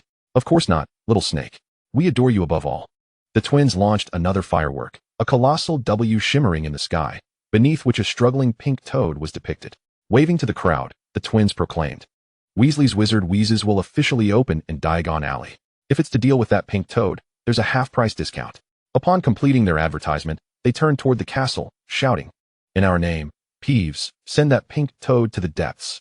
Upon command, the ever-gentle poltergeist Peeves unexpectedly appeared in the corridor, doffing his hat in a courteous gesture towards the two.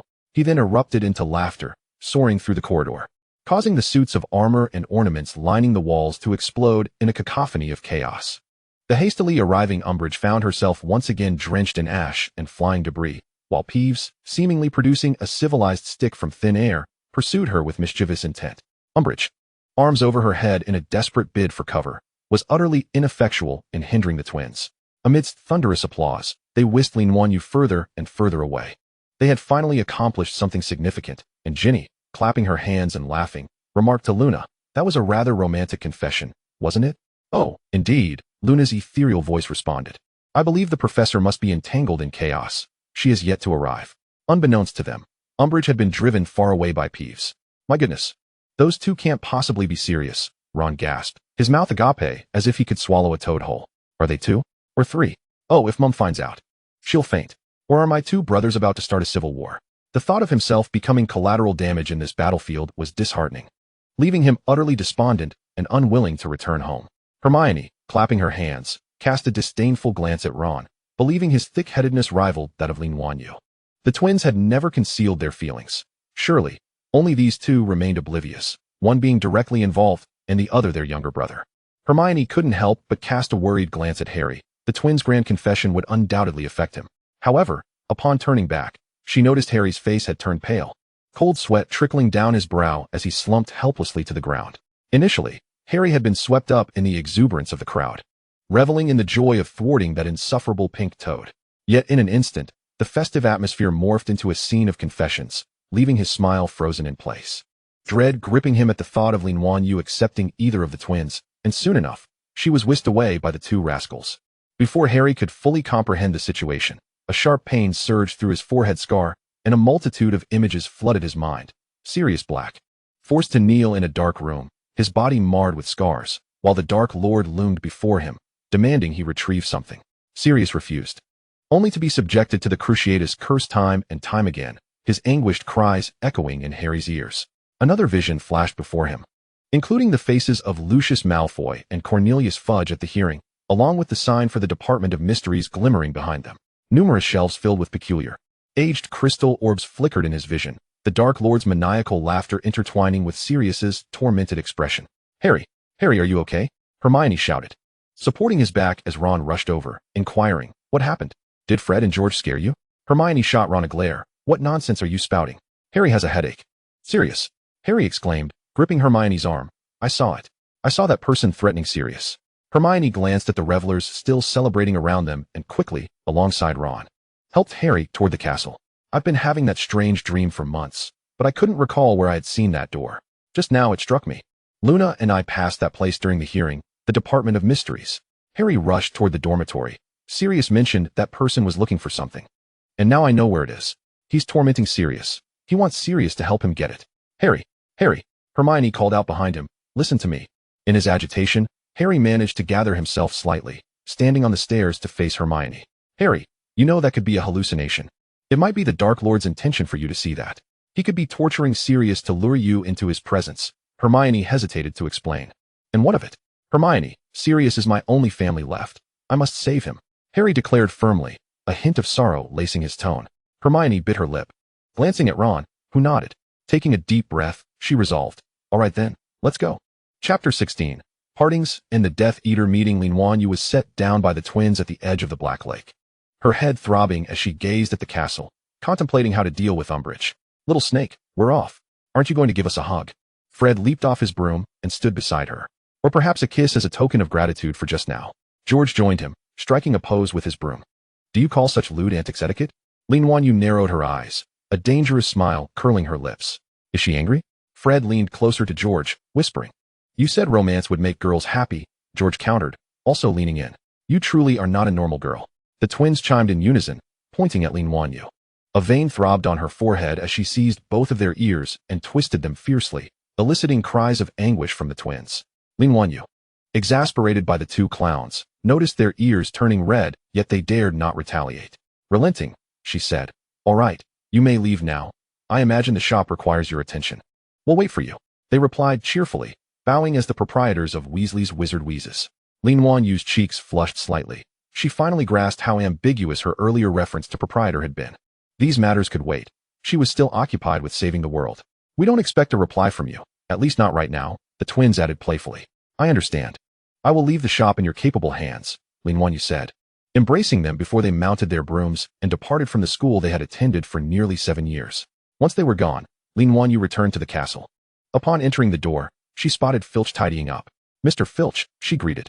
Miss Lee, Filch responded, momentarily taken aback. His expression conflicted, yet he jogged closer, whispering. You'd best return later. The professor is quite upset. Thank you, but I am entirely innocent. Nuanyue shrugged, feigning innocence. Look at me. I was kidnapped and only just returned. As long as she did not confess, she would maintain her status as a victim, shifting the blame onto the Weasley brothers. After all, they were no longer at Hogwarts. What could Umbridge do? Filch whispered, "It's not because of that. It's because that Potter boy led a group of young wizards to vandalize the professor's office. They've been caught, and the professor is furious." Professor Snape was called in as well. To the office? Umbridge? Nuanyue's expression shifted suddenly. As she realized the significance of the day, she had not recognized that today was the day of the battle at the Department of Mysteries. "Thank you, Mr. Filch," Nuanyue expressed sincerely, for if she missed this day, all her prior preparations would be in vain. She sprinted toward the Slytherin office and, as fate would have it, encountered Snape hurrying past. "Severus." Nuanyue grasped his sleeve. "Take me to that person, quickly. What do you intend to do?" Snape frowned, still anxious from Harry's earlier comments. He was aware that Sirius was likely not in the Dark Lord's grasp. Yet he had neither the opportunity nor the means to inform Harry. He understood the boy's impulsivity, rivaling that of his father, James. They were very likely to take a risk and venture to the Ministry to search for Sirius. He needed to reach the Order of the Phoenix as swiftly as possible. "I am aware of what transpired, Severus. There is no time to waste. Take me there and investigate the situation."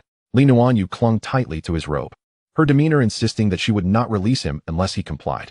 Snape's expression darkened. He inhaled deeply before seizing Nuanyue's hand and leading her toward the office. His grip was astonishingly strong, causing her to wince in pain, yet she dared not protest, aware that Snape was once again incensed. Upon arriving at the transit station, they transformed and materialized within the manor. Lucius gazed at the pair with astonishment. "Severus, what brings you here?" Snape seldom appeared among the Death Eaters without Voldemort's summons, and he had brought Nuanyue along. "The Master's disciple is here," he stated, his tone laced with disdain and discontent. "Today is not an opportune moment." Lucius cast a sidelong glance at Nuanyue. "You may go to the second floor. The Master is there." Nuanyue ascended to the conference room on the second floor with a cheerful smile, gently knocking on the door. It opened from within, revealing a number of cloaked Death Eaters seated around the table. It appeared that they had gathered quite a few allies in recent days. "Master," Nuanyue exclaimed, her obedient smile broadening as she dashed to Voldemort's side, tugging at his sleeve to stand beside him. "I've come to find you." Bellatrix's gaze sharpened instantly, and she rose to draw her wand, but Voldemort merely glanced at her and commanded, "Sit down." Reluctantly, Bellatrix returned to her seat, her eyes still fixed on Nuanyue, filled with unyielding malice. "Are you busy at the moment, Master?" Nuanyue inquired, deliberately ignoring Bellatrix as she crouched beside Voldemort, admiring his visage. It must be said that Voldemort was quite satisfied with his current appearance. His previous visage had served him well against formidable foes like werewolves and giants. Yet when it came to courting the aristocracy, he relied on the face he once possessed, which inherently exuded charm and approachability. Moreover, it proved quite advantageous against the scrutiny of the Ministry of Magic. "Today is indeed not the most convenient time," Voldemort replied, his smile exuding a cultured and amiable demeanor, causing Nuanyue's heart to race. "Is there some sort of event happening? May I observe?" she inquired with a bright smile. Voldemort remained silent, simply gazing at her with a smile. "This is our Death Eater's mission. It does not concern you," Bellatrix interjected sharply, suppressing her urge to curse. "Oh, it appears to be a most delectable young lady. A delicate child like you should be hidden away in a greenhouse," Fenrir Greyback leered, licking his lips as he gazed hungrily at Nuanyue. His appearance was grotesque, with disheveled gray hair and eyes that gleamed with a predatory hunger. His voice a chilling rasp. "Are you addressing me, foolish beast?" Nuanyue retorted, her eyes no longer filled with admiration for Voldemort, but rather a cold detachment, as though regarding a lifeless entity. Fenrir was not of sound mind and often uttered nonsensical remarks before Voldemort, provoking his ire. Yet, his ruggedness and formidable presence made him a valuable, if cruel, enforcer, and even Voldemort showed him a measure of tolerance. "Ha ha ha, a beast, you say?" Fenrir's drool dripped down as the two Death Eaters beside him shifted away in disgust. "So tantalizing." Fenrir's eyes widened, shimmering with excitement. "Incarcerus." At the moment Fenrir lunged, Nuanyue drew her wand and ensnared him. "Ha ha ha, is that all the magic you possess? Ha ha ha, indeed, a deliciously naive child. You shall be a delightful meal. I will devour you." Fenrir thrashed violently, his gaze filled with a ravenous hunger as his fingers morphed into claw-like appendages. The Death Eaters watched in silence, none daring to intervene, while Bellatrix crossed her arms, reveling in the spectacle. "The disobedient beast can only be disciplined with a whip, correct, Master?" Nuanyue smiled at the man beside her. Voldemort continued to smile, showing no intention of intervening.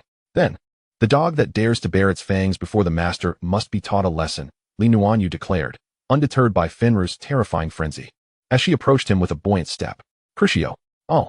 Fenrir shrieked, his body curling in agony as he collapsed to the ground. Such a fragile little puppy. "It seems the lesson is still insufficient," Nuanyue remarked, squatting beside Fenrir, her wand poised once more.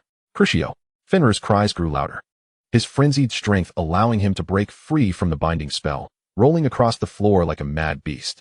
Nuanyue stepped on his abdomen, pinning him down as he gasped for breath, his eyes nearly devoid of focus. The room was filled with his labored breaths, and the Death Eaters held their breath, staring in terror at the girl who appeared as delicate as a doll. In truth, anyone in that room possessed the means and cruelty to rival Nuanyue. Yet her youth and Asian delicacy made her seem all the more endearing. It was akin to a harmless rabbit suddenly sprouting fangs and biting down fiercely, savoring the flesh it had torn. Voldemort remained silent, and the others, including Bellatrix, watched in muted astonishment. "Little puppy, I must confess, I prefer the color of blood over curses. It is truly beautiful," Nuanyue purred, her eyes narrowing as if recalling something. Sectum Sempra. The spell erupted upon Fenrir, invisible blades slicing through his flesh, blood immediately pooling beneath him. His complexion visibly paled, the glimmer of survival igniting in his eyes as he emitted desperate gasps. "That will suffice, Luna," Voldemort suddenly stated calmly, not wishing for Fenrir to perish over such trivial matters. A pawn had its purpose. Nuanyue lifted her foot, brushing it against Fenrir's body before turning, her sweet and cherubic smile returning. "Master, has my proficiency in dark magic improved?" She had battled with Bellatrix numerous times, both holding back. They had never resorted to the Killing Curse or the Cruciatus Curse, and though the Imperius Curse was indeed unforgivable, it was seldom employed in combat, as it was not an offensive spell. "Indeed," Voldemort replied, which was already a form of praise. "You may join tonight's endeavor, but only as an observer." While Voldemort was impressed by his student's talent in dark magic and her unflinching cruelty, he was well aware of many matters at school, including Nuanyue's amicable relationship with Gryffindor, particularly with that Harry Potter. Voldemort permitted Nuanyue to participate in the event, forbidding her from taking action to prevent any unforeseen incidents. "Of course, Master, I merely wish to witness the nature of the combat here," Nuanyue replied with a beaming smile. "I will keep an eye on her," Lucius said, having appeared upstairs without notice, bowing slightly. "Very well, proceed as planned," Voldemort stated before vanishing from the conference room. "Luna, come with me," Lucius said coolly. "All right," she replied, a playful smile gracing her lips as she stepped over the still incapacitated Fenrir to join Lucius. She glanced back at Fenrir on the floor and then turned to Bellatrix, tauntingly declaring, "Trash belongs in the trash heap. Even heartfelt trash remains trash. You wretched harlot." Bellatrix snarled, brandishing her wand, ready to cast a spell. "Bellatrix," Lucius bellowed, his voice firm. "Enough. Get lost, Lucius. Your input is unwelcome here," Bellatrix retorted, her anger boiling over as she became resolute to eliminate the pretentious girl before her. "Very well, Bella, if you wish to fight, then fight. However, today I am the leader. Should you waste my time, I shall report it to our master," Lucius remarked coldly before turning on his heel and departing. Bella hesitated momentarily, while Nuanyue let out a derisive snort and followed suit. "Damn it, that wretched harpy. I must kill her. Kill her." Bella was utterly consumed by madness. Twin Extras 1. Our matriarch, it comes as no surprise that the Weasley family is blessed with twins. For Mrs. Weasley's own brother was a twin, and a remarkably similar pair at that. Though they have long since passed, Mrs. Muggle's eyes still brim with tears at the mere mention of her brother. Perhaps it is out of a sense of longing, or for some other reason altogether, that Mrs. Muggle's attention towards twins is consistently heightened. Yet, unbeknownst to her, she often struggles to distinguish between the two children. For instance, she frequently cradles the boisterous Fred, feeding him until he regurgitates, while the poor George languishes in his cradle, nearly starving. "Oh, I am such an incompetent mother," Mrs. Muggle would lament, collapsing into her husband's embrace. From that point onward, Mrs. Muggle developed the habit of embroidering the initials of her sons on their garments to tell them apart, fearing that she might inadvertently allow one to perish from hunger. This practice eventually extended to every member of the household. She had hoped to master the distinction between her sons, but by the time they reached 5 years of age, she surrendered in despair, for it proved exceedingly difficult. Even Mr. Weasley and the twins' elder brothers struggled to differentiate them based solely on appearance. Perhaps there were subtle differences in their infancy, but Mrs. Muggle was simply too preoccupied to notice those fleeting distinctions. Fred and George grew up side by side, accustomed to gazing into a face that mirrored their own. However, their personalities diverged significantly. Fred was a vivacious and spirited boy, brimming with curiosity, eager to challenge the garden gnomes and the ghoul in the attic. In contrast, George exhibited a more introverted demeanor, often trailing behind Fred and occasionally intervening should Fred's antics become excessive. But do not mistake George for a mere darling. He was far from it. When Ron inadvertently damaged one of George's toys at the tender age of 3, he suggested to Fred that they should help little Ron encounter more creatures, such as those with an abundance of legs. Thus, Fred, blessed with transformation abilities, turned Ron's teddy bear into a live spider, leaving Ron haunted by arachnophobia well into adulthood, a legacy of his elder brother's mischief. At 5, Ron, startled by their prank, inadvertently ruined the twins' first hard-won prop. It was George who proposed that they compel him to swear an unbreakable oath never to enter their room. Fred deceived Ron into making this solemn vow, only to be discovered by Mr. Weasley, who dealt him a sound thrashing. But do not assume Fred to be a simpleton.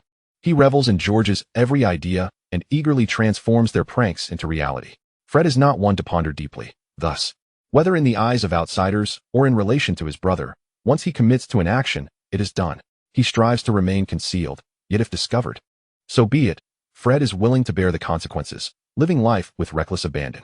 The twins' birth into the Weasley family was indeed fortunate, as they seemed to lack certain qualities such as empathy or kindness. Whether it be their transformations aimed at Ron or their whimsical experiments with gnomes and other creatures, such acts barely register as significant to them, despite their tender age of 8. In many respects, they do not embody the essence of goodness. Much like the girl who once mused, "Do you know? Sometimes you can be quite cruel." Mr. Weasley's genial humor and Mrs. Weasley's nurturing affection provided Fred and George with a unique familial warmth, allowing the two little demons to mature into less malevolent sprites. Yet, their patience and compassion seem to extend only to one another. Apart from family, they exhibit little regard for others. Once they commenced their education, the Weasley brothers' antics became more pronounced, often resulting in demerits for their bizarre spells and pranks targeting their fellow young witches and wizards. Their mischief caused random nosebleeds and even led to a girl losing all her hair. Although their pranks were often directed at the more bothersome children, it cannot be denied that their behavior occasionally veered into excessive territory. When did the Weasley brothers first take note of that girl? Was it during the opening ceremony, accompanied by the somber strains of their funeral march? Or perhaps when they were covered in soot from a prank?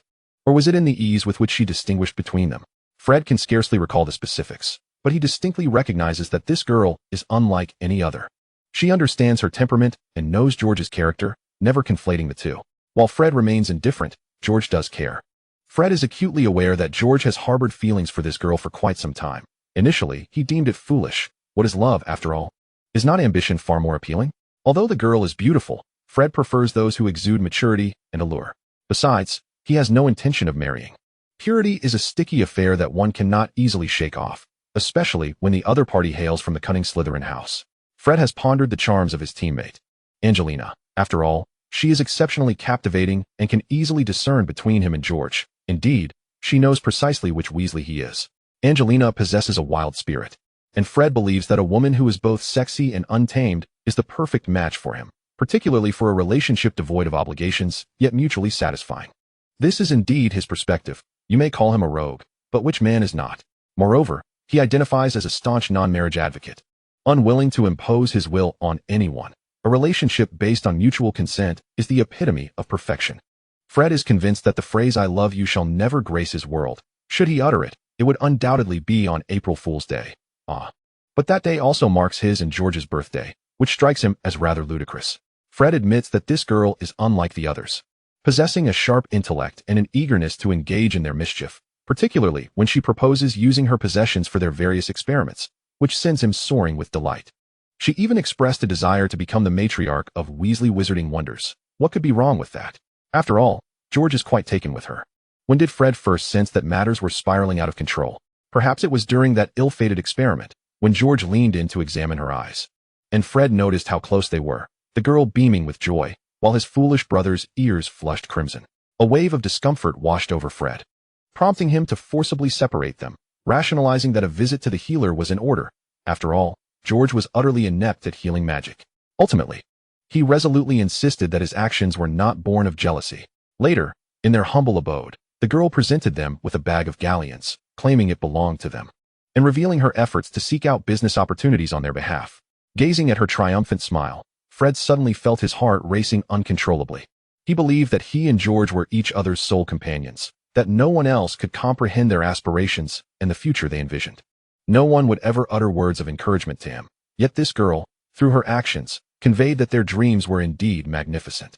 Fred watched as George embraced the girl, momentarily freezing in place. Yes, George liked her, but so what? He felt as though George could scarcely contain his desire to confess, prompting Fred to rush in and disrupt the moment. So what if he didn't want George to declare his feelings in front of him? He simply could not bear to witness her and his own brother frolicking together. He was selfish, and so what of it? Fred sensed that he and George had reached an unspoken agreement of sorts. Love was indeed delightful, intoxicating even. George thought of his brother Fred as a fool. Aside from the fact that he was less handsome, from a young age, George had been more sensitive and reserved than Fred, his intelligence often hidden beneath the surface. For instance, when twins were mentioned, people would often say Fred, you too, rather than George, you too, for deep down, everyone knew that Fred was the one who would stir up trouble, while George was comparatively more composed. George relished that others paid more attention to Fred. He preferred to stand in Fred's shadow, offering suggestions. However, everything changed when the girl pointed out, George, your shoelaces are untied. Suddenly, he realized that someone recognized George as an individual, rather than merely as Fred or as one half of the Weasley twins. The girl saw George for who he was. She could call out his name. George's affection for her seemed to blossom from that very moment. He was aware that Fred harbored feelings for her as well. Yet he had no intention of awakening his brother to this truth. A fool who could not even discern his own emotions was destined for failure, or so George believed. During the summer of their 4th year, George witnessed Fred's awkward expression for the first time, a sight that could amuse him for an entire year. Fred seemed to believe he had made some sort of promise, yet George knew better. If Fred were to confess and be rejected, it would mean that George's own hopes were dashed as well. Therefore, he chose to wait, for he had always been a patient hunter. George felt that Lady Luck favored him, particularly regarding the girl's first kiss. His only regret was that he had not reacted more swiftly. Perhaps he could have stolen another kiss. Of course, he knew Fred would never approve, just as he had unceremoniously brushed the girl aside when she had kissed Fred. Ultimately, the modified love potion had come to naught. While he was grateful to Merlin, he felt the need to update the formula. The first time the twins genuinely felt the concern of a woman outside their mother was during the girl's 3rd year. To be honest, they had never anticipated someone would aim a wand at them, even demanding they swear to avoid danger. That incident made them acutely aware that the girl did not regard them as men. Oh, Merlin, what an affront. It was a blatant insult to their handsome appearances. The Weasley twins were not lacking in admirers at Hogwarts. Some were drawn to their humor, others sought thrills, and some simply found it enviable to date twins. In any case, they were confident that they were among the more popular and sought-after students at Hogwarts. But why was that? Few things truly challenged the twins. After all, they had 2 minds to think with. They eventually discovered that it was not their looks at fault. Rather, the girls simply lacked the nerve. With that realization, they felt a measure of relief, knowing their handsome faces could withstand scrutiny. As for the other half, the brothers resolved to pursue relentlessly, in every possible way, to assert their presence, whether as playful pups, charming companions, domineering, affectionate, or melancholic. In short, to choose the Weasley brothers was to select the finest men in the world. The twins were acutely aware of their many rivals. This was no surprise to them, for they had understood competition from a young age, even exchanging punches while still in their mother's womb. Fred resembled a fierce predator. Once he set his sights on a target, he pursued it with the tenacity of a lion. George, on the other hand, embodied the guise of a hunter, preferring to lure his prey with an unassuming facade. The twins had never considered whether any prey could escape their traps, just as they had never contemplated whether the girl would choose them. Such was the nature of the Weasley brothers. Confident, audacious, and recklessly spirited, they became kinder and more mature upon discovering a worthy target to devote themselves to. Their confessions were as fervent and wild as their spirits, heedless of the consequences.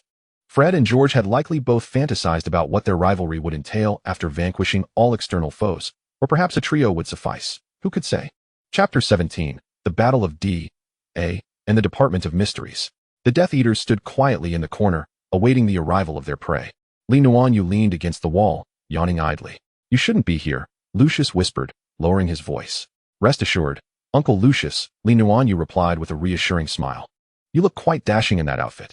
Lucius was clad entirely in black, draped in a matching cloak adorned with golden trim, his face obscured by a golden mask. Wielding a silver serpent-headed cane, his wand was concealed within that very cane. Despite being middle-aged, Lucius retained his handsome visage, exuding a mature and naturally noble demeanor. Even more so than Draco. Thank you, Miss Lee, Lucius replied, his expression darkening slightly, though Nuanyue could not discern his emotions beneath the mask. We had an agreement, Lee, but your current actions elude my understanding. You are playing with fire. No, this is merely the curiosity of an underage girl, Nuanyue replied, tossing her hair back, a seductive smile gracing her lips. I have my motives.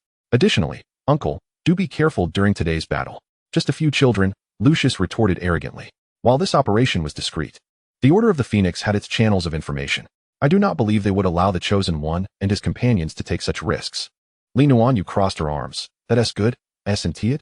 At least for us, the Chosen One can't die. Lucius fell silent for a moment. You should understand what our collaboration hinges upon. The fate of the Chosen One is merely a bargaining chip for me.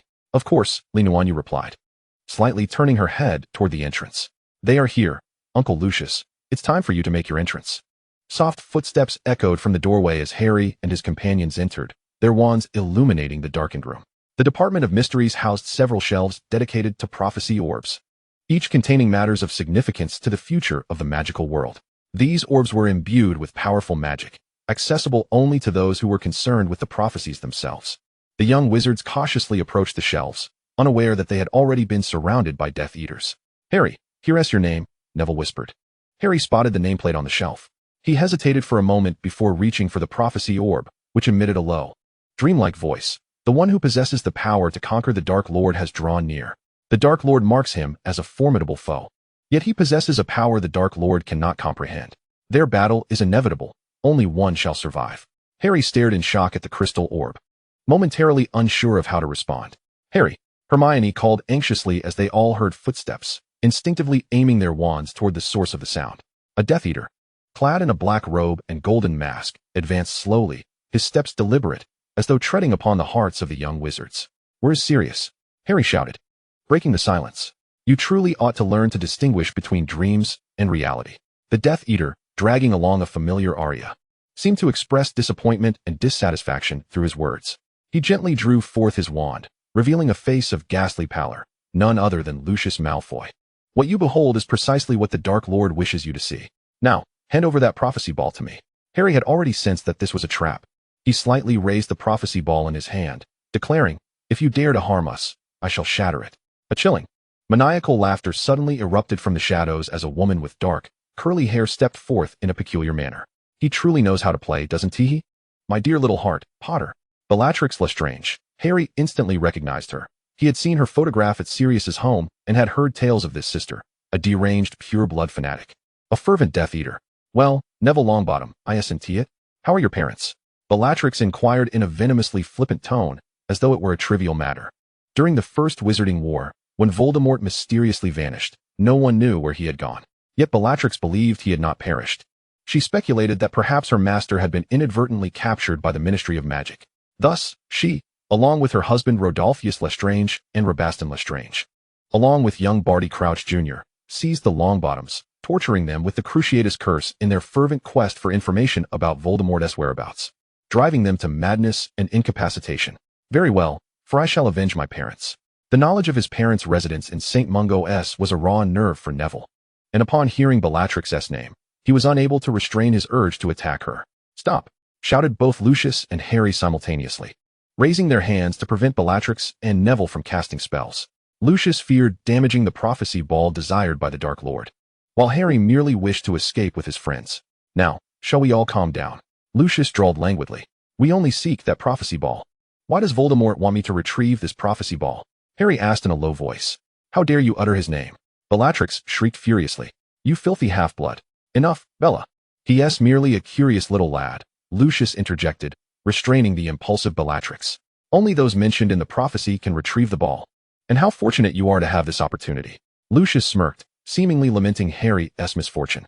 Ronan tugged at Harry's sleeve, signaling him to look behind. Footsteps echoed from the corridor behind them. They were evidently surrounded. Have you ever been curious? Lucius continued, wishing to unravel the connection between you and the Dark Lord? As a mere infant, why was he unable to kill you? Do you not yearn to know the secret of that scar? All the answers lie within that prophecy ball. Potter. Lucius stepped closer to Harry, his tone laced with temptation. Give it to me, and you shall receive your answers. I have waited 14 years. Harry seemed to solidify a resolve, his hand slowly rising towards Lucius. I know, Lucius revealed a satisfied grin, his gaze fixated on the prophecy ball. So, you wouldn't mind waiting a little longer? Harry suddenly shouted. Accept your weapon. Lucius reacted swiftly, deflecting the spell. The young wizards, trained by Lee Jordan, effectively defended themselves against the attacks of the other Death Eaters, and they quickly followed Harry down a corridor. This place was immense, as though it had been cast under a stretching spell, and soon the young wizard scattered. Luna was the first to encounter an oncoming Death Eater, who seemed to underestimate her as a mere girl, launching a punch towards her face. In a flash, Luna recalled Lee Jordan's teachings during training. She nimbly crouched down and delivered a fierce kick to the Death Eater's groin.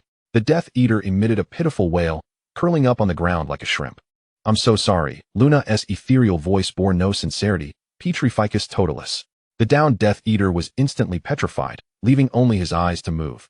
His face contorted in pain, clearly indicating the force behind Luna's kick. Neville and Harry soon found themselves encircled as well. Neville struck a Death Eater with a petrifying spell, and the two hastened onward. They encountered Ginny and Hermione, where Ginny was hurling spells backward, but they were deflected by the Death Eaters. Harry, Luna, and several other young wizards soon joined them. "Run!"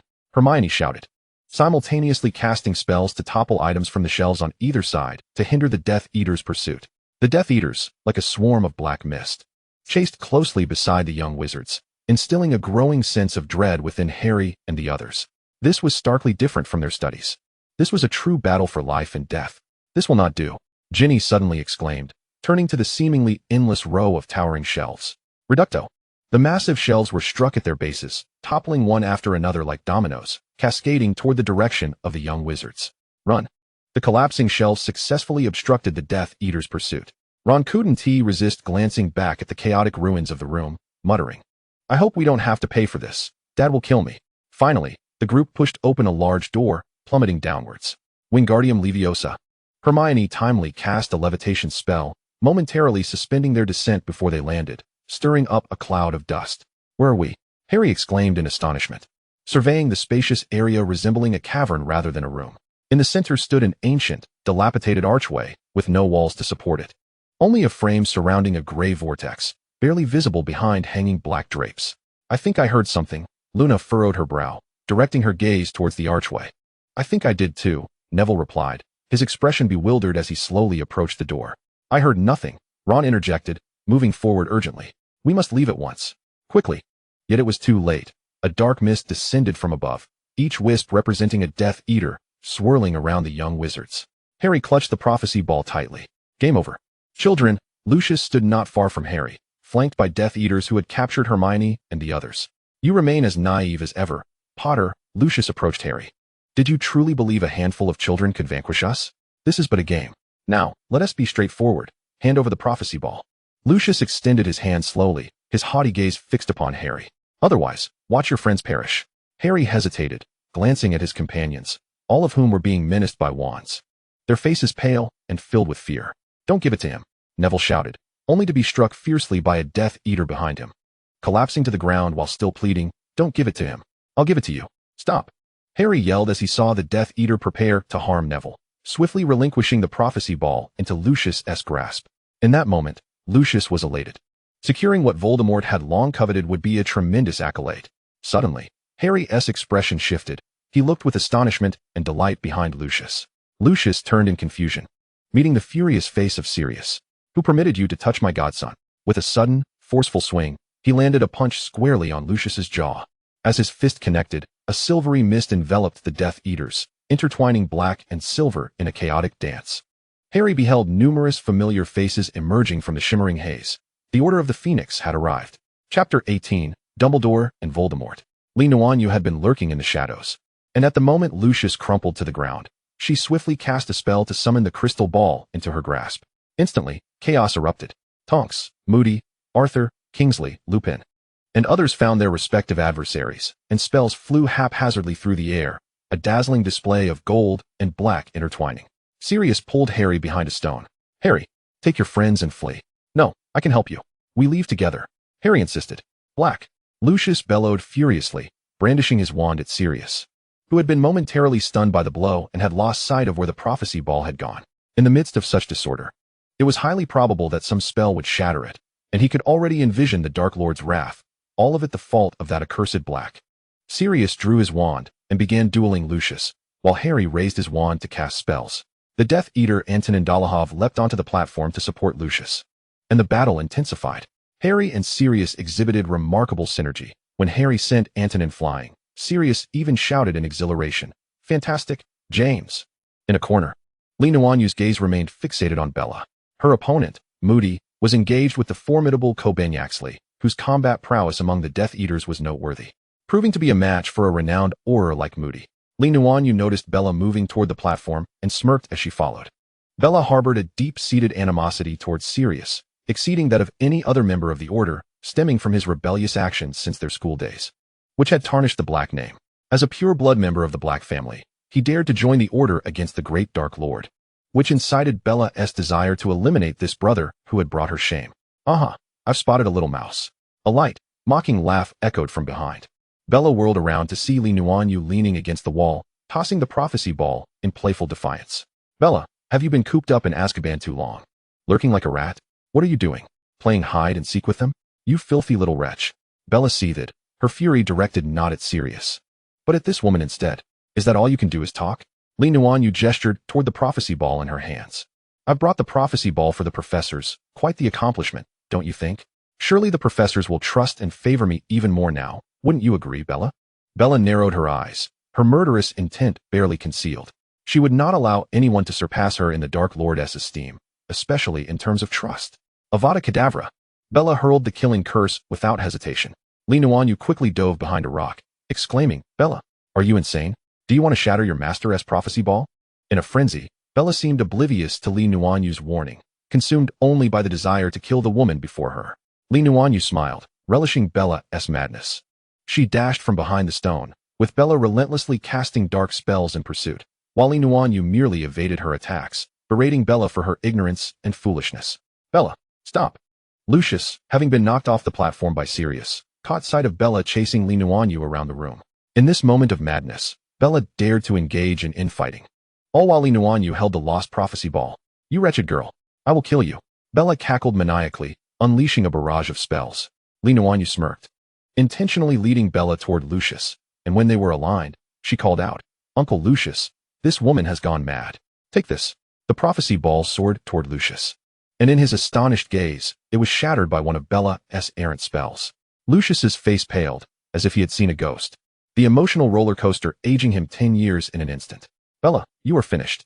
You've destroyed your master's prophecy ball," Nuanyue taunted from behind the rock. Bella appeared momentarily shaken, her expression turning to terror as she gazed at the shattered pieces on the ground. TSK, a mouse must return to its hole. Your master is likely eager to send you back to Azkaban." Nuanyue continued her merciless mockery. Bella's eyes blazed with rage. "It's all your fault. All your fault. I will kill you. You bitch, you wretched girl." Ignoring the dwindling power, Bella hurled spell after spell at Nuanyue, who effortlessly deflected a few with her wand before sprinting out the door. Bella screamed in pursuit, and Harry immediately noticed Nuanyue darting around the room. He was unaware of the circumstances or why she was present, but he understood the danger Bella represented, and it appeared the madwoman was intent on killing Nuanyue. Harry disregarded everything else and leapt from the platform, chasing after Bella, while Sirius was ensnared by another Death Eater. Bella's shrieks echoed through the corridor, the green light of spells flashing nearby. Harry pushed himself to the limit, determined that Nuanyue must not be harmed. If that girl were to perish at Bella's hands, he would surely lose himself. Avada Kedavra! Bella unleashed the killing curse once more, and the person in front of her stumbled slightly. Harry's heart lurched. Crucio! He heard himself utter the curse he had never dared to speak in his dreams. Bella was struck, her wand flying from her grasp, but she appeared unfazed, having sustained no real damage. Though Harry had resorted to dark magic, his intent lacked the necessary conviction, resulting merely in her being knocked aside. Bellatrix lay on the ground, staring at Harry, who held his wand aloft, a strange smile creeping across her face. She was utterly unafraid of the chosen one, just as she had been unperturbed by the spell that had struck her. This child, she mused, could not bring himself to kill her. "Harry, are you going to kill her?" An eerie voice resonated in his mind, laced with temptation. "You should kill her. She attacked your classmates, your friends. She even sought to murder your godfather." The voice grew nearer, and Harry felt his body tremble as if beyond his control. "Kill her. Harry, kill her." The voice intoned, and Bella, watching Harry's back, became increasingly animated, laughing maniacally. "Come now. Kill me, coward. Do it." Harry abruptly turned, aiming his wand at the suddenly appearing Voldemort, only to have his wand knocked from his hand. Voldemort regarded him with disappointment. "So weak, Harry. I am quite sorry." At that moment, The fireplace beside them ignited with green flames, and an elderly man with a white beard stepped through. His towering figure radiated formidable energy, his eyes still glimmering with warmth and wisdom. "You are quite foolish to appear here, Tom," Dumbledore said, smiling at the man before him. "Your face is quite nostalgic, Tom." Dumbledore's presence momentarily startled Voldemort. "The Aurors will be arriving shortly," Dumbledore intoned gravely. "Before their arrival, I shall depart from this place, and you, Voldemort, with your maniacal laughter, shall meet your demise." His wand erupted with a formidable surge of energy as Dumbledore pushed Harry aside and advanced directly toward the threat. The spells emitted from their wands collided violently in the air, their power shattering everything in the vicinity. Bella, at the very onset of the battle, darted into the fireplace and vanished instantaneously. Meanwhile, Harry cowered in a corner, clutching his head tightly, surrounded by fragments of shattered walls and swirling dust. Dumbledore stood resolutely before him, shielding Harry from the onslaught of spells. As Harry gazed up at the tall figure, he comprehended in that moment why Dumbledore was regarded as the most powerful and greatest wizard. The duel raged on, with Voldemort brandishing his wand, laughing maniacally as he unleashed a torrent of flames from his mouth. The fire, swelling to monstrous proportions at the wand's tip, took the form of a colossal serpent, slithering menacingly toward Dumbledore. Dumbledore countered the fiery serpent's assault with a series of counterspells, the final one rebounding the fire back toward Voldemort. Voldemort, laughing heartily, absorbed the fire back into his wand, confident in his invulnerability. Dumbledore's wand tapped, and the massive pool in the hall suddenly erupted, sending a gargantuan sphere of water soaring into the air, encasing Voldemort within. Dumbledore manipulated the sphere's rotation, attempting to imprison Voldemort within its watery confines. Yet Voldemort escaped the watery prison, launching a swarm of dark curses toward Dumbledore. Dumbledore retaliated with counterspells, deflecting the deadly hexes. But Voldemort's roar resonated as he unleashed his magical power outward, causing all glass within the Ministry's hall to shatter instantaneously, while Fudge's colossal portrait fell to the ground. Reduced to dust, Dumbledore was knocked back, crashing to the floor from the force of the explosion. Voldemort raised his wand, commanding the shards of glass to fly toward Dumbledore and Harry, as if they were a multitude of sharp daggers. Dumbledore lifted his wand, casting a protective charm between himself and Harry. As the shards collided with Dumbledore's protective barrier, they disintegrated into countless particles of dust. Rising to his feet, Dumbledore fixed his gaze upon Voldemort, his presence still formidable, reminiscent of his youth.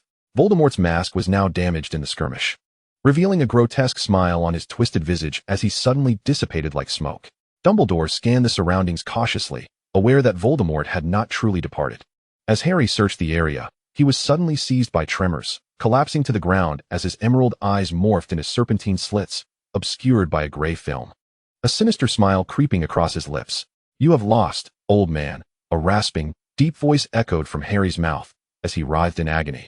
Memories flashing through his mind. His mother's pleas, his father's cries, the Dementor's assault, Arthur's brutal injury, the enormous serpent, and the misunderstanding, mockery, scorn, and anger from those around him. He envisioned himself isolated, quietly sitting before a mirror, gazing at a reflection both familiar and foreign, that self berating him for being too weak, too fragile, urging him to surrender. Dumbledore approached Harry, kneeling beside him and speaking in a soothing, encouraging tone. "Harry, do not focus on the similarities between you and Voldemort. Consider instead the differences that set you apart." Harry's gaze shifted to his approaching friends, dust-covered and bearing wounds, each one standing there with concern etched on their faces. Behind them, not far away, stood a silvery cat, its gaze familiar and reassuring. "You can do it, Harry," he seemed to hear the cat whisper. More memories flooded his mind, joyous, warm, exhilarating moments. Ron's encouragement, Hermione's embrace, the twins' pranks, Neville's gratitude, Luna's support, each scene playing out like a film, culminating in a radiant smile, reminiscent of the most beautiful and gentle smile he had ever seen, one that had captivated him since his first day at school. Chapter 19, Conclusion and Future. Harry lay there, his resolve gradually solidifying as he summoned all his strength to resist the invasive sensation of control. "The weakness lies within you," he heard himself utter. "Weak yet resolute. You know nothing of friendship, of love. You possess nothing. I truly pity you." Dumbledore's stern expression softened, a gentle smile returning to his features. Knowing that Harry had persevered, valiantly resisting Voldemort's temptations and corruption, Harry's body convulsed once more, dark smoke pouring forth from him, coalescing into the heavy, wrathful visage of Voldemort. Dumbledore tightened his grip on his wand with his left hand, his right hand trembling slightly within his ample robes, yet his demeanor remained poised, eyes filled with unyielding aggression directed at Voldemort. "You are a fool, Harry," Voldemort sneered derisively. "You will lose everything you hold dear." Suddenly, flames ignited in the surrounding fireplaces, and numerous Ministry employees emerged, including a stunned Fudge and his secretary, Percy. Voldemort smirked slightly, vanishing from sight in an instant. "He has returned." Fudge's voice was hoarse and dry, unable to feign ignorance any longer. "It is him. He has truly returned." Dumbledore stood resolutely, confirming that Voldemort still feared him. Dumbledore was indeed the strongest wizard. The onlookers murmured in a mix of fear and calm, some furrowing their brows, others displaying worry, while a few fled in terror. "Harry!" Hermione and the others rushed to his side. Harry, struggling against his weakness, managed a smile, turning toward the direction from which they had come, only to find it empty, as though the cat had been a mere figment of his imagination. "What are you looking at?" Hermione asked, glancing around but finding nothing. "The cat, the Patronus," Harry whispered. Regaining some strength, "Luna is here. She was struck by Bellatrix's curse." "Harry," Dumbledore's deep voice resonated, "aside from you few, do not speak of Luna's presence here. Do you understand?" Harry hesitated but nodded. "But Professor, Luna has been hit. She must be hurt." Dumbledore placed a reassuring hand on his shoulder. "Fear not, Harry. She will be fine." Though still worried, Harry felt too drained to press further as the Ministry employees began their cleanup, escorting several young wizards to St. Mungo's for thorough examinations. The Daily Prophet extolled the achievements of Dumbledore and Harry, as did various other magical newspapers and magazines. Fudge stepped down in disgrace. While Umbridge was discovered in the Forbidden Forest among the Centaur tribe, her mental state severely deteriorated, screaming at the sight of horses or spears, likely to remain in St. Mungo's for an extended period. In the Battle of the Department of Mysteries, Avery, Crabbe, Knott, Antonin, August, Walton, and Lucius were captured by members of the Order of the Phoenix, two of whom were Theodore and Draco's fathers. Dumbledore resumed his role as headmaster of Hogwarts, while Harry and his friends returned to school to continue their studies. In this battle, only a few members of the Order of the Phoenix sustained injuries, primarily because Dumbledore had used himself as bait to lure Fudge and his associates to the Ministry of Magic for his capture. The arrival of reinforcements from the Ministry led to the near annihilation of the Death Eaters who had come here, yet a few cunning ones managed to escape. The only source of anxiety for Harry was the disappearance of Nuanyue. She had not returned to school, and no one knew her whereabouts. Harry had reached out multiple times to Sirius, Lupin, and others, but they had no leads. He even sought out Professor Snape, who brusquely expelled him from his office. Hermione speculated that Snape likely had no knowledge of Nuanyue's fate either, as he had been deducting points from Slytherin in recent days. If it weren't for his overwhelming agitation, he would never have committed such a shocking act. Harry returned to the headmaster's office, fully aware of Dumbledore's pressing commitments. Yet he couldn't resist making an appearance. The beast statue at the door blinked at Harry and leapt aside, indicating he could pass. It seemed Dumbledore had anticipated his visit. Hesitating for a moment, Harry stepped inside. Dumbledore was seated on the sofa, sipping red tea. Upon seeing Harry, he nodded slightly, inviting him to sit. "We can have a chat," he said. With a gentle flick of his wand, a cup of the same red tea appeared before Harry. "Give it a try. It's a delightful Chinese tea gifted by Luna." Harry bit his lip, forcing himself to calm down before taking a sip of the tea. "Professor, is there still no news of Luna?" Dumbledore took a sip of his tea and smiled. "I maintain my stance, Harry. I understand your concerns, but she will be all right." "No, Professor," Harry said, feeling despondent. "I saw Bellatrix's curse strike her. I couldn't catch that madwoman, and I couldn't even bring myself to kill her." "Harry, that is a testament to your kindness and sense of justice. These are not faults of yours," Dumbledore consoled him. "If there is any fault, it lies with me. I had known for some time that you would inevitably have some connection with Voldemort. I thought that by keeping my distance from you, I could ensure your safety. But I am truly sorry, Harry. Professor, the prophecy states that only one of us can survive, so we will end up killing each other, won't we?" Harry clenched his hands tightly, straining to control the tremor beneath his skin. "But what if I can't do it? I fear I won't be able to take his life. I lack the courage to even utter the spell." "Harry, we all are growing," Dumbledore said, patting his shoulder. "Do not overthink it. When the moment arrives, fate will guide you in making the right choice." Leaving the office, Harry wandered through the hallways of the castle. Feeling bewildered by Dumbledore's words and anxious for Nuanyue's safety, the youth tugged at his hair in frustration, turning to see a lost and found notice pinned to a stone pillar in the corridor. Following the notice, Harry found Luna, who was meticulously smoothing out the papers. "Hi, Luna. Aren't you going to the Great Hall?" Harry inquired as he approached her. "I'm searching for something I lost. I believe someone has hidden it away." Luna replied without turning around, continuing to affix her lost item notices. "Oh, that's unfortunate," Harry acknowledged. aware of Luna's eccentric nature, which made her a prime target for pranks even among the peculiar crowd of Ravenclaw. Let me help you look. No need. Luna calmly shook her head. Why not hurry to the hall? Isn't today the last feast of the term? I'm not really hungry, Harry admitted, having felt unable to eat for days. Don't worry, Harry. Luna will return to us. Luna paused to look at him. My mother used to say that lost things always come back.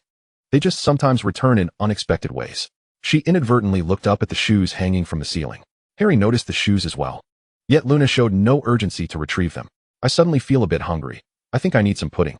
How about you, Harry? Harry glanced once more at the shoes, a slight smile forming on his lips. Oh, I suppose so. Let us go. On their way to the train station, Harry suddenly felt a wave of relief wash over him as he said to Ron and Hermione, You know, I just remembered something Dumbledore once said. Oh, what was it?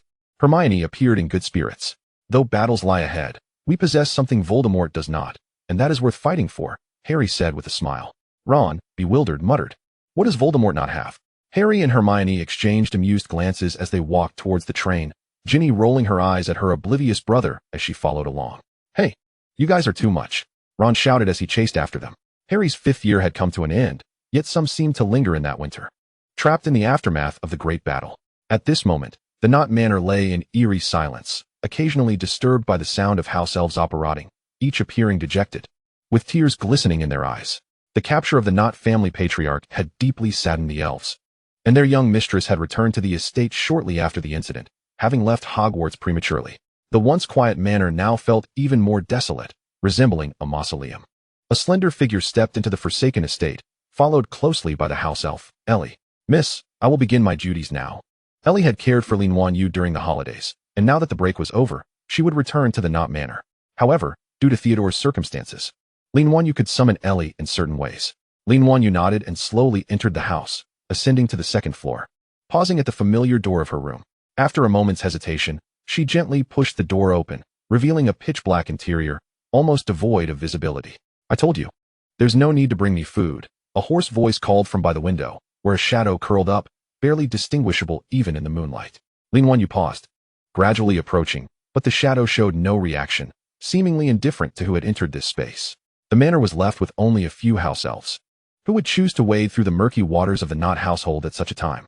Suddenly, a pair of arms enveloped him. Theodore stiffened. Just a hug, and he recognized who was by his side. Why did you come here? It's not safe for you, is it? Theo, I'm back. Nuanyue exclaimed with a sudden smile.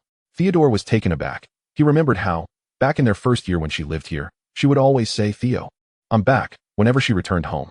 The sensation was remarkably enchanting, as if she had always belonged here, as if she was a member of this family. Now, as she uttered those words, he felt not a hint of discord, for she had always inhabited his heart. Welcome back. Theodore turned his head, and in the moonlight, her blue eyes sparkled beautifully, brimming with unspoken emotions. How long has it been since you last ate? Nuanyue cupped his chin in her hands. He had lost considerable weight. His cheeks had sunken in, making his eyes appear even larger. I can't remember, 2 or 3 days. Theodore forced a smile. Having been in a daze, not even tracking the passage of time. And how many days has it been since you last slept? Nuanyue asked, slightly annoyed, as his dark circles resembled those of a panda. I forgot. Theodore chuckled genuinely this time. The person before him felt achingly real. He had thought it was yet another illusion, but it was not. Nuanyue handed him a vial of stamina potion, which Theodore accepted without uttering a word and drank in one swift motion. Do you feel any better? Nuanyue inquired, gently stroking his back. Theodore responded with a slight movement, feeling a resurgence of strength in his limbs. Let me help you, Nuanyue said as she assisted him onto the bed. Rest for a while. I'll prepare something for you to eat. No. Theodore suddenly grasped her wrist. I'm not hungry. Stay with me while I sleep. Nuanyue gazed at Theodore, who appeared unusually vulnerable, resembling a small, needy dog. With a resigned sigh, she climbed onto the bed beside him, allowing him to bury his head in her shoulder, his arms tightly encircling her waist as his body gradually relaxed. She gently patted his back, humming an unfamiliar lullaby. My mother used to do this to lull me to sleep when I was young. Theodore's muffled voice reached her ears, warm and damp. So let us be good children today. Tomorrow, when the sun rises, Theodore will still be Theodore, Nuanyue whispered, kissing his forehead. Good night, Theo. Good night, you, Theodore replied, a satisfied smile curling at the corners of his lips. Chapter 1. Bella and the Cruciatus Curse. Nuanyue stood by the window, gazing at the somber sky. The overcast weather was unusual for London, even in a city known for its rain, especially during the sweltering summer months. Moon, let us have breakfast. Theodore's tall silhouette appeared behind her, looking notably less haggard after a few days of recuperation.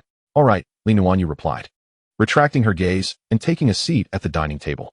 Theo, we must return to school this year. It is the safest place. Theodore paused with his knife and fork, lifting his eyes to meet hers. If I become a Death Eater, you will still return. Dumbledore will protect you, Nuanyue interjected, taking hold of his hand. Theodore is merely Theodore. Do not worry. You are still a minor. He will not compel you to do anything. At most, you will inherit your father's position, standing behind him to rally support. Theodore offered a bittersweet smile, as if his destiny had been sealed since birth. Even his father's imprisonment in Azkaban could not alter his fate. He wrestled with his thoughts, questioning whether he truly cared for his father and the Knot family. Perhaps he did, especially when his mother was alive.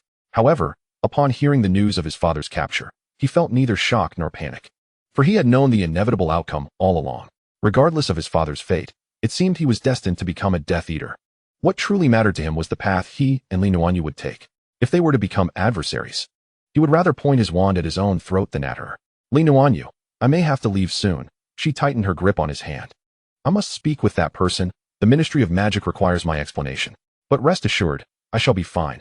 The unfortunate one will be that mad woman. She is one to bear grudges. Since Bella wishes to kill Sirius, she must prepare for her retribution. I understand. You must safeguard yourself. If that person requires the Knot family, I will comply, but I will act according to your wishes, Theodore replied, squeezing her hand. On the day all this concludes, I have something to tell you. Nuanyue paused, a slight smile gracing her lips. All right, I shall listen to you. So let us both strive to live until that day. Diagon Alley remained as dilapidated as ever. Nuanyue knocked on the door, and footsteps echoed from within before Severus Snape's face appeared, his brow furrowed upon seeing her cheerful countenance. Hello, Severus. Nuanyue greeted, stepping inside without hesitation. It is quite cold today. It seems it might rain heavily. I believe a cup of red tea is essential, don't you think? Snape coldly closed the door and followed her into the sitting room, where he handed her a cup of red tea with an impassive expression as she settled onto the sofa. It has a delightful flavor. Nuanyue praised after taking a sip. Severus, you still have exquisite taste. You are aware he is searching for you, aren't you? Snape stated, unwilling to engage in idle chatter. Where have you been? His suspicions will only deepen. Please, Severus, he has never ceased to suspect me. In truth, he trusts no one. Nuanyue replied, taking another sip of tea and sighing comfortably. I merely aim to align certain matters logically to deter him from openly seeking out issues. Although he is now my teacher, our relationship is merely one of mutual exploitation. We both understand this. My strongest support will always be the Lee family. So you intend to meet him, then? Snape, no longer inclined to dissuade her, recognized that she had already waded into murky waters and found it difficult to retreat. At least for now, Voldemort valued her identity highly. Yes, I need to address the Ministry of Magic on his behalf. Nuanyue set her cup down. So let us not delay any longer. It is time to go. Snape smirked slightly, extending his hand to grasp hers, and in an instant, they materialized within a mansion that felt eerily familiar, Malfoy Manor. At that moment, Malfoy Manor had entirely lost its former splendor, shrouded in a pall of darkness. The roses that once flourished in the garden now drooped as if ravaged by a bitter wind. Peter Pettigrew was the first to appear at the entrance. Following the mass arrest of Death Eaters, even a lowly figure like him found his place. Upon seeing Nuanyue, Peter lowered his head obediently. Miss Lee, the master is awaiting your arrival. Peter's feelings towards Nuanyue were complex. In his youth, he was timid and accustomed to clinging to the powerful, relying on James and Sirius to establish his footing at school, even bullying those he disliked. Nuanyue's appearances had once vanquished the bullies, filling him with a mix of admiration and fear. Later, he became Ron's rat, often feeling a sense of familiarity towards Nuanyue. But the memories of their school days felt distant and faded. Peter had grown accustomed to living a mundane life as a rat, failing to reminisce deeply, especially since Nuanyue had not indicated any recognition of the marauders during her conversations with the trio. It was only when he was captured that her flying kick jolted him back to the haunting memories of the dreadful girl who had plagued his nightmares.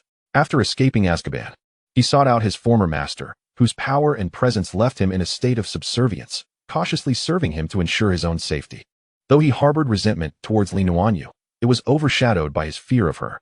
James and Sirius had been more than friends. They represented the first encounter he had with true power, inciting envy in him for lacking such strength. He even questioned why he had been sorted into Gryffindor.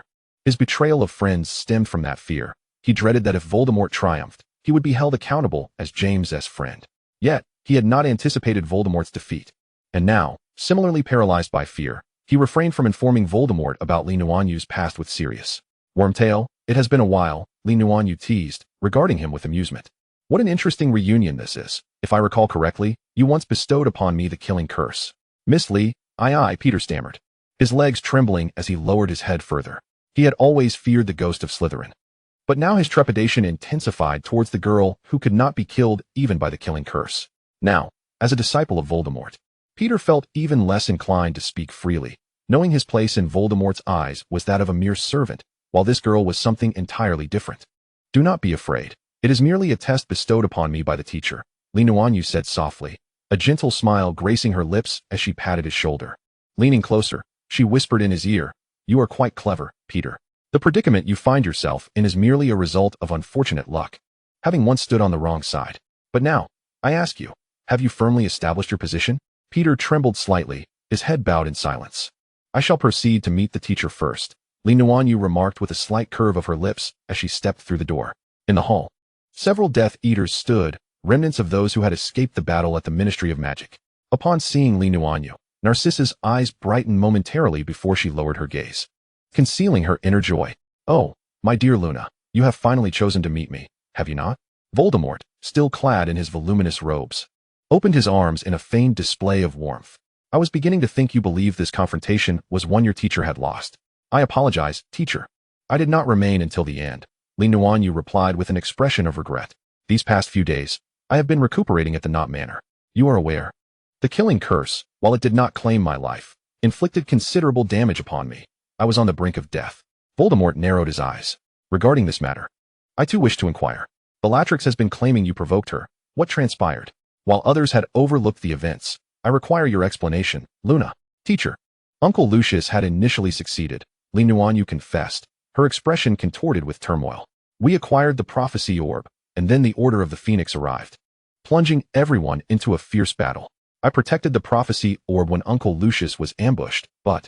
Her expression shifted to one of fury and frustration. "Bellatrix Lestrange, in her madness, pursued me relentlessly, despite the Death Eaters being engaged in combat with the Order. She insisted that only she could be your most trusted. And in the end, fearing for the orb's safety, I threw it to Uncle Lucius, only for Bellatrix to shatter it." Voldemort listened in silence, his fingers drumming upon the table, each tap sending a shiver down spines. "Creature," he called a name, and the house elf stepped forward. Bowing respectfully, he said, "Master, I did not observe what transpired before. I only saw Bellatrix attacking your student with spells. The rest is unclear." Creature had always sought power and pure blood, eschewing meddling in others' affairs and disdaining deceit. Thus Voldemort held a degree of trust in him. "Very well, bring Bellatrix forth," Voldemort commanded coldly. Two Death Eaters brought Bellatrix before them. She appeared disheveled, yet unharmed. Upon seeing Li Nuanyue, she attempted to lunge forward in a frenzied manner, only to be restrained firmly by the two male Death Eaters. "Bella, you must understand my principles of conduct," Voldemort stated icily. In an instant, Bellatrix fell silent, trembling as she knelt. "Master, it was all her doing. She forced me to act this way." "Bella." Voldemort's voice grew even colder. He cared only for results. And the outcome was that she had shattered the prophecy orb. Bellatrix dared not utter another word, shrinking into her kneeling position. "Thus," Voldemort continued, tapping his fingers once more on the table, "both reward and punishment are essential. Your actions, Bella, have led to the failure of our entire mission. Lucius, as the executor, must also bear responsibility. He is currently receiving punishment in Azkaban. Upon his return, I shall judge him, and you." Voldemort's gaze shifted to Li Nuanyue. "Since she dared to cast the killing curse upon you, you shall decide her punishment." "You are just, teacher," Li Nuanyue replied, her face alight with admiration as she drew her wand and approached Bellatrix. The latter glared fiercely, refraining from pleading with Voldemort, for she understood the gravity of her actions. The shattering of the prophecy orb was an undeniable fact, and Voldemort would show her no mercy. "Bella Lestrange, are you prepared?" Li Nuanyue asked, a smile gracing her lips as she pointed her wand at Bellatrix. "You wretched harlot, I will kill you," Bellatrix snarled. Having bitten her own lip in fury, her eyes wild with an unhinged desperation, as though she would leap at Li Nuanyue in an effort to end her life. "I eagerly welcome your attempt to kill me, should you manage to do so," Li Nuanyue replied, flicking her wand. "Crucio! Ah!" Bellatrix's anguished screams echoed throughout Malfoy Manor. and the madwoman finally experienced the very cruelty she had once inflicted upon others. Chapter 2. Draco and Nuanyue. Draco stood by the window, anxiously peering outside. The atmosphere at Malfoy Manor had felt unsettling from the very start, and soon enough, he heard the woman's blood-curdling screams. He recognized that voice. It belonged to Bellatrix. Bellatrix was a deranged woman and also his mother's sister. To be honest, she had been relatively kind to him. However, when it came to Voldemort's interests, she would not hesitate to turn on even her own flesh and blood without mercy. Now, to hear her wailing in Voldemort's presence, what on earth had transpired? Draco's inner turmoil escalated into restlessness. He was no longer the naive child he once was. With his father imprisoned and Malfoy Manor occupied by a host of strangers, he felt as though he were merely a guest in his own home, afraid to even step outside. The sensation was utterly intolerable, yet he knew he must endure. This was no time for recklessness. A single misstep could spell disaster for his family. Draco abruptly yanked the curtains open, sitting on the edge of his bed. His hands clasped over his head, fingers tangling in his platinum hair, ruffling his once pristine locks. Fear coursed through him, mingled with deep concern. He had no idea where Nuanyue had gone. Even Professor Snape was in the dark. Not had inexplicably withdrawn from school, leaving Draco with a sense of unease that mirrored the tense atmosphere at Hogwarts. Suddenly, a knock echoed at the door, prompting Draco to spring up, anxiously inquiring, "Who is it?" No one aside from his mother or the house elf would seek him out. A familiar female voice called from outside, and Draco dashed to the door, flinging it open to find the familiar figure of a girl standing there. "Luna," he exclaimed, enveloping her in a warm embrace, inhaling her familiar scent, which instantly soothed his frayed nerves. "It has been a while, Draco," Nuanyue said, gently patting his back. Draco noticed she appeared thinner, and her demeanor was not quite as vibrant as before. "Where have you been? What has happened?" Draco asked, gripping her shoulders as he scrutinized her. "Are you all right?" "I am fine, but I must not forget to thank you for your help with D. A," Nuanyue said, pinching his cheek playfully as she led him to sit on the edge of the bed. Umbridge captured Harry and the others, but thanks to Hermione's ruse, she was lured away into the Forbidden Forest, where Hagrid's brother dealt with her. In the end, she was taken away for insulting the centaurs. Those left in the office were released under my pretense of an accident, though I was unaware at the time of Hermione's machinations. I made that decision solely for you. Nuanyue, that was a trifling matter. I simply could not stand Umbridge's presence, Draco insisted, unwilling to accept gratitude for the actions taken on behalf of the DA. Did you go to the ministry? What truly transpired that day? And why are you here? You know those downstairs are Death Eaters. Do not be alarmed, Draco, Nuanyue said soothingly, stroking his hair to calm his fraying nerves. I will explain everything to you, and there is something else I need to tell you. Draco listened intently as Nuanyue recounted the recent events, his expression fluctuating, his face shifting from pallor to a shade of green. How could you engage in such perilous endeavors? Draco stammered, trembling hands clutching her tightly. I know the dangers that lie ahead. You must cease this at once. You can return home. And what of you? Nuanyue tilted her head to gaze at his slightly stubbled chin. This boy had finally matured. No longer the arrogant little boy of her memories. Yet, she wished fervently that Draco could remain unchanged, still the kind-hearted, proud, and mischievous Malfoy from her recollections. I don't know. Draco's voice was hoarse, his nerves taut over the past few days. He had no inkling of where he would find himself with the dawn of the next day, each moment of existence feeling as though it had been stolen. Draco, the Dark Lord is poised to act. This time, it is a significant operation, targeting not only the magical realm but the Muggle world as well. Before that, he will strike Azkaban, releasing all the prisoners. However, he will certainly punish Uncle Lucius regarding the Ministry's affairs, and you may be implicated as well. Therefore, regardless of what I say or do, you must cooperate with me. Do you understand? Nuanyue urged, clasping his hand. What does he want me to do? I am but a student, Draco expressed, a mixture of astonishment and trepidation flooding his voice. The Dark Lord had commenced grand schemes even during his school years, with Lucius and the others as fully-fledged Death Eaters back then. Nuanyue harbored a certain admiration for the Dark Lord and his followers in this regard. He would not spare you simply because you were a student, especially if you were a Malfoy. Draco's complexion darkened further as Nuanyue enveloped him in her embrace, gently smoothing his platinum hair, her voice a soothing balm. Fear not, I will be here, I will stand by your side. Indeed, during dinner, Lucius made his entrance. Entirely stripped of the noble pride and reserve he once held. His once lustrous hair appeared dull, his countenance aged by several years, eyes betraying tension and dread, as though something might leap out from behind him at any moment. Seeing you all brings me joy, Voldemort addressed the Death Eaters seated at the long table, alongside the escaped prisoners from Azkaban. This age no longer belongs to the Ministry of Magic, it belongs to us. I shall make the world aware that only under the great Voldemort can we wizards attain greatness and reverence. Yes, Master, the Death Eaters bowed their heads in unison, fervently affirming. Lucius, Voldemort's gaze fixed upon Lucius Malfoy. I have a clear understanding of the events transpiring within the Ministry. Do you have any defenses to offer? Lucius immediately lowered his head. No, Master. It was my oversight that led to the mission's failure. I am prepared to accept any punishment. Very well, Lucius, Voldemort nodded. I abhor those who make excuses. Thus, as a punishment, or perhaps a reward. He gestured, and the doors of the hall swung open, revealing a tense Draco and a composed Nuanyue. Narcissa's expression froze, but Lucius firmly grasped her hand beneath the table, preventing her from rising. Professor, is there something you require of us? Nuanyue approached Voldemort without fear, leading Draco to his side, kneeling beside his chair and gazing up at him obediently. Draco, extend your arm, Voldemort commanded coldly. A flicker of horror crossed Draco's eyes as he trembled, extending his left hand, only to have it grasped by Nuanyue. She positioned herself protectively in front of Draco, smiling at Voldemort. I refuse, Professor. Draco cannot be a Death Eater. Gasps of terror rippled through the long table. None dared to speak to Voldemort in such a manner, for those who had done so before had turned to ash. Oh, Voldemort's tone, though not overtly furious, had turned chillingly indifferent. Luna, I had thought my affection for you would not lead you to presume you could dictate terms to me. The expressions around the table varied, some indifferent, others anxious, a few terrified, and some exhilarated. Of course not, Master, Luna continued to smile. Draco absolutely cannot become a Death Eater. For he is my fiancé, he is mine. Draco's hand trembled in hers, and Nuanyue squeezed it firmly to prevent him from expressing his astonishment.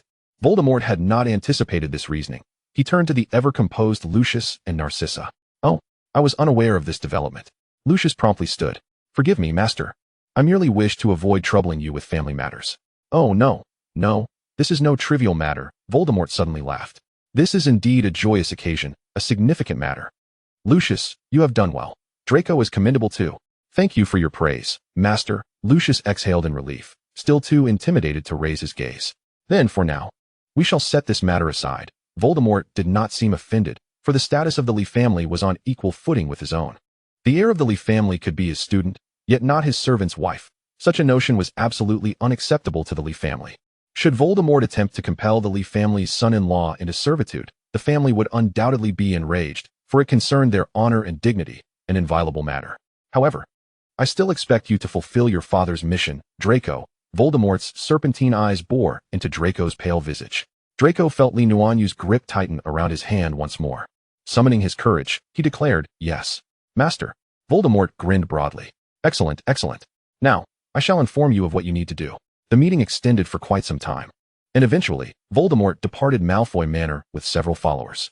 Only then did Lucius release a sigh of relief, slowly sinking into the sofa as he turned to Nuanyue. Thank you, Miss Lee. There's no need for thanks, Uncle Lucius. I promised long ago to provide a way out for the Malfoy family, and Draco is my friend. I will not abandon him. Nuanyue comfortingly took Narcissa's hand. It will all pass. Everything will be all right. But the mission, Narcissa murmured tearfully. Nuanyue's intervention had changed many of Voldemort's plans. In the original narrative, Voldemort compelled Draco to become a Death Eater, even forcing him to devise a means to kill Dumbledore, assigning him tasks beyond his capabilities, an evident punishment aimed at Lucius. However, Narcissa, unwilling to remain idle, sought out Severus Snape, who, due to a private agreement with Dumbledore, forged an unbreakable vow under the duress of Bellatrix, ultimately killing Dumbledore himself, thus safeguarding Draco. This time, Voldemort placed greater importance on the Malfoy family due to the engagement between Draco and Nuanyue. As long as he could control Draco's parents, Draco, even if not a Death Eater, would still be a part of his entourage, and thus the Lee family would become his steadfast ally. Consequently, the task assigned to Draco was merely to act as an insider, facilitating the Death Eater's infiltration of Hogwarts, while Voldemort would arrange for others to find an opportunity to eliminate Dumbledore. Narcissa would no longer seek out Snape, but would instead look to Nuanyue for assistance in helping Draco fulfill this mission.